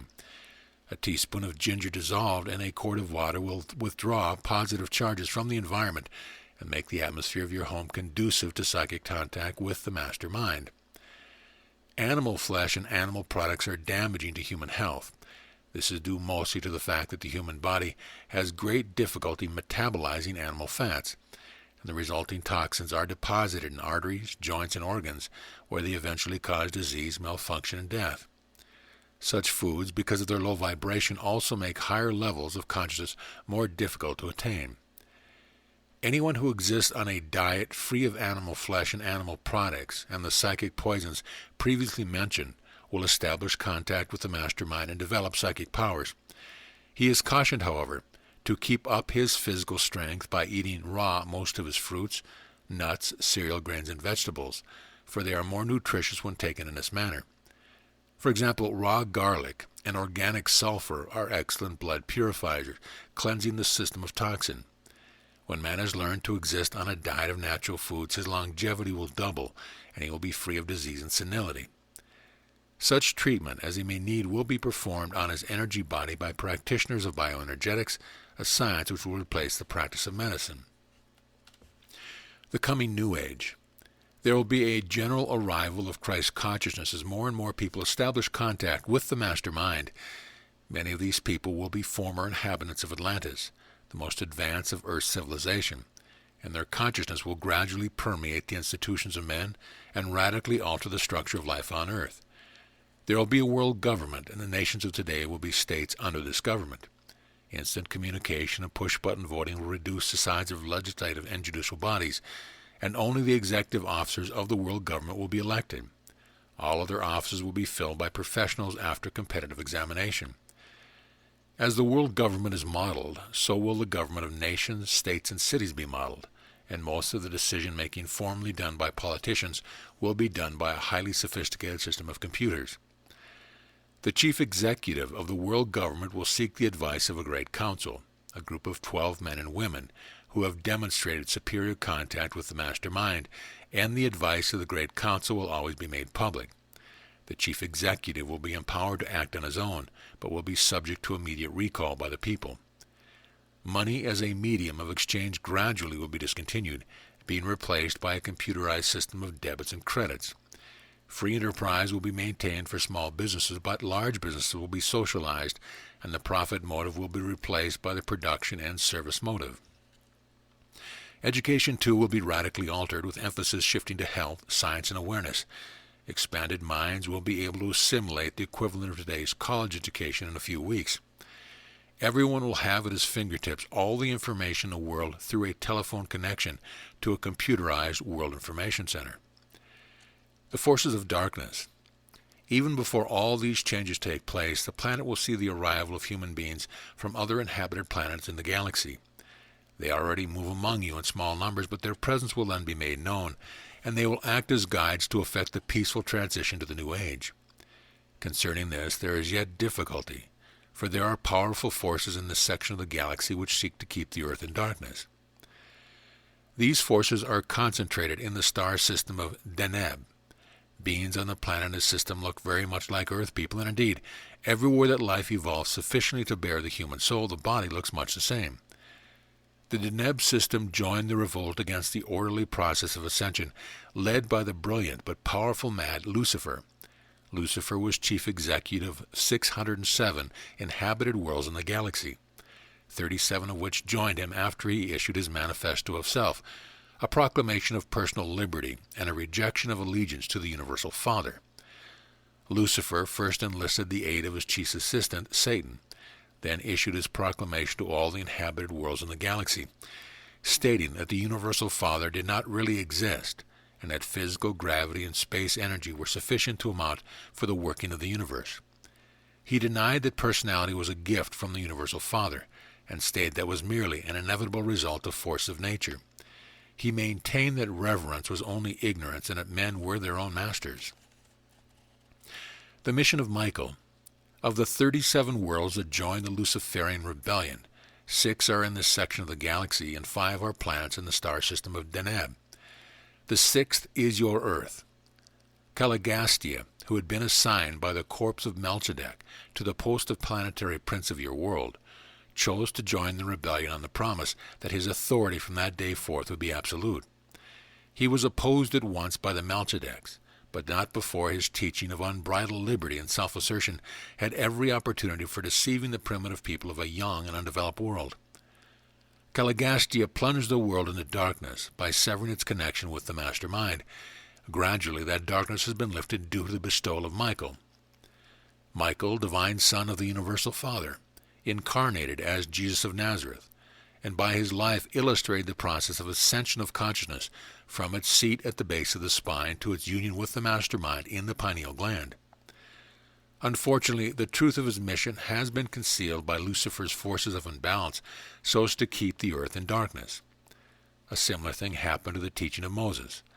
However, it is simple enough to recognize the force of Lucifer. With them, all is a matter of hiding the truth, so they keep things in the dark. With the forces of the Universal Father, all is a matter of revealing the truth, so they bring things into the light. By their fruits ye shall know them. Lucifer's last stand. The beings on the 5 planets of Deneb are much more evolved than the people of Earth. They have learned to live in balance with nature without destroying either themselves or nature. Great precision is needed to achieve this state, for that which is balanced ascends, with that which is unbalanced descends. Yet they have achieved such delicate control of their environment that they are able to prolong their lives indefinitely. They cannot, however, evolve further, and upon death each entity must incarnate in the lowest form of life and begin the process of spiritual evolution all over again. This decision they have made in full knowledge of the consequence. But since they only die from accidents and for most part are able to control these, their decision to abandon the ascension schools and settle for what they have is at least understandable. They have beguiled many earth people into joining them by promise of power and immortality, and by this means they effectively control the planet.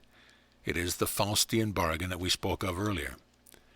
Now, however, the Deneb system is seriously threatened, for the veil of darkness that has surrounded the earth is gradually lifting, and if this planet decides in favor of ascension, the balance will so shift in the psychic energies of this section of the galaxy that the entire Deneb star system will be expelled and all the beings on it will perish. You can well imagine their efforts to prevent arrival of the light. The Interplanetary Confederation. The galaxy is divided into 12 sectors, and in the sector occupied by Earth, there are 54 planets inhabited by beings who look much like Earth people, ranging in size from 2.5 feet in height to over 8 feet. 48 of these planets have maintained allegiance to the Universal Father and the principles of ascension, and they belong to a confederation which conducts interplanetary trade and cultural exchange. They are quite aware of the situation at Deneb and the predicament of the earth, and they help all they can. When the message of Michael was twisted to serve the ends of the force of imbalance, visitors from the 48 planets began arriving on Earth, and they spread psychedelic plants all over the globe. Of these, the hemp plant thrived the best, and despite all efforts to stamp it out, it is available to people of every nation of the earth. All such plants, when ingested, release the spasm of the pineal gland and allow contact with the master mind. Unquestionably, it would be safer for the emotional stability of the person if this contact with the master mind could be made more through orderly process than the undisciplined use of psychedelics, but the dangers in such are slight compared to what is at stake. For mankind must see the truth or be condemned to live forever in darkness. Chapter 16. The Master's Self. He had talked steadily for some time, with his penetrating gaze of his blue eyes hypnotically fixed on mine, and I could almost believe that I was he and he was I, that in the process of our communication we were somehow blending into each other. A gentle gust of wind stirred his dark hair, and from the distance came a sighing sound as if some force of nature was expressing deep contentment. "Doubtless you are curious as to who I am," he said. "I am an ascending master of the 76th degree, and before your visit is over you will know my identity. The 76th degree is the highest level of consciousness possible before entering the kingdom of heaven, which is the power and intelligence center of the galaxy, and the abode of ascended masters. I wait there now for the gates to open, which happens automatically every 52,000 years. Michael of Nebadon, last known on earth as Jesus of Nazareth, waits there for me, as do many other masters, including all the founders of your earth's great religions. We could enter immediately, for not for the fact that Lucifer's forces have placed at the gate a terrible being wielding a flaming sword. Such extraordinary circumstances have caused us to incarnate again and again in hopes of defeating Lucifer, even though the danger is great of building up karma which would prevent our entering the kingdom. We prefer, however, to reflect a portion of ourselves onto other living entities, in hopes that they may grow into a likeness of ourselves. You have been chosen for such a reflection, and it is not the first time we have been so associated. In so far as this association is successful, you will become me. Does that please or distress you? Wisdom and kindness peered from his clear blue eyes, and glory gathered in a halo round his head. It pleases me, I answered. The strongest structure in the universe. Then listen carefully, he said. The universe has a center which is its source, and it has a periphery which is the part of itself farthest away from the source, and in general it is shaped like a sphere. But its structure follows the plan of the pyramid. At the tip of the pyramid is the source, the ultimate being, the I am consciousness referred to as God. The source at rest is in a condition of perfect balance and is all light, all power, and all truth. But in order to better understand itself, it deliberately produces in itself a condition of imbalance, and thus becomes creative, descending from its absolute state and dividing into two opposing but complementary forces, space and time. In balance they descend into matter, balanced they ascend into spirit. The source descends into matter thusly. It first divides into two energy beings, and each of these has half of the source's power and intelligence. These two energy beings in turn divide into four energy beings, and each of these has 1/4 the power and intelligence of the source. These four divide into 8, the 8 divide into 16, the 16 into 32, the 32 into 64, the 64 into 128, and so on. By simply dividing itself 100 times under the system of geometrical progression, the source is able to create more than 2 zillion beings, of which approximately 1 zillion are on the lowest level or farthest removed in magnitude and power. The outermost periphery is reached when another division is impossible due to insufficient energy, and at this point the process of ascension begins. Each fractionated being begins uniting with other fractionated beings, ascending along the levels of consciousness until finally only two magnificent beings, space and time, stand before the golden throne. These two then are brought into perfect balance, melding once again into the source itself, and after a period of repose the cycle begins over again. The Ascending Masters. The Great Pyramid of Egypt was built to illustrate the structure of the universe, as was the Great Pyramids of Mexico and the Great Pyramid of Atlantis. The engineers of Atlantis built each of these pyramids by water power, using the force of gravity as the downstroke of a huge water pump and the force of fire-induced vacuum on the upstroke. Afterwards they were used as temples of initiation into the cosmic mysteries. Those smaller pyramids, being water pumps, were used for irrigation. The government of the United States was constructed as a model of the pyramid plan, and the significance of that plan is this. It is the strongest structure in the universe. By it, the source is able to communicate directly with the tiniest bit of energy and matter, because the tiniest bit of energy and matter is itself. Thus, the entire universe is a gigantic cybernetic system with the master intelligence at the center. It is a system containing systems, a mastermind that staggers the imagination. And all that mastermind is available to each human being, for the mastermind is truly his own mind, and one day he will realize it. You have already realized it, of course, and your progress henceforth will be rapid, even though the 7 levels of human consciousness took you long to traverse this lifetime. Levels 8 to 13 are those of ascending teachers. Levels 14 to 76 are those of ascending masters. I will be pleased to welcome you on the 76th level. It has been done before in a single lifetime, and as you saw in the cosmic mirror, you were a highly evolved Chinese monk 9,000 years before the bestowal of Michael. Evolving toward the Master Self. Each man, then, is evolving toward his Master Self along the consciousness-expanding structure of the pyramid plan, and is guided by the mastermind, as long as he follows the path of balance. The master self is not a single type molded after a fixed pattern, for the law of the mastermind is unity filled in diversity, and therefore there is an infinite diversity in the master self.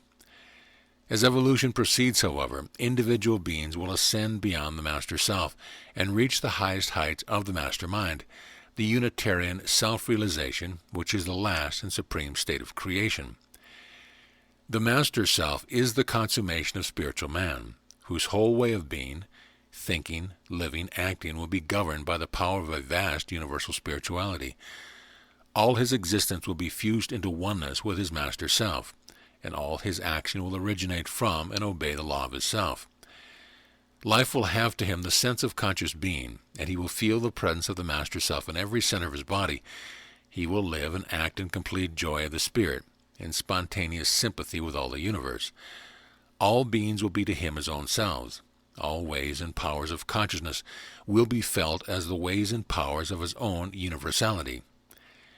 His own life and the world life will be to him a work of art, the creation of a cosmic and spontaneous genius, infallible and working out a multitudinous order. He will be in the world and of the world, but will also exceed it, and live in transcendence above it. He will be universal but free, individual but not limited by separate individuality. The psychic power of the master self. Thus man will so lighten and strengthen his physical body that he may live within it for several hundred years, and eventually will put a halt to the aging process and death itself as he learns to raise the vibration of his body to higher planes of being.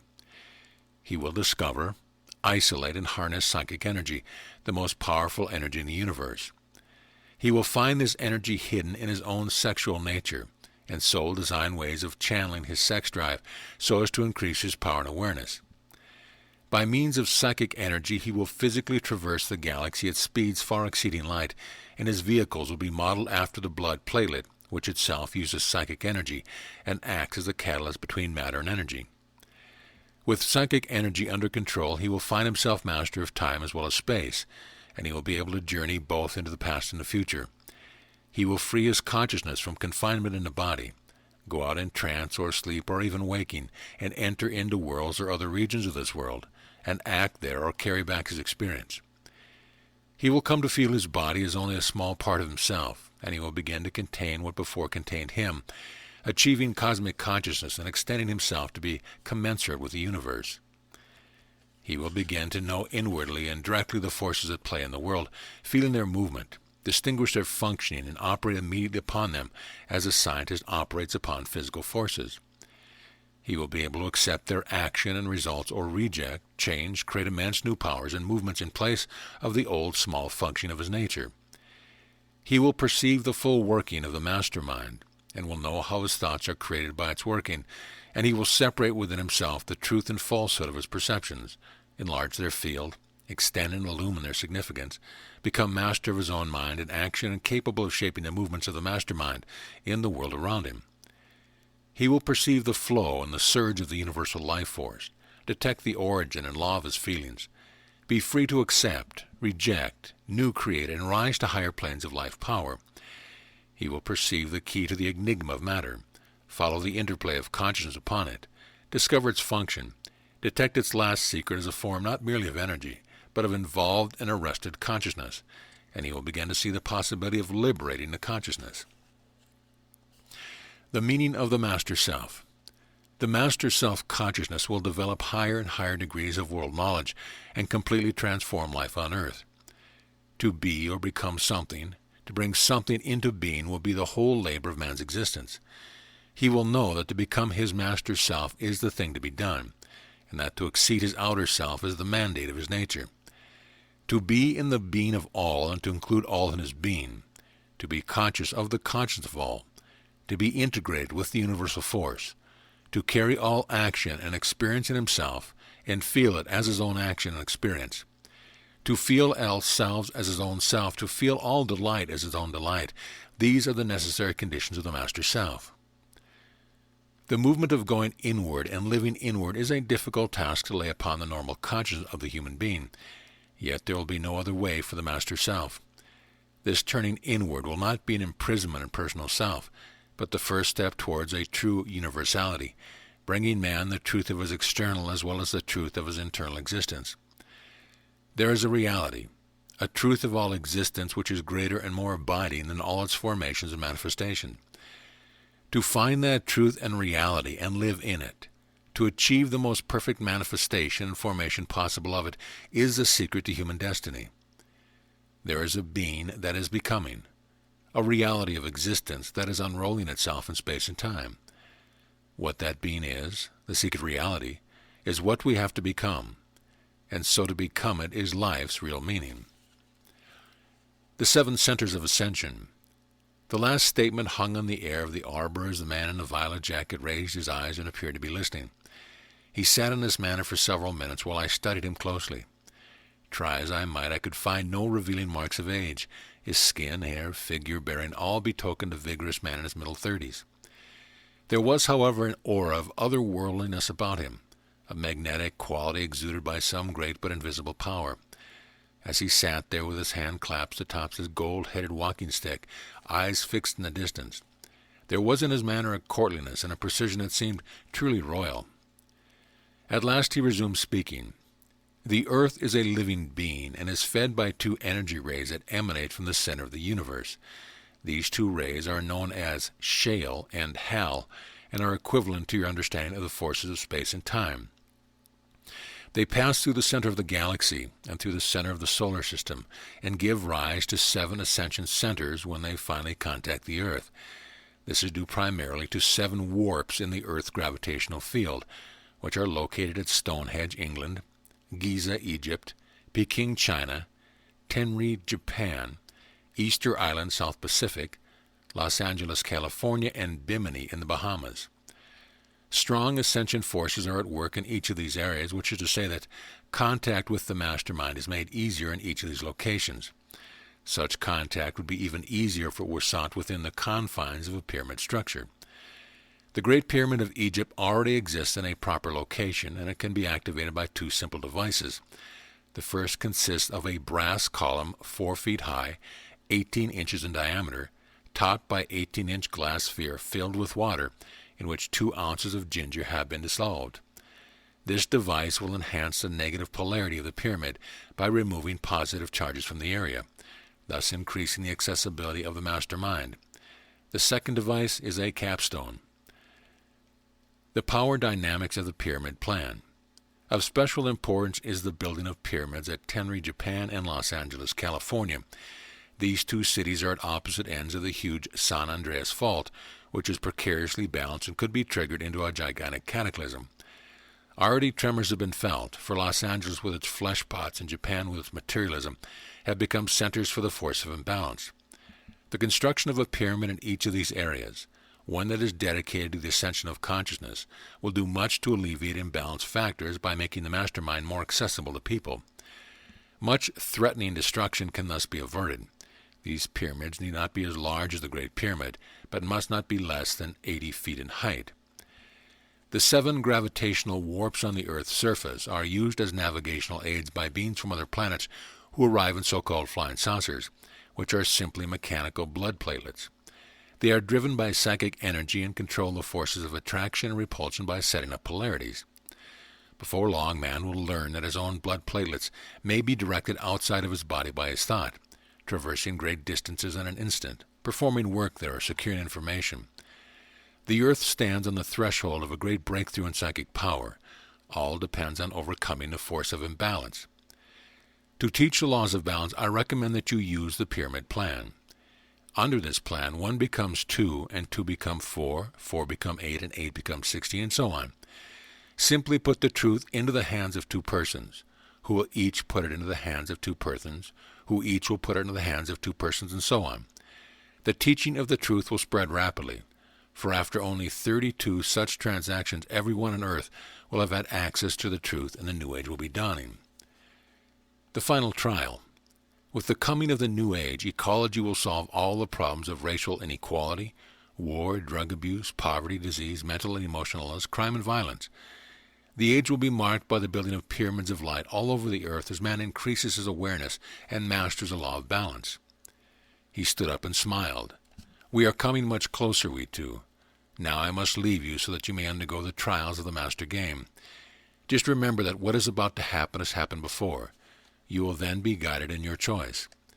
He beckoned and turned from the arbor. I followed him out of the garden to where a glistening white pyramid was fronted by a small stone structure exhibiting Grecian columns. There he opened a door carved with mystical figures, ushered me inside, and closed the door behind me. Chapter 17. The Master Game. I found myself in what seemed to be a large art gallery.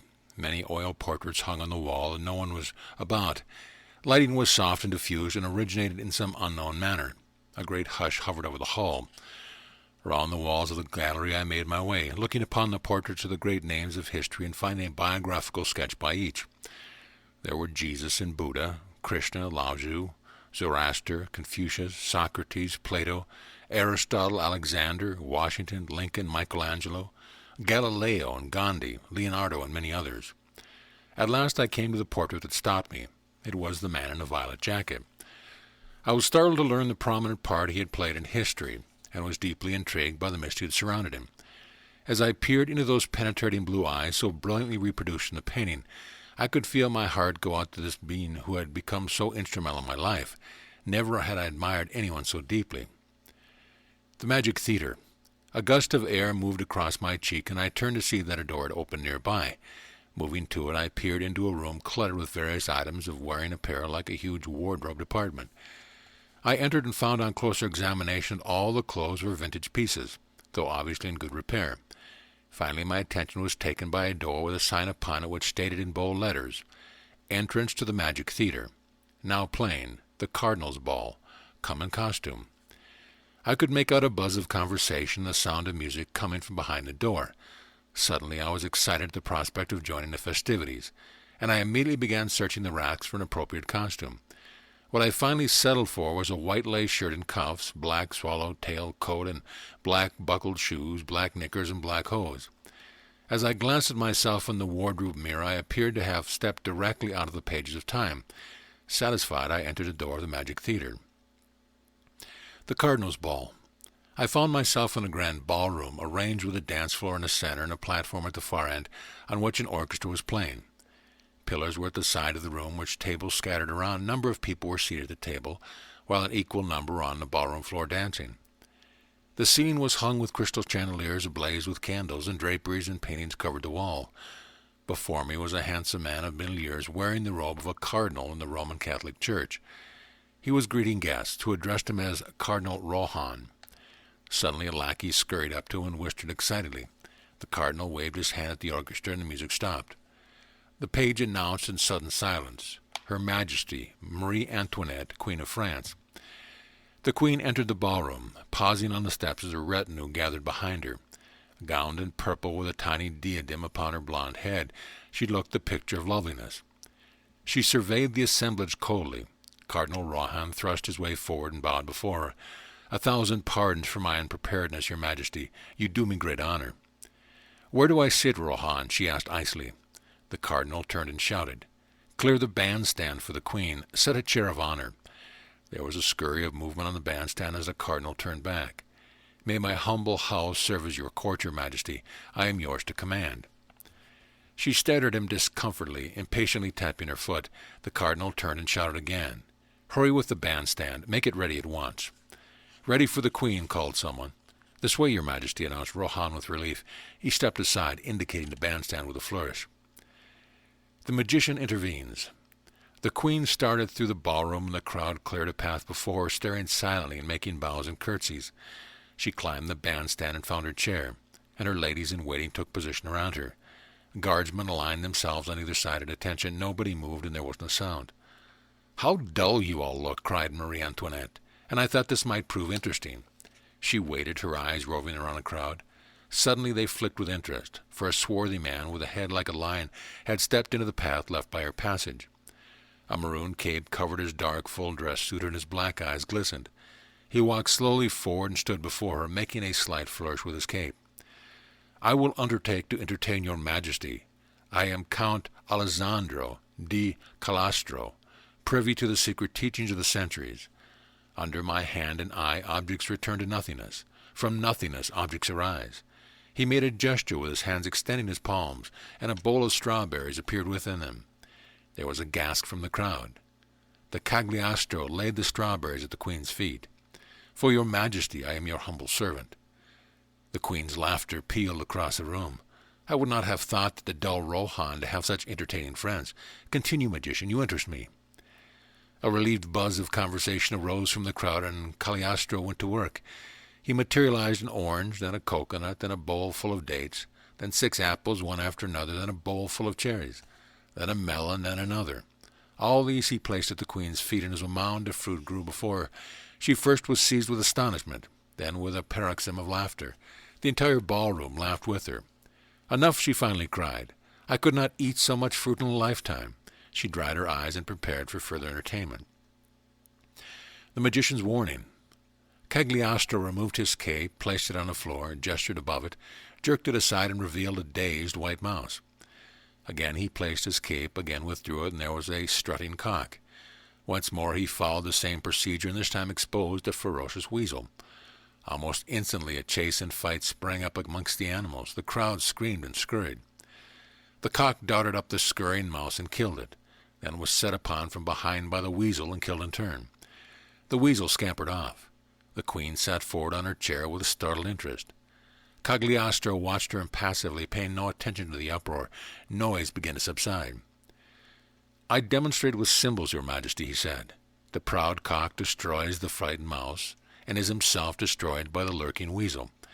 Yet no one suspects the weasel who works in darkness." The Queen had sobered now. Her eyes were narrow. "You intrigue me, magician. I had not suspected you were a philosopher also. Speak plainly." "I am only a conjurer, Your Majesty. Surely the world of men is far more complex than the animal kingdom." He swirled his cape again, and this time produced a bouquet of lilacs and lilies. He handed it to the Queen. "No flower in France is equal to the beauty of Your Majesty. Accept this humble gift as a token of my fealty." Again the Queen softened as she took the flowers into her lap. Once more she prepared to be entertained. Now the movements of Cagliostro took on a half-maddened air. He caused a chair to disappear, then another. He ran a sword completely through himself, then caused the sword to vanish. He found a lady's undergarment in the pocket of a startled guardsman. A flame extended from his forehead, and he pinched it out with his fingers. He moved his hands over an imaginary keyboard, and there arose a sound of music. He caused a variety of hats to appear on the heads of startled ladies. A pale hand floated across the room and disappeared into his pocket. He suspended his cloak upon the air and sat upon its edge. With a pointing finger he materialized urns upon the ballroom floor. His eyes were wild now. The cloaked figure, capering before the crowd, seemed exploded out of some netherworld. Finally he called a halt and stood motionless. The vision of Marie Antoinette. "These are but minor powers, Your Majesty," he stated. "They token only my grasp of secrets denied most men. But given me also are those higher powers by which the future is revealed. Is Your Majesty interested in such a demonstration?" Marie Antoinette seemed dazed, but she managed to smile. "You wish to tell my fortune?" "If the Queen pleases." He exhibited a small mirror. "Your skill is great, magician. It almost frightens me. But the future is in the hands of God. No man has access to it. Let Her Majesty test my art. She shall behold the future with her own eyes, and shall not have to take my word." The Queen smiled indulgently. "You presume upon your talents, monsieur. No such thing is possible." "It is up to Your Majesty, of course. Is the Queen afraid of her future?" He held out the mirror. Marie Antoinette impatiently extended her hand for the mirror, but Cagliostro withheld it. "A word of warning. To all mortals the future is changeable. It is within the power of each man to create his own. But whoever gazes upon the mirror and sees his future revealed can no longer escape it. He is bound to it forever, no matter his will or his action. Does Your Majesty care to look?" Now the Queen was truly impatient, and she imperiously beckoned for the mirror. Cagliostro stepped forward, and their eyes seemed locked on some iron-bound plane. He handed her the mirror, but for a moment her eyes could not escape his. Then she lowered them to the mirror. Over her face came an expression of horror, and she rose from her chair with her head clasped to her throat. Her flowers fell to the floor, and her mouth sagged open, eyes rolled back. She screamed. Then she dropped the mirror and fainted, falling in a crumbled heap to the floor. A shout went up from the crowd, and in the resulting confusion I suddenly found myself confronted by Cagliostro. Glittering eyes burned into mine. "You have seen the beginning of cataclysmic events," he said, "and I am the cause of them. The people of France will not be long rising. They will burn the Bastille and overthrow the monarchy. Blood will flow among the aristocrats. Neither king nor queen will be spared. Soon we will rule France, before long the world. Once again I invite you to join us. Simply sign this pledge and power and riches are yours." He thrust a paper in my hand, then swirling his cape, swept from view. The uproar had faded.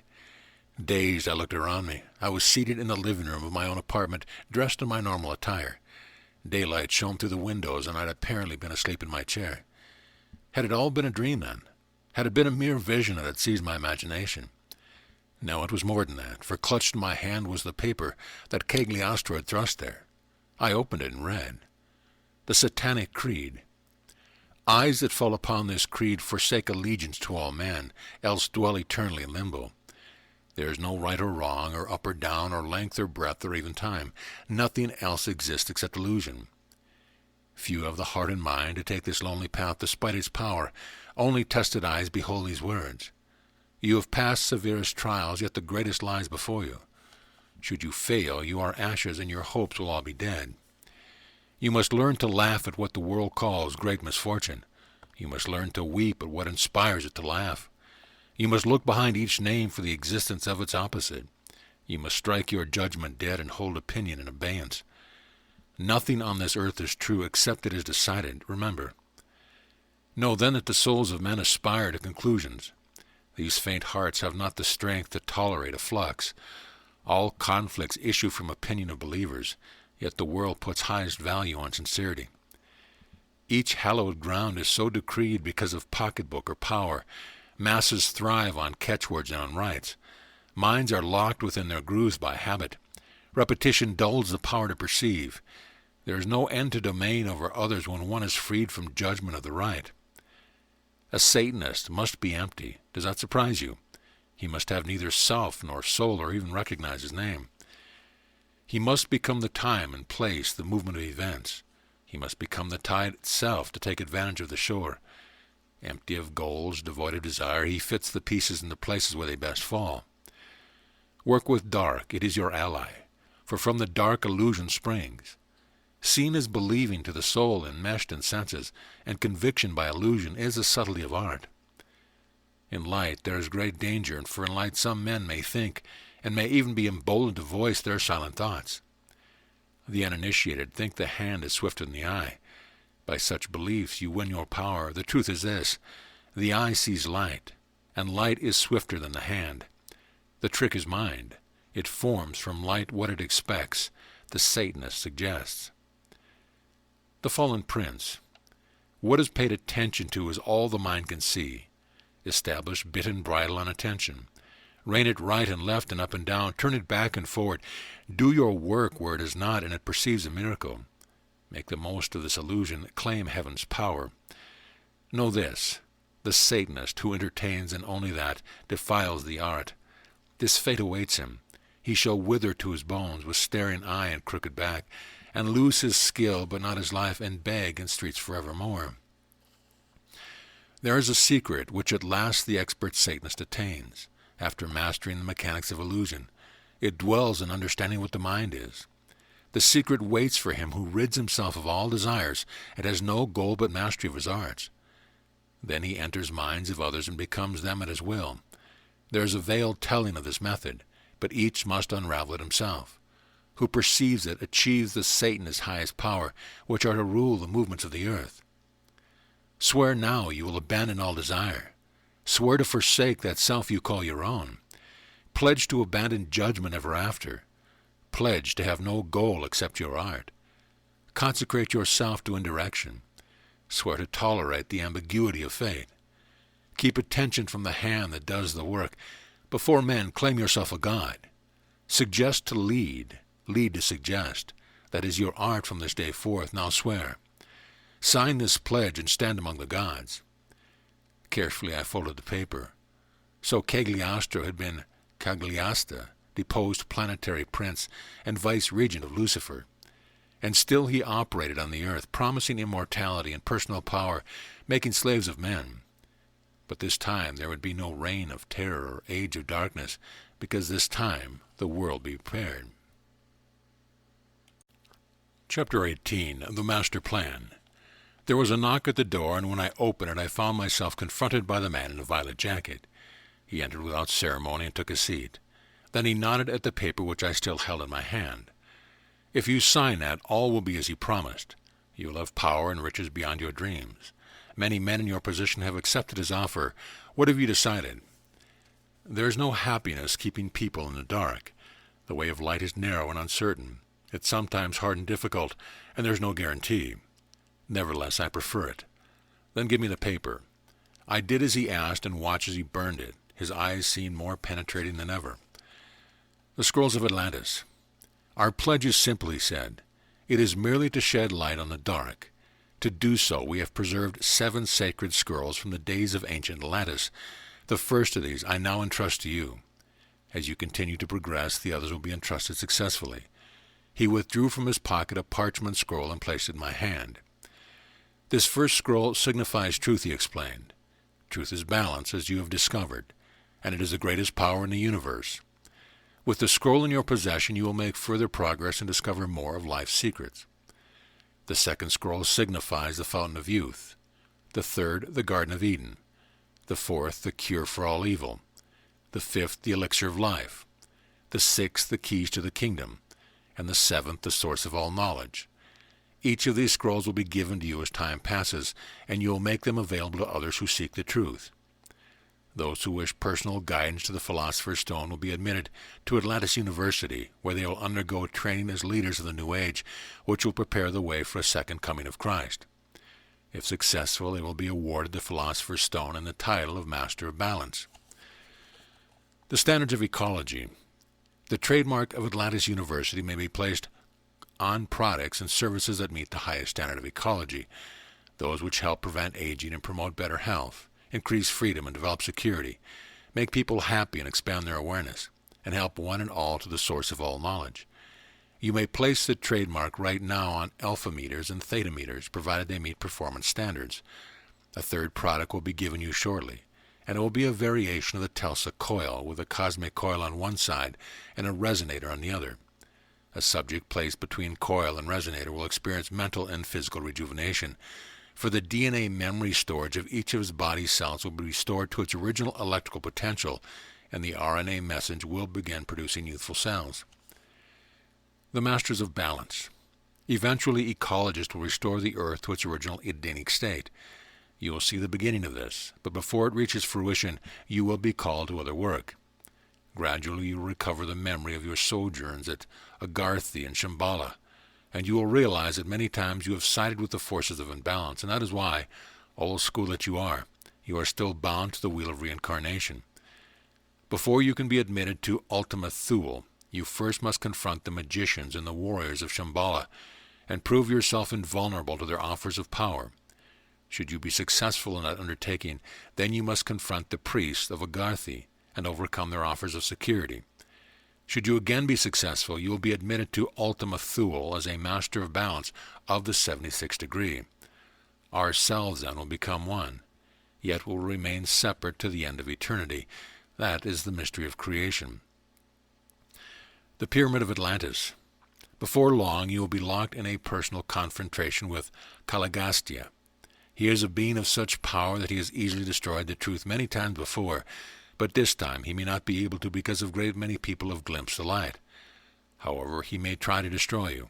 I will do my utmost to provide protection. Even though you learn where Caligasta is, you must not point him out to the world, for that would easily divide the earth into warring camps and prevent the arrival of New Age. Rather, you will patiently describe the forces of balance and the force of imbalance, and allow each person to decide for himself. Caligastia plunged the planet in the darkness by dropping a powerful fire being beneath the Great Pyramids of Atlantis.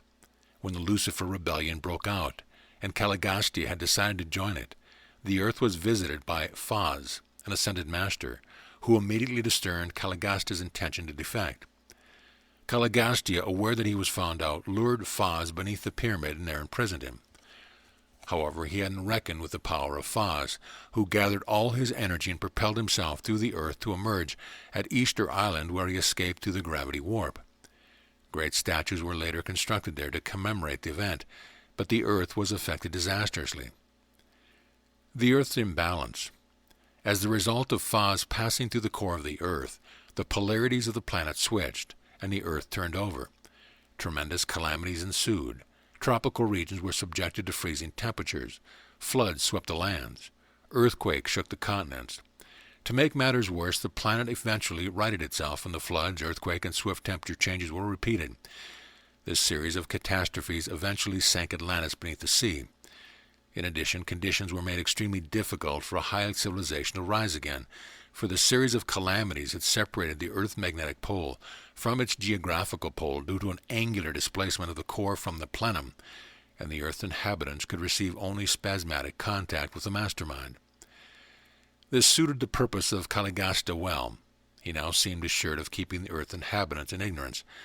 When it was discovered that possession of the Earth by the forces of imbalance was necessary to prevent Lucifer's headquarters, the star system of Deneb, from being ejected from the galaxy, the planet now known as Venus was sent into the solar system to ensure continuation of the imbalance that had overtaken the Earth.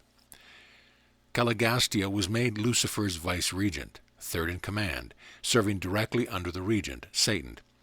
Sad is the case of this fallen planetary prince, once the noblest of beings, who over the centuries has restored to the foulest murder and corruption in order to maintain his position of power. If ever a being deserved to forfeit his chance for salvation, Caligastia has earned it, but he too will be given the chance to start all over again. Such is the loving kindness of the Universal Father. Realigning the poles. But it is perhaps Lucifer who inspires the greatest sympathy. Once known throughout the galaxy as the bearer of light, this great being has isolated himself from the source of his brilliance, and has become known instead as the Prince of Darkness. He has long repented of his decision, but since he would have to begin the millennia of ascension all over again, starting from the lowliest of microbes, he cannot bring himself to abandon his vain and futile dream. With nothing to look forward to but descent and bored by his inability to evolve further, he is the best of all possible examples of the Faustian bargain. By building giant pyramids in the gravitational warps of Los Angeles, Tenri, Stone Ridge, Bimini, Easter Island, Peking, those can be used, along with the Great Pyramid of Egypt, to house thrust devices for realigning the Earth's magnetic pole with its geographical pole. At the proper time, instructions for building these devices will be disclosed, as well as many other wonderful devices, such as a mechanical blood platelet for interplanetary and intergalactic travel, and for the instantaneous transfer of anything or anyone to any place or any time. By then, conditions on Earth will have been restored to their Edenic state. The living truth. The present Great Pyramid of Egypt can be reactivated by outfitting it with an ascension device and replacing the missing cap rock with a philosopher's stone. It then can be tuned into the mastermind and later used to house the thrust device for realigning the Earth's pole. He arose and tapped his walking stick on the floor, signaling departure. Though you know my name, I prefer that you identify me only as the man in the violet jacket. You have learned a number of my incarnations, so you realize that I have been the lawgiver of the Jews, the father of the Christ, the discoverer of America, the author of Shakespeare, the father of our country, and the liberator of the slaves. The truth of these lives have been distorted by the force of imbalance, but the truth will be made known again. Now I must go. I will visit you soon, and will be instantly available if you need me. He extended his hand, and I took it warmly. Your eyes have been opened, he said. Now you clearly see the forces of balance and the force of imbalance. Always side with the force of balance, never with the force of imbalance. That is the secret of life. At the door he had a final word. Distilled water is the only compound in nature that is perfectly balanced, and so always sides with the force of balance. To avoid the forces of imbalance, use distilled water. I watched his passage across the patio. The elegant figure in the violet jacket caused not the slightest stir among those who were sunning themselves. Nobody perceived the magnificent being who had passed among them. End of chapter. End of book.